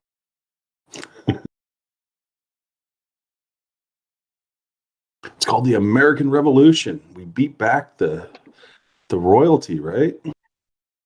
There you go. Never ends. Always the same story. Man, freedom is such a high cost, and I don't think people have been paying their dues lately.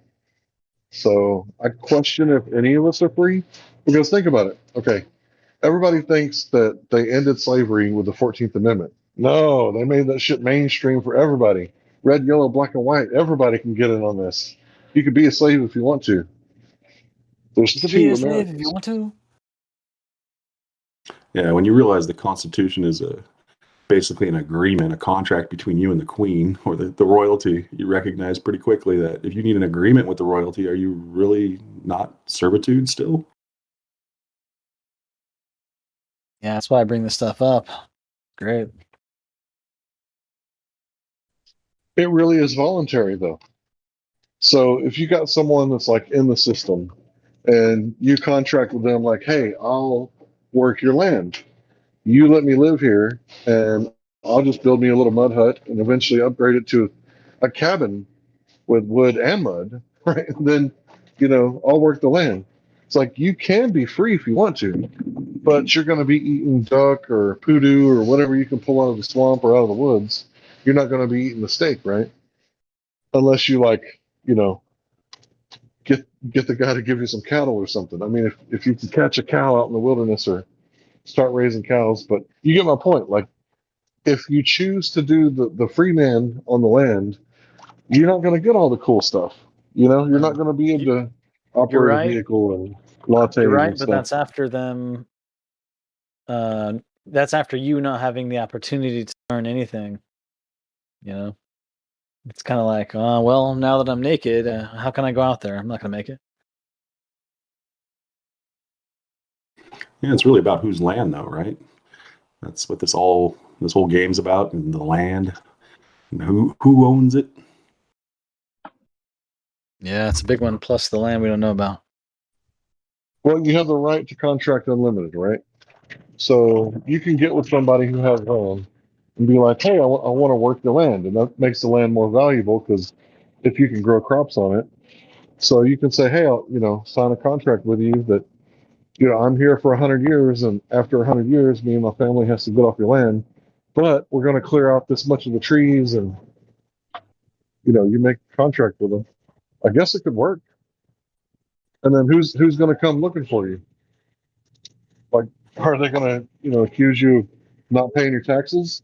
What income? Yeah, that was the big sell was with the song, right? This land is your land. This land is my land. Yeah, right. See, but what people don't realize is that the contract is the law.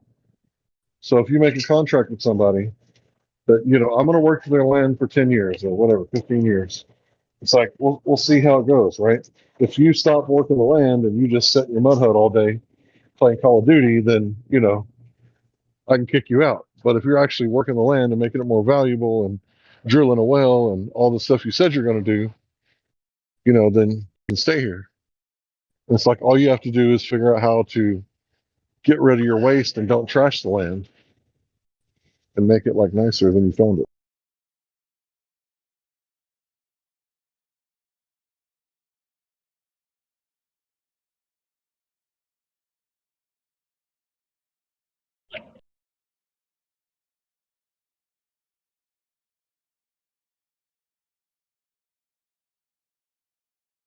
How could you play Call of Duty from a mud hut? You run you a line from the owner's house. I'm sure you would contract for Okay. a little electricity.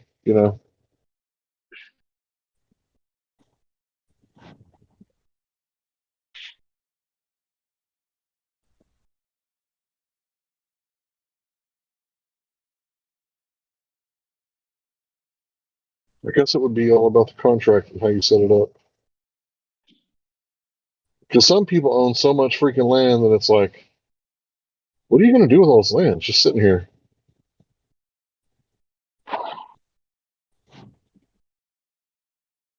I know what you mean. I go on country drives around here for work all the time. I see big chunks of land just sitting there.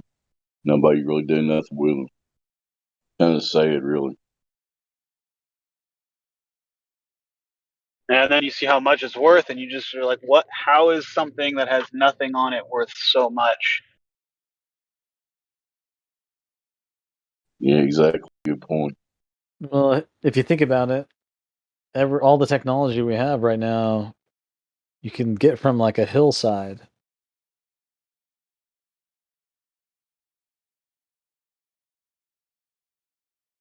I'm not following. I mean, where's this shit come from? Where's anything come from? It's mined, it's developed. It all comes from what's here in the soil. It's here in the mountains.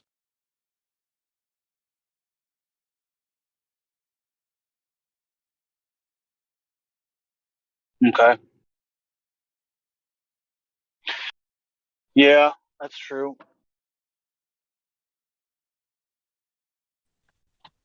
I mean, if you got someone who had a piece of land and you contracted with them and they had a river on the land, all you'd have to do is go hang out at the, I don't know, the part yard and, somebody brings in a truck, you take the alternator, right? Or you can take like a simple ceiling fan and rewire it, to make it a generator or something like that. And, you can get electricity. It's just you have to buy batteries every few years. So every few years you would have to, I don't know, get some gold out of the river or something. Find something to trade for goods. And I guess just try to fly into the system.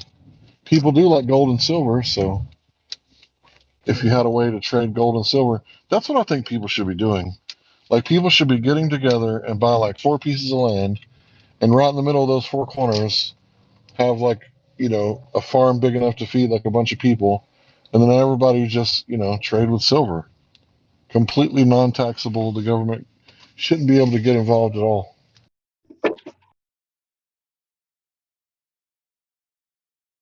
You just can't use it on Amazon.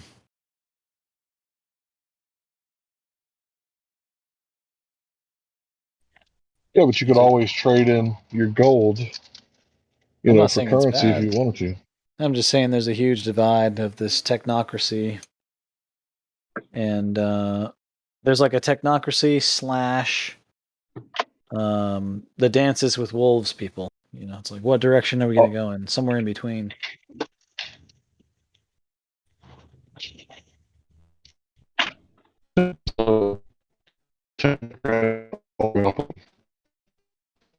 You're robot Hank? Domo arigato, Mr. Roboto.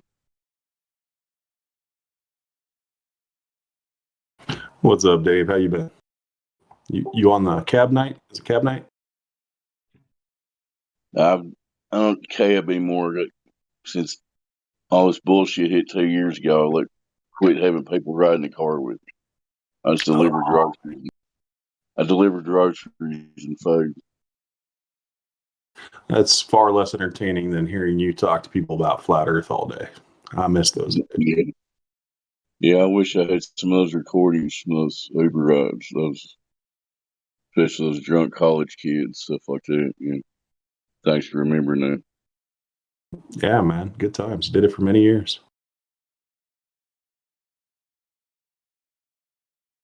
Hang out on Poncho Pete's, listen to a few phone calls a day. Good stuff. Oh, yeah. I remember when Vinny called the ESA, the European Space Agency. Do you remember that one? Yeah. They said they were closed. Like, space is closed tonight, I guess. Welcome back, Hank. Try your mic.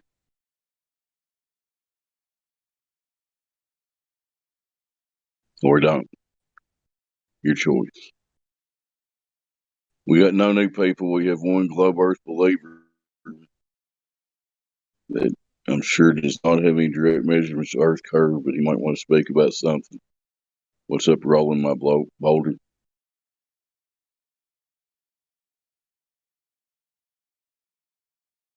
It's not wish to speak. Try He's the your guy mic, that Hank. he's the guy that has that list of questions that are actually pretty good. Yeah. He seems pretty legit. Maybe he'll figure it out. It's up to him.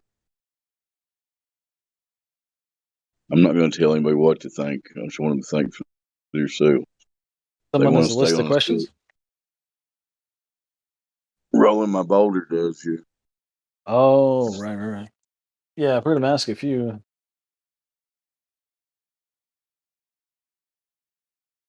Yeah, Stormfire, you brought up that Tesla in space earlier, and man, that's so easy to see that nonsense. I mean, there's so many. Yeah, for me, it is easy. Yeah.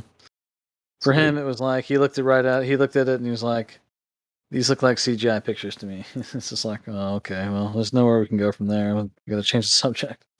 You know? That's been like 4 years ago since they put that car in space. They haven't put anything else up there weird like that in this last 4 years, I think. Or did I miss anything? No, they keep talking about people now, right? They're doing these space flights where they're bringing people up in the sky and saying they're going into space. Well, I mean, one thing that wouldn't be fantasy, and that's what you got a high altitude plane. You could travel at a ridiculous speed. Maybe charge a little more, but not only do you get a cool experience, but you get to travel really fast, right? I could have swore there was multiple airline companies talking about pulling this off years and years ago. High altitude planes.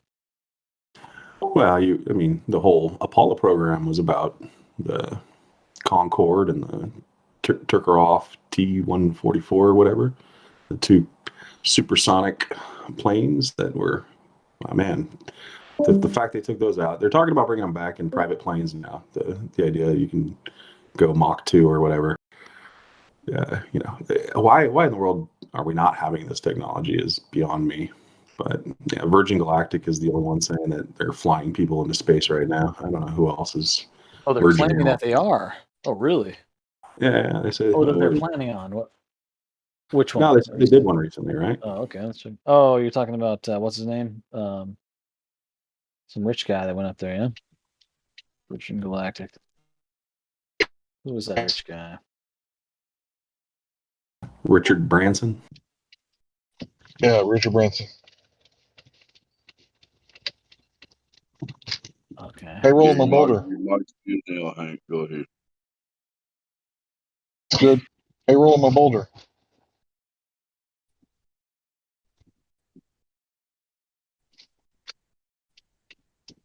Oh, he's not talking to me. You guys go ahead. Well, I was trying to ask him a question too. He wasn't responding to me either. They were talking about something. Go ahead, Stormfire, or Seymour, who was talking. Yep.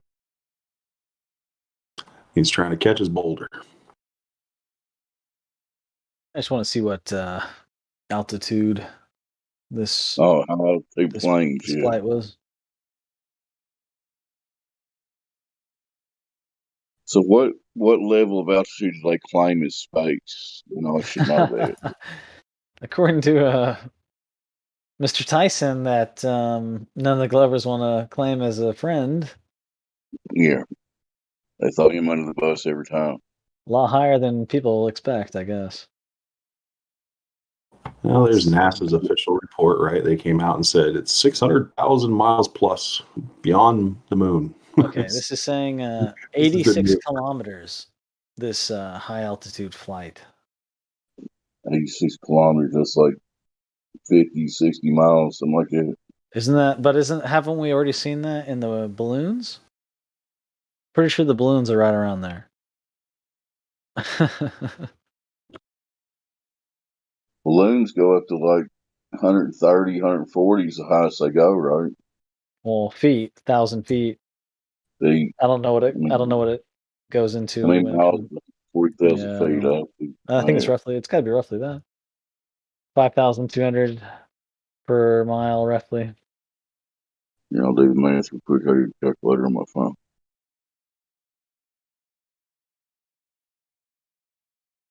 Well, if they said they went 50,000 kilometers, that's further than you think.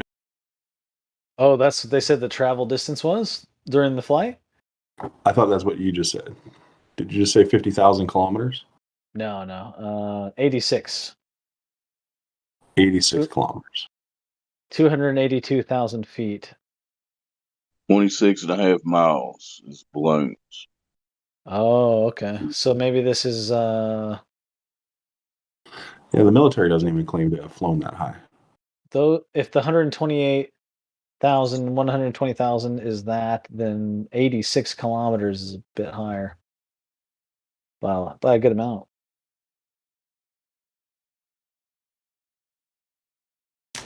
What's up, guys? Boulder, What's up, we hear you have an infamous list. Let's hear your list. Oh, First, the list of questions? what is your list? What is 40% pass in your name? Oh, there was a night that I was talking to QE and he was quizzing me on things and I was getting a lot of stuff wrong. And you got a 40 on his quiz? That's pretty bad. 53 miles, sorry. I think that the reason that's in my name is because I said I would be happy if I passed 40% of his questions. Okay. I probably scored actually much lower than 40%. Do you have a question on your list for us tonight? Oh, I haven't changed the list in a long time. If you guys want me to ask those questions to somebody, I will. Yeah, But there's probably a bunch of people that haven't heard it. hold on, I will. Yeah. Give me 1 second to pull it up. As you grab that, this high altitude flight is 53 miles, which is higher, a lot higher than those balloons. And what do you want me to say? It still looks flat. The horizon is flat. About three times what the high altitude balloons are The doing. horizon is horizontal in these pictures, in these video.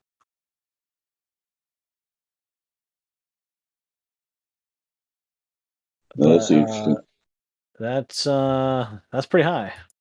53 miles.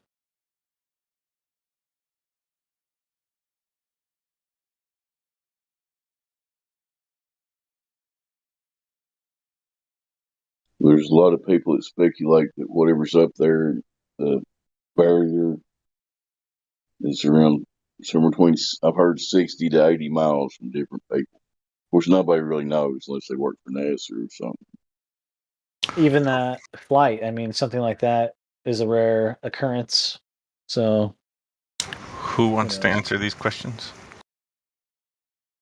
Thorn fired up. I'm just joking. Whoever wants to.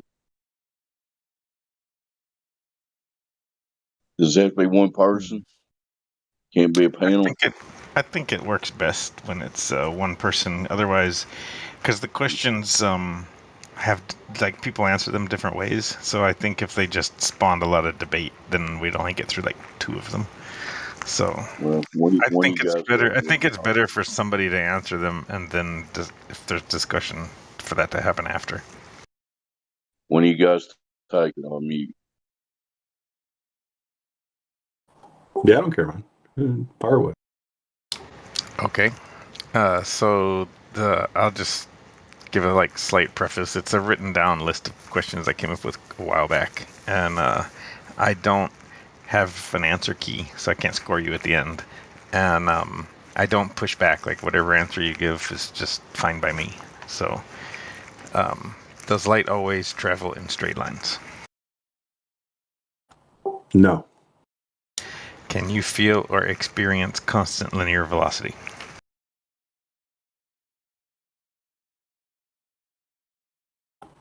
Yes. Is there a minimum rate of rotation you can feel? No. Is 1,000 miles per hour a rotational velocity?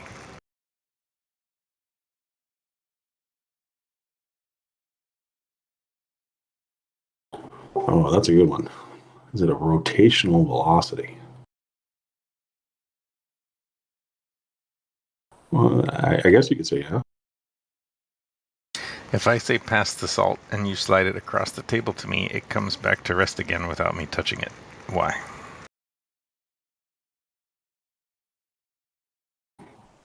Because no one's touching it?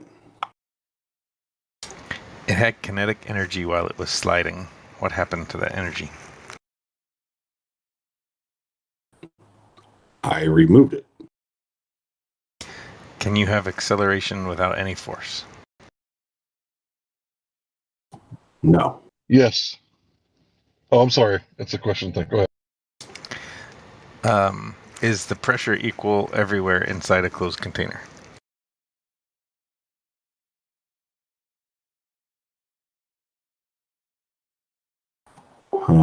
That's an interesting one. A lot of variables in that one that I'm trying to throw in there. So, no. Does GPS give you your position on the surface of the Earth?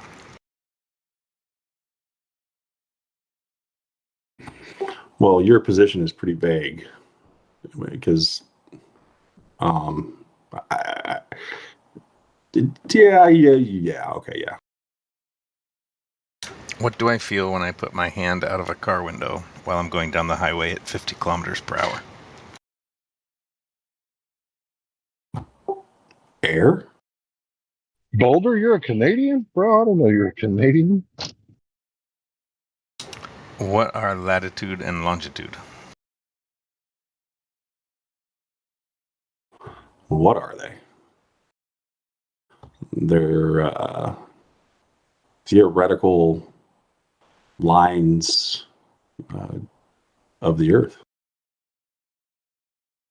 How does triangulation work? All triangles equal 180 degrees. How does trilateration work? Trilateration. What is that? Refresh my memory. What's trilateration? I can't refresh your memory right now. I can only ask. Trilateration. I don't have an answer then. How does GPS work? How? I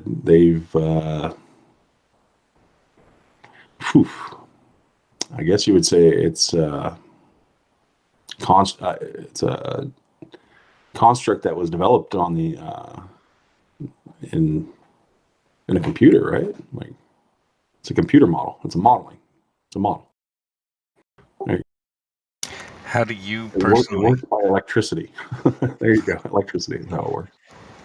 How do you personally measure the distance between cities? How do I personally measure the distance between cities? Well, in order to measure the distance between anything, you would have to travel it. So, traveling. Yeah. Are you familiar with the Black Swan picture with the oil rigs? Yeah. How are the distances measured in that picture? I don't know what he did, but they're traveled. How is weight measured?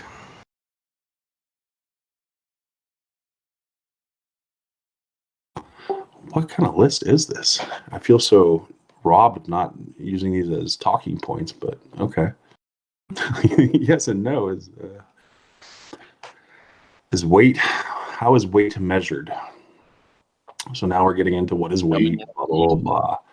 You would say that it's measured by a scale, right? And do you know how scale works? Well, not all scales work the same. How is mass measured? Was that weight and volume? How is temperature measured? Well, how? Yeah, with a thermometer. How is air pressure measured?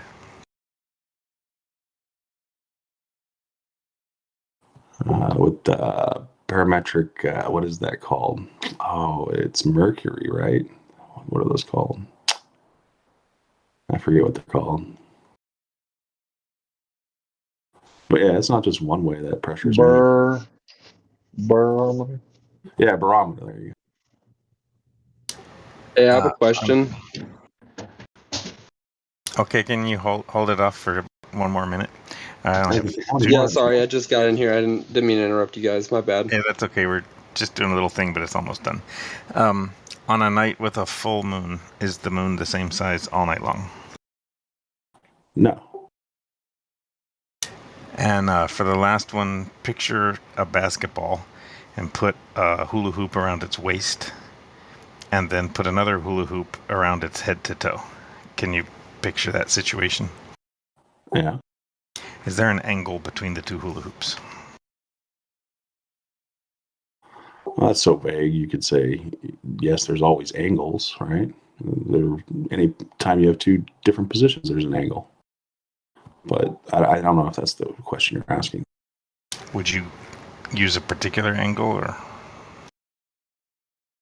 a particular angle to describe what? What am I describing?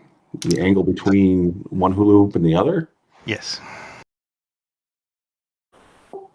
What position of the hula hoop? Like one's around the waist and one's around the head to toe. Yeah, but there's many angles depending on what point of the hula hoop you're talking about. Like, am I using the top of one hula hoop or the bottom of the, what part of the hula hoop am I using? There's many angles to it. So, yeah, not a very direct question, I guess. So you'd say there's not enough information to answer that question? There you go. Okay, and that's the end. Well, that was fun. All right, I got a real quick question for you, rolling my boulder. Why don't you stop rolling your boulder and roll some ganja so you can clear up that glaucoma so you can see that the Earth is flat, bro? I told you that you shouldn't, unless Alaska has legalized that, you shouldn't be talking about it in Discord. Okay, Conrad, go ahead through. Hey, wait, Roland. Did you know that they just passed it? It just passed the Senate, and it's now going to Congress. And if 60 people vote, it's federalized, and everyone can smoke it. I think it passed the House.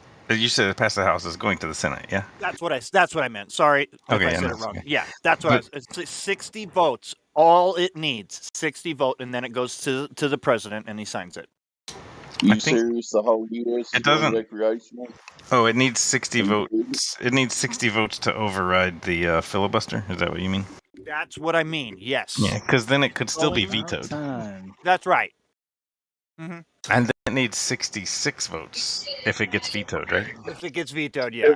Is If America going to Brandon be vetoes this progressive or shit, progressive? if veto, I mean, if Brandon vetoes this shit, I'm gonna be so pissed off because what is the point of having a Democratic Party if not to legalize weed? What is the point? I mean, isn't that the whole point? This is where I have to. I mean, isn't that their selling point when they're running for office too? Yeah, Jimmy Carter said yes. Why are we still waiting Yeah, I on mean, his yes? didn't Biden say that was like the first thing he was gonna do when he gets in office? Come on, man. I didn't hear Biden say a complete sentence yet. I could have been listening too long. Seymour, we moved on quickly, but I just wanted to say usually when I finish, because the person answering is usually a good sport like you were, if there were questions that you wanted to ask me, I will do my best to answer as well. Well, I think your questions point out a lot of very interesting topics, right? One, how brutally honest are we being with ourselves, and how do we see things? Are we seeing them for what they are? Your questions are vague enough in which the person answering them can take them in a lot of different directions, and I think it's telling list of questions to where people are with evaluating and discerning the information that they're being presented. Right, there are a lot of different ways you can take this information. Yeah, that was the inspiration for the list. Was I kind of got tired of hearing the same debate play out between a globe person and a flat person, and I wondered if I got them off the talking points and ask them questions that didn't have clear right or wrong answers. They weren't leading questions. What would they say? And so it was a little personal research project of mine, and boy was it interesting until people got tired of listening to the questions. Right. Yeah. No, I think it's very telling. You got a lot of different aspects here. One of the things that I was blown away with when I got into flat Earth was how much science there is that you have to rely on, right? Like, and what is science and all that kind of stuff, and then you recognize how you apply a level scientific method of discernment to the information you're being presented, right? Like, don't take for granted that the answers you've been given are correct. You have to recognize there's many ways to look at the same question, and that's mainly what science does, is tries to address a simple question in many different facets. And can I drop my favorite definition of science in Livestream for you and the voice chat? Sure. This is my favorite definition of science overall. Okay, I'm going to take a wild guess. Science is statistical probability. Well, I've already posted it, so is that what you expected, Hank?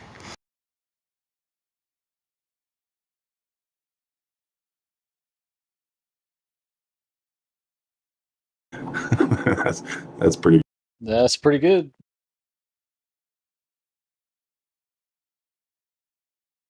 That's almost how I see the system working, right? Like, that's what they got people doing. They got people sitting in rooms figuring out if this shit's gonna, zap them. Not doing real science. This is like pseudoscience.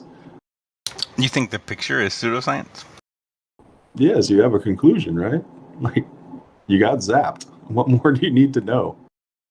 Well, if I pull a lever a second time, will I get zapped a second time?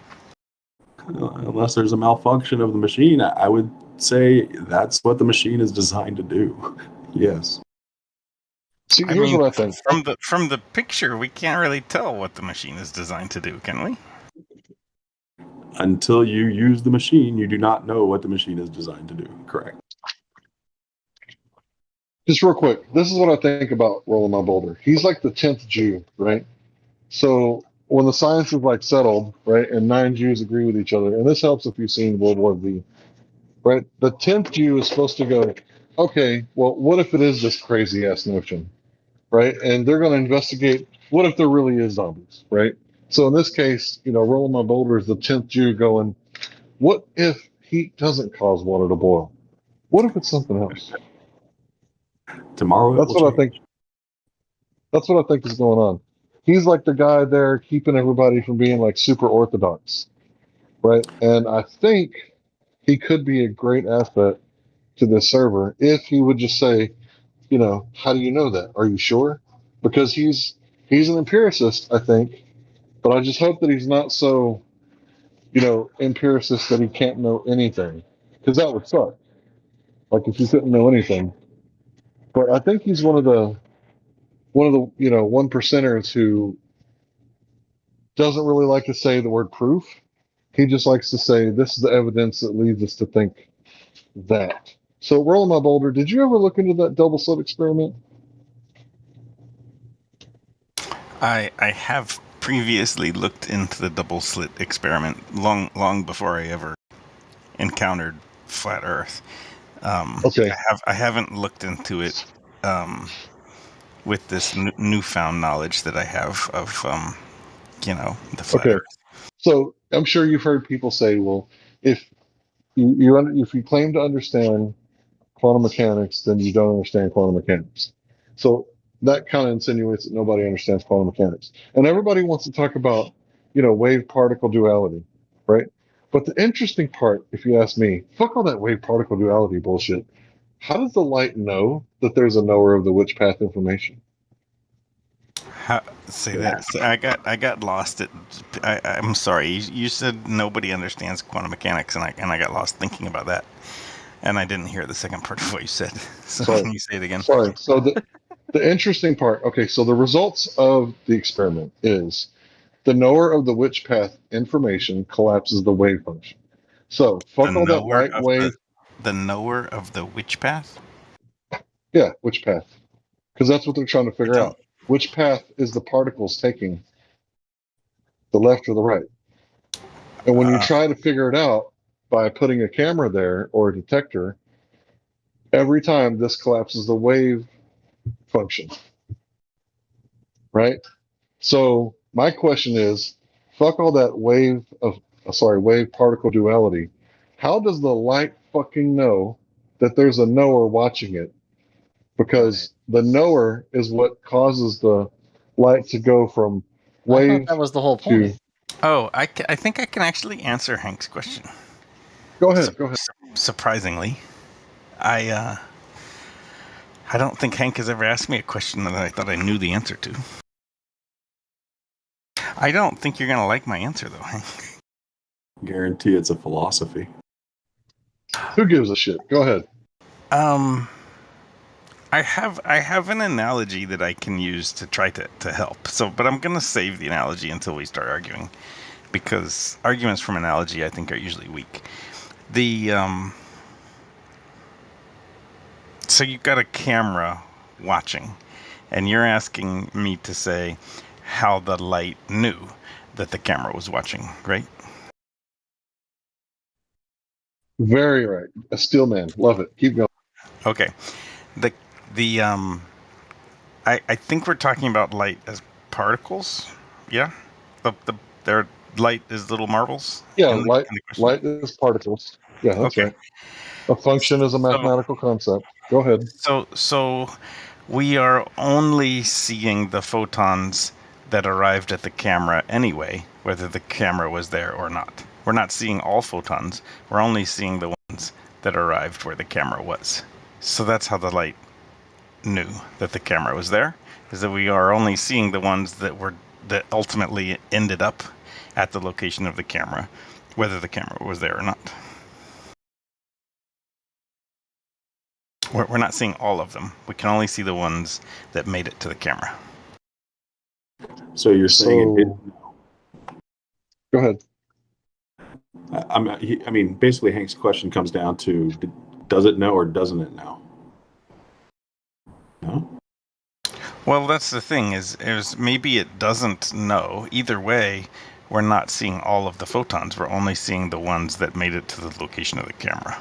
So, like those ones, like it would look like they knew because those were the special ones that made it to the camera. So it would seem like they knew that the camera was there, but really it's just a coincidence. I've already told Hank I should have the coincidence theorist. There we go. Roll. That's what we were looking for. Yeah. Yeah. Well, I mean, it's not by chance. Yeah, it's by chance. So do you want the analogy? Would you like to hear my analogy of this thing? So you're saying the 1 millionth time they do the double slit experiment, it might be different, is what you're saying. No, I'm saying that every time you use a camera, you are only looking at the photons that made it to the camera.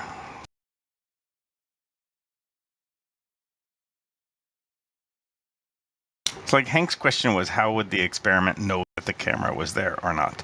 And my answer is, well, it doesn't have to know it in a sentient intelligence kind of way, but the camera is certainly only looking at the subset of things that arrived at the location of the camera. And that certainly could look like knowledge, if you want. But I don't think the photons have sentient knowledge in the way that Hank has knowledge.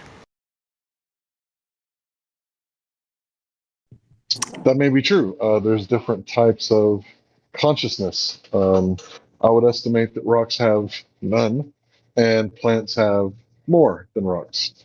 And they have a consciousness that may not be less than humans, but different because they do go to sleep, they do have memory, and they do respond to stimulation. And they do respond on an EKG machine when they hook it up. There's a pulse when someone says, I'm about to harm you, I'm about to cut you. And then there's another pulse when the cut happens. So the spikes, right, show that plants have consciousness. There's several experiments that I just kind of went through just now, but plants have memory is one of them, where they kind of put the plant to sleep at like 33 degrees Fahrenheit. And when they did that, one plant was standing straight up, one plant was laying over on its side, and then I think there was a third plant. So when they put them in, the one plant that was laying on its side, it was obviously growing up towards the sun. And when they froze it, not really froze it, they put it to sleep. When it woke up, they turned it right side up. And the other plant, they didn't turn right side up. It was also laying down, I think. So the one that they turned right side up, it was still growing sideways because it remembered that it was on its back before it went to sleep. So when it woke up, it was sitting right side up, but it remembered how it was growing and continued to grow that way for a little while until it realized that it was growing the wrong way. Then it started growing the right way.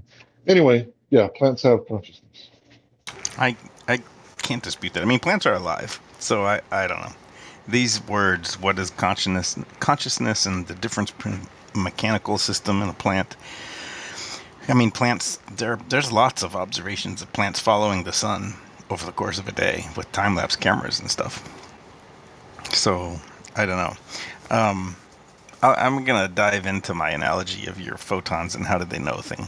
Because what I think it comes down to is that you only looked at a subset of stuff that was going on. You put the camera there and the camera just it's not possible for the camera to see everything. It can't see the scene from all angles because it's just one camera.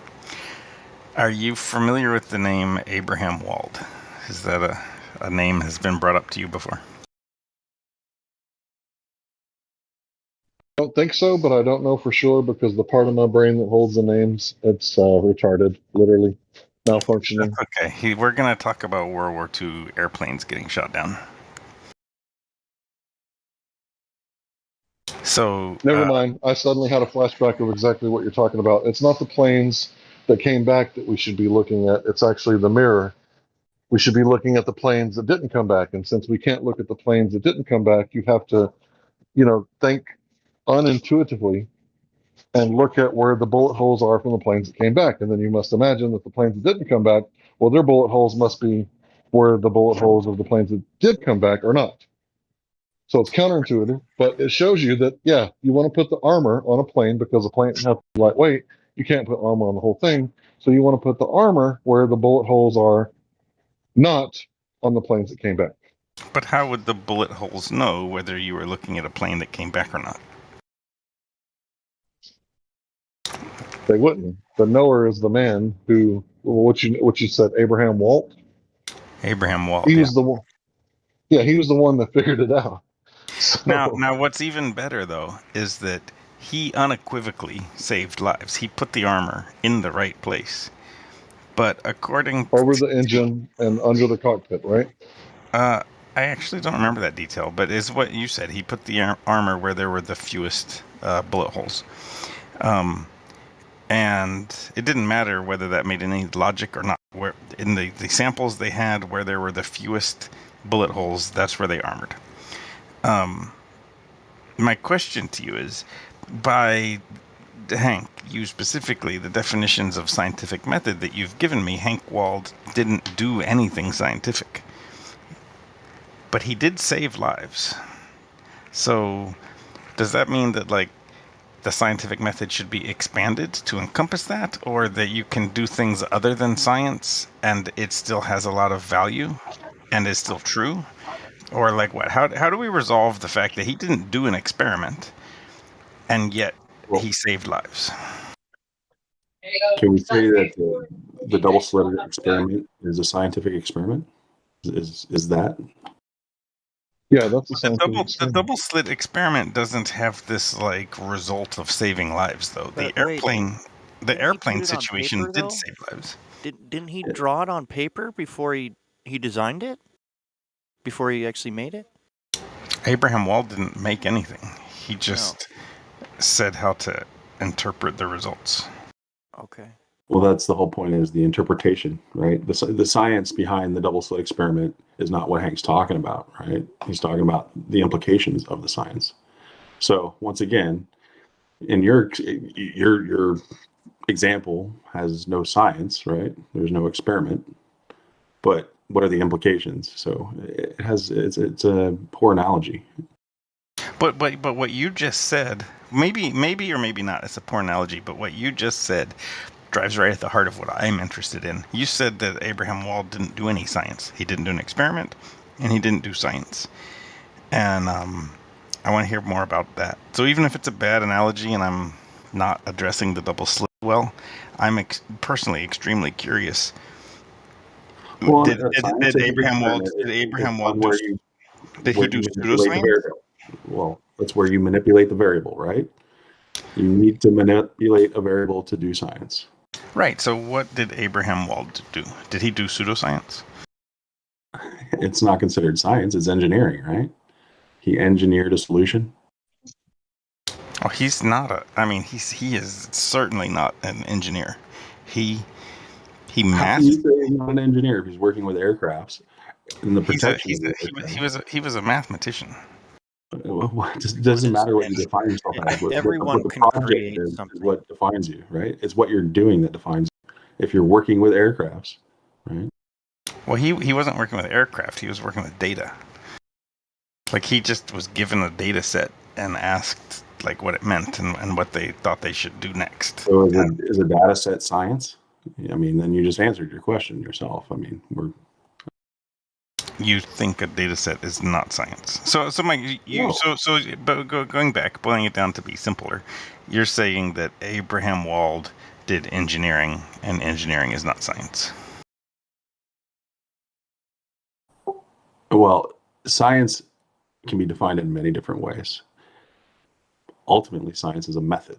If that's what we're talking about the same thing. If you want to define science as a broad spectrum of things, then sure, you can say science is whatever you want.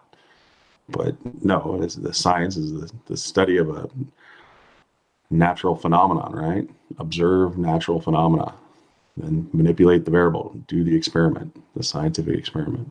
So no. So the bullets in the airplane are not a natural phenomenon, right? No, they do not occur. It's not a natural phenomenon, but it is still a scientific method. Here's why. So everybody was looking at the bullet holes from the planes that came back.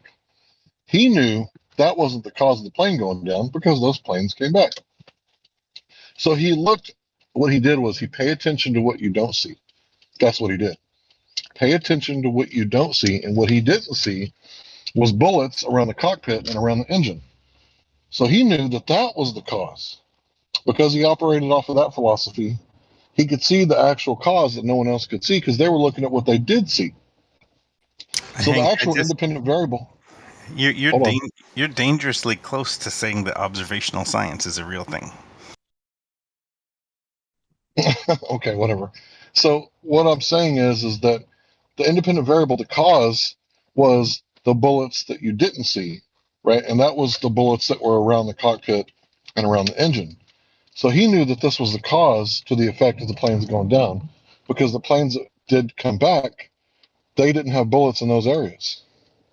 But You he know, I'm didn't. not talking about He didn't. observational science. He didn't manipulate anything, and he didn't turn the bullets on or off. He didn't turn the war on or off. He only had the data on the aircraft that came home, and he didn't get to do any like manipulation of any variables. He was just given a data set, and from that data set drew a conclusion that turned out to be correct.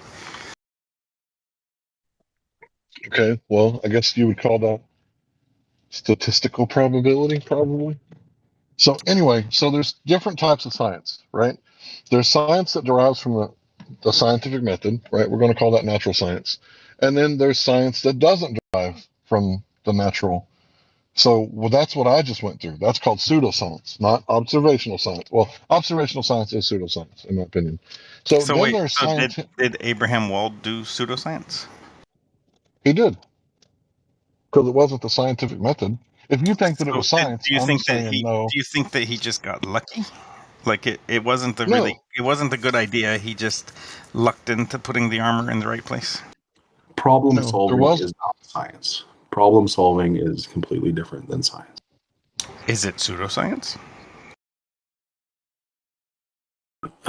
It wouldn't be defined as science, so you wouldn't say it was pseudoscience. It's only pseudoscience if you define it as science, right? Like if someone's out there saying that math is science, well, no, math is pseudoscience then, because it's not science. That's not how science is defined.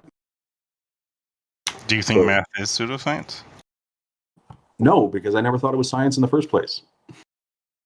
It's not defined as science anywhere. So you're saying there's at least three categories. There's science, pseudoscience, and other. No. There's things that are claimed to be science that are not. These are technically pseudoscience. Things that are not science are just not science.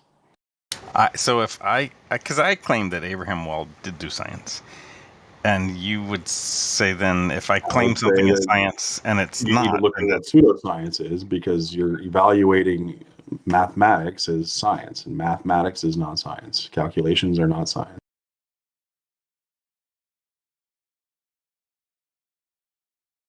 so Abraham Wald didn't You'd do have to show me. science, and he You have to didn't show do me where pseudoscience. science is defined as mathematics. Where has this ever been defined as mathematics? Where is Oh, math been defined as I can't. These words, like the word science, is so. I mean, like except here, like in talking in this server, the word science in the bigger world is very philosophical, and people have weird philosophical debates about what science means. That word. Well, back to your list, man. And what you really, if you're able to identify that, that's what's happening, right? They're saying things are science without them being science. You know, that's a good point. I should have put on the list. That's a fantastic list question. What is science? Just hear what people have to say, right? When you pose the question, what is science? I actually would love to hear I agree. people's Add that to the list. unencumbered answer to that question. Do you guys think I did? I guess you haven't heard it before. Do you guys think I do a good sort of impartial asking of those questions? No. So listen, does any of this help you find Earth curvature or not? What about this list says? I'm going to go measure the Earth for curvature. You know, Glad, it actually does help me find Earth curve or not. It actually helps me find Earth. It's kind of a rhetorical question, but no, go ahead. Have fun. Oh, I'm sorry. It was rhetorical because I think it's an interesting it certainly was. Dude, are you arguing for or against the globe? You got to pick a position, man. Got to do it. That's how this place works. It's how life is. Oh, Glad. I'm exactly on the fence. I'm undecided. I have no idea. That is not a position. Try again. I can't pick either way, Glad. I'm very unfamiliar with the topic. Gosh, and there's that little sarcastic tinge in the background of your voice too. Well, of course there is. Yeah. Well, you'll never take this seriously, right? I mean, I'm having a hard time taking you seriously. I'm a well-established glober. Why are you treating me like I'm on the fence? You're either on the fence or you're a glober, right? Because otherwise you'd be helping us defend the truth. Glad I'm not on the fence, and I've been around at least long enough for you to know that. So you're still a Glober. So then you're worse. Yeah, but you came in talking about like that maybe I was on the fence and I shouldn't be. I'm sorry. And I that's assumed why that you were that's- learning something while you were coming here, but I suppose not. That's why you heard the sarcastic tinge to my voice, because Oh, that's not the only reason, but sure. It was flagrant sarcasm when I said I was on the fence. Super duper. So do you have curvature measurements then, sir? I think I do. Have you presented that data? I can give you my email address. I haven't presented it to you, but I could. Not I good. was saying something that you interrupted, though. Oh, your question. Oh, Your I'm sorry. rhetorical Go ahead. Go ahead. No, I just your wanted to know if rhetorical- you had Earth curvature measurements or not. Thanks. You know, your first question was, is it helping me find Earth Oh, sure. curvature? Yeah. Answer away on that too. Let's hear it. And by the way, I can also detect sarcasm. No, I'm being totally. Yeah. Just go ahead, bud. Yeah, it helps me detect flat because asking the quiz has helped me discriminate people that are willing to be honest from people that are completely willing to bullshit me about things. And that has happened. It's not like flat earthers are universally the ones bullshitting me and globers are the ones universally telling the truth. Both sides, I have felt both ways. I've found in here both ways. yeah, no, like so tonight, for example, Timor sounded completely legit and honest to me. I felt like he didn't make up any answers when he didn't know something. I felt like he was very candid about it, and so that like kind of elevated Timor as a person that like I don't think that he's just I don't have an agenda. I know what you're Going through the motions. Exactly. And then, but then I'm gonna throw one guy under the bus, and I'm sorry for that. I asked Lemon the quiz one night, and I felt bullshitted to the 4th degree or something like. Well, if that's the case, man, maybe try to do a private conversation about it instead. I don't know. Well, no, I'm saying that like there was a very different level of like Lemon would answer questions before I had even finished asking them. He clearly wasn't even listening to what the full question was, and he already started saying. Well, he's not here, so he's not here to defend himself. Let's go ahead and keep moving. Let's talk about me, and please. what? No, but then the same thing has happened on the Globe side. Since throwing names out is a bad idea, I won't throw any names out. But the same exact stuff has happened. About me. Can you tell me about me? Have I talked to you? I think I have. You sound familiar. Yeah. Sisyphus. He used to be Sisyphus, which is the perfect name for a Glober. Yeah, I was only Sisyphus for a little while, and then there was. You still are, partner, if you believe in the globe. You feel me? Yeah, I'm happy with that name. I just the debacle, and I couldn't use that name again. Anyway, go ahead, Justin. The people in here, like you're talking to us. You feel that we are honest and truthful to you. We are being as honest and truthful as we can. Hold on a second. I gotta turn you up. I can. Yeah, Justin, you're quiet, brother. Oh. What did I say? Well, wait. I just turned him up to 200%, so don't make him blast. Wait, no, take him down because he needs to fix it. I don't. Hold on, let me fix it. I'm turning you up, and then Glad's gonna have you blow my eardrums out. No way. I'm over here constantly messing with levels. 200%. I don't mean to throw. I didn't mean to like call Lemon out. Like I probably shouldn't have thrown Lemon under the bus. But Lemon seems really durable, and like he wouldn't care. He's fine. He doesn't need you to even do that damage control for him. But exactly. So like I felt safe there. But honestly, Lemon's answers, like I wasn't sure if he was like he's Lemon. He's Lemon, and Timor was Timor. Like I don't know. I ask these questions, and I just other people, Flat and Globe, tell me that like when I ask these questions, they listen to the answers and they feel like they understand better where somebody's coming from, who has an agenda, who doesn't, who's knowledgeable, who isn't. Why are you trying to weed out the agenda prone to the non-agenda people? What are you doing with that? What's that? Why? Wait, you don't want that? I don't care. Show me Earth curvature. I don't care what you're about this psychology nonsense spirals that everybody tries to go down. I'm hip to it, dude. I don't give a shit. Give me some Earth curvature.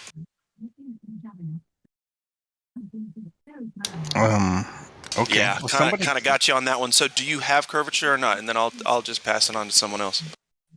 How do you think you got me? Direct physical measurements. You can use a lot of tools. How do you think you got me on that? Because you can't bring Earth curvature, so you can't talk about or defend a globe. And what you try to do instead is probably diminish the seriousness that people have for the subject by going on psychological rabbit holes. But dude, like I said, I'm hip to it. You don't have to worry about that. All it is either it's a ball because it has curvature, or you can't find the curvature, so it's not a ball. And that's the conversation. Conrad's hot miking. Conrad, can you hear? You're hot miking. Oh shit! I'm sorry. That's okay. Hey, I do have a question for the Glober though. Is he still in here? I'm the one that told you you're hot miking. Oh, okay. Hey, do you believe in God? I'm agnostic. You're agnostic? Then why don't you read the Bible? I have read the Bible. Bible says flat Earth. It says flat Earth to some people, but not to all people. Wait, where does the Bible say flat Earth? Well, I mean, The Bible doesn't you don't say have to lie to yourself. You know that's a sin. If you believe in what the Bible says, you should seek the truth. That's all I got to say about that, buddy. Noted. I just want to throw in that he didn't read page 1. I fear Yeah, that I mean, God's questions that's to pretty me are easy getting one. left in the dust. Yeah, if you guys want to talk about Bible, go down to biblical. We're trying to stick to, and the same with philosophy too. Like we don't really care about philosophy. Yeah, that's actually why I came in here. I was wondering if anybody wanted to. I had some questions if they know like it's not really like about God. It's more just like Bible history. If anybody is like knowledgeable in that. Boulder, what have you done, man? What have you done? Look who's here. What's up, Lemon? I want to ask. Oh, women, what's up, Lemon Bird? So I wanted to ask Boulder some questions. Lemon. Right, I wanted to ask Boulder some questions. So Boulder, what is truth? Oh, Hank. What is true? Or what is true? What is that is I true? thought you said that we weren't going to have a philosophy discussion in the main channel here. Yeah, there's kind of philosophy involved in science. So, what is true? The question, what what is truth, is an unambiguous, definitely philosophy question, without a doubt. The truth is the root. Okay, so from which you get the shoot, from which you get the fruit. If you want to know the thing from which everything else is springing, you're going to need the truth.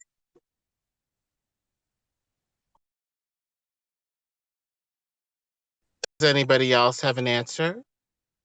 I don't have one that rhymes like that, no. The truth is the root from which you get the shoot, from which you get the fruit.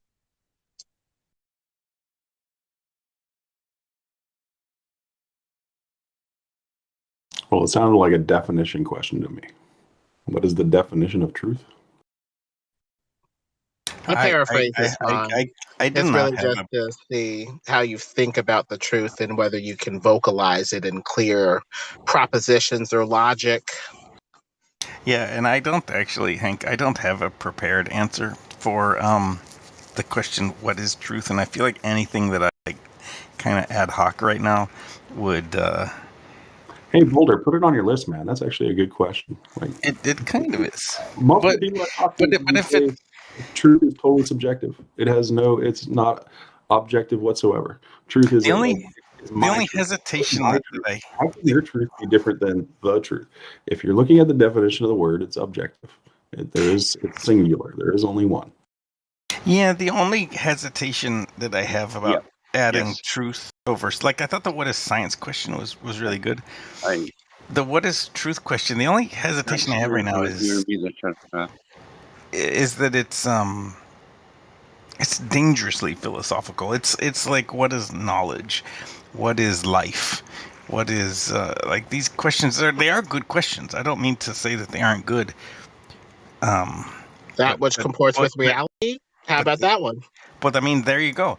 I mean, why not just say, what is reality? I'm ready. Reality? The thing is that Now, that's a good science means question. knowledge. So it's really the same question. What is knowledge? What is true? Yeah, but we are just, Hank, whether you meant to take us there or not, now we are squarely in the land of philosophy. This is the language of philosophers, and this entire discussion is philosophy. Oh, Science is natural philosophy, though. Before it got codified as, quote unquote science, it was known as natural philosophy. If you guys were talking about science before or whatever. I haven't looked it up yet, but I would hazard that if somebody would look up philosophy, it's going to say something about trying to pin down what knowledge or truth is. Like to me, that is the essence of philosophy. What is knowledge? What is truth? Is the study of philosophy. But now I have to go to Wikipedia and see if I'm wrong.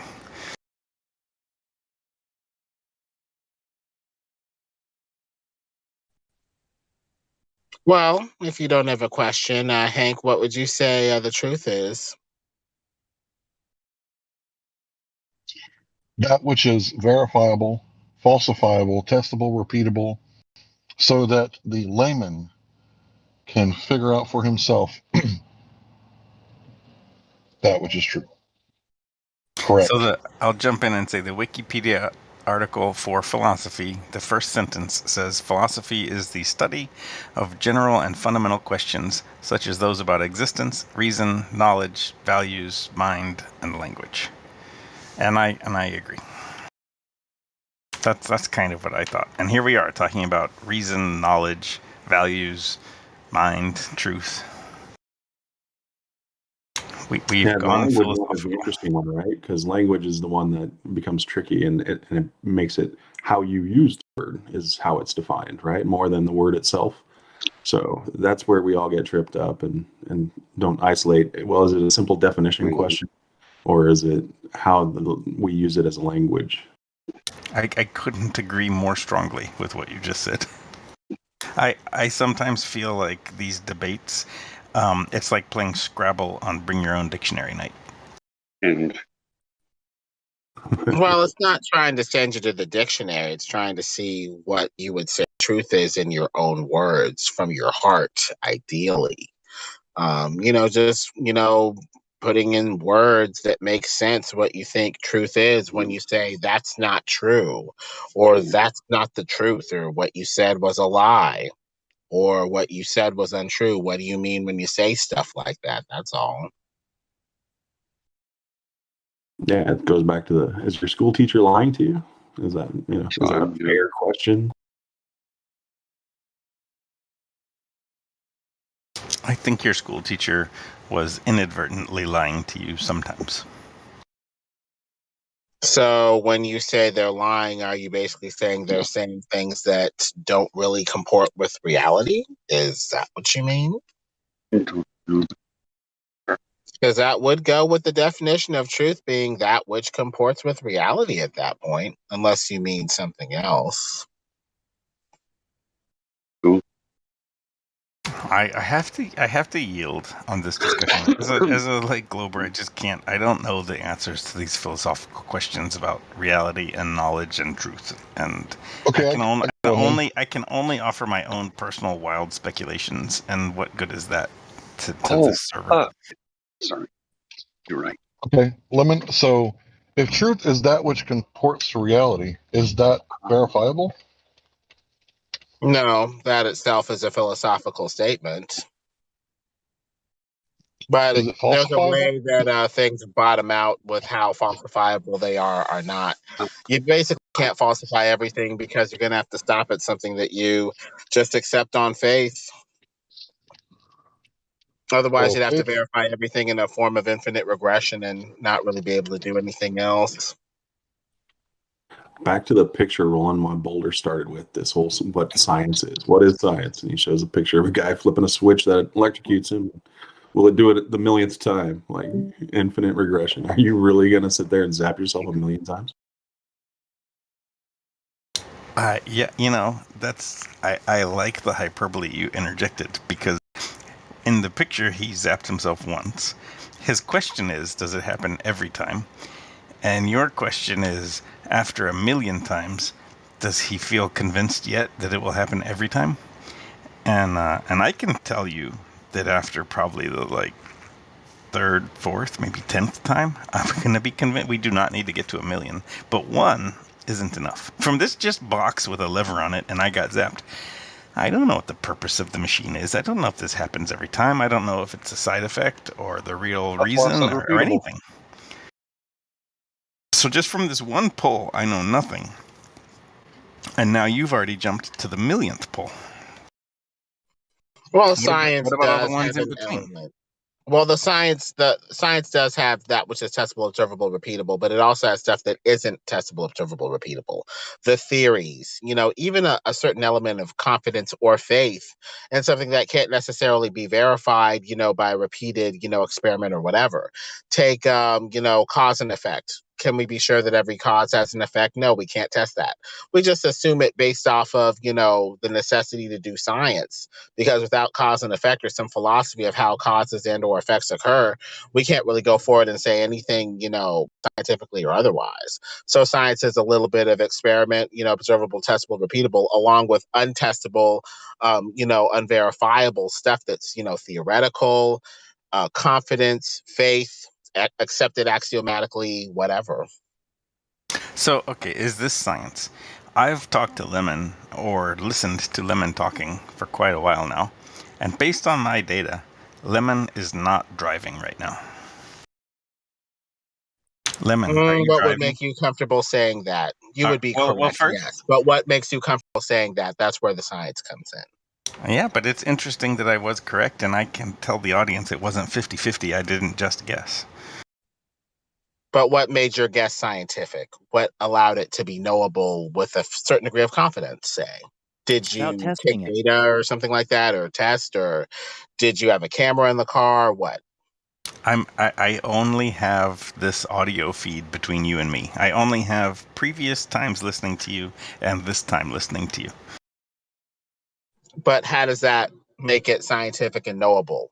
Is there testable, observable, repeatable data? Do Well, you I have a wasn't theory that is the only sure. explanation in town for what's going on? I mean, what makes it a scientific guess? Well, yeah, so I wasn't sure. I wouldn't have bet my house that you're not driving, but I'd have bet $50 that you weren't driving. So, See, like, he would have But bet you notice $50 because anything he had. that's scientifically Sorry, That's not just based? real science. fast. Just real fast. Yeah, it wasn't science. What you did is you gathered a baseline, like someone who studies behavior of humans, right?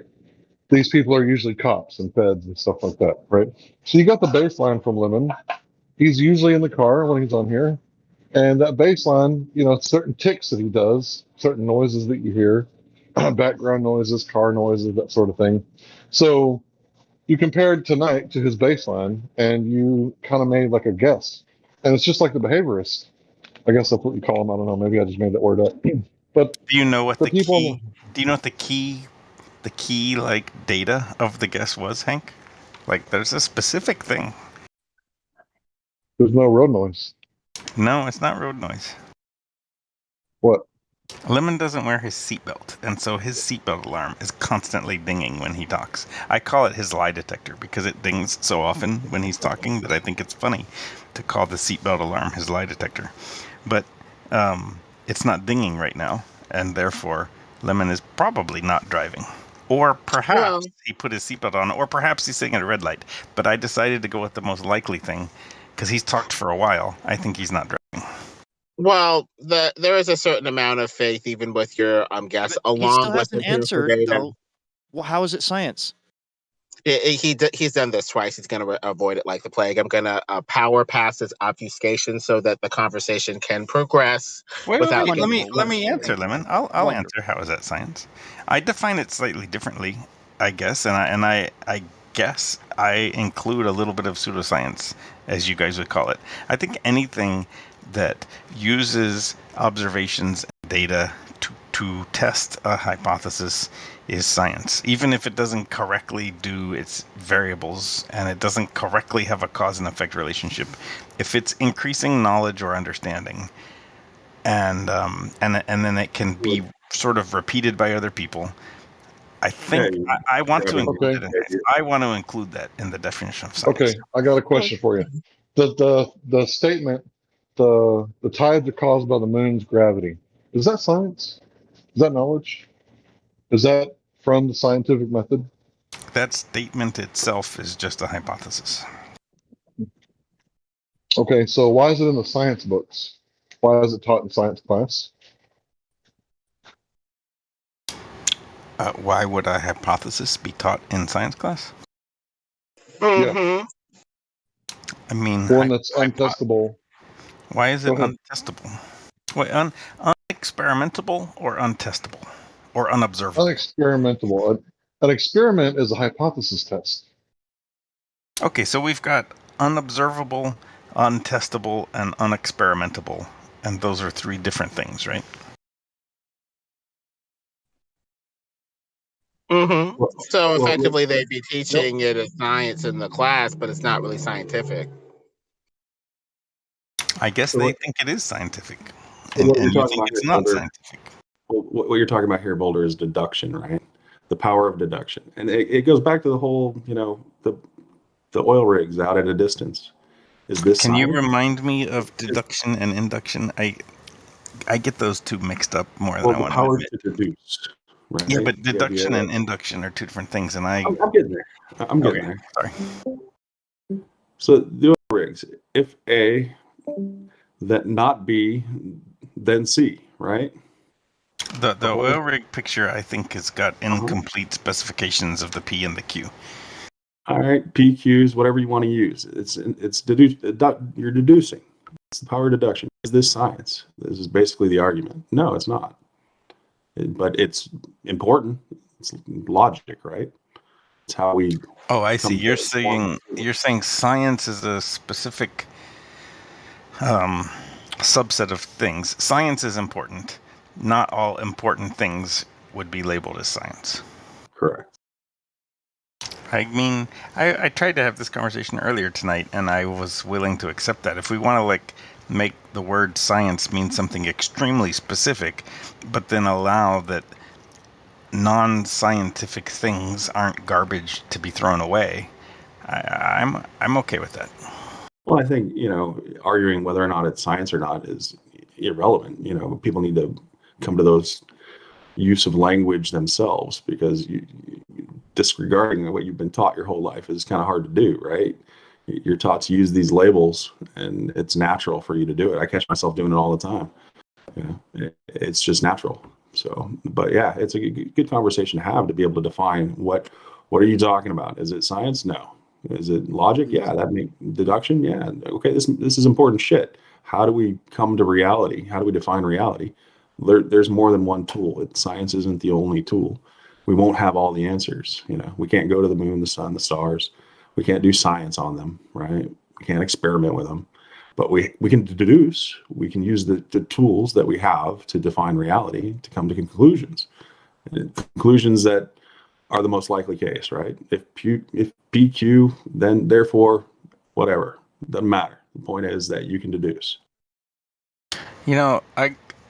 I agree with you more strongly than I thought when you first started talking, to the point that I think just now you made me refine what I'm trying to say. That was such a compelling, what you just said was so compelling, I have changed my attitude a little bit. I think when we get in these arguments about the word science and what is science and what is pseudoscience, when people start trying to bend stuff that way, there's this unspoken statement that science will lead you to the truth. But I feel certain, using the scientific method that Hank would describe, with the independent variable and the dependent variable and et cetera, I could write a scientific argument, a scientific article that was scientific by Hank's definition that was wrong. So even using the scientific method doesn't automatically make it correct and true. I could lead you astray by application of the scientific method as Hank defines Do it. it. You Do it. Wait. Look at what I just posted. I'm hypothesizing that I could. I don't know if I can do it on the spot right now, but I'm hypothesizing that I could. And contra-wise, things that don't fit the definition of science that you're laying out with the independent and dependent and etc. Mhm. Those things might be true. I don't think this is a good discriminator of what is It most matching reality certainly and is. not. It most certainly is. It's a standard that's been used for a long time, and it will never go away. And what doesn't fall into that doesn't mean it's not provable or it's not the truth, but it's just that the scientific method couldn't be used on it. Okay, that's all. So would a black Jin So player 18 has entered the game. Jin, would a single citation of the scientific method applied correctly but reaching the wrong conclusion make you change your mind about that? Like if I black swanned the scientific method and showed how the scientific method can produce a false understanding, would you adopt that? Would you realize that just because it's science doesn't mean it's true, and just because it's not science doesn't mean it's false? No, before you I'm answer still that, going to Jen, go with what you're if going to it want to. matches reality. I'm going to go with that all the time. Hank, That'll did be a you no. just try to slow Jin down? How new are you? That I'll would start be a with no anyway. That would be a no for me. No. Okay, so Boulder, do me a favor. Show me this, right? I want you to do the if-then statement, okay? So if my hypothesis is true, then when Y should happen when X is manipulated, right? So like the light switch, I have a hypothesis. This switch over here turns on this light. When I manipulate the switch, this is the cause. I see the effect of light coming on. Show me one of those that is not true. I'd love to see that. Show you so the I guess I walk posted from the top. no, I posted the thing if-then statement at 33 minutes after the hour. Oh god, the live stream is flooded. Sorry, I don't usually watch it when I'm talking. Okay, That's all right. 33 Yeah, past show the me hour. one of those that's not true.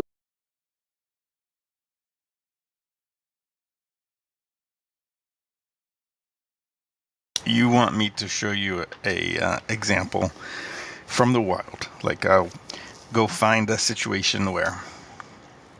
Right, because I asked what is knowledge and what is truth, right? And then I posted that. And my conclusion, if my hypothesis is true, when X is manipulated, then Y should happen. I think the thing says it backwards. But so if I manipulate X, then Y should happen. And then show me a case where that isn't true.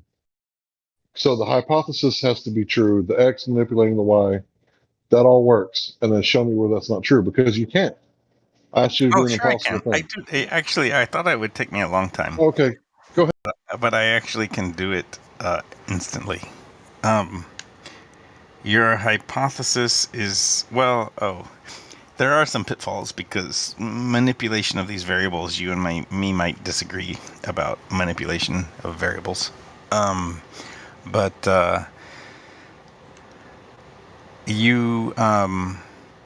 if the Earth is a globe, then the horizon should be here. If the Earth is a globe X, then the horizon should be at Y. And it's not always there. So, bam, science being... Bro, you didn't manipulate anything. It's when X is manipulated, Y happens. Yeah, okay, so the thing that I would manipulate is... is the position from which I was observing the event. So, like, my location. I'll manipulate my location and continue to repeat the observation, and certainly Y is dependent on my location. So I'll just back up. We're at the beach. We're at a special beach that doesn't have any slope to it, so it's just, dare I say, level going back. And we back up, and so our X is our location there on the beach, and it's changing, and our Y is where the horizon is. And then there we go. Manipulated variable. Scientific experiment. Right. But the thing is that all three are still true, which is the thing that you said that you could violate. So if you back up, anytime you neglect the confounding variables, you could be in the situation that you describe. Anytime you ignore confounding variables, you could end up in this situation. And it's like, oh, well, then let's just never ignore confounding variables. But that's what's so confounding about them, is that you can't always know what they are. You can't always identify them until later. Like, I they're agree. confounding because they're frustrating. Well, I I'll agree. use. But the thing is, go ahead, bro. Go ahead. Well, I was just going to try to simplify a little bit. So Boulder, what Hank was talking about sort of got me thinking about what Hank uses with water boiling. And he talks about how water boils at a specific temperature. Well, if you introduce another variable, like I was surprised. My mom lived in Colorado, and so I was at altitude. Well, water boils at a different temperature at altitude. You introduce salt, another variable, it boils at a different temperature. So the idea that, yes, water boils at a specific temperature and you can do this yourself doesn't mean it holds true, as you introduce other variables. Okay, Themor, let me ask you back. That wasn't my claim. Just real quick. Okay, Add Oh, enough. hold on. Hold on. Just real quick. Continuity of thought, Super though. quick. Let me address him, and then we Okay, registered go ahead. he spoke for you, and that's not fair. But continuity of thought. Let me answer. Themor, the thing I was actually wondering was, when you boil pasta, hopefully that's a universal enough experience that you and I have both boiled pasta. You boil the water first and then throw the pasta in, I hope, unless you're a heathen. When the water's boiling, bubbling, going crazy, do you know what temperature it actually is? No, I don't use a thermometer every time, no. Me either. I would before I joined Flat Earth debates, I would have said, well, it's 100 degrees C because that's where water boils. But one of the things I have learned here is that, wow, I've actually never dropped a thermometer in to see, and I certainly don't drop a thermometer in every time. I have no idea what temperature that is. It's the temperature where water is a rolling boil, which it could be whatever. I have no idea. And I like that you and me both don't know. So thanks. Go ahead. Just an average, man. It's an average. I've never done it. I've never either, Just super quick. Yeah. So my claim was, if you add enough heat and enough duration, it will cause water to boil. So you have to have enough heat and enough time, and water will boil. That was my claim. But do we know this is true with all variables, like pressure? There's a lot of different variables you could add to that experiment. Yeah, you're right. I completely agreed with everything else you said. 100%.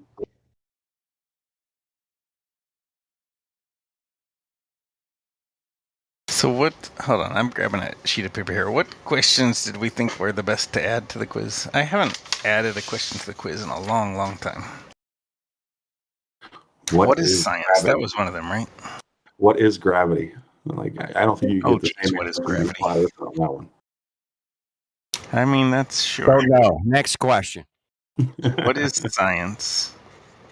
Really? What is gravity? Do you guys think that'd be... I mean, no. Do you want to hear flat earthers answer the question, what is gravity? That feels like a trap to flat earthers. Like, that forces flat earthers to assume gravity is a thing and say what it is. I tried to... Well, we know the general textbook answer, but we have different variations of what it actually is with a more accurate definition.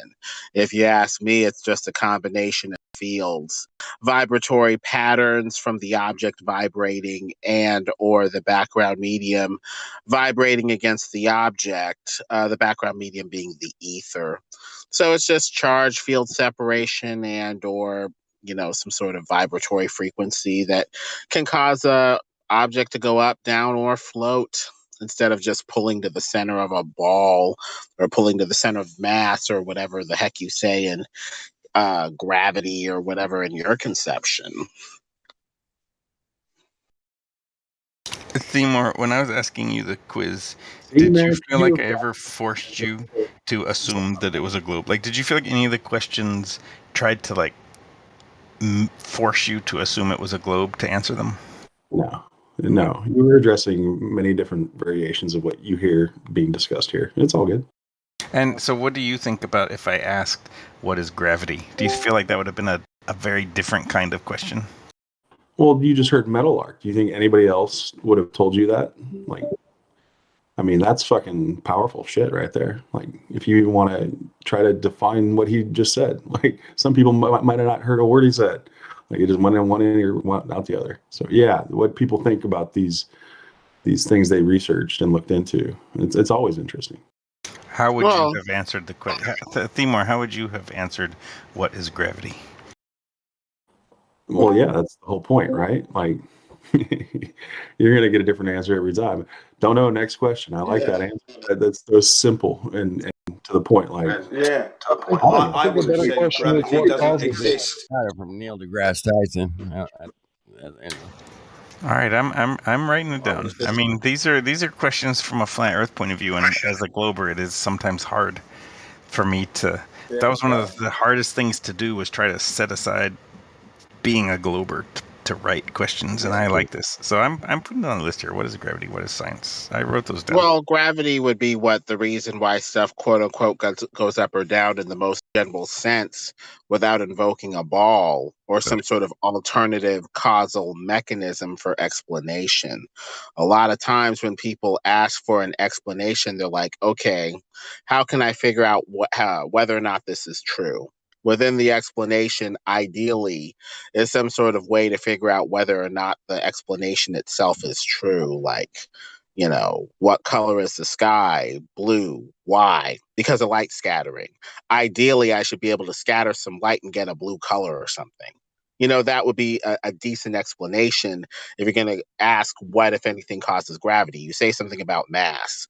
Okay, I need to put a mass here and see it, clump to it like a ball. If I don't see that, I'm sorry, that definition is going to be problematic, et cetera, et cetera. Yeah. If it's some sort of vibratory field or some sort of charge field separation, ideally, if that's what I think, which I do, I should be able to separate things by electrical charge or whatever and get some uppity, downity, or floatity.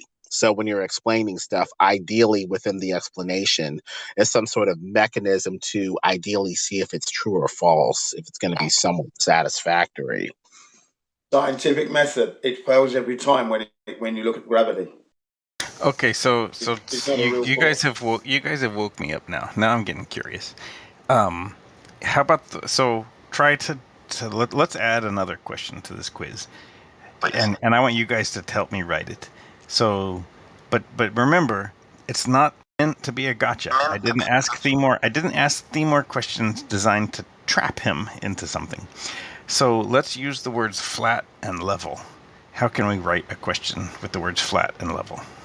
One that's not meant to trap globers or flat earthers, but just let people discuss those words. Is the Earth spherical oblate spheroid level? Is an oblate spheroid level? Is that your question? The question, yeah. That's a gotcha. That's a gotcha. Come on. I love you. Can we edit it then? How about the words?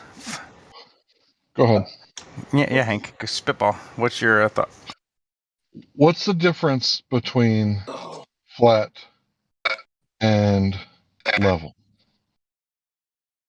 That does sound fair. Flat is vertical and level's horizontal. I don't know. I'm just. Well, we know that something is level by a certain degree of physical activity, also with water in particular. We know that a surface is level if water is not running off of it, or if water is contained without, spilling over in it, with a flat top of some sort. So you can only know stuff is level by some sort of physical activity, namely rolling, flowing, or something like that, to know whether or not it's level or falling off. If it's flat, one would assume it's a straight line straight across that is perfectly, perpendicular to vertical, one would idealistically assume. So to the question, and especially Hank, but everybody else, what if I phrased it, are flat and level synonyms? I would say so, yes. But it's not about answering the question, Lemon.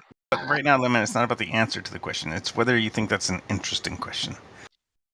If I asked that to someone else, are you curious to hear their answer? No, it's not enough, right? It's a yes or no, and then they just wander off to the next question. Well, it would be an interesting question, but some people may not know why the question is being asked. Sometimes a question needs to be contextualized, so they're like, okay, you're trying to get me to think about this or that in this context. Otherwise, people will think that the question is unnecessary if they don't see why it's being asked.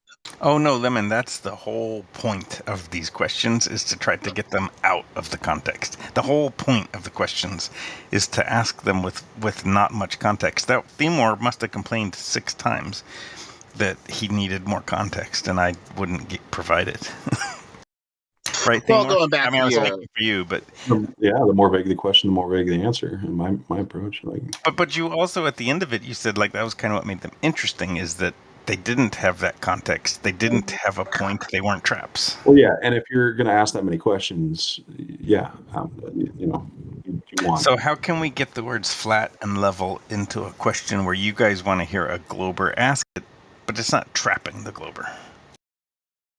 Well, I think that it needs to go back to flat and curved, because they're now saying that the Earth is flat, and that means curved. So Yeah, that's why I if asked the Earth is flat and that means curved, what word can we use to describe, a flat level plane with no curvature? Because they've taken That's why level, I asked that. and that means adhering to the curve, and they've taken flat like it's 1984, and now that means flat like a sphere. So ask, what can we use to describe a surface that's both flat and level?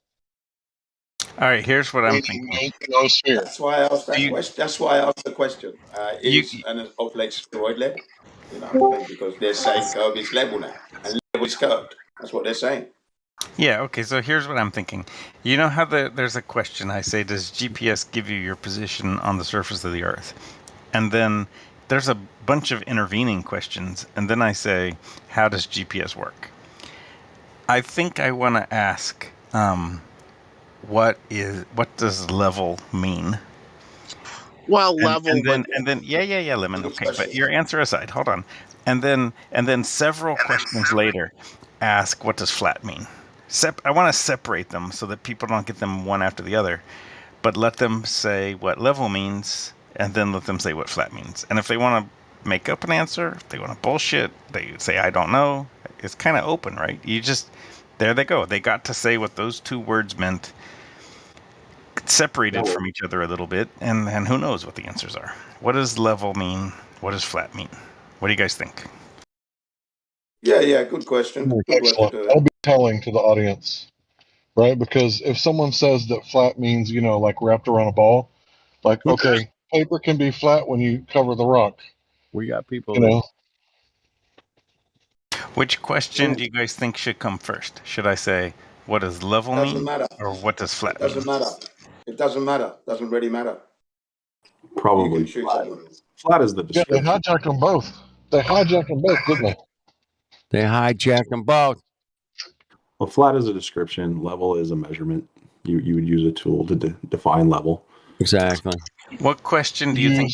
What water 2 questions do you think I should throw out to replace these? Because the quiz can't be like 6 hours long, right? Like I can't add every possible question. No, just add it. Add the One of the questions and just go for it, man. Put it in. Go for it. Or the I think the trilateral question get rid isn't of very any important. I got a question. Anybody? Is it math or is it maths? Which one is it? I like It's both, math. depending on my mood. It's math. Mathematics. In British English. Mathematics. I thought the Maths. in English you were using maths. They go like, hey, I checked out the maths. It works out. Yeah, maths. That's correct. We say maths in England. We don't say math. You fucking we need mongo. that S on the end. Bunch of We use the English plural. mongo. No, I'm kidding. I don't know, man. Maths makes Yeah, sense. we need the S because there are many formulas and ways of getting to an answer. So we take the plural, mathematics. We don't say mathematic. We say mathematics. Got it. Okay, moving on. Back to level flat. So what questions should I throw out? I think I should throw out the temperature, pressure, mass, weight. There's 4 of those, and I don't think I need 4 of those. What do you guys think? They're really good though. It tells you how to see where someone's thinking. Yeah. The trilateration and the triangulation, I don't think those are important. I those are two of my favorite ones because the Yes, he said it Globers before. give those are the ones that the Globers often give silly answers to, Hank. So I don't want to throw out trilateration. Trilateration is an unusual word that a lot of people are unfamiliar with. I didn't know what it was first time you asked. So I kind of want to keep that one because I think, well, the what do I feel when I put my hand out of a car window? Maybe I'll throw that one out. No, that's a good one as well. Why do you want to reduce the questions? Why don't you just have the Because it questions can't as they are? because I get a lot of negative feedback, Jen. People start DMing me and stuff saying, like, stop asking this, and they, like, have outbursts. No. You can't do that, though, because what So I think Boulder, is what you've do got a you collection of questions, I and you can have to, just Jen. I have to be server sensitive. I can't. If the server doesn't like listening to it, there's no point. I doubt it. I think you're selling yourself short, and Yeah. you're We listen reducing to the so much material. shit. You make the material and the stock of Voice is good. questions that you can bring to bear. You're reducing. I don't think you should do that. You should keep all the questions, let it, and just select. I think Yeah. I think everybody loves a litmus test because they want to hear what people got to say. Fuck yeah, man. Yeah. That's like super entertaining, man. Super. So yeah. So keep your stock of questions. Just ask, certain ones, and don't ask certain ones next time. That's all. Keep the stock though. Don't get rid of questions because of. Okay, Jen. Jen, listen up. Question directed at you. There are 30 cows in a field and 28 chickens. How many didn't? Hold on. Wait. Say it again. Say it in stone. Okay, but nobody blurted out. I won't. Jen, there's 30 cows in a field and 28 chickens. How many didn't? How many did not? Can you say it one more time, please? There are 30 cows in the field. Yeah. Yeah. There are 30 cows in a field and 28 chickens. How many did not? 10. 10 didn't eat chickens. Sorry, you said 28 chickens. Right, baby. You got it, So man. that's 10. Then 10 didn't. Hey, 10 man. didn't. I was the fastest answer I've ever heard yet, man. You got the record, Jen. Shit. Yeah, cheers. That was good. Yeah, I think the moral of the story is don't fuck with Jen. Do not fuck with man in Japan. Black man in Japan. Flat earther. But I have a confession to make. I heard that question before, so don't worry. Okay. Yeah, I'm pretty sure I asked him before, but the fact that he remembered the answer is like, Check in. Who's in check in? Somebody in check in? No, nobody's in check in. Okay. I just had to hear the question correct, make sure it wasn't different from the last time. And it's that one. It's the same one. I thought you had me fooled, Jen. Damn. I want one of you guys to bring me to check in sometimes because I want to hear the people that, even if I'm not allowed to talk, I want to hear the people that. I think we can give you permissions to go into check in. I don't see any problem with that. I'm not a mod or anything, but yeah, go to check in, man. Yeah. No, I can't. I can't. I can't. No. I mean, you can go in there. I can't get in there. Yeah. And I think your aim, if you're going to do this quiz, I think your aim is to acquire as many a question as possible to ask. And you don't have to ask them all at one time, but get a nice stock of questions, variety. Yeah, you'll find out which ones are really, troublesome, and which ones people just, keep the stock. And then you can but I am curious. I am very curious to hear the people in the voice check-ins because it's like the plane, Hank, if Hank's still here, it's like the plane's getting shot down. I only get to see people that make it through the voice check-in. I want to hear some of the people that don't make it through voice check-in. I'll tell you what, Boulder. Yeah. Good idea. Boulder, you can do it right in here sometime as well. If we get a newbie, if you want to take on a newbie, man, have at it. It'd be kind of fun. No, I usually when that happens, I remain quiet because I'm on the Globe side. Well, and, you're like me. You're usually in here a little bit in the evening. See, I don't know how you can be on the Globe side with no evidence for the Globe, though. That's the thing. You've got all your questions there to help you out. How many Globers are coming in at this time of night? But during the day, man, there's always a few. I mean, I can't. This is very rare that I can come in during the day. Yeah, exactly. So, but No, man, we'll get you some VC check-in rolls, man. Why not?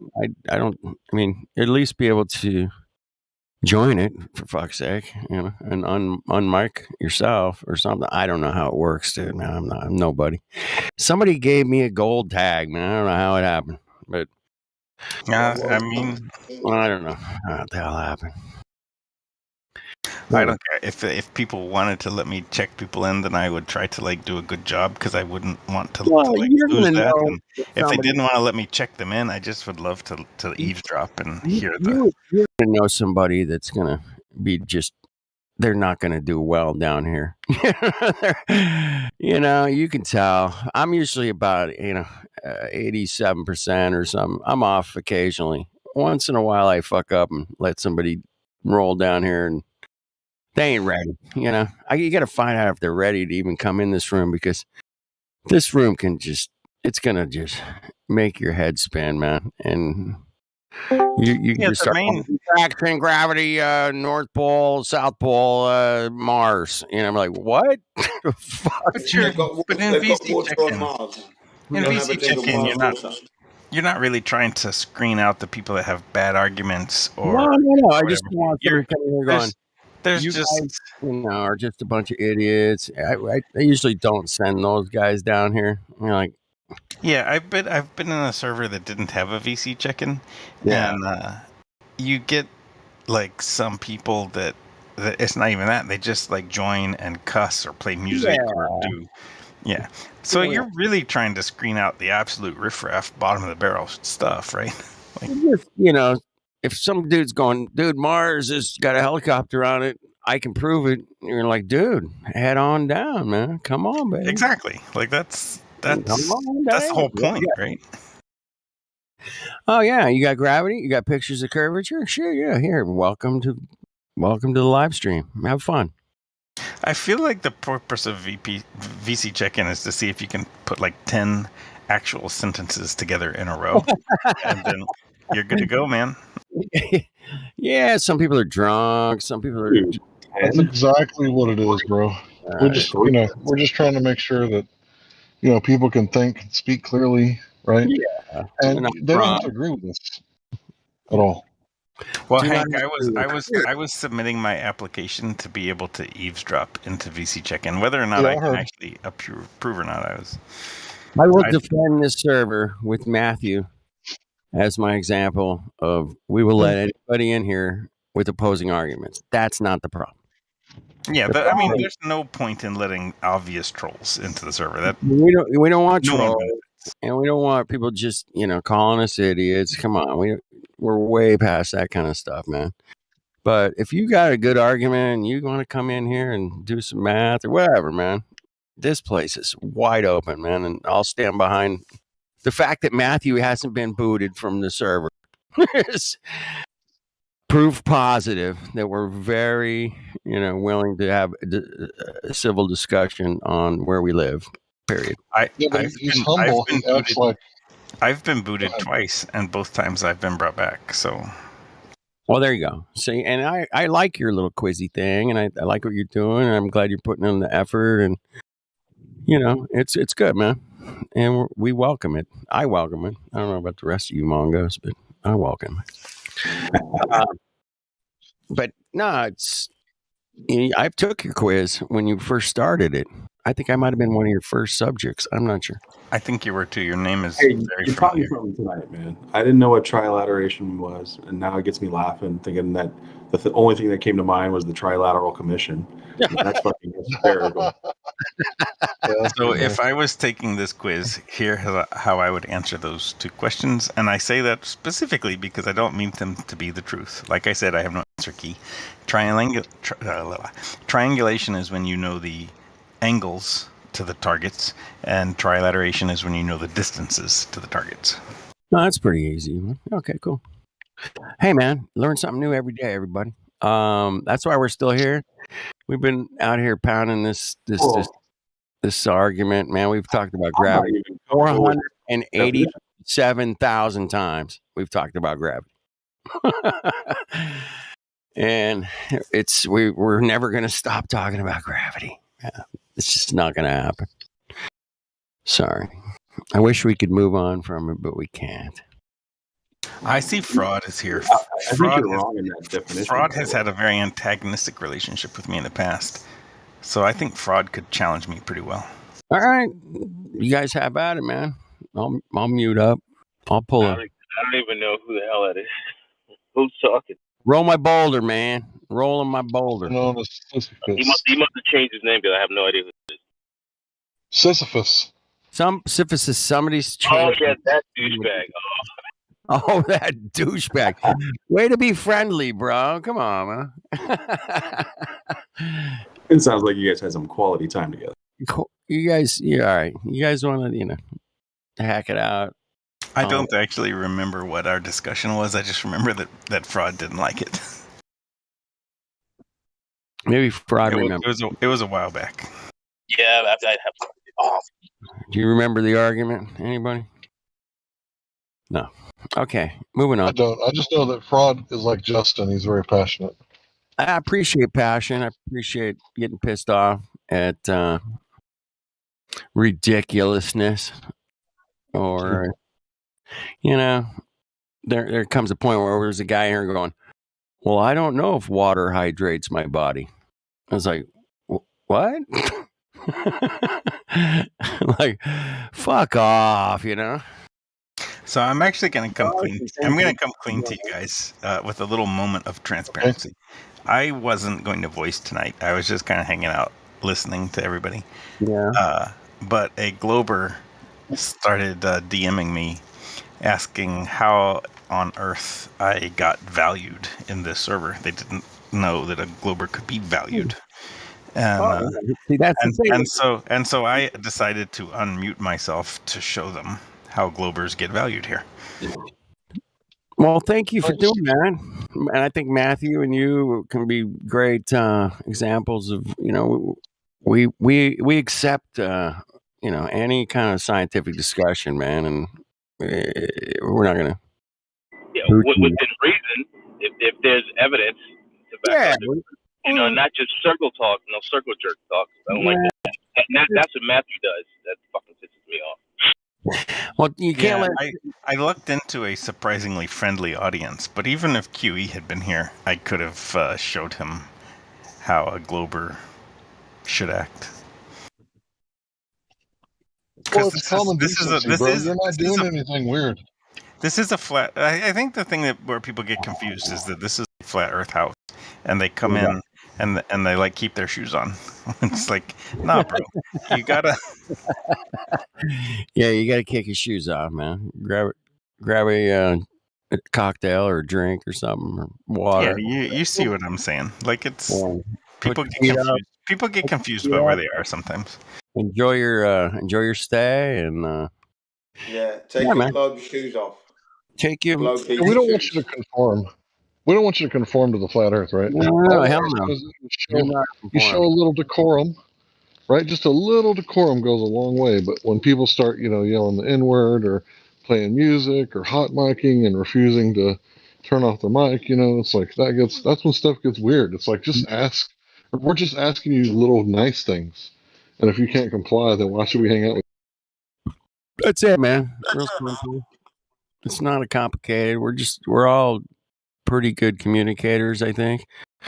You guys are amazing, man. I'm more like a fucking Mongo, but that's beside the point. But I love coming in here late at night, having a laugh, talking about where we live, man. Where we live is funny, dude.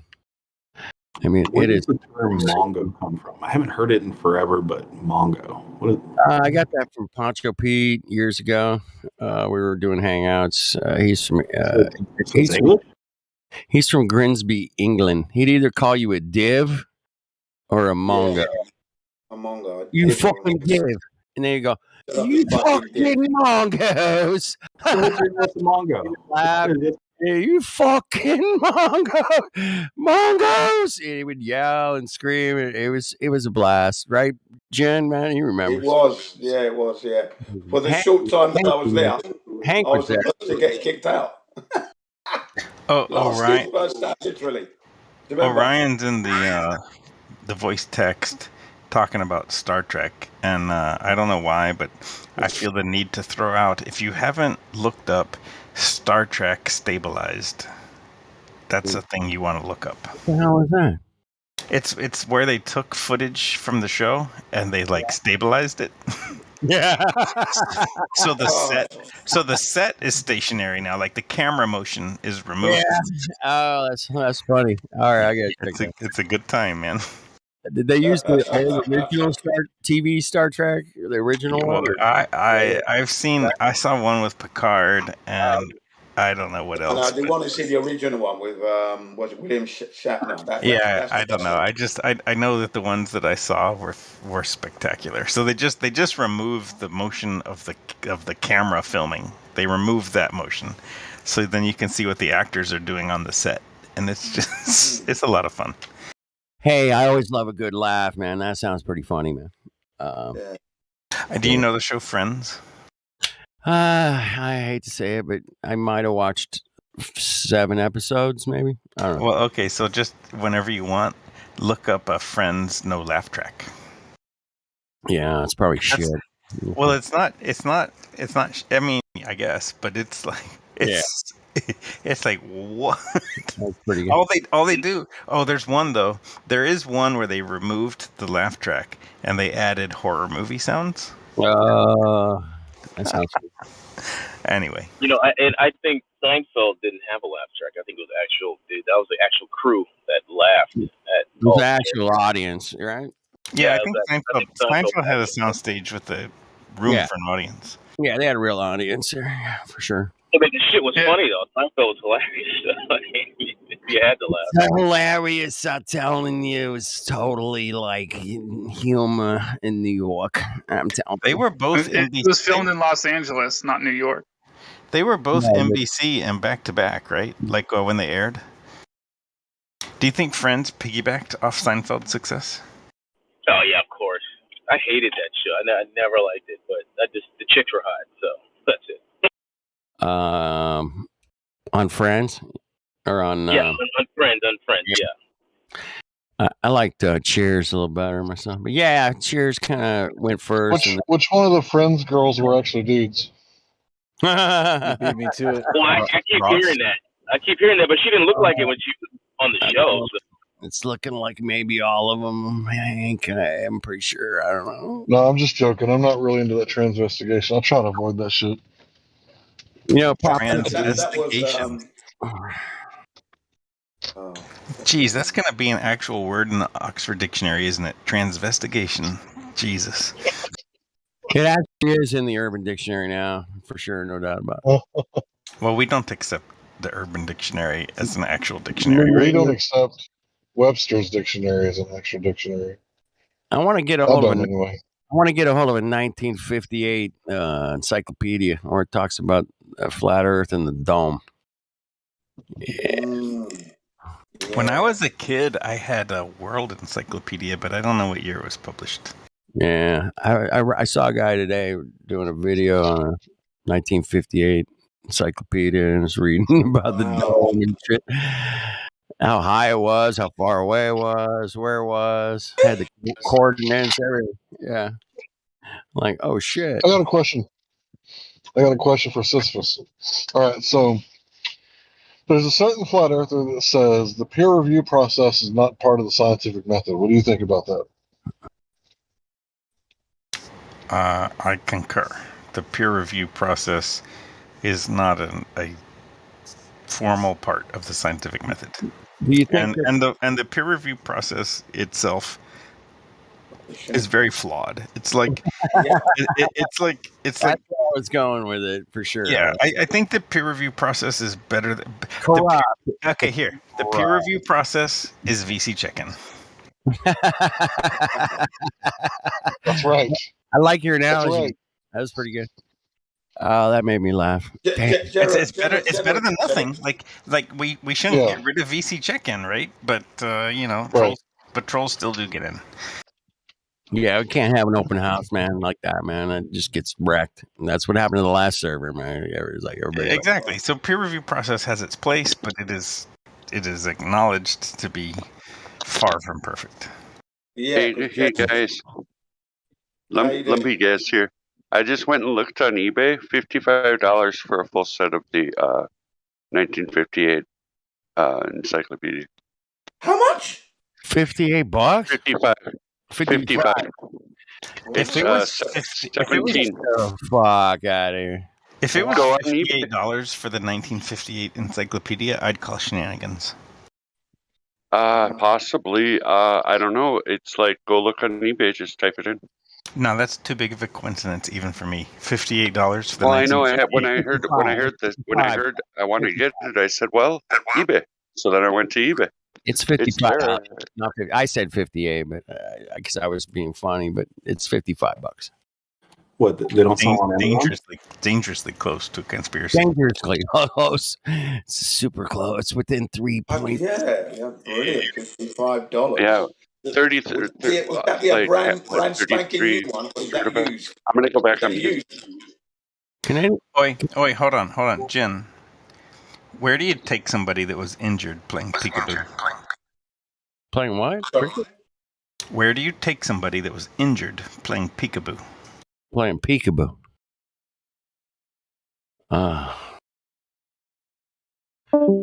Injured. You take them to meet Pikachu. Nah, that's not where you take them. No. You take them to the ICU. ICU, yeah. That's a good one. That's so hot. That's totally hot. I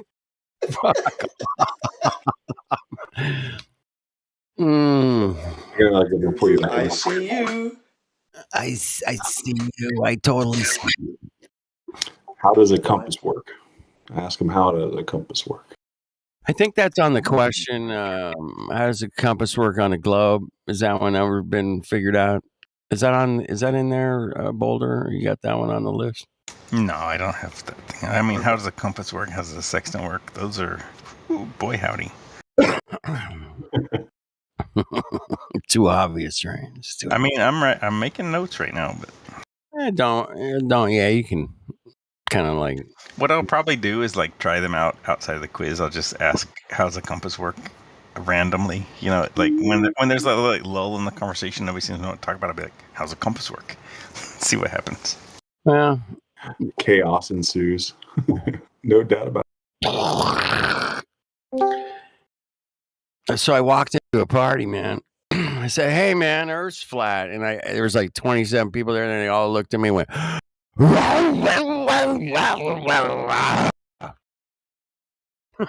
was like, "Damn." Don't make it weird.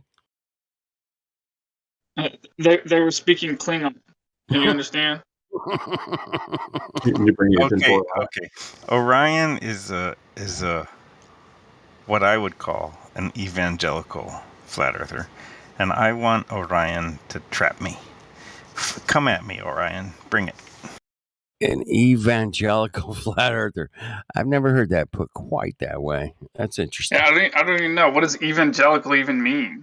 It means you pound the pavement. You go out and you actually talk to strangers to try to explain the truth. It's like a militant atheist, right? No, evangelical atheist, really.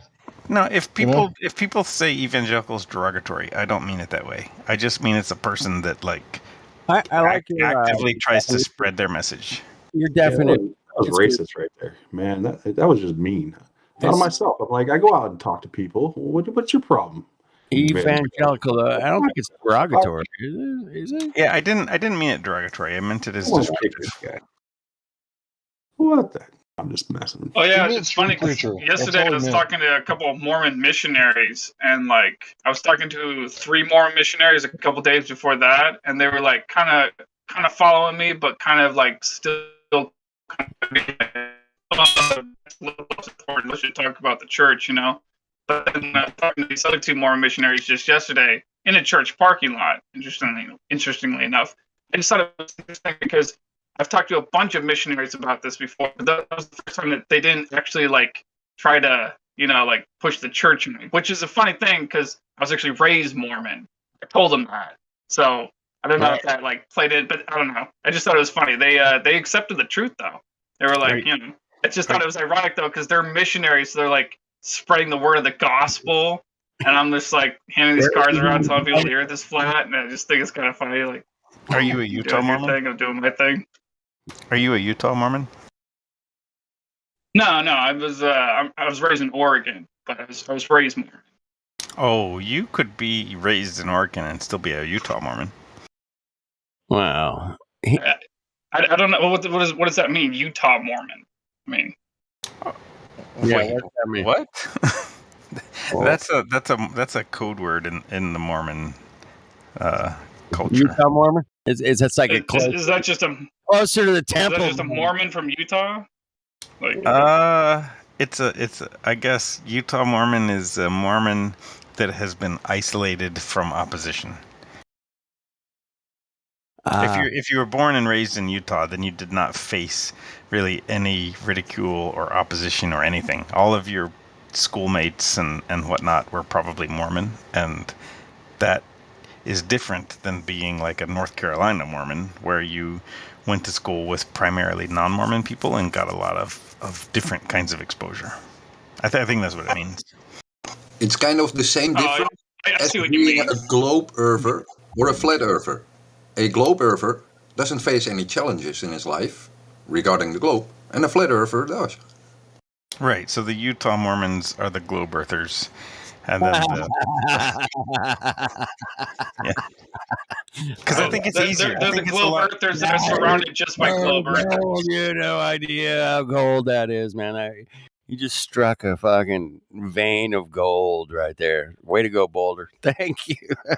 I do what I can, and to all Mormons that come in contact with this conversation, I apologize. I did not mean to involve you so intimately. It was a great analogy. It's just an analogy, man. Hey, offense is taken, not given, bro. Remember that. I got that from Helio. Oh, Flat Earth, dude, I promise I could give you offense if I wanted to.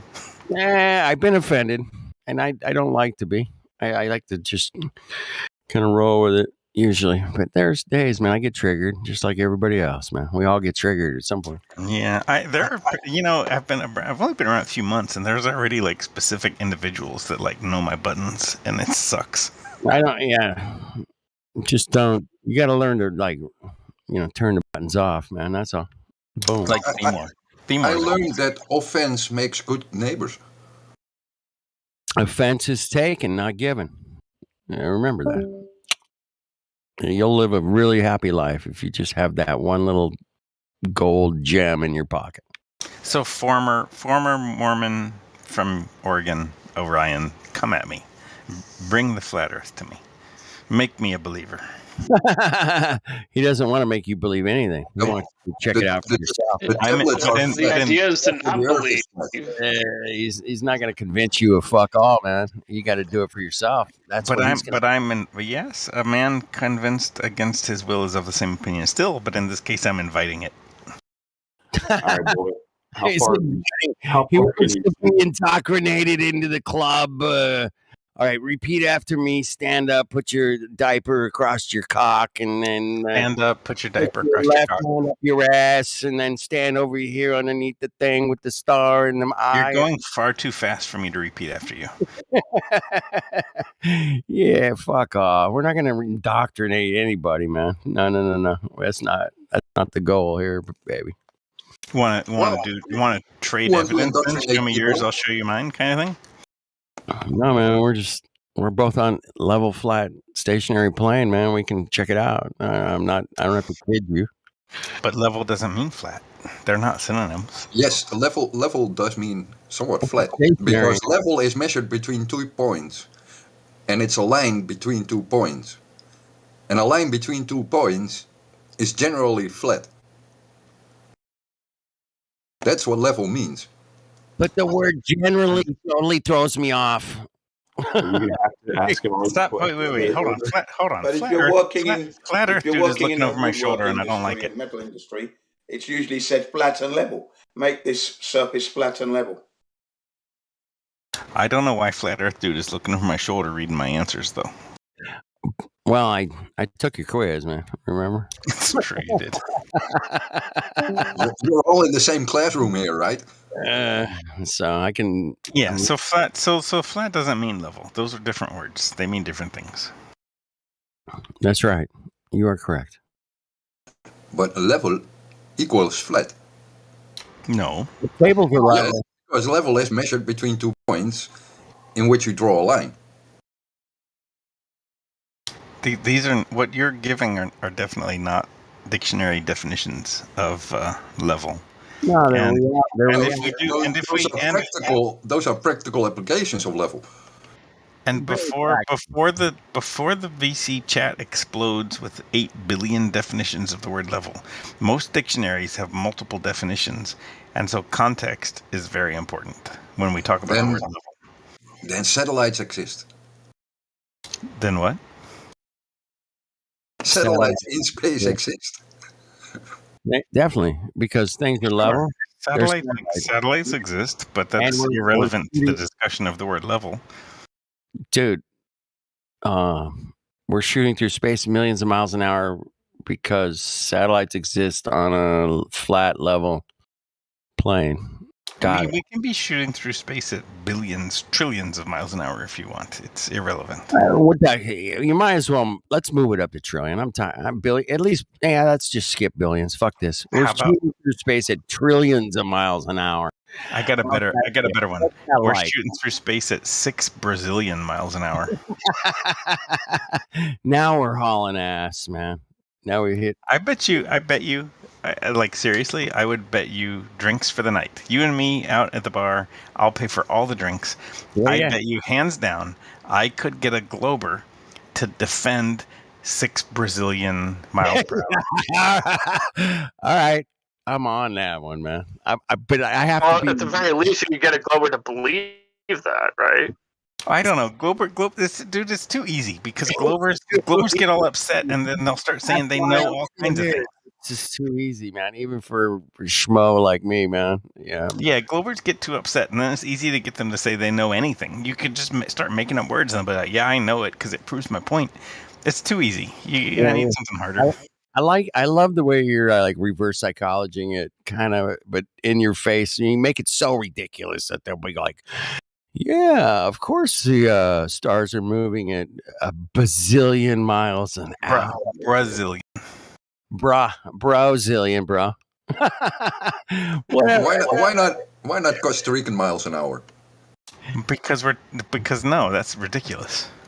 Yeah, but that's huge ass. You see how it works?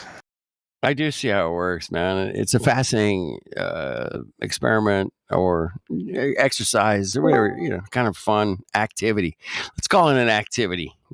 I pitch it like it's an original idea, but it was an old joke I heard back in the like early days of the Iraq War, like 2001, 2002.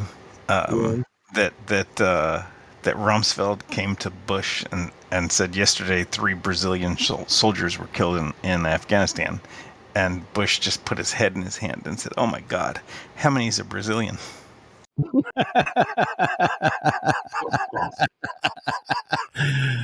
I think I've heard that one before, but still funny, man. But you can adapt it, right?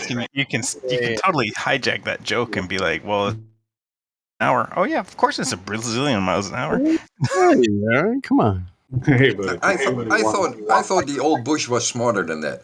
I expected the younger Bush to be that stupid. It was Junior, man. It was Junior. I said old. Junior. Junior would have done that. Not old. Junior's so old now. He seems like old Bush.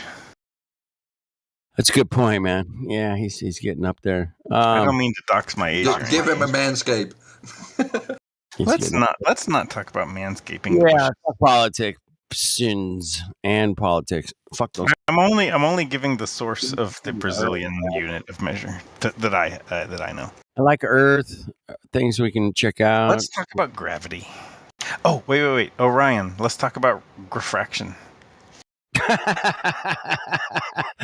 Refraction. Is that your mother's favorite recipe for cookies? Refraction cookies? Yes, we put refraction into all of the batches of cookies we take to the Flat Earth conferences. That's why I felt so funny the last one. man. The cookies are round and flat, bitches. Take that. Yeah, we ain't making no brownies that could be squished up into some sphere. Ugh. Who eats those like chocolate or bonbons? Are those the little round balls? I think so. Where did Hank go? Hank abandoned us. Hank's in Texas, man. It's like, I know, but we were about to talk about edibles, and I'm like, Hank is, he'll be all right. He'll be back another time. I'm sure his ears are burning right now. You're stuck with us Mongos. I still want Orion to come at me. Wait, I just gotta quickly say this on the topic of weed and flat Earth. I live a few blocks away from like several marijuana shops because I'm here in Oregon, you know. But one that I live closest to, not closest, but like second to closest to, is called Green Planet. And my friends, without me even saying it, my friends have already gotten in the habit of calling it Green Plane. And I'm called Green Planet. It's Green Plane. I love that, man. Pretty funny. That's love, man. That's real love. Makes you smile, makes you laugh, makes you giggle. Go, oh shit, that's hilarious. My wife. Yeah, and there's this one other thing I wanted to say. Like, I handed this card to this one guy, this like skateboarder guy earlier today, and he was like, "The Earth is flat. The Earth is flat. That's old news, bro." I thought that was funny. That's old, dude. That's like so 2015, man. Fuck. That's old news, man. Anyway. Wait, so Roland, I asked you in Gem Panda's server a little while ago, like, why you thought the Earth was a ball, and you like gave me some kind of citation of like, I don't remember, it was geodetic surveying or something similar to that, but it was something that, you know, kind of seemed like a needlessly complicated way, if at all, a way to measure curvature of the Earth, an arc segment of the Earth. So, I mean, all I could really ask you for to begin with is, you want to cite that again, or something else that you think is a genuine measurement of curvature, a direct measurement? Yeah, I don't remember talking to you about that in Gym Pandas because I almost never unmute myself there. But your memory is spot on. When I first came to Flat Earth, I had one idea of what good evidence was, but then I got feedback on why would we measure the ground? Why would we look up to measure the ground? If I was going to go to the hardware store, I wouldn't describe the lights to get the flooring. Right. And so I started digging deeper and harder. Good on you. There's a guy, MC Toon, who has a bunch of globe supporting stuff on his website. Yeah. And I don't know about. I've only looked at some of the stuff on his website, but there was he's got a PDF that is otherwise hard to get. I do not know any other sources of it, but it does seem authentic, describing a triangulation of a continent. And I've dug deeper since I found that. There are some other very similar type surveys that have been done on other continents by completely unrelated sets of people. There's one in India. So the triangulation of the United States, which I think it's the transcontinental triangulation of the American arc of the parallel. If you want the exact title, I can go get it for you. That's a fucking mouthful right there. It is, but what they did, the whole kind of crux of it is that they were surveyors paid by Congress and by many different Congresses, because it took quite a while and they had to keep going back to get new funding. And they had to go back and get new funding. Oh my God! All right, go ahead. Yeah, but I mean, so like they had to make a persuasive argument to different people. That's why I say that. Yeah. Hey, how about that James Webb Telescope? Do you remember? No.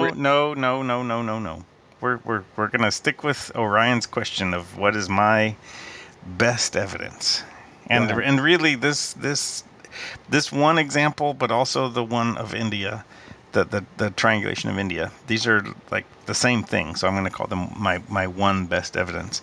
These guys built survey towers. They made survey measurements, like the triangulation, where the angle is what's important and not the distance. And they built triangles from the east coast to the west coast. And they did not have to assume the radius of the Earth. They didn't have to look at the celestial lights in the sky. Although I will concede that they did occasionally do that to help establish locations on the Earth, like celestial navigation on the oceans. They did that on land to try to nail down where things were, but they didn't have to. And the bottom line is that their results of building survey towers and making survey measurements across from the east coast to the west coast over like 12 years or something, and I don't know, maybe 50 different people and several generations of Congress where they had to get funding over and over, their results are not compatible with a flat Earth. And their results are compatible with a spherical Earth. So for me personally, this is extremely solid evidence that the Earth is probably a sphere. I gotta do. Oh, go ahead, Hank. Okay, so I've also seen people survey Kansas and say that it's flatter than a pancake, and that the results were it's damn flat. Do you know why they use the word damn instead of something else? I don't know why they use the word damn. Because in 1995, there was a little more decorum, and educated people didn't say fucking as much as they do now. You want to call it fucking flat? I'm game for that. Okay. See what I mean? Yeah, I mean, I think Kansas is absurdly flat. I've driven through Kansas and Nebraska myself many times, and it is one of the most boring experiences a human can have. Yeah, it's damn fucking flat. It's fucking. I gotta add.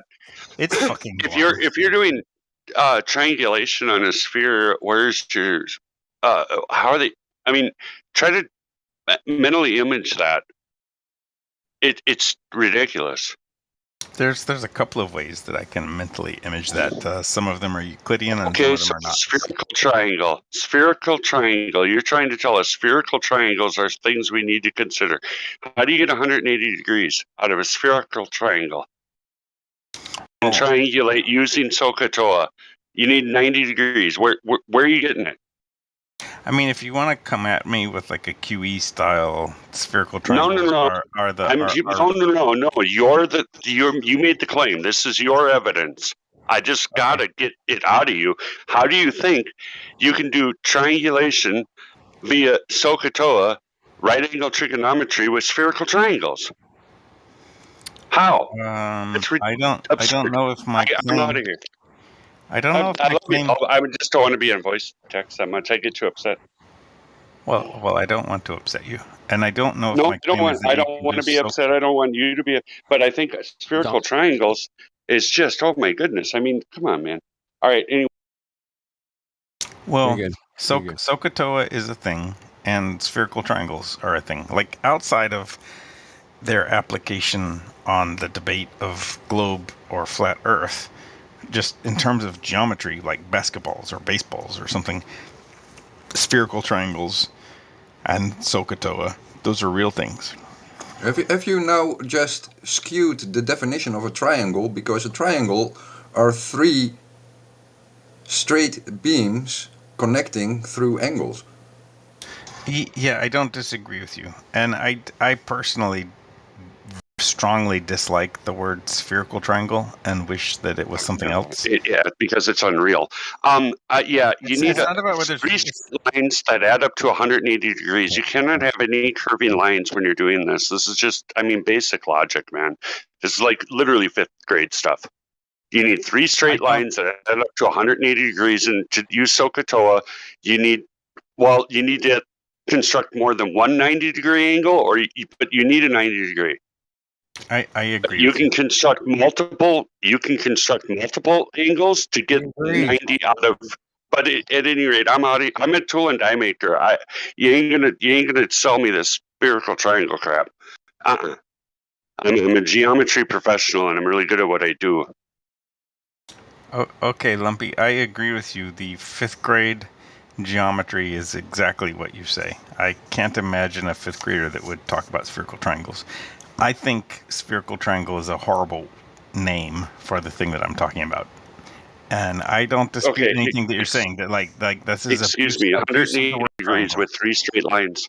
180 degrees with 3 straight lines.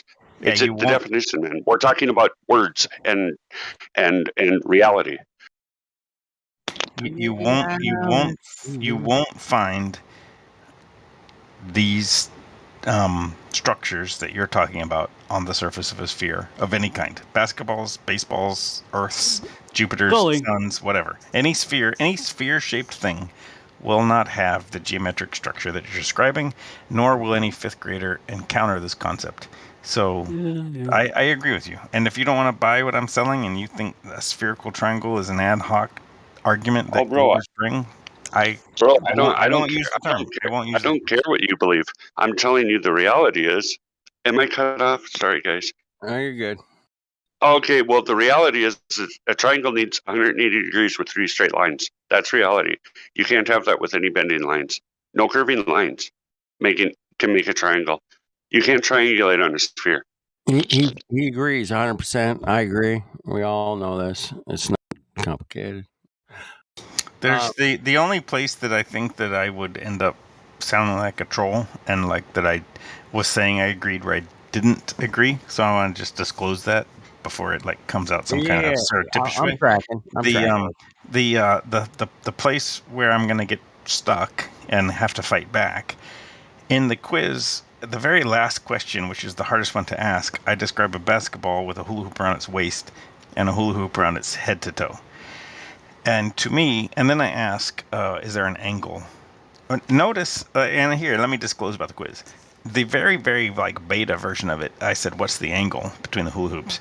But in like thinking about it more, I changed the question to, is there an angle between the hula hoops? Rather than like assuming that there was one and asking the person to tell me what it was, I decided to just ask, is there an angle? And some people say yes, and some people say no. And I'm glad I changed the question. My answer, though, is that there is a 90-degree angle. If you rotated one of the hula hoops 90 degrees, then it would be kind of on top of the other one. From the center is 90 degrees. Yeah, if you just rotated one about its center. We have to include the center angle. Fair. We have to include that little bitch in the middle. Okay. Got to include the bitch in the middle. So if we added a third hula hoop, that went like some other way, like a satellite from its like left shoulder to its right foot or something, some other one. Like there's now 3 hula hoops, and they make a shape that's not a triangle. It really isn't a triangle. It doesn't have these straight lines. It doesn't meet any of the definitions of a triangle. There's another term for that shape, though, isn't there? I don't care. I mean, that's the whole thing. Is that like that shape exists? That shape does exist. I agree, 100%. And let's not even name it. Let's not give it a name. Let's not give it a name. No, there is your problem. They don't give it a name because triangulation is a flat triangle. What they are doing is a 3-dimensional shape, and then superimpose it over a triangle, as they say it's triangulation, but it isn't. And they use the 2-dimensional triangulation rules for something that is 3-dimensional. That may be a good point. That's it, That could be the entire. You could have hit the nail on the head. My point is that shape bounded by the 3 hula hoops is a real shape that exists in reality. I agree, man, 100%. And if a globe person is talking about the globe, they better be talking about the hula hoops and what the hula hoops do, because that's just what globers are stuck with. They can't use the 1950s.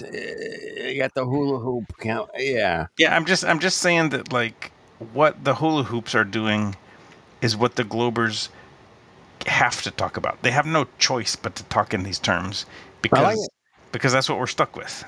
Yeah, dude, we're still talking about gravity, man. It's been 7 years we've been out here, man, pounding this shit. I'm like, fuck, gravity still. We're not going to get over the thing is, nobody's arguing against specific gravity. Sexton on a fucking flat horizon. I'll argue against specific gravity, Hank. You want me to argue against it? Yeah. Sure. Okay. Specific gravity is a ratio only and doesn't predict anything. Okay. All right. Gravity I is agree. the full speed of air. I think Hank agrees. It is a ratio only. But when I say specific gravity, people know what I'm talking about. Relative density, right? So relative density is a little more than that. Wait. So you said specific when you meant relative? That's weird. It's the same terms, is what he's saying. Wait. That's like mixing up flat and level, dude. If you said specific, but you meant relative, you may as well just call flat level. Hold on there. Just hold on there, fella. I'm not the one who made this up. If you look up the definition of specific gravity, it's going to say also known as relative density. But when you're talking about specific gravity, you're talking about a specific ratio between water and everything else. Like water is the baseline, right? And it's also a good thing to measure from because it's the most abundant resource. So specific gravity is like that. And then relative density is the density between an object and the medium, right? So there's going to be relative density between changing out the mediums or changing out objects, which I don't recommend changing objects. I recommend changing the mediums, right? Because sometimes if you change the object, the medium will change the density of the object. For example, if it's a vacuum and a piece of wood, it will suck all the air out of the wood. So you just change the vacuum and not the object. Use the same object and manipulate the medium. So anyway, I don't think anybody can really argue with the reason things fall. Almost. I'm going to interrupt you, dude. Go ahead. When they say vacuum, dude, I mean, I'm a practical person, man. I have 7 vacuum cleaners in my house. All of them suck, dude. Last time I checked, all of them suck. And they always say, man, vacuum doesn't suck. Vacuum doesn't. Buy a good vacuum. What the fuck do they mean by a vacuum that doesn't suck? Well, fuck off, first of all. Okay. So I did say that. You caught me saying that. So yeah, I misspoke. So a vacuum does not suck. The air pressure wants to press in. So if you fill up your gas tank and you drive all over your block, because you got like 8-lane highways and you don't go anywhere. Right. If you drive all over your block and you run all the gas out of your car because you went around the block, you'll notice that when you go to fill it up again, as soon as you open up that gas tank, you hear this noise. Right, and that's all the atmospheric pressure pushing into your tank because the fuel pump has turned it into a partial vacuum. Now, when I say vacuum, I'm never talking about a perfect vacuum. They don't exist. It's like talking about unicorns. Right. Okay, so I'm talking about a partial differential in pressure. Yeah. So it's like a little bit off. Okay, so that's what a vacuum means. So yeah, the vacuum doesn't suck. The air pressure presses into the available volume to fill the space and create an equilibrium. Got it. I'm tracking. Wait, but a vacuum cleaner that doesn't suck, wouldn't that be a vacuum cleaner that doesn't work?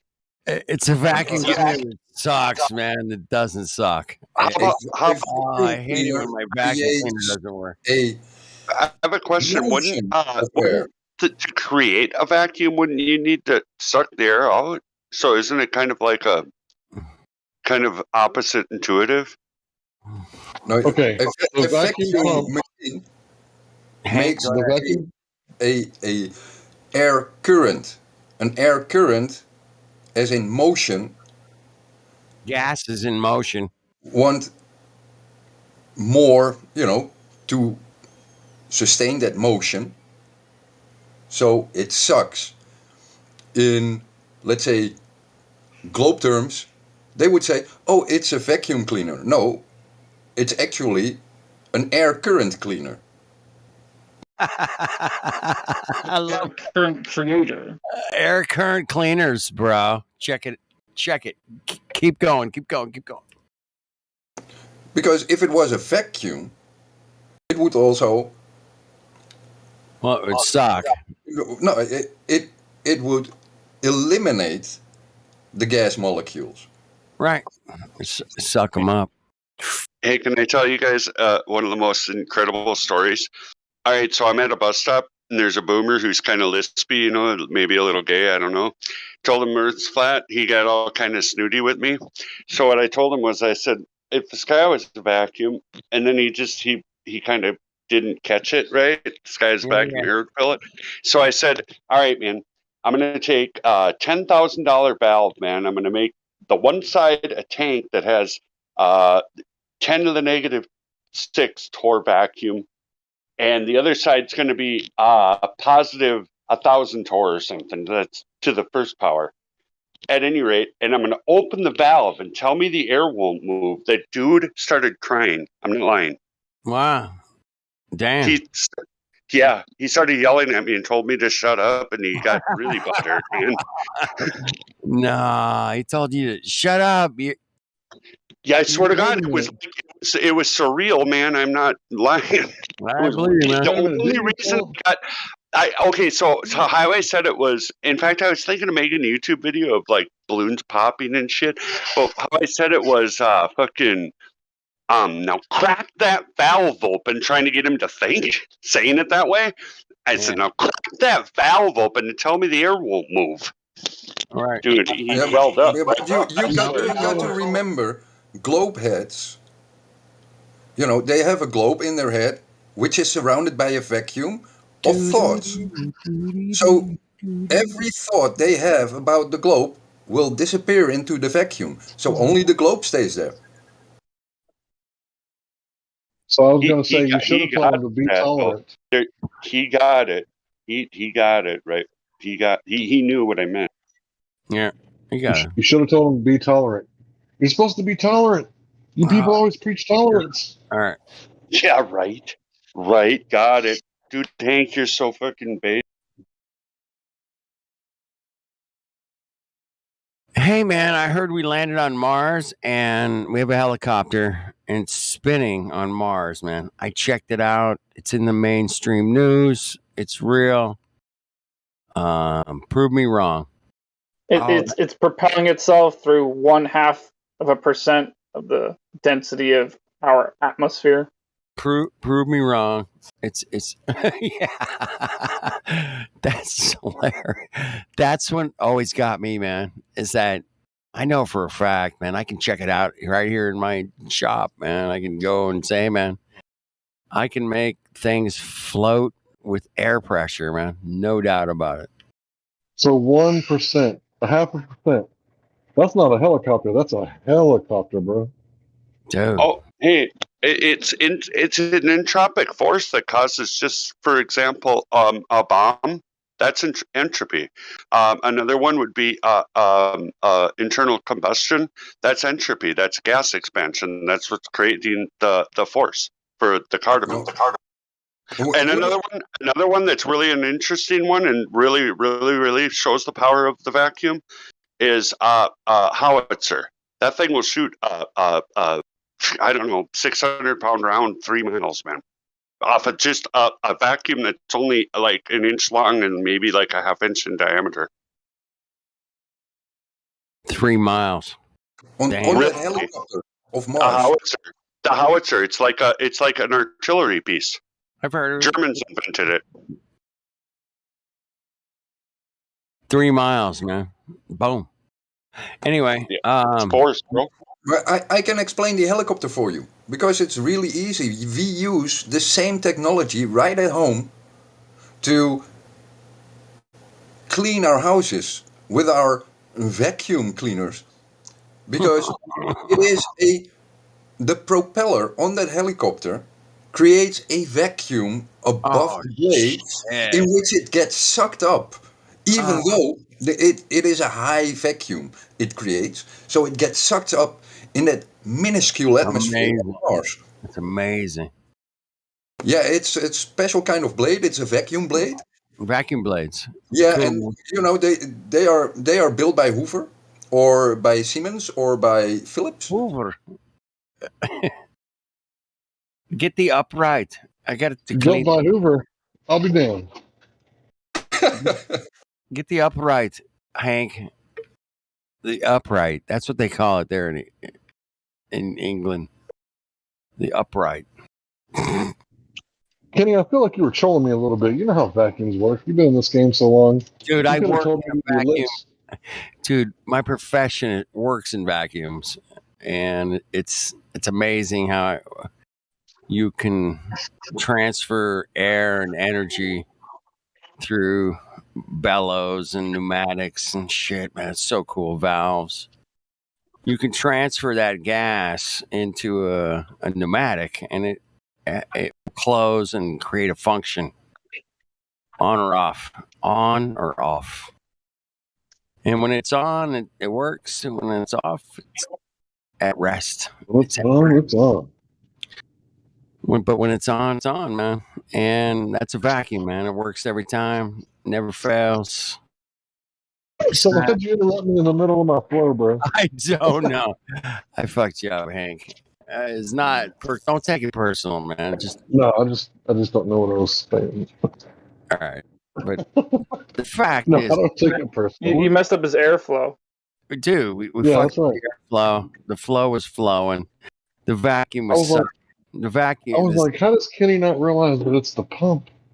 It's the pump and the vacuum and the valve. And the pump sucks. The vacuum creates space, and then the air presses into the available space. I was like, how does he not know that? And then I realized, like, he fucking knows. I do. He fucking knows. I know. I got a question for the Globers.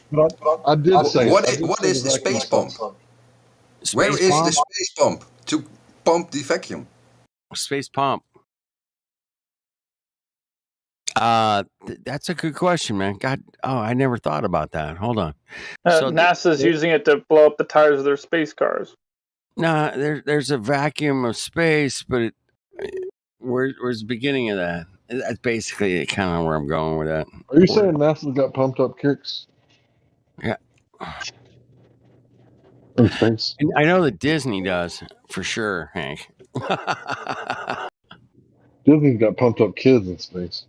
Right. They got pumped up kids in space, man. Whoa. How many space Disney movies you see? In space. What a cuck show, man. They sold us, man. Thanks. That sounds awful, by the way. Like Epstein didn't go to space by himself.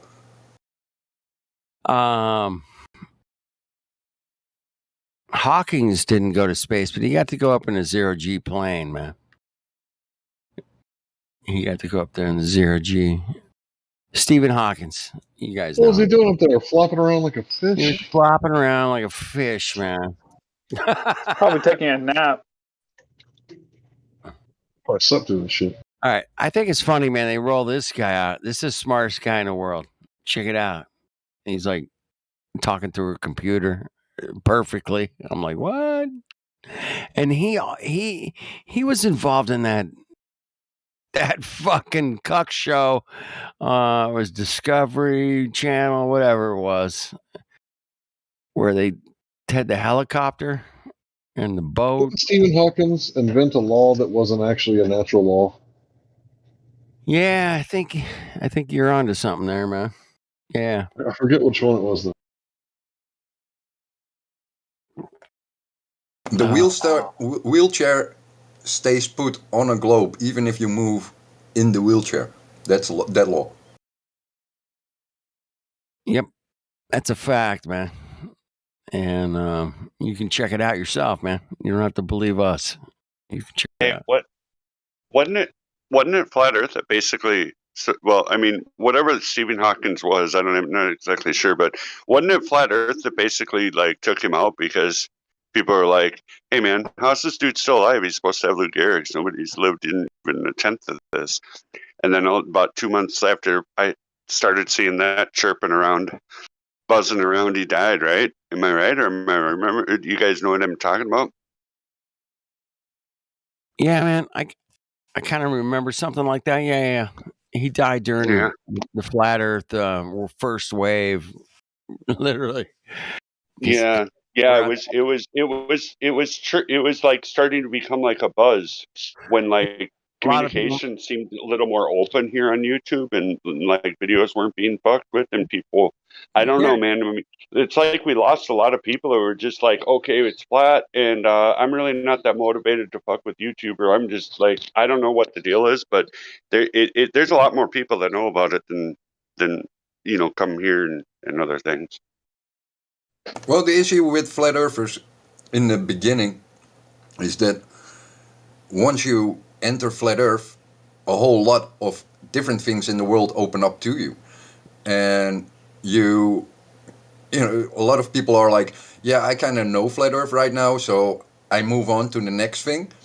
And then you have the other part that becomes kind of militant, like the Jake the Asshole guy. Yeah. And they want to be more aggressive about it.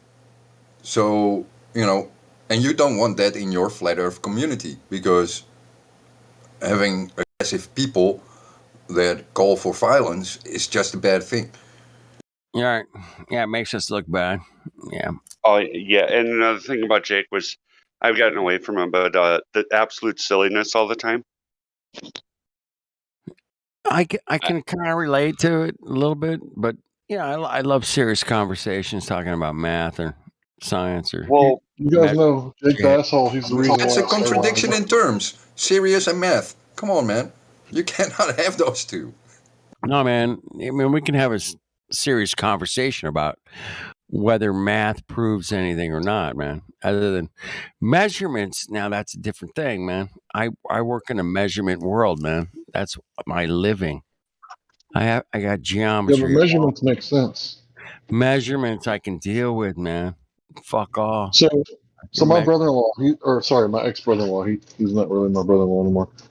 He was a carpenter, like working under the table, not paying any taxes for like, I don't know, like more than 20 years, like close to 30 years by now.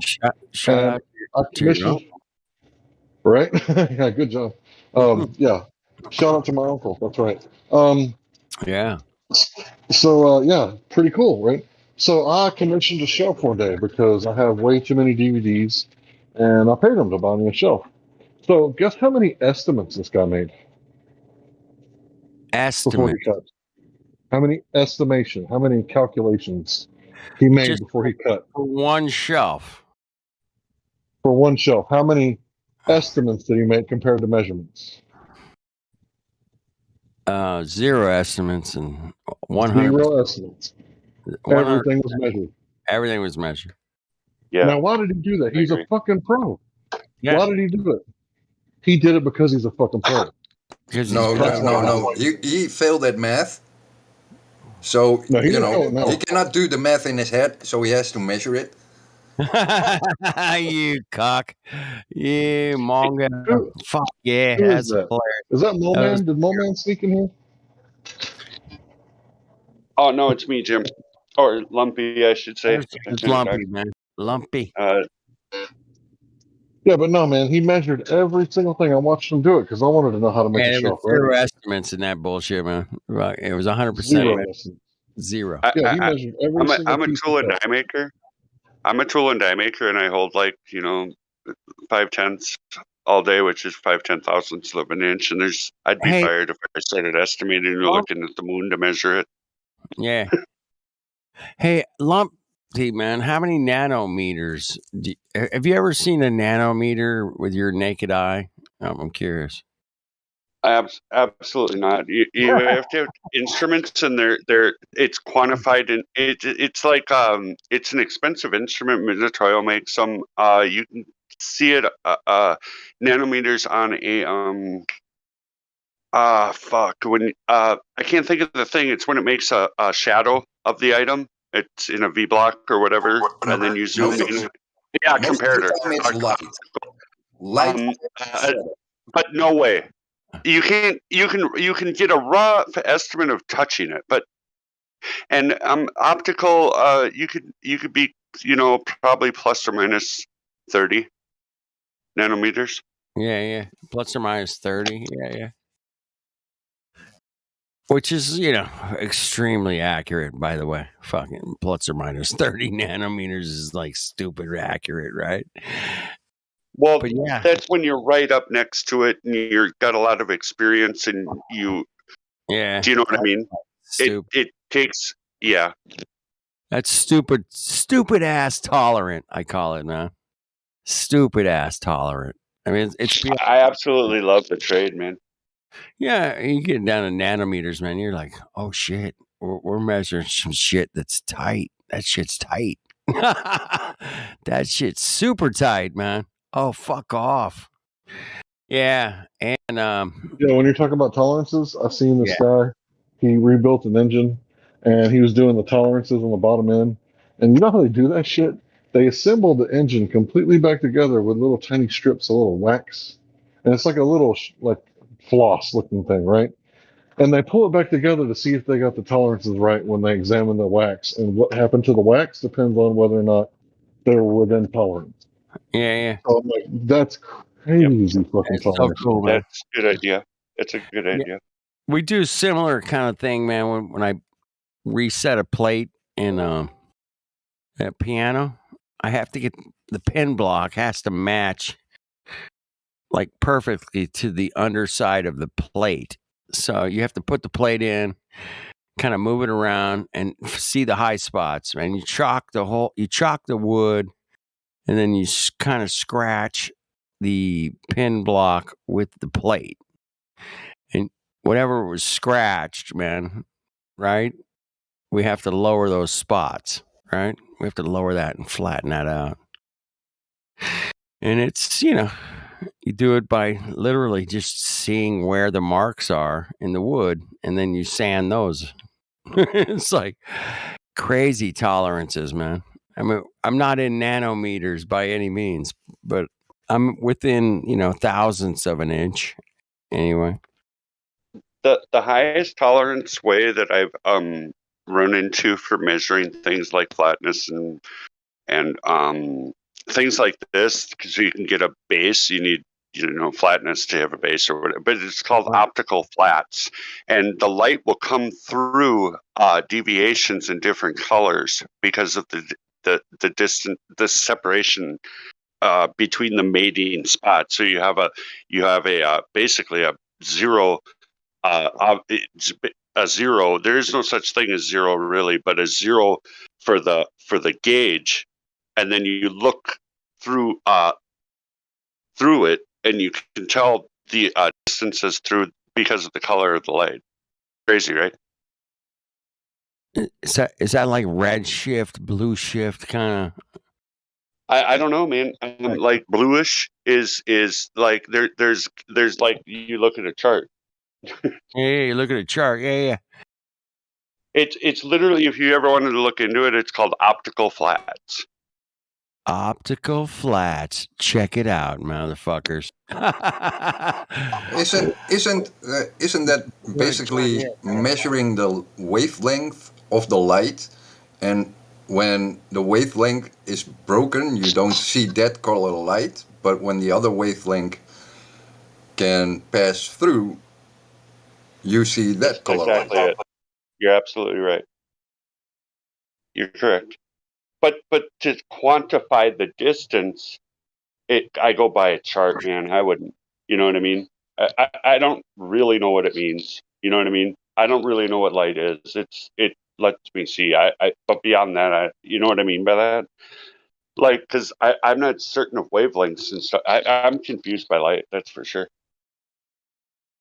Well, don't be, man. A few months ago, I would disagree with you. But after watching a GIF that Get Beget posted, where it's a super high-speed camera, and if I were to tell you the frames per second, you'd be like, "Nah, bullshit." But they use like an ass load of high-speed cameras, and they got like this crazy amount of like frame rate, like you can't even imagine. So they throw it down, and you see the light wave, and I say wave because it's what it looked like. It looked like a wave of light was traveling across the surface, and the very moment the light crossed the precipice of the object, immediately you could see the object. Now, what I thought should have happened was that once the light hit the object, you should have had to wait for the light to travel back to the camera. But that's not what happened. As soon as the light crossed the precipice, it immediately lit up, and I was like, well, fuck, there goes my theory of light. It's all out the fucking window.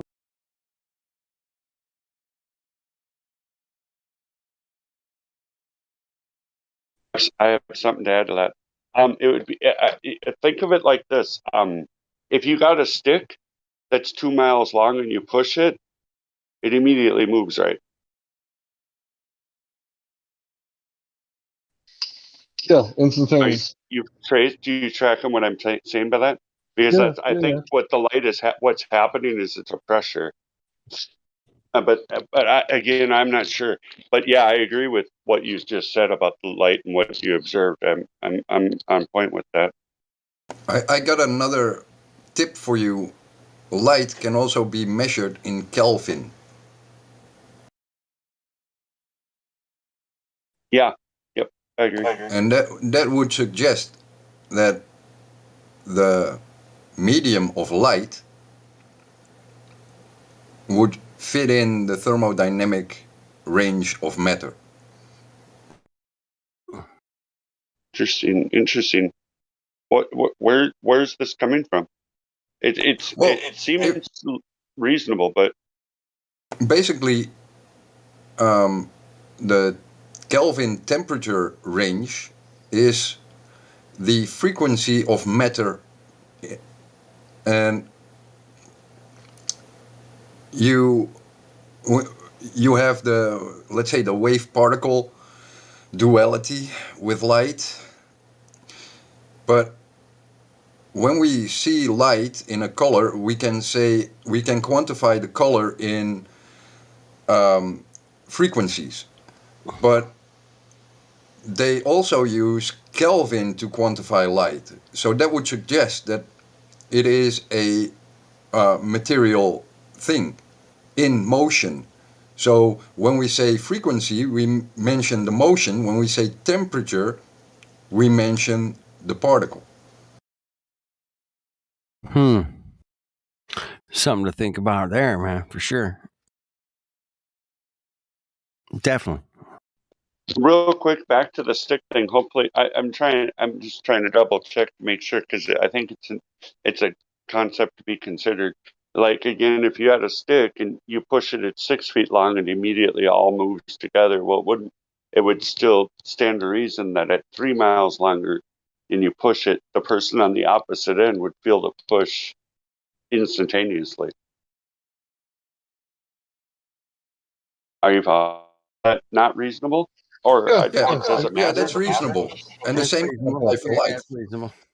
Yeah, that's kind of what I think is happening with light, more than like how Hank described it right there. It made me consider it that way. But anyway. Can I, if you take the stick analogy, you push the stick, right? So the energy put in the stick would be your frequency. The pressure of that energy would be your intensity. Yeah. And that would be... I'm really digging it.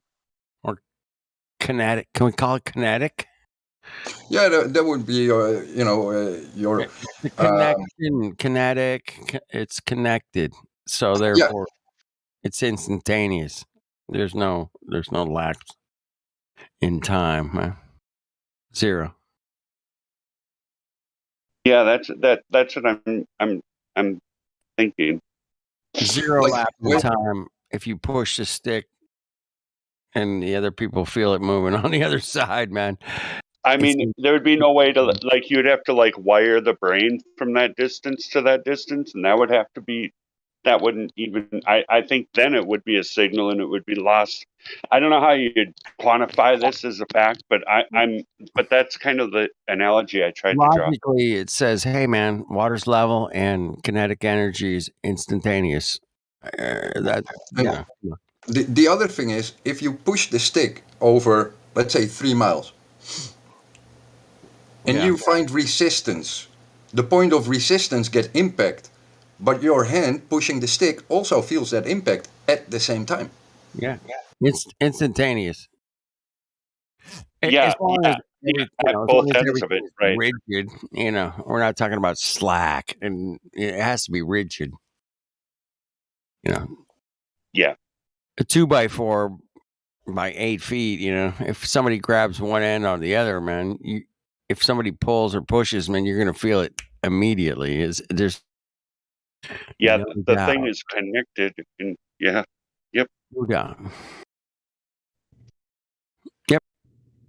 My dad, he kind of like picked me out as a softie when I was younger, and he like had this campaign of like toughening me up, and this involved like vigorous tickling to the point of torture, and he kind of slapped me around in a playful way, and he kind of hit me, but not in an abusive way, just to kind of get me used to the world, because the world is fucking tough, and I was a big softie. I think they called me Tender Heart Bear when I was like 2 or 3 years old. Right. So apparently I cried a lot. Okay, so he would do this thing where he would like put his fist on my chest, and then he would punch his fist, like like you knock, right, and then he would like punch his fist like into my chest to like drive his knuckles into my sternum, and it wasn't like obnoxiously hard, but I was a tough son of a bitch after that. But the point is like I know exactly what you're talking about, because every time he hit his hand, like immediately I felt his other hand go through my chest. Immediately. It's instantaneous, man. The energy travels at, I don't know what speed, but I'm pretty sure it's now. But it's just a concept, really. It hasn't been tested, so. No, speed of transfer of energy has to do with the let's say the density of the matter. Right. The strength of the medium, yeah. And what its properties are capable of. Oh yeah, the kinetic potential. It's air, oxygen, gases, properties. No, air is a mixture which, especially in our atmosphere, changes from location. So that would be a weird thing. But what is the medium that air occupies? That's what you would say is the medium that gives you the experience of light. Well, isn't that where they came up with space and time and continuums and shit? Space is just a container that holds everything in, the ever expanding perfect thing with the. Hey, I got an idea to put out.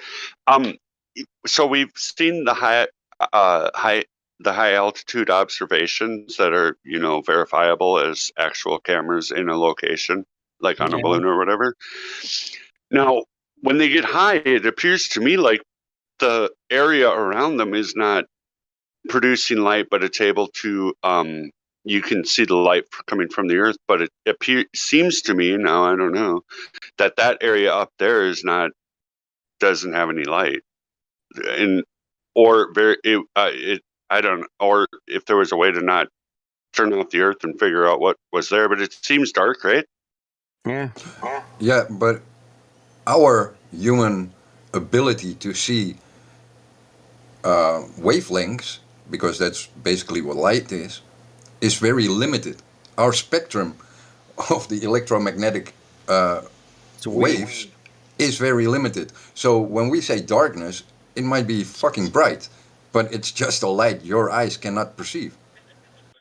Small correction. The light comes in wavelengths, but the difference in wavelengths is color, right? I don't know, man. More I think about that light spectrum. We don't see this spectrum. We obviously don't see radio waves. Fuck, whatever. That's not light. But I think we see every light spectrum, man. I don't know. But what if you could see? We don't see. I We mean, there can are see cameras infrared with a device that can translate those waves into light forms. So, what is the color beyond infrared? And what is the intensity of that color? Yeah, man. Those are just instruments, man-made machines that, make us think that we're seeing something that's not there. And yeah, we can see some shit that's not there that we don't see with our own naked eye. I can tell you, right? For, it's kind of gossip, but they introduced Wi-Fi to your house. So they can translate the Wi-Fi signals into a visible spectrum through, monitors. Yeah. And, that's radio waves that they just display on monitors and they can see in your house because the radio waves bounce off every object and it creates shadows. And then they transform it to a viewing mechanism and translate it to light waves that we can interpret. A little bit off flat Earth, but I worked at a telecom company. It was global and had a lot of employees, ADC Telecommunications. And a lot of the networks used their equipment, or another one was, God, it sounded like Lucifer. It was Lucent Technology. But point is they were taking all the information. They had hardware off-ramps for it. It always was built to be surveillance. Is what I'm saying. They have as much ability to record as we have to hear each other in the equipment. Right.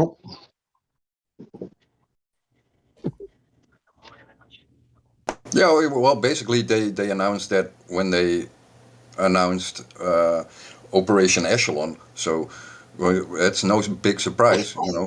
They wanted to have every bit of information they could on everyone on the Earth.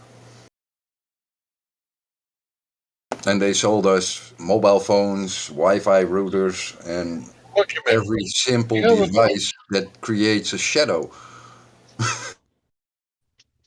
Monkey, do you have another name that you used to use? Because your voice sounds familiar, but that's not the original name, right? Yeah, I've been Emerald Monkey, I've been Golden Monkey, and Monkey named Evo.